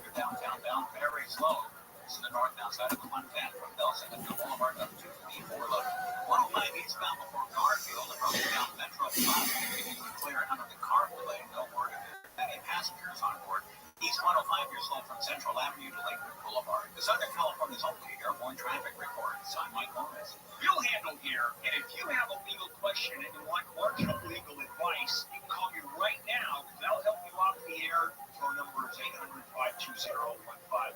800-520-1534. Right now. This is the sound of holiday happiness. Yeah, ready with. Fun to use, fun to eat. You're not ready for the holidays without ready. I'm Rob Jeff.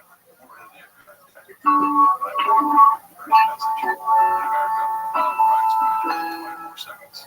Police response times.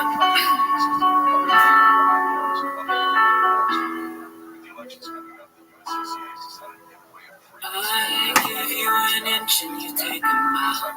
We make mistakes that we break when you smile. I'm starting to feel like it ain't right.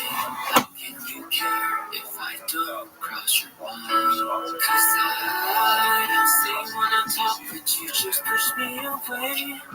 Tell me you're leaving when I want you to stay. I never that third love you would hurt me this way. But I'm the only one to blame, 'cause I'm always saying it's okay. It's alright. I put the pain away and let it slide. I forgive and forget. And then you promise me I won't regret it. But I do. It's not right. Because I turn around and let it slide. Am I crazy for thinking that someday you'll change things when you keep on crossing the line? Can't believe what's going on. Gotta keep my groovy calm. When I heard you and he was screaming out of control, all I can think about is no, he won't hurt the one I care for so long. No, I know we're done now, it's none of my concern, but how can two be one and out from only weeks and going? It just makes me feel that what we had was real. Could it be, or is it too late? Oh, baby, listen to your heart, won't let you down. 'Cause you should be my lady. Now that we're apart, love will show how. Never felt so strong. Life can lead us to happiness never ending. If we just know that we belong to each other, never worry, go as we go. Dress, I can see you in a wedding dress. I can see you in a wedding dress. Dress, I can see you in a wedding dress. And I can see you in a wedding dress. It's okay, let it slide. I forget it.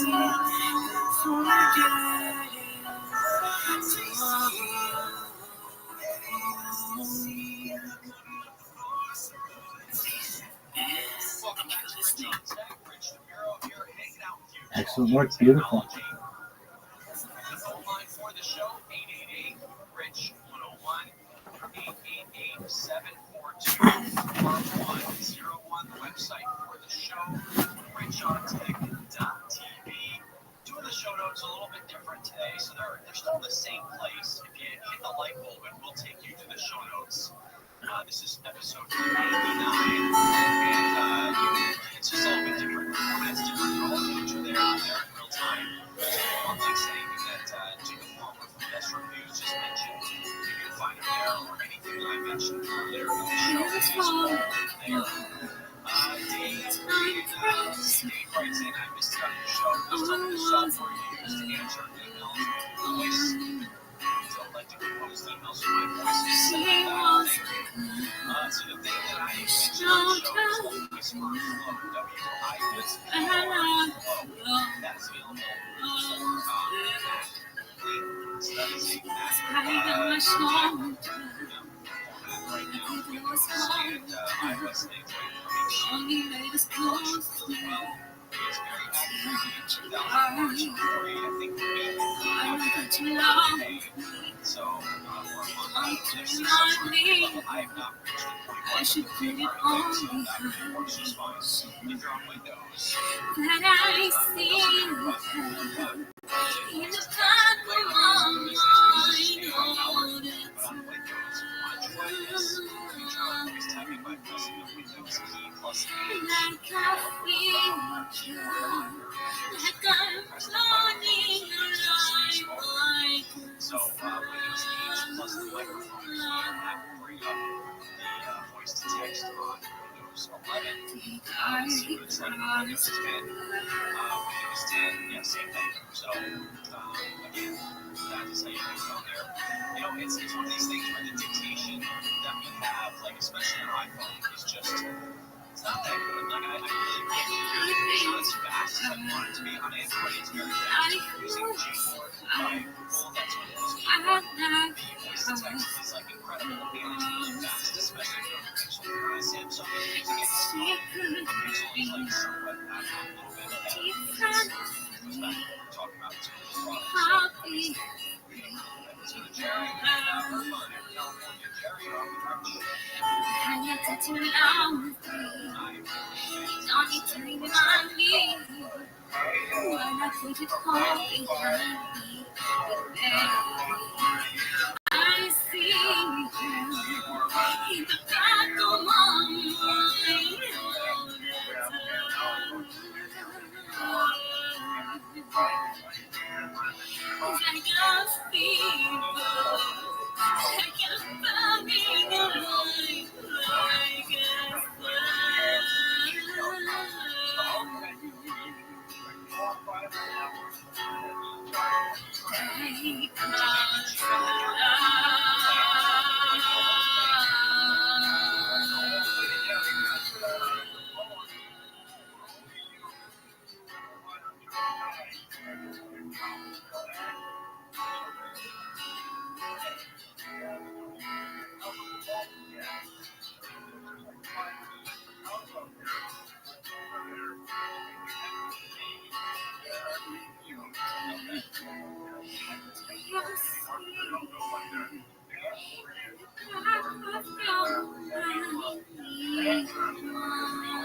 Okay, well, there's two things you can do here. So there's number one, you can get rid of a device that has access to your account by going to google.com/devices. I recently did this. There's a whole bunch. This will give you a list of every single device that has access to your Google account. So I'm looking at mine. I've got 4 sessions on Mac computers right now. I've got 12 sessions on Android devices. You know, I test a lot of devices, and it'll even tell you how inactive. Like, so for instance, Google Pixel Fold says it's been inactive for 99 days because that was a test phone. I've not used it. So that is a phone. When I click, I can sign out. I can sign myself out of Android. So that will get rid of that device off of my Android account. Now, in your case, these phones, if the batteries are dead, Josie for a Claudia, while, how's it doesn't that matter. now? They're still going to be What's signed on out for if you? that phone is ever turned on again. Bye As soon as it bye, gets turned on and connected to the yeah, internet, it's not going to have access to anything. So, now the JJ thing is, there's Claudia, stuff on those you phones that, fucking you know, is you residing are on the physical drive What's there, that the idea? storage on the phone. You wouldn't be able to access that. You Right wouldn't be able to away, unlock your if phone you and want turn it on. to So, way, all those things you have to have no me on quiero the hacer passcode. dando So anyway, de that's grandes the y first way to do it. So again, go to google.com. you And this is know something to that's good to do in say general. all these I know voices most people are not activating as many devices as I am. Like, I'm always activating something on my account, so I'm always going through and getting rid of those. But that's google.com/devices, okay? Now, Josie I'm going to Claudia, delete these how's Gmail it accounts. going? What That's a are whole you? other thing. So that's actually deleting your Agora essa account. menina And que não vai I'm trying to ser see if no it que faria. immediately deletes. I feel Tem like que there's probably some sort provar of like que waiting eu period where it continuo probably que deletes, and then it trabalhar. probably still lingers for a while. I know Facebook Puxaria, did that for a while. But puxaria. I'm trying to find the direct link to this. Eu This acho is que support page. And if you search for delete your Google account, I the support create page mine, that I comes up create above the mine. show notes has a button that says delete Google account. Now, I'm not going to tap that button because I don't want to start that process. I don't want to pull a thing up again. But that's where you go. And so I once you create tap mine, that, I create you mine. log in with I your can Google do information. for There will be some sort of secondary. verification, It's like and then time for you'll be from able to to sleep. delete You that can account. always So hear me those are the breathe. 2 places I would go to All check to the see if your account, if you need to get rid of those Gmail accounts. just the body of a thousand more. What out of plan? Another answer me come over, see how you couldn't hurry up. I mean, I would If say it's over there, see something else there, the leave out there. Gmail just got like a big revamp. Not So area, not area. okay, so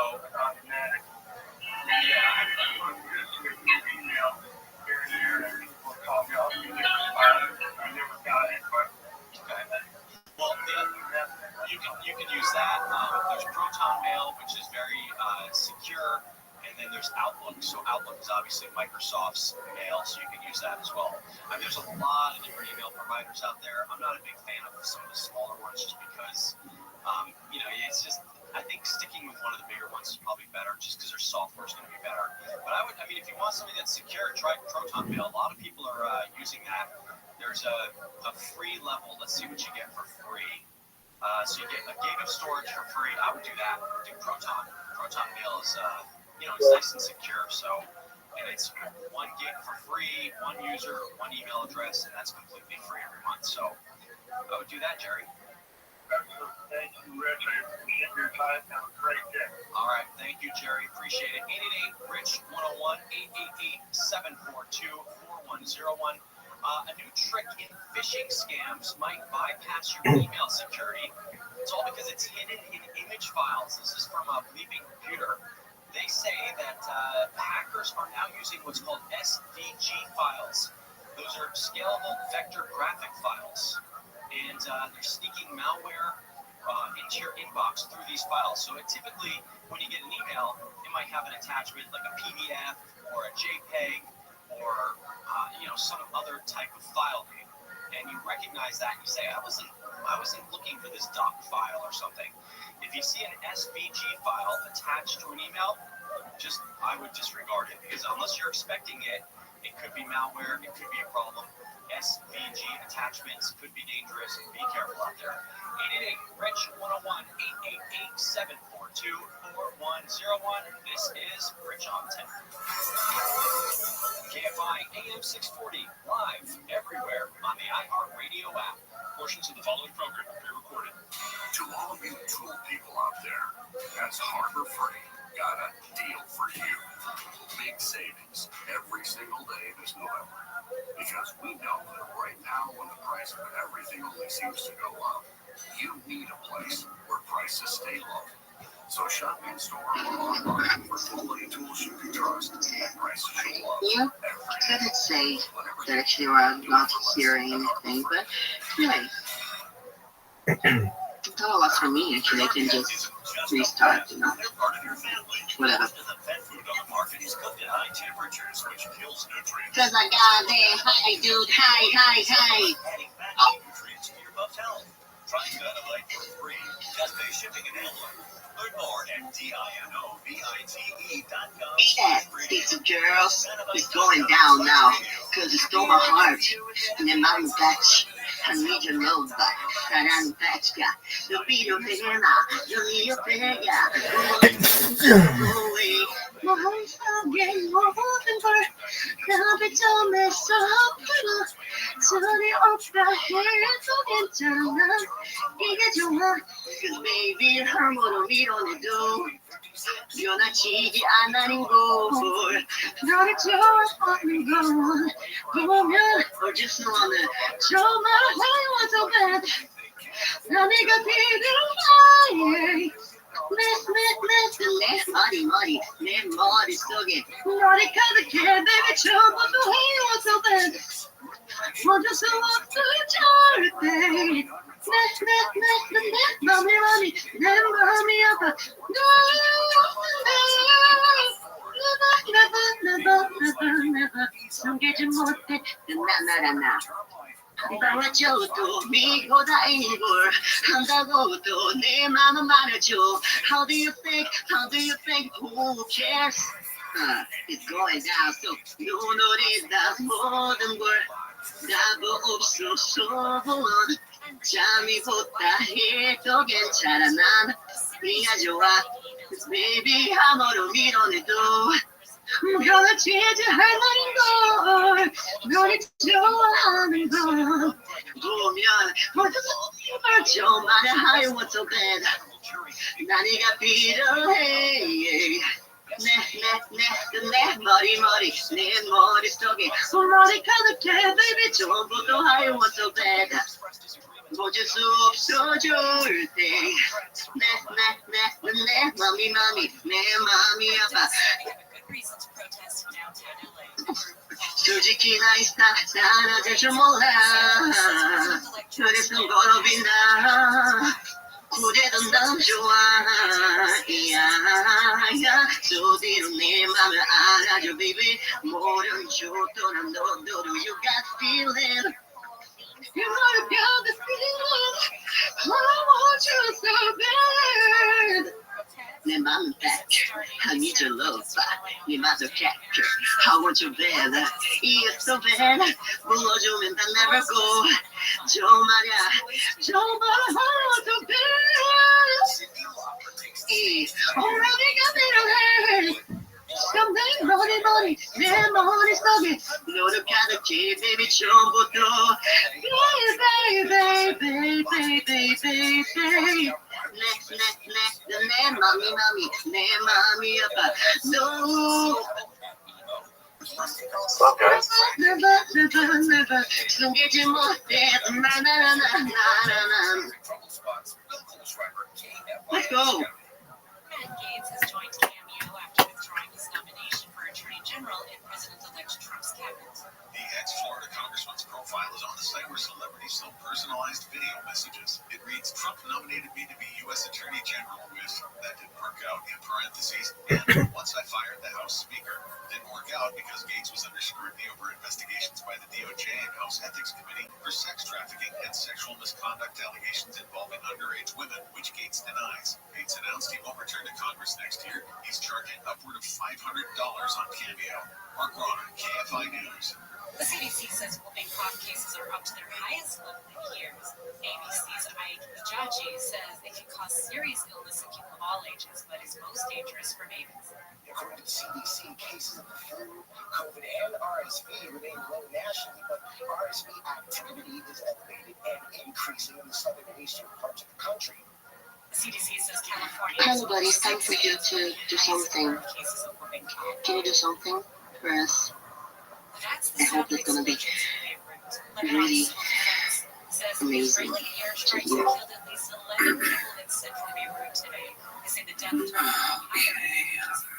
Still digging through the rubble looking for survivors. This is the fourth time in less than 1 week that Israeli missiles have hit Hezbollah targets in Beirut. Astronomers have taken a close-up picture of a star outside the Milky Way for the first time. Michael Kessler reports. European Southern Observatory says the star is about 160,000 light years from Earth, puffing out dust and gas before it becomes a supernova. The observatory says astronomers have known about the star for decades and called it the making of the star. It's about 2,000 times larger than our sun. I'm Michael Kessler. Taking a look at the freeway next. True, you're right, the finest horse I've ever seen. Standing 16, 1 or 2, with eyes wild and green. And you ride the horse so well, as light to touch. I could never go with you no matter how I wanted to.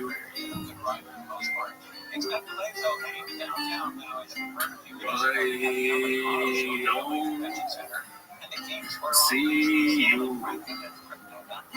I could never go with you no matter how I wanted to. Right on, see you. I could never go with you no matter how I wanted to. When you ride in the night, without a rest behind, run your claw along my gut.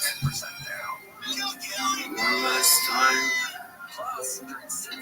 I turn to face an empty space where once you used to lie, and look for a spark that lights the night to a teardrop in my eye.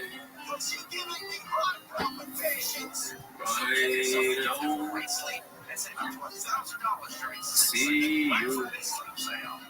I could never go there no matter how I wanted to. See,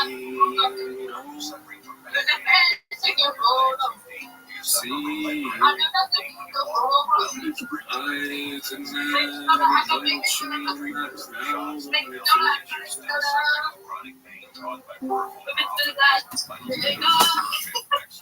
Here is good news from the Laser Weekend Pain Institute. There's now hope of reducing or even eliminating your pain with a new non-surgical, painless laser-guided stem cell treatment that may reduce or eliminate your back, leg, and foot pain in minutes. If you're in pain, here's a special offer. Call now for a special $97 back, foot, and leg exam that includes an infrared laser joint inflammation scan, a Neuro 7 nerve test, and X-ray MRI review.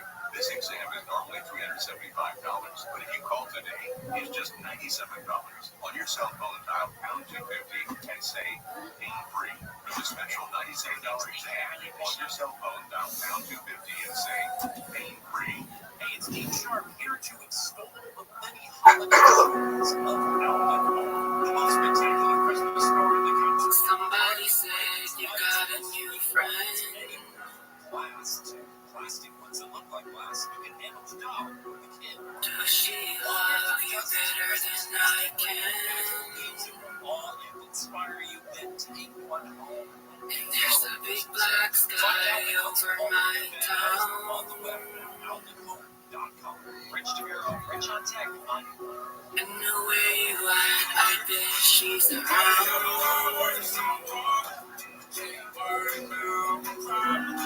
Yeah, I know it's stupid, but I just gotta see it for myself. I'm in the corner, watching you kiss her. Oh. I'm right over here, why can't you see me? I'm giving it my all. I'm not the guy you're taking home. Ooh, I keep dancing on my own. Be sure to sign up for the newsletter. I also have my ultimate holiday. I just wanna dance all night. Some of the gadgets that I personally tested and enjoy a lot. I'm all messed up. I'm so out of line. John writes in, hey Rich, I'd love to listen to you on KFI. Thanks for being helpful. Stilettos and broken bottles, just spinning around in circles. I'm in the corner, watching you kiss her. No, I'm right over here. Why can't you see? I didn't figure that there was direct. See, and the rumors coming at me about the potential for public acclamation, that would be for him, as malicious to take back as the hero in the situation, because he was playing the hero. And you showed me a piece of paper that says ordered to remain. Ostensibly, it's what it meant. Ordered to remain in the capacity, which means that there is a greater loop. I've had the chance to speak with the individual one time, and he was funnier. Are you on walk with the cocoa? I heard that there was a transcript involving that got out. In fact, I was shown one time. The first meeting, the one where I bolted, the one where you scared the hell out of me, not as much as you did today, but in a little more relaxed circumstances. I heard your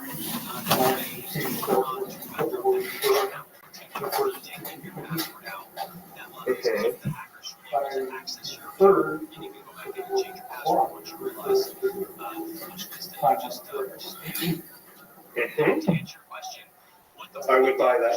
Before we let's talk a little bit about the things we just discussed. What was it that you thought you were looking at when you were looking at these slides of Well, we were looking at extremely minute microglial cells. We knew that they were eukaryotic. However, they were unusual in the sense that their cytoplasm and their internal organization, the organelle structures were fused, such as dictyosomes to mitochondria, things like that. And we had no idea what we were looking at. The original contention made by the individuals next to me is that we were looking at some type of biological warfare material, an intermediate. They had more experience. They have more experience than me involving such matters. So, and being that I was new, I was letting them take the lead.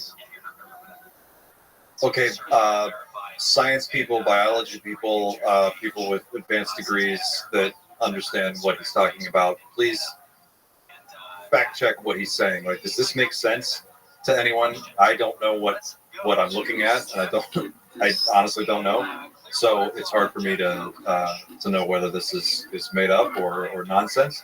So please let me know in the comments what you think about what he has to say here. Sounds like very specific jargon.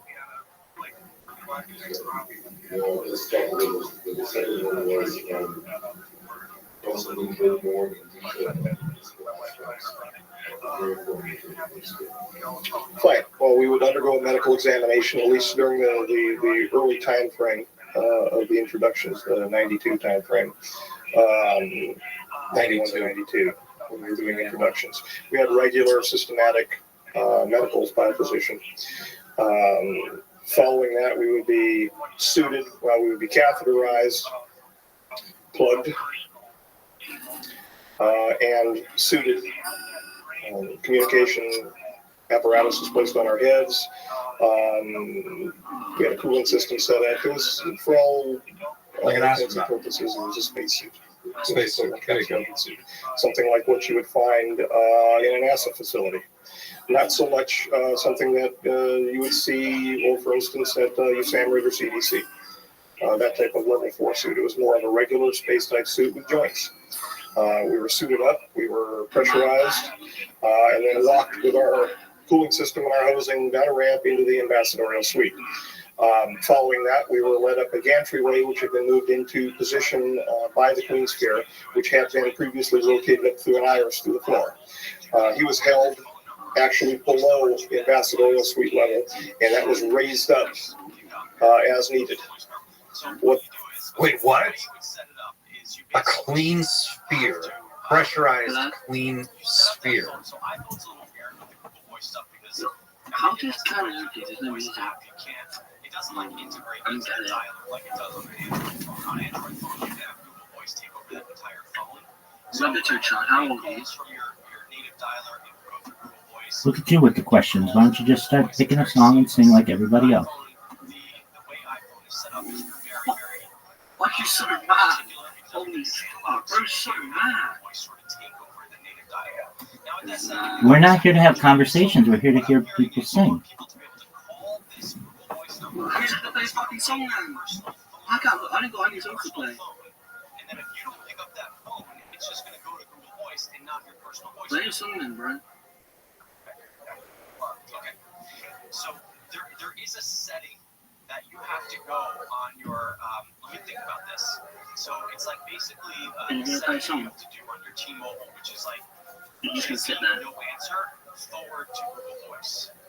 So now here's the thing, it's going to forward, it's probably going to forward your regular calls to that line as well if someone calls you like on your personal line.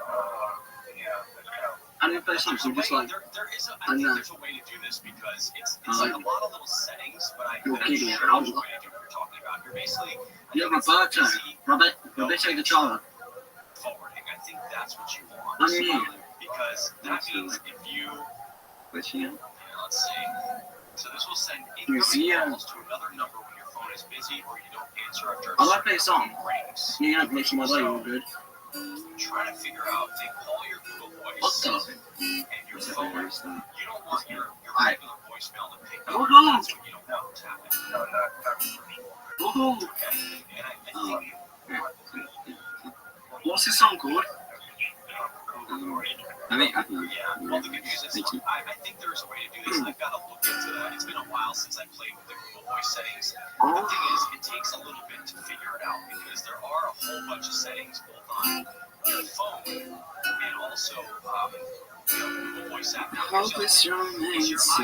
you're a good singer. You're a really good singer. Yes, I should take it as a sign. I'm so lonely. Oh, I wish I had a love that could hold me. Now I'm crying in my own voice, so skeptical of her. But still I wanted more. I gave a second chance at you, babe. Now I'm left feeling stupid. Oh, it makes me feel that love isn't real. You be so dumb. Look for his arrows every day. I guess he got lost or flew away. Waiting around his old days. And counting things to slump and nothing as good as they say. Now I'm so lonely. Oh, I wish I had a lover that could hold me. Now I'm crying in my room, so skeptical of her. But still I wanted more. I gave a second chance at you, babe. Now I'm like feeling stupid. Oh, hey, let's see. Feel this love isn't real. You be so dumb.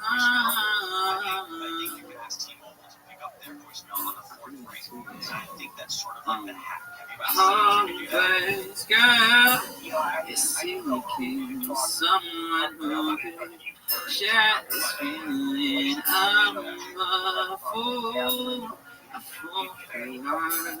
I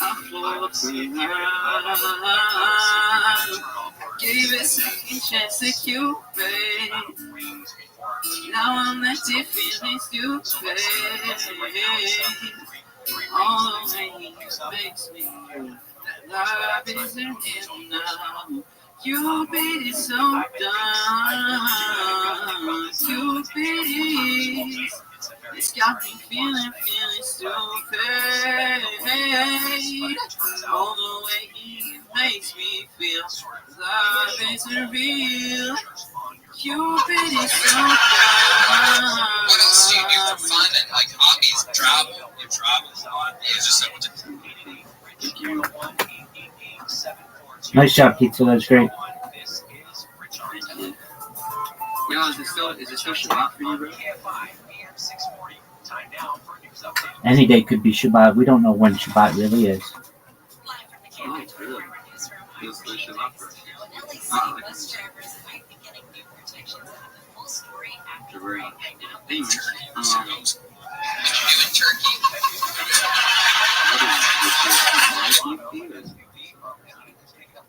What else do you do for fun and like hobbies? Travel? Like travel a lot? You just went to Turkey this year. What did you do in Turkey? What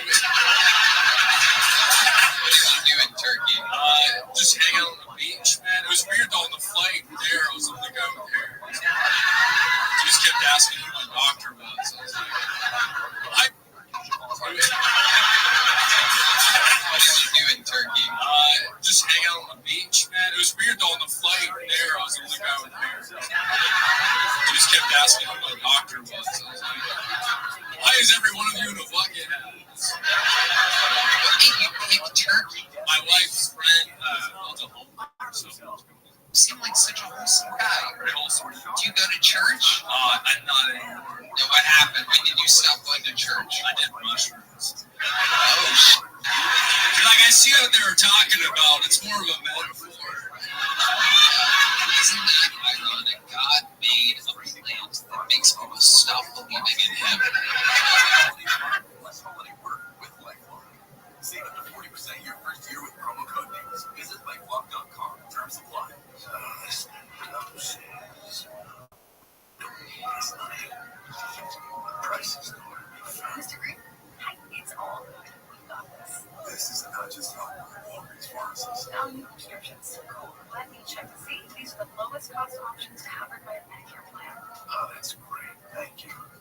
This is someone supporting you every step of the way. Chat with a pharmacist today to find help saving.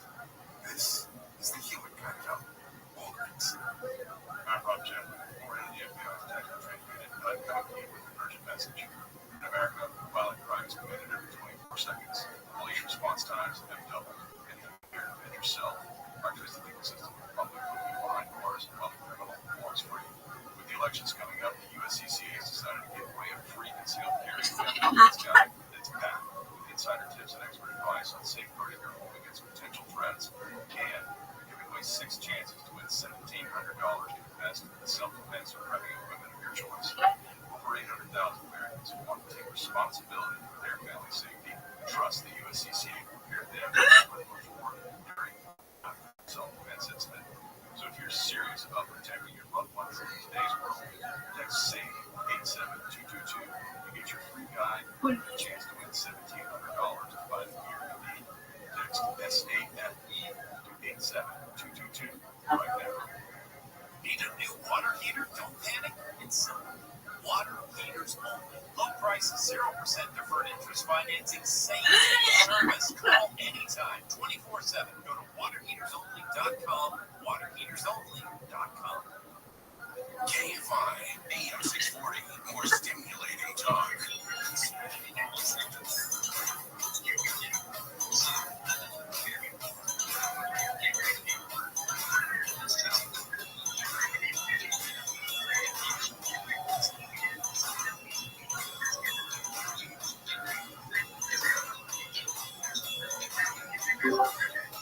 Everybody's going to sing along.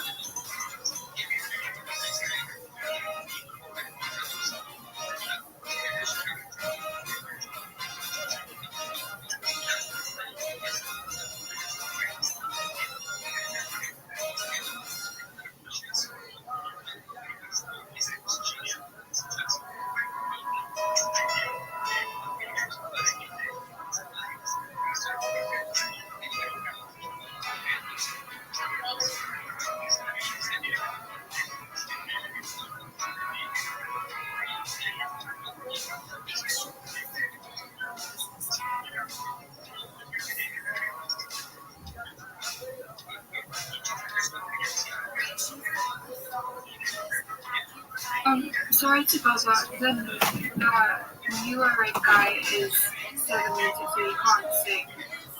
So can we move on to the next person? I want to sound those on the left.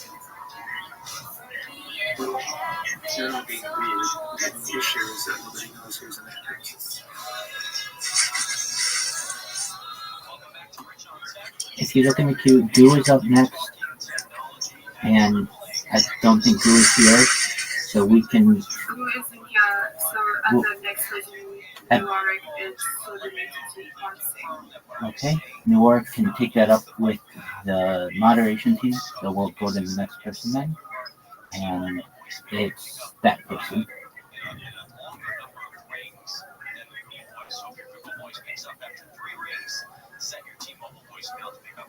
I don't know how to say your name, but the person with the red and black profile picture, you're up next. Yeah, it's been a while, so I was actually all in on Google Voice for a while. The problem is, Google has not really updated Google Voice in a big way, so yes, I still use it for a couple of texts and things like that, but it's kind of like if you're trying to integrate it into your car audio and all that stuff, and you're using an iPhone, it's really tricky. Android much easier, because Android it just becomes your phone line. It's very, very simple, but iPhone is very, very tricky with that. To our friend with the red and black profile picture. Oh, you're pulling up the lips. Okay, absolutely. No issue at all. Amazon Music Unlimited. So Amazon Music Unlimited is their Spotify. It's $10 a month for all the music you want to listen to. But now they are adding audiobooks into the mix. So if you're a Prime member and you've got Amazon Music Unlimited, you can basically listen to one audiobook title a month. And it's kind of weird because Spotify Spotify gives you 15 hours of audiobooks a month.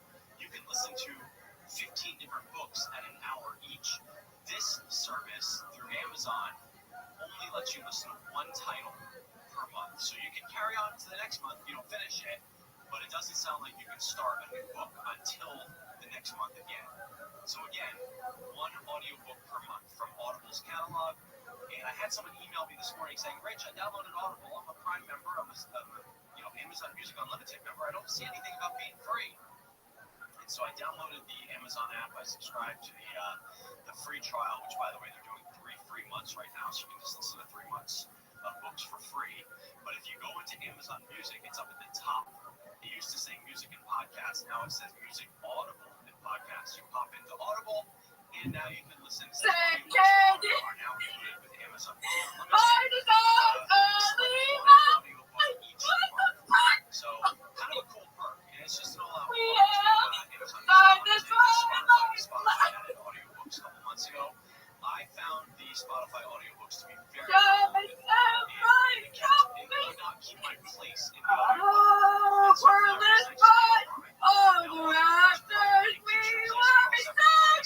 For some reason, Spotify just did not get that right. So Uber is adding new features just in time for the holiday season. They've got a new car class.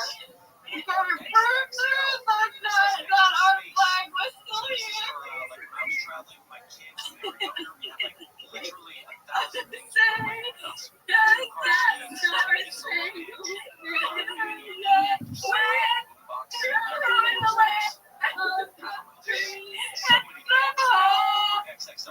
I remember even when we got like the biggest car you could get out of the airport, you still couldn't fit everything in there. We had luggage on our laps. So now XXL has room for 6 people and extra space. So it's probably like those Tahoes or those Suburbans that have like the extra back. Sprinter van, yeah, there you go. Something big. So for XXL, if you're looking for extra trunk, extra roomy seating, that's at 60 airports worldwide. And then what else? Oh, they also have a feature which I've already tested. This has been available on my Uber app for a while. So you know how when you're trying to get to the airport, you never know what time to leave your house? Well, Uber will let you just put in your flight number, and they will say, here's what time we think we should pick you up. And so it kind of takes the legwork out of figuring out the departure time. Now, I have a whole system. Now, I also get to the airport about 5 minutes before my flight boards, which I don't recommend. I actually pride myself. The last time I got to the airport, I'm not kidding, I waited about 7 minutes before we boarded. I was last in line, which kind of sucked, but whatever, it was fine. But I pride myself on trying to ride that right up until the end. I don't recommend it. Don't do that. It's very stressful, but it's like a personal bragging that I can be like, oh, I got to the airport with like 1 minute to spare. Don't do that. Get there with a lot of time to spare, especially if you don't fly a lot.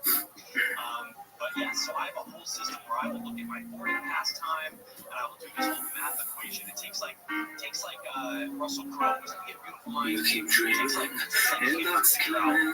Yeah, you do. It's like a whiteboard. You like poison, and I know that is a truth. That's what time I came to the airport. No. All my friends think you're vicious, and they say you're suspicious. You keep dreaming, and that's scheming. Yeah, you do. I feel like I'm drowning.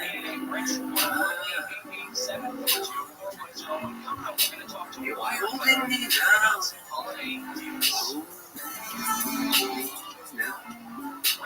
You're killing me slow. I feel like I'm drowning.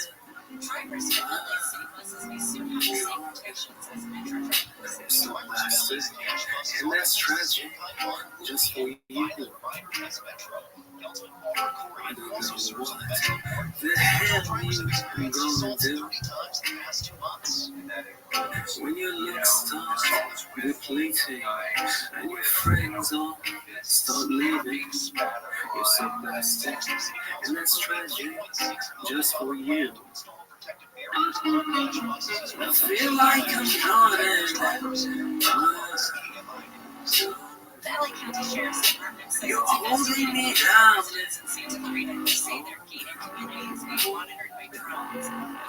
You're killing me slow, slow, slow. I feel like I'm drowning.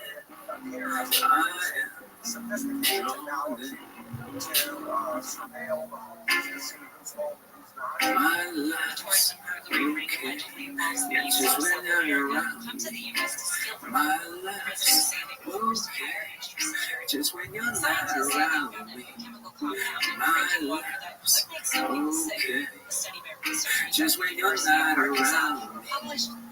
My life's okay. I feel like I'm drowning. You're holding me down.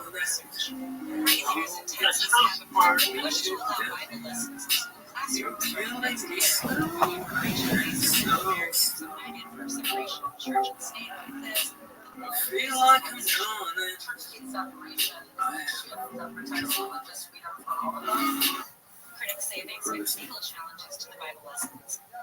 Carlo, beautiful as always. Great job.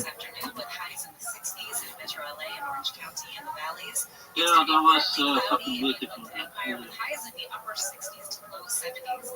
Rain with highs in the 50s in the Antelope Valley right now. It's 65 degrees in Orange, 65 in Laguna Niguel, 60 in Downey. Singing next. Let's go to the freeways. It is G59 Emmy's time. So Millie said, he love how I ride it. Hop on dick and might get excited. So she went for lane. You feel me like you guys are paying me. They go in the corner with that grippy hose. But they love how you do me though. I had to tell her that dick off limits. I was on it and not of a minute. Yeah. He gets to stroke it. Ooh, how I love when he choke me. Bitch, I'm supposed to do it. I won't. Don't need controlling me. I look at my wrist at AP watch. I put his in my fight stuff. He put a phone video going on a thought. I keep it juicy. He coming a lot. So I have to go and say, girl, his back. I know he feeling pain. Okay, I can't play nothing. Okay, y'all, I'm done. That's the end of my ad. Good job. Right, that was great. On the outside, partially seed oil on the inside for fresh, clean breath and acid partially seed oil for better start instant. I got to say, baby, to try. I got to play it all away. Maybe because we're but that's a lie. That's a lie. We can deny as much as we want. I'm tired of being controlled. And sooner or later, the one who finally gave up. The truth is, everyone knows.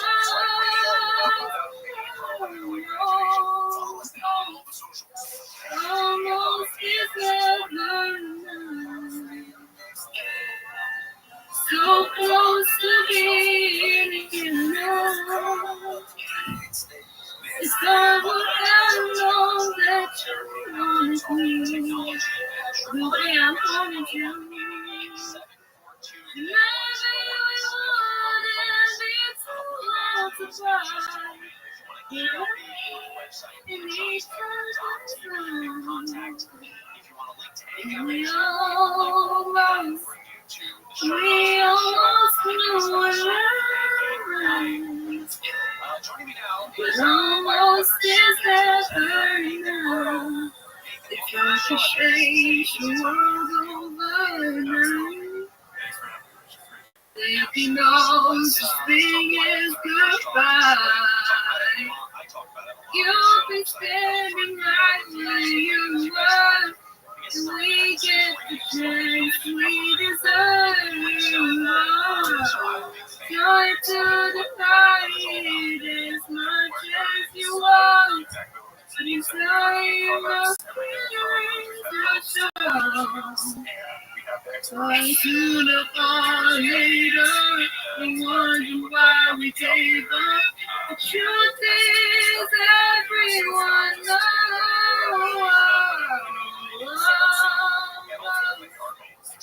Almost is ever none. So close to being in love.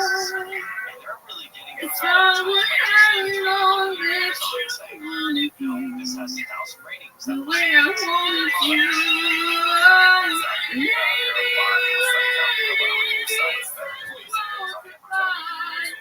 the right in each other's arms.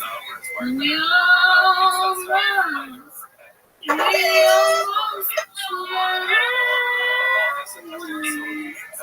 but almost is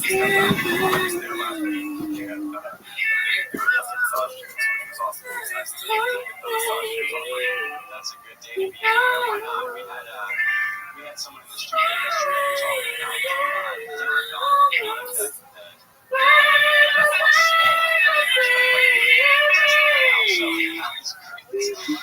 okay, so wire as much as we want, many times our feelings were shown. Yes, the ones who will be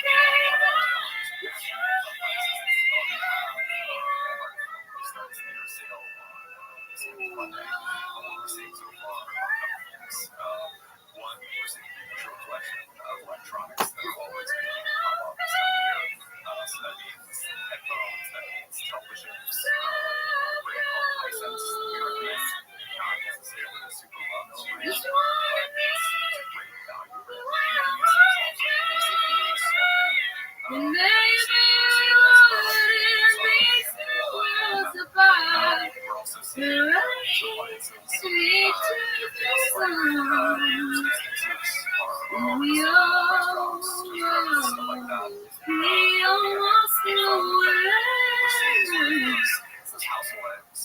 It almost is ever now.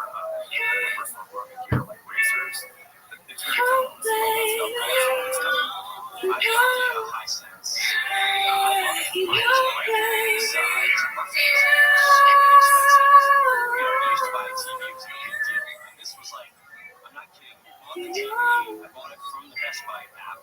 And to my house delivery, I'd say 3 hours. I was like, that is incredible. Yeah, absolutely. And that's one of the things that, most listeners Thank you. notice, but you really don't. Fish is great. That was marvelous. Great job. Shopping experience during Black Friday. Shopping online.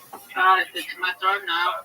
I'm gonna sing Yellow Wolf Heartbreak. And also leverage other opportunities to say whether it's Wirecutters Deals coverage where we're highlighting best prices out there, or whether it's price tracking applications. A few of those that I personally use are called Yes, that is so cool.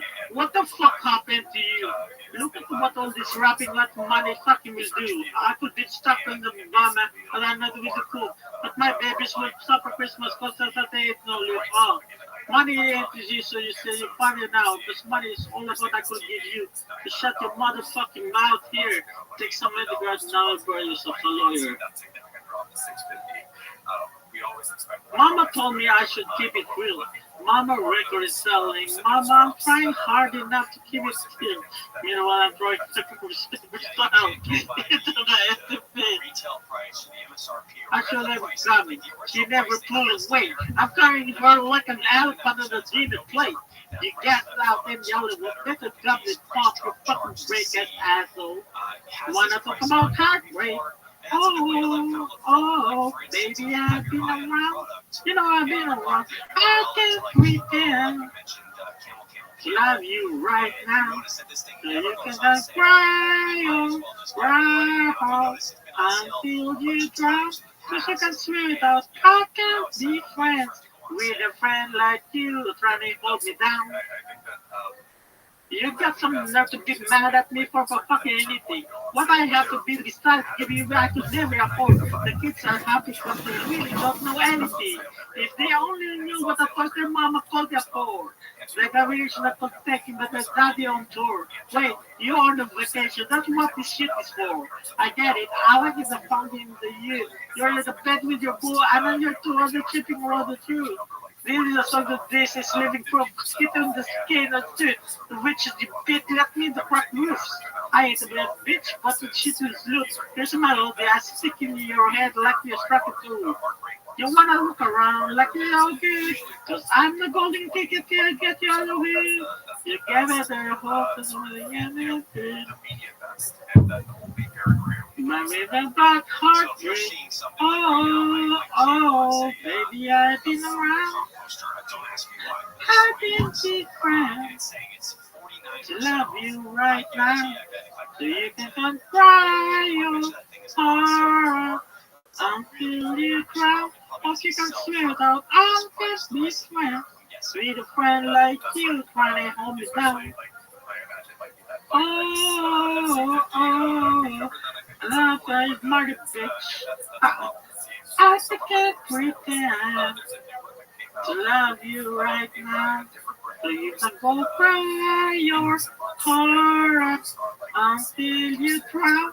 Or you can swear without cause I can be friends.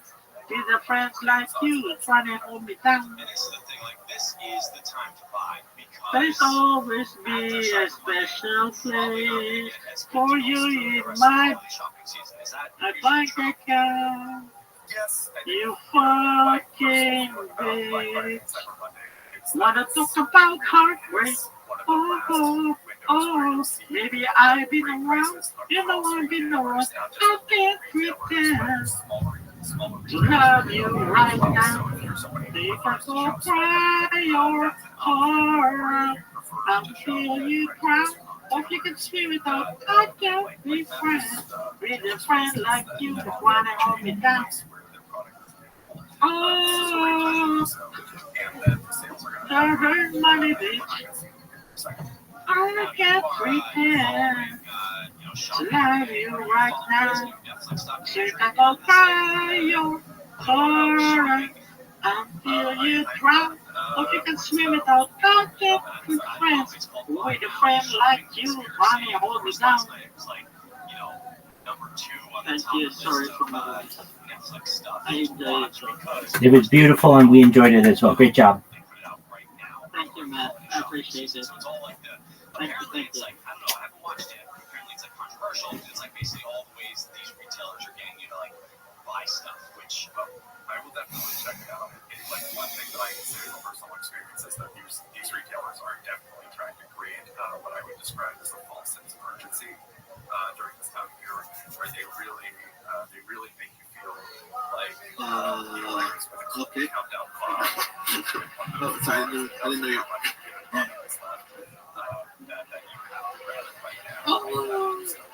That was really Ladybug is covered beautiful as well. Yes, she my friend. Hello, friend. Okay, I'm gonna do that one. Hey, actually, she's my good friend. Hey, good friend. Hey. Okay, I'm gonna do some genre here because yeah. Okay, ready? that is true. They do definitely put that. I will say the deals are there. There are deals. And the thing is, if you had your eye on something, that's when you can tell it's good. Because for me, I keep a lot of stuff in my Amazon card when it's here. And so I have an idea of prices. You just go on these websites and you're just seeing 60% off, 80% off, 70% off, and you just love it. That's the case. So I think following these probably a good thing to do, and also it's not the story for the thought. It's deep and diving. This love that we working on. Just want to hold you like I want to, so I can feel you in my arms. Nobody's gonna come and save you. We've got too many problems unlocked. We're going down. No. Yeah. We're going down. No. And you know that you're my dear, we're slow dancing in a burning room. Yeah. Meow, meow, meow, meow, meow, meow. Look at the kitty cat. Meow, meow, meow, meow. I was the one you always dreamed of. You were the one I tried to draw. How dare you say it's nothing to me? Maybe you're the only night I ever saw. I'll make the most of the sadness. You're a bitch because you can. Oh, you try to hit me just to hurt me, so you leave me feeling dirty, but you can't understand. You're going down. No, one of you can see it too. Going down. No, look at the cat. And you know that I'm due, my dear. Slow dancing in a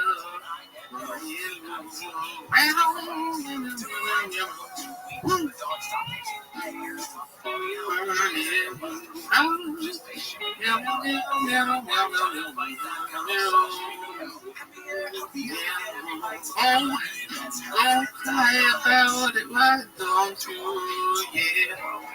Oh, you don't cry about it, why don't you? Yeah. Don't cry about it, why don't you? Yeah. Meow, meow, meow, meow, meow, my dear will slow dancing in a burning room. Meow, meow, meow, meow.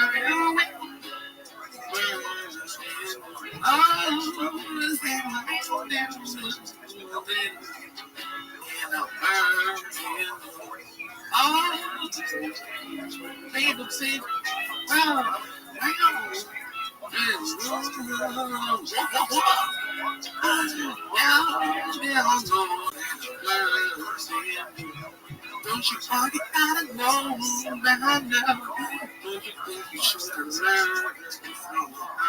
Don't you think you gotta know by now? Oh, these words. Oh. Thank you, John. Excellent job, Falcon. Not only was it a great song choice, an absolute beautiful performance. Nice work. Yeah, very nice, Falcon. Oh my God. God dang, that was a good performance. Holy shit.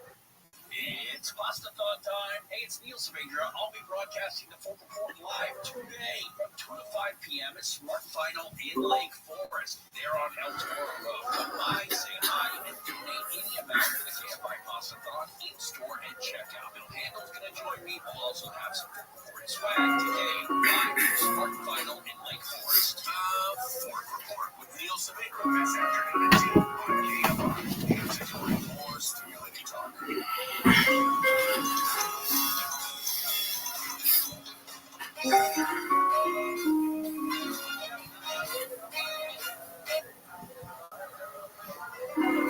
Jealous of the rain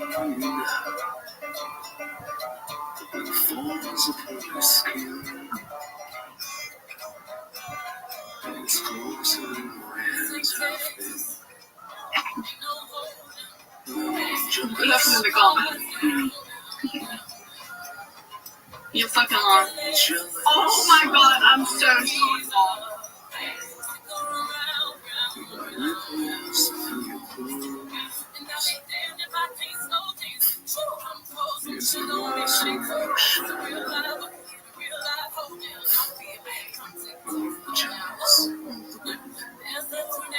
Welcome back to Rich on Tech. Rich Shapiro here.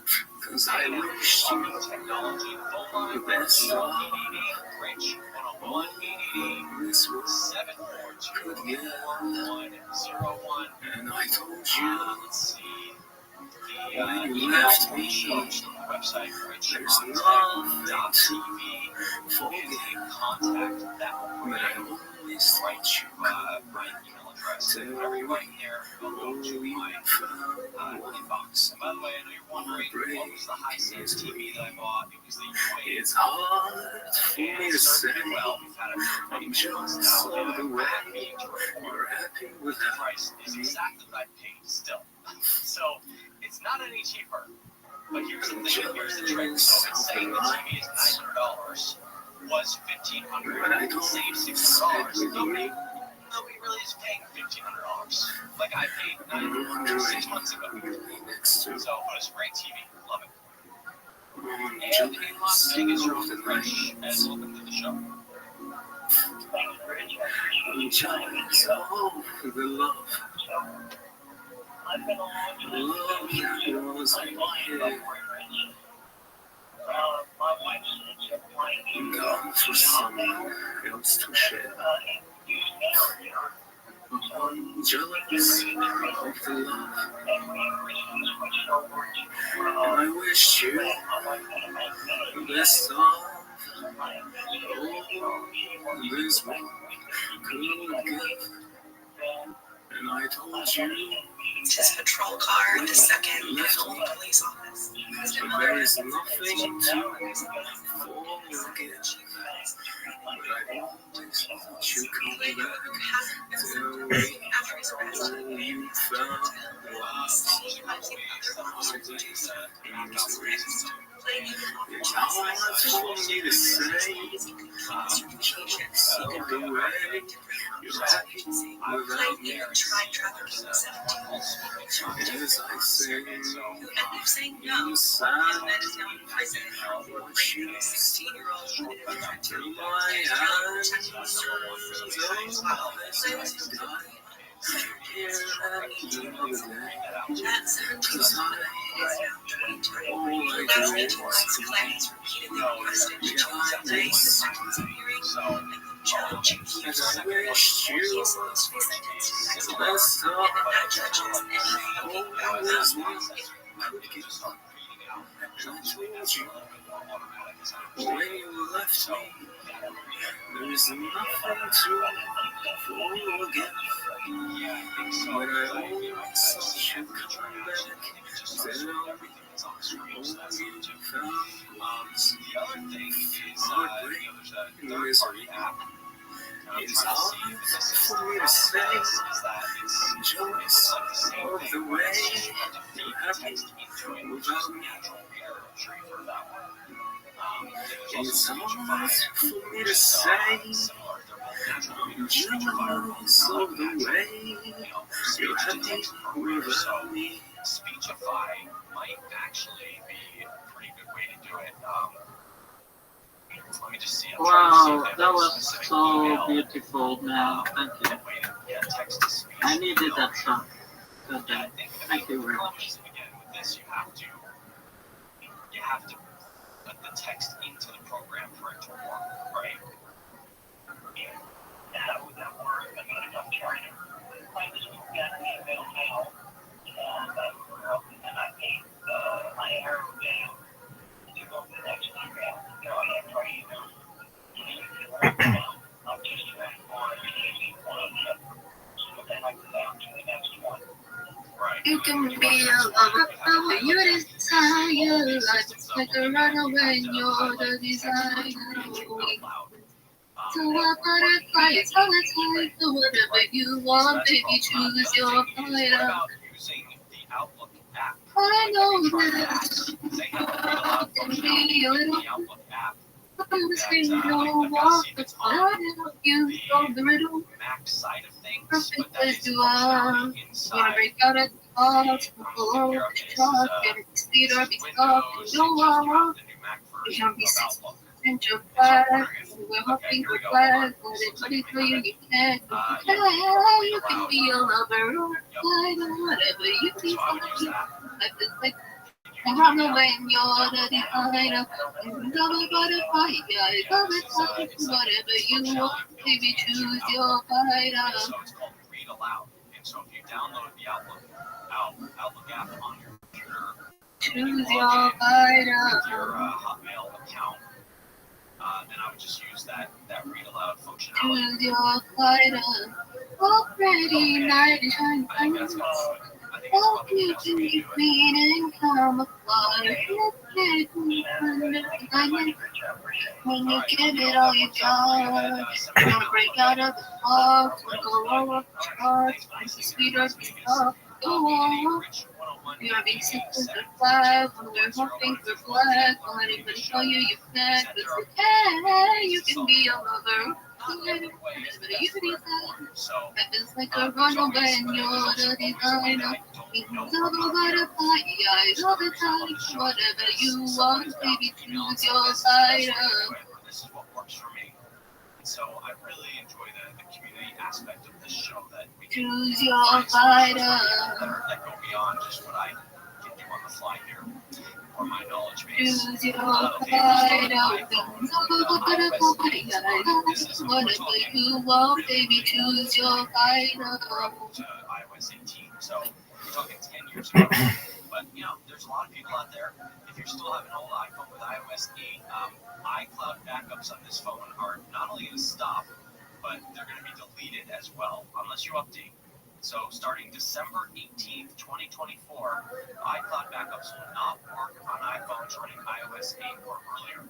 So if you can update your device to iOS 9 or newer, you got to do that. And if you can't update the device, like if it doesn't update past iOS 8, you're still using it somehow, you can back up your phone. Stay, come on, skin, 5 out this bitch and 10 hair done, bill stay, catch me slide in a bin. I ain't looking for no man. It's for the friends, Louis bag, fill with bands, gone sexy, do your dance. Get it sexy, get it sexy, get it sexy. Get it sexy, when we fucking sad, super fat. I ain't lying. Fuck me good, I'm throwing that shit back. I'm his favorite. He wanna kiss me all over my tat. I'm so fucking sexy, he got caught. Oh my.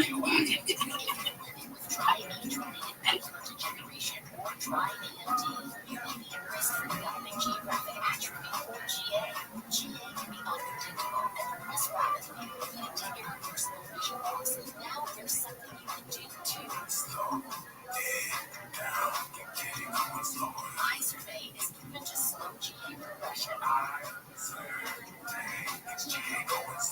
Eye survey or Avastin Captain Vago is a prescription eye injection used to treat GA. Don't take it if you have an infection or active swelling in or around your eye. Eye survey can cause eye infection, retinal detachment, or increased risk of wet AMD. Eye survey can temporarily increase eye pressure. Your vision may be impaired after an eye injection or exam. Don't delay. Ask your doctor about eye survey today. Hold on, y'all. I'm in front of some. Visit eyesurvey.com. That's ICERVAY.com.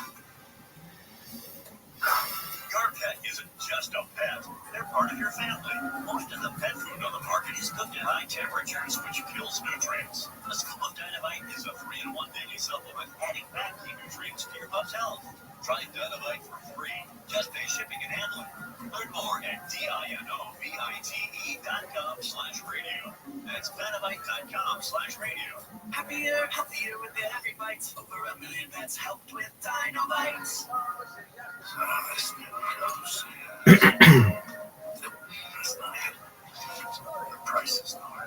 Mr. Green, it's all good.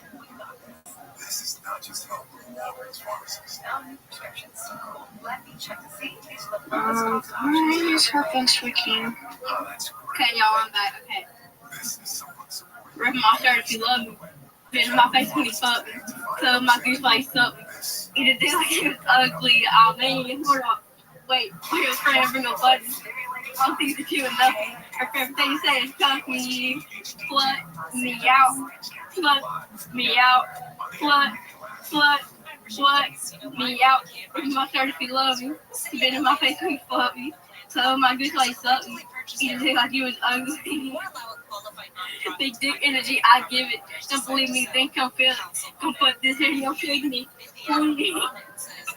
And hush you like some kids need. Bitch, so my ball come shit be me. Why you being weird to me?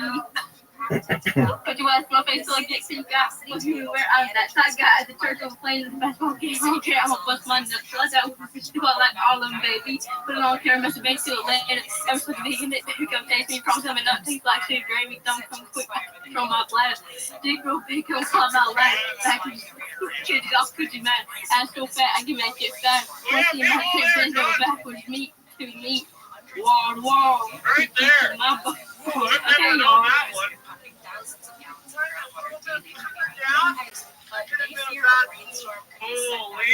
Stabilize the hillside. The city has spent nearly $45 million on repairs and remediation.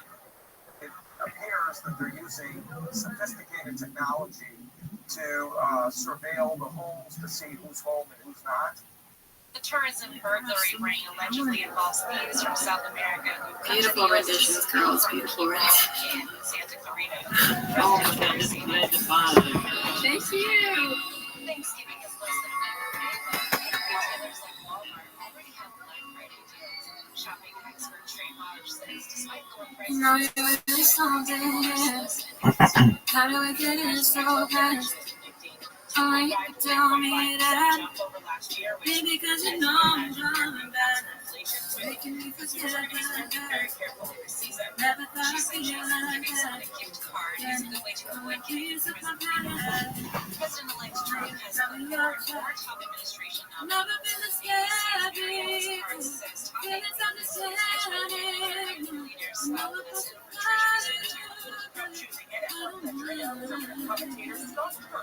for housing and urban development. And to the healthcare space, Trump taking another step step up on it. the Centers for Disease Control and Prevention. Well, yeah, must be something Research and health information. it's a really strong reason. Come and chip it on it, but no safety. Not what you love about me. Don't we keep you far now, babe. Far now, babe. You ain't still wake up all out. We got some fall out. Let it fall out. Safe to say, at the end of the day, I've never been this scared before. Feelings I just can't ignore. I know if I should fly away, I don't mind. Tried shots, pills, if you're still suffering with chronic pain, osteoarthritis, meniscus, or polar accident, we give you a Oh, yeah, must be something. It's a really good the West Coast only I'm laser a guys chip have on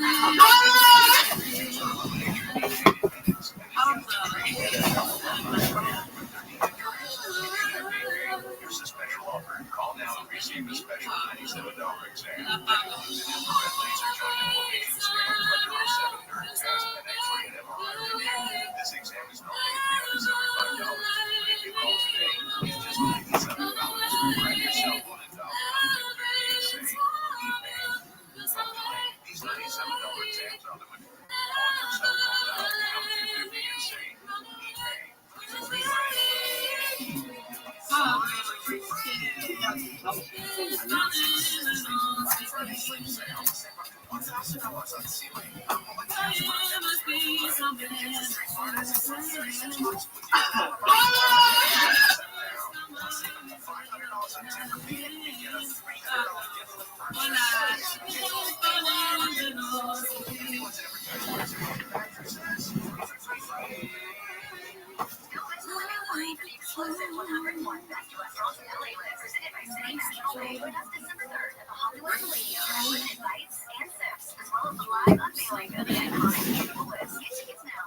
Wow, that was so beautiful. That's always Ladybug, always beautiful. Excellent job. Apologies you had to be interrupted. It was beautiful. Wait, I'm so sorry. No, sorry. I thought somebody wasn't going to end, so I do end. So it's actually my turn.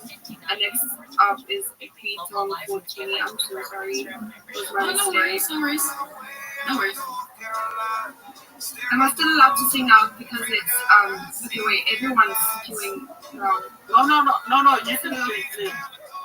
Yeah. You can sing. Yes. You can sing. And I'll sing next. Hold on, girl. Yeah, just go in the order that you guys want to go. No worries. Okay, thank you.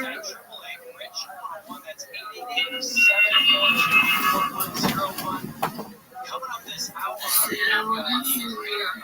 He said you knew a guy. Showed up with a rocks and stars in your eyes. Cool cuddling in our trampoline. Could be so reckless. We bonded over black-eyed peas, complicated exes.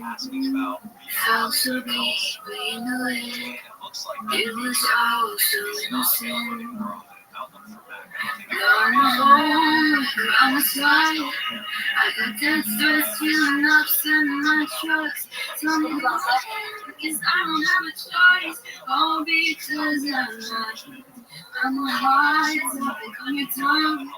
I'm a rebound, getting around, stealing from the young. Tell me who I am, because I don't have a choice. All because I like to believe.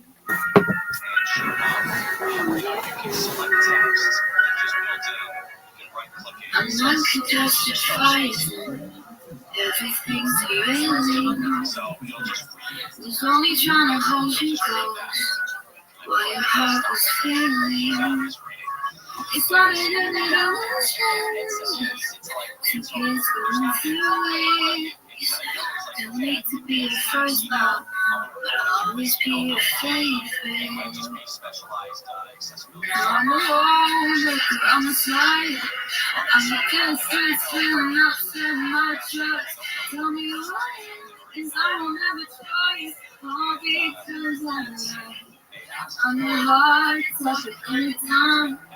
I'm a rebound, getting around, stealing from the young. Tell me who I am, cause I don't have a choice. All because I like to play.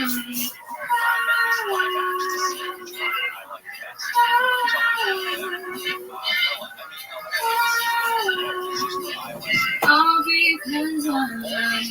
Oh, because I love.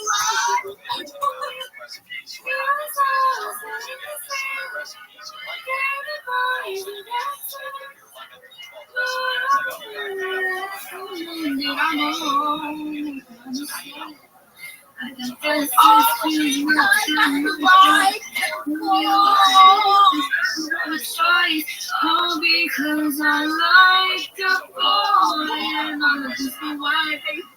When everything went down, we'd already broken up. Please tell me who I am, cause I don't have a choice. All because I like the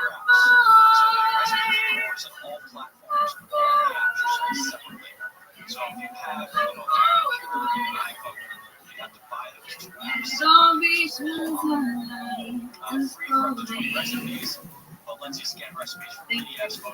And thanks for the trolls, by the way. Fish is great. That was beautiful. Great job.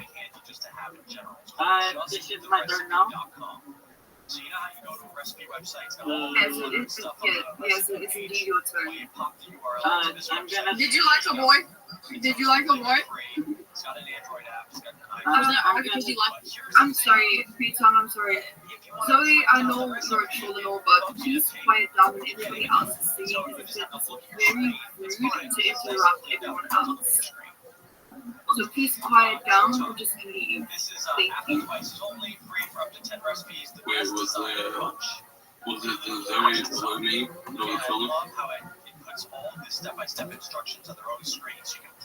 It's the Zoe with the black and red BFP. It's not funny. It's not fun to interrupt.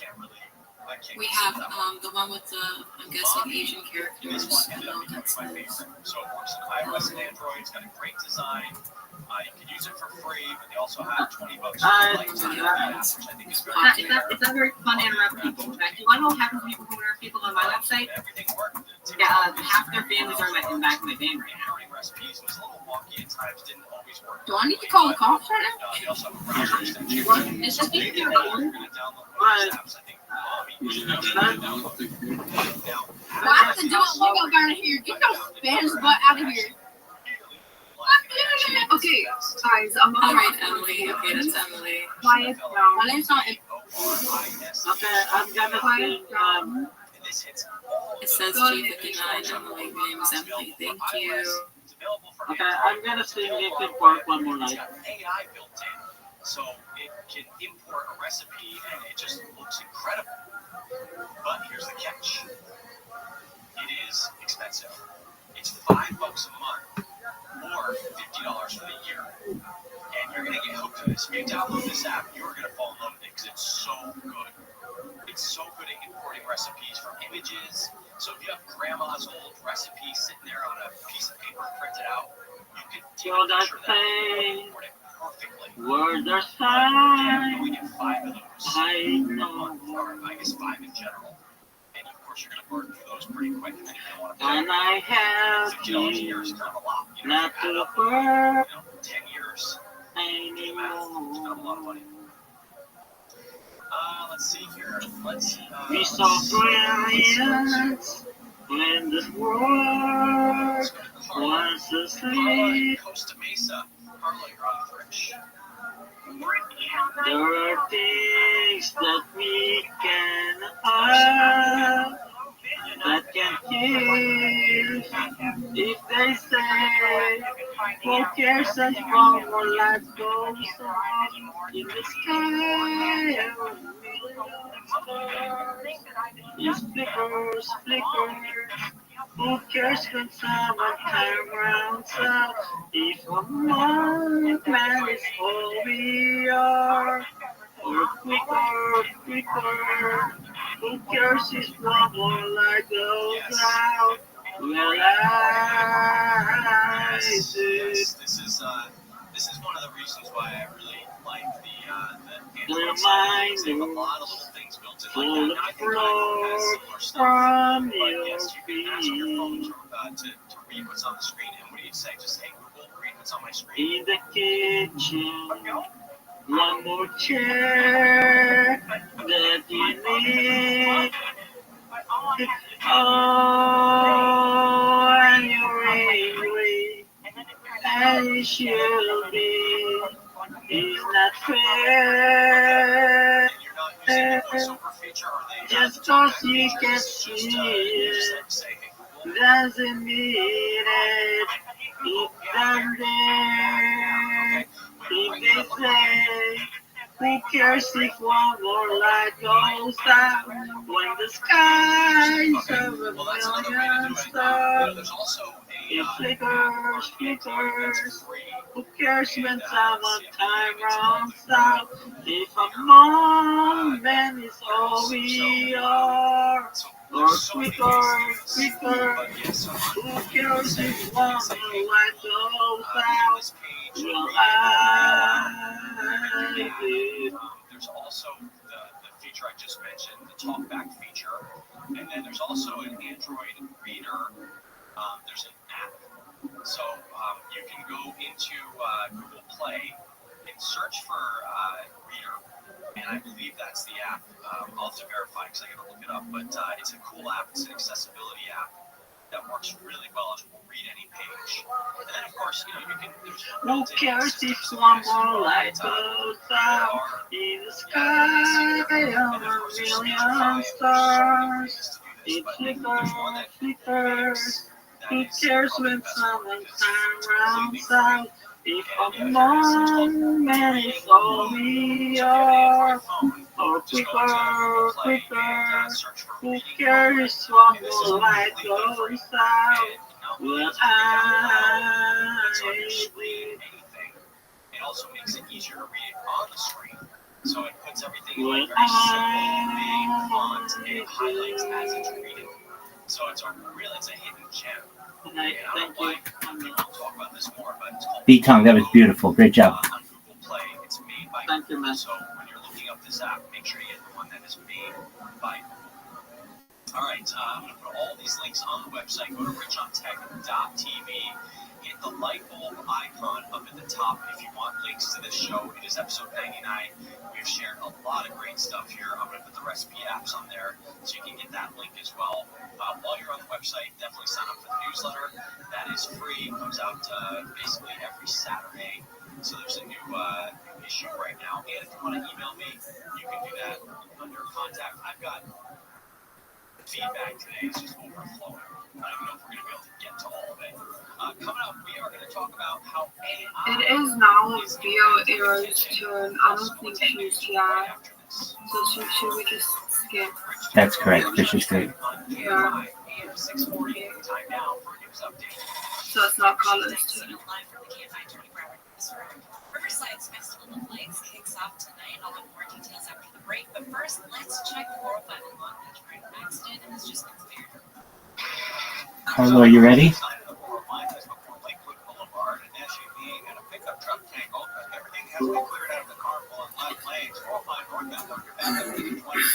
I will try to sing this, but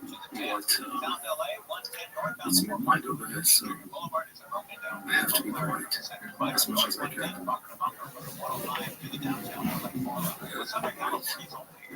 Sounding like a weed, sort of tune.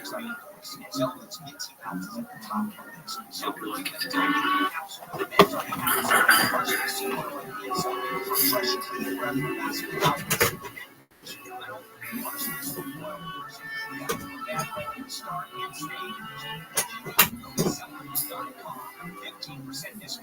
Feeling kind of sick tonight. Love has coffee.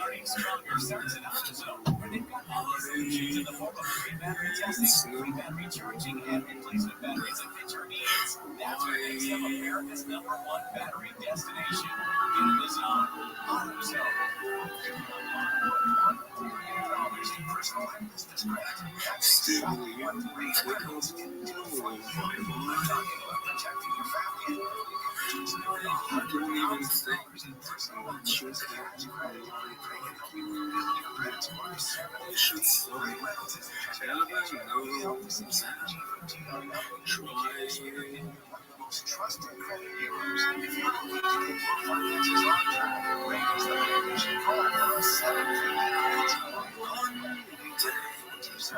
I will stop falling in love.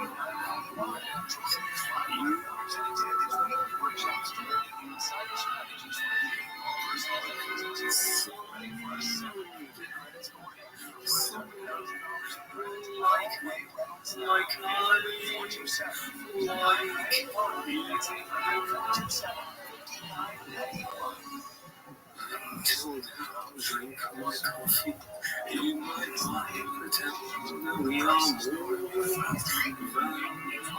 friends.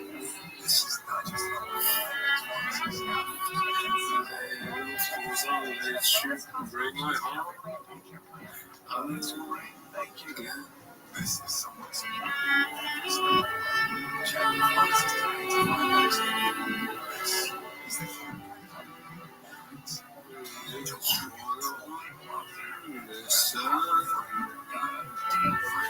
what I am to you, more than songs we've exchanged, midnight call, sunset views.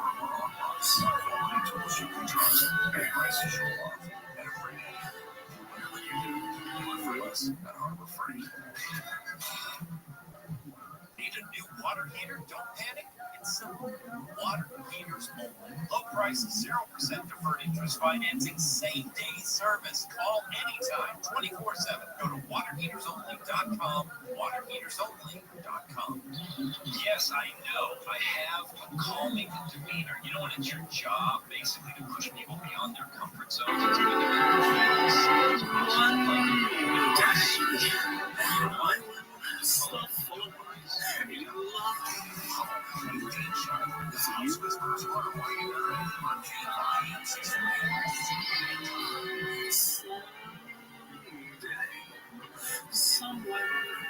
like you.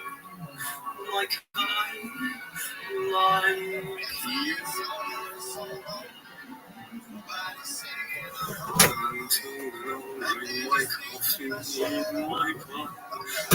We all know that friend. And of course I let you break my heart again.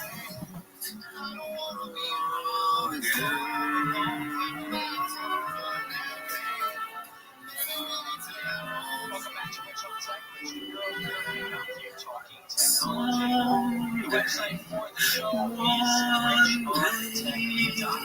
I will stop falling in love with you. Until I do, I'm thinking of you. Let you break my heart over again. You've heard of Blue Sky. A lot of people go to Blue Sky. I am on there at Rich on Tech. Last week, I don't know, I have 1,000 people on there. What do I have now? Oh, 1,000 people. I'm just kidding. No, I've got 1.7K. That's not that much. I've seen a lot of people blow up on this Blue Sky. I guess their skies are bluer than mine. But here, people are using this app called Blue Arc. Thank you. People are using this app called Blue Arc to move their entire Twitter history to Blue Sky. Why? Okay, so it is 7:10. Sorry if I said your name wrong. Yeah. It's like, I don't know, whatever it is, it's not worth it. Your tweets are not that exciting. Yeah. I like the way you think. Just delete. Just go ahead and delete your tweet. Very challenging. When I first started Twitter, I will tell the story. I would delete my tweet right after I wrote it because I thought that tweets were fleeting. So I would write something like, going on, the Today Show to talk about technology in the next 7 minutes, and I would delete it when I was done. I was like, why do you need to see that when I'm done with that? And then I realized that was kind of silly. But anyway, you don't need to bring your tweets over. Sometimes you win. A fresh start. They have a new feature. Sometimes your recommendations. I love this. It's called recommendations reset. Right now. Basically gives you a clean start. So all the stuff you know how on Instagram or Facebook, you tap one thing. And all of your posts just start looking like that one thing. So I tapped one person's post, they'll look at this thing. It's called like a boost right now. A reindeer team, whatever cranberry, on it. A little sprig of something. Next thing you know, Sarah's little thing is a Christmas cocktail. And she keeps showing them to me. It's like, gosh, ruby red, grapefruit, drink, whatever it is. You know what I'm saying? So, this would be so recommendations reset is going to I know you're able and I know you can. Stay through the fire with your body hand. If you don't, just reset. My hope is you. It'll be under content preferences. You say it only takes a little bit. Content preferences. It's so rolling out that means little favors also major updates to parental controls. I'm not paying for Roblox. I just don't like it. I do not like Roblox. My kids like it. I do not. I think it's me the strength. It's a waste of time. It is a well with my soul. I know you're able and I know you can. Stay through the fire with your body hand. And if you don't, my hope is you. I know the sorrow and I know the heart. I'll go away if you just say the word. If you don't, my hope is you.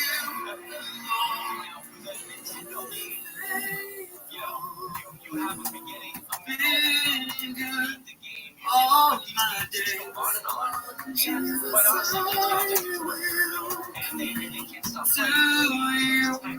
you, come on, So with all that said, I know millions of kids play these games every single month. We're not going to stop this from happening. I know. I do like some of these things that Roblox has built in. So now, set up screen time limits.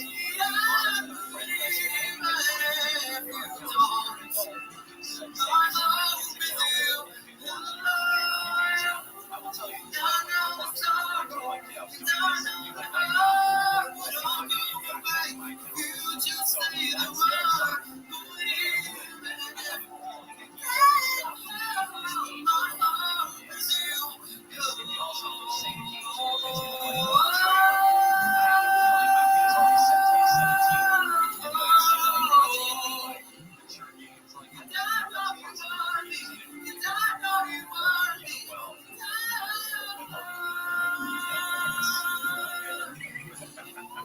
kids under 13 can no longer send direct messages outside of games. That's a big problem. Adults like interacting with kids. That's It is a well. games. It is a well. For the nature of in-game experiences. So right now they're just labeled like one way. They're going to label them in a direct way so you understand exactly what's happening in the game. And I will say most of the games that I see my kids playing are is pretty innocent. Celebrine, that was amazing. Great job.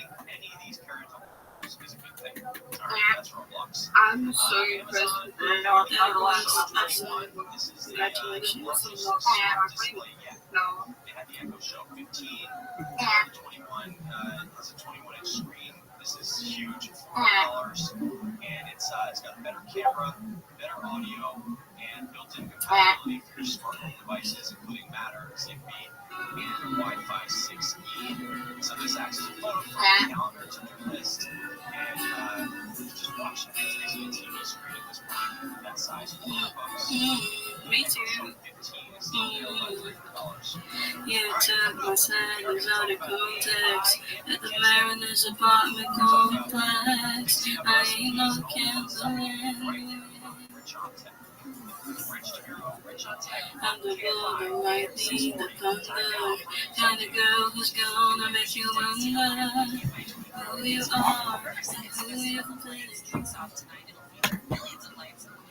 And who I play is when you love the speeches.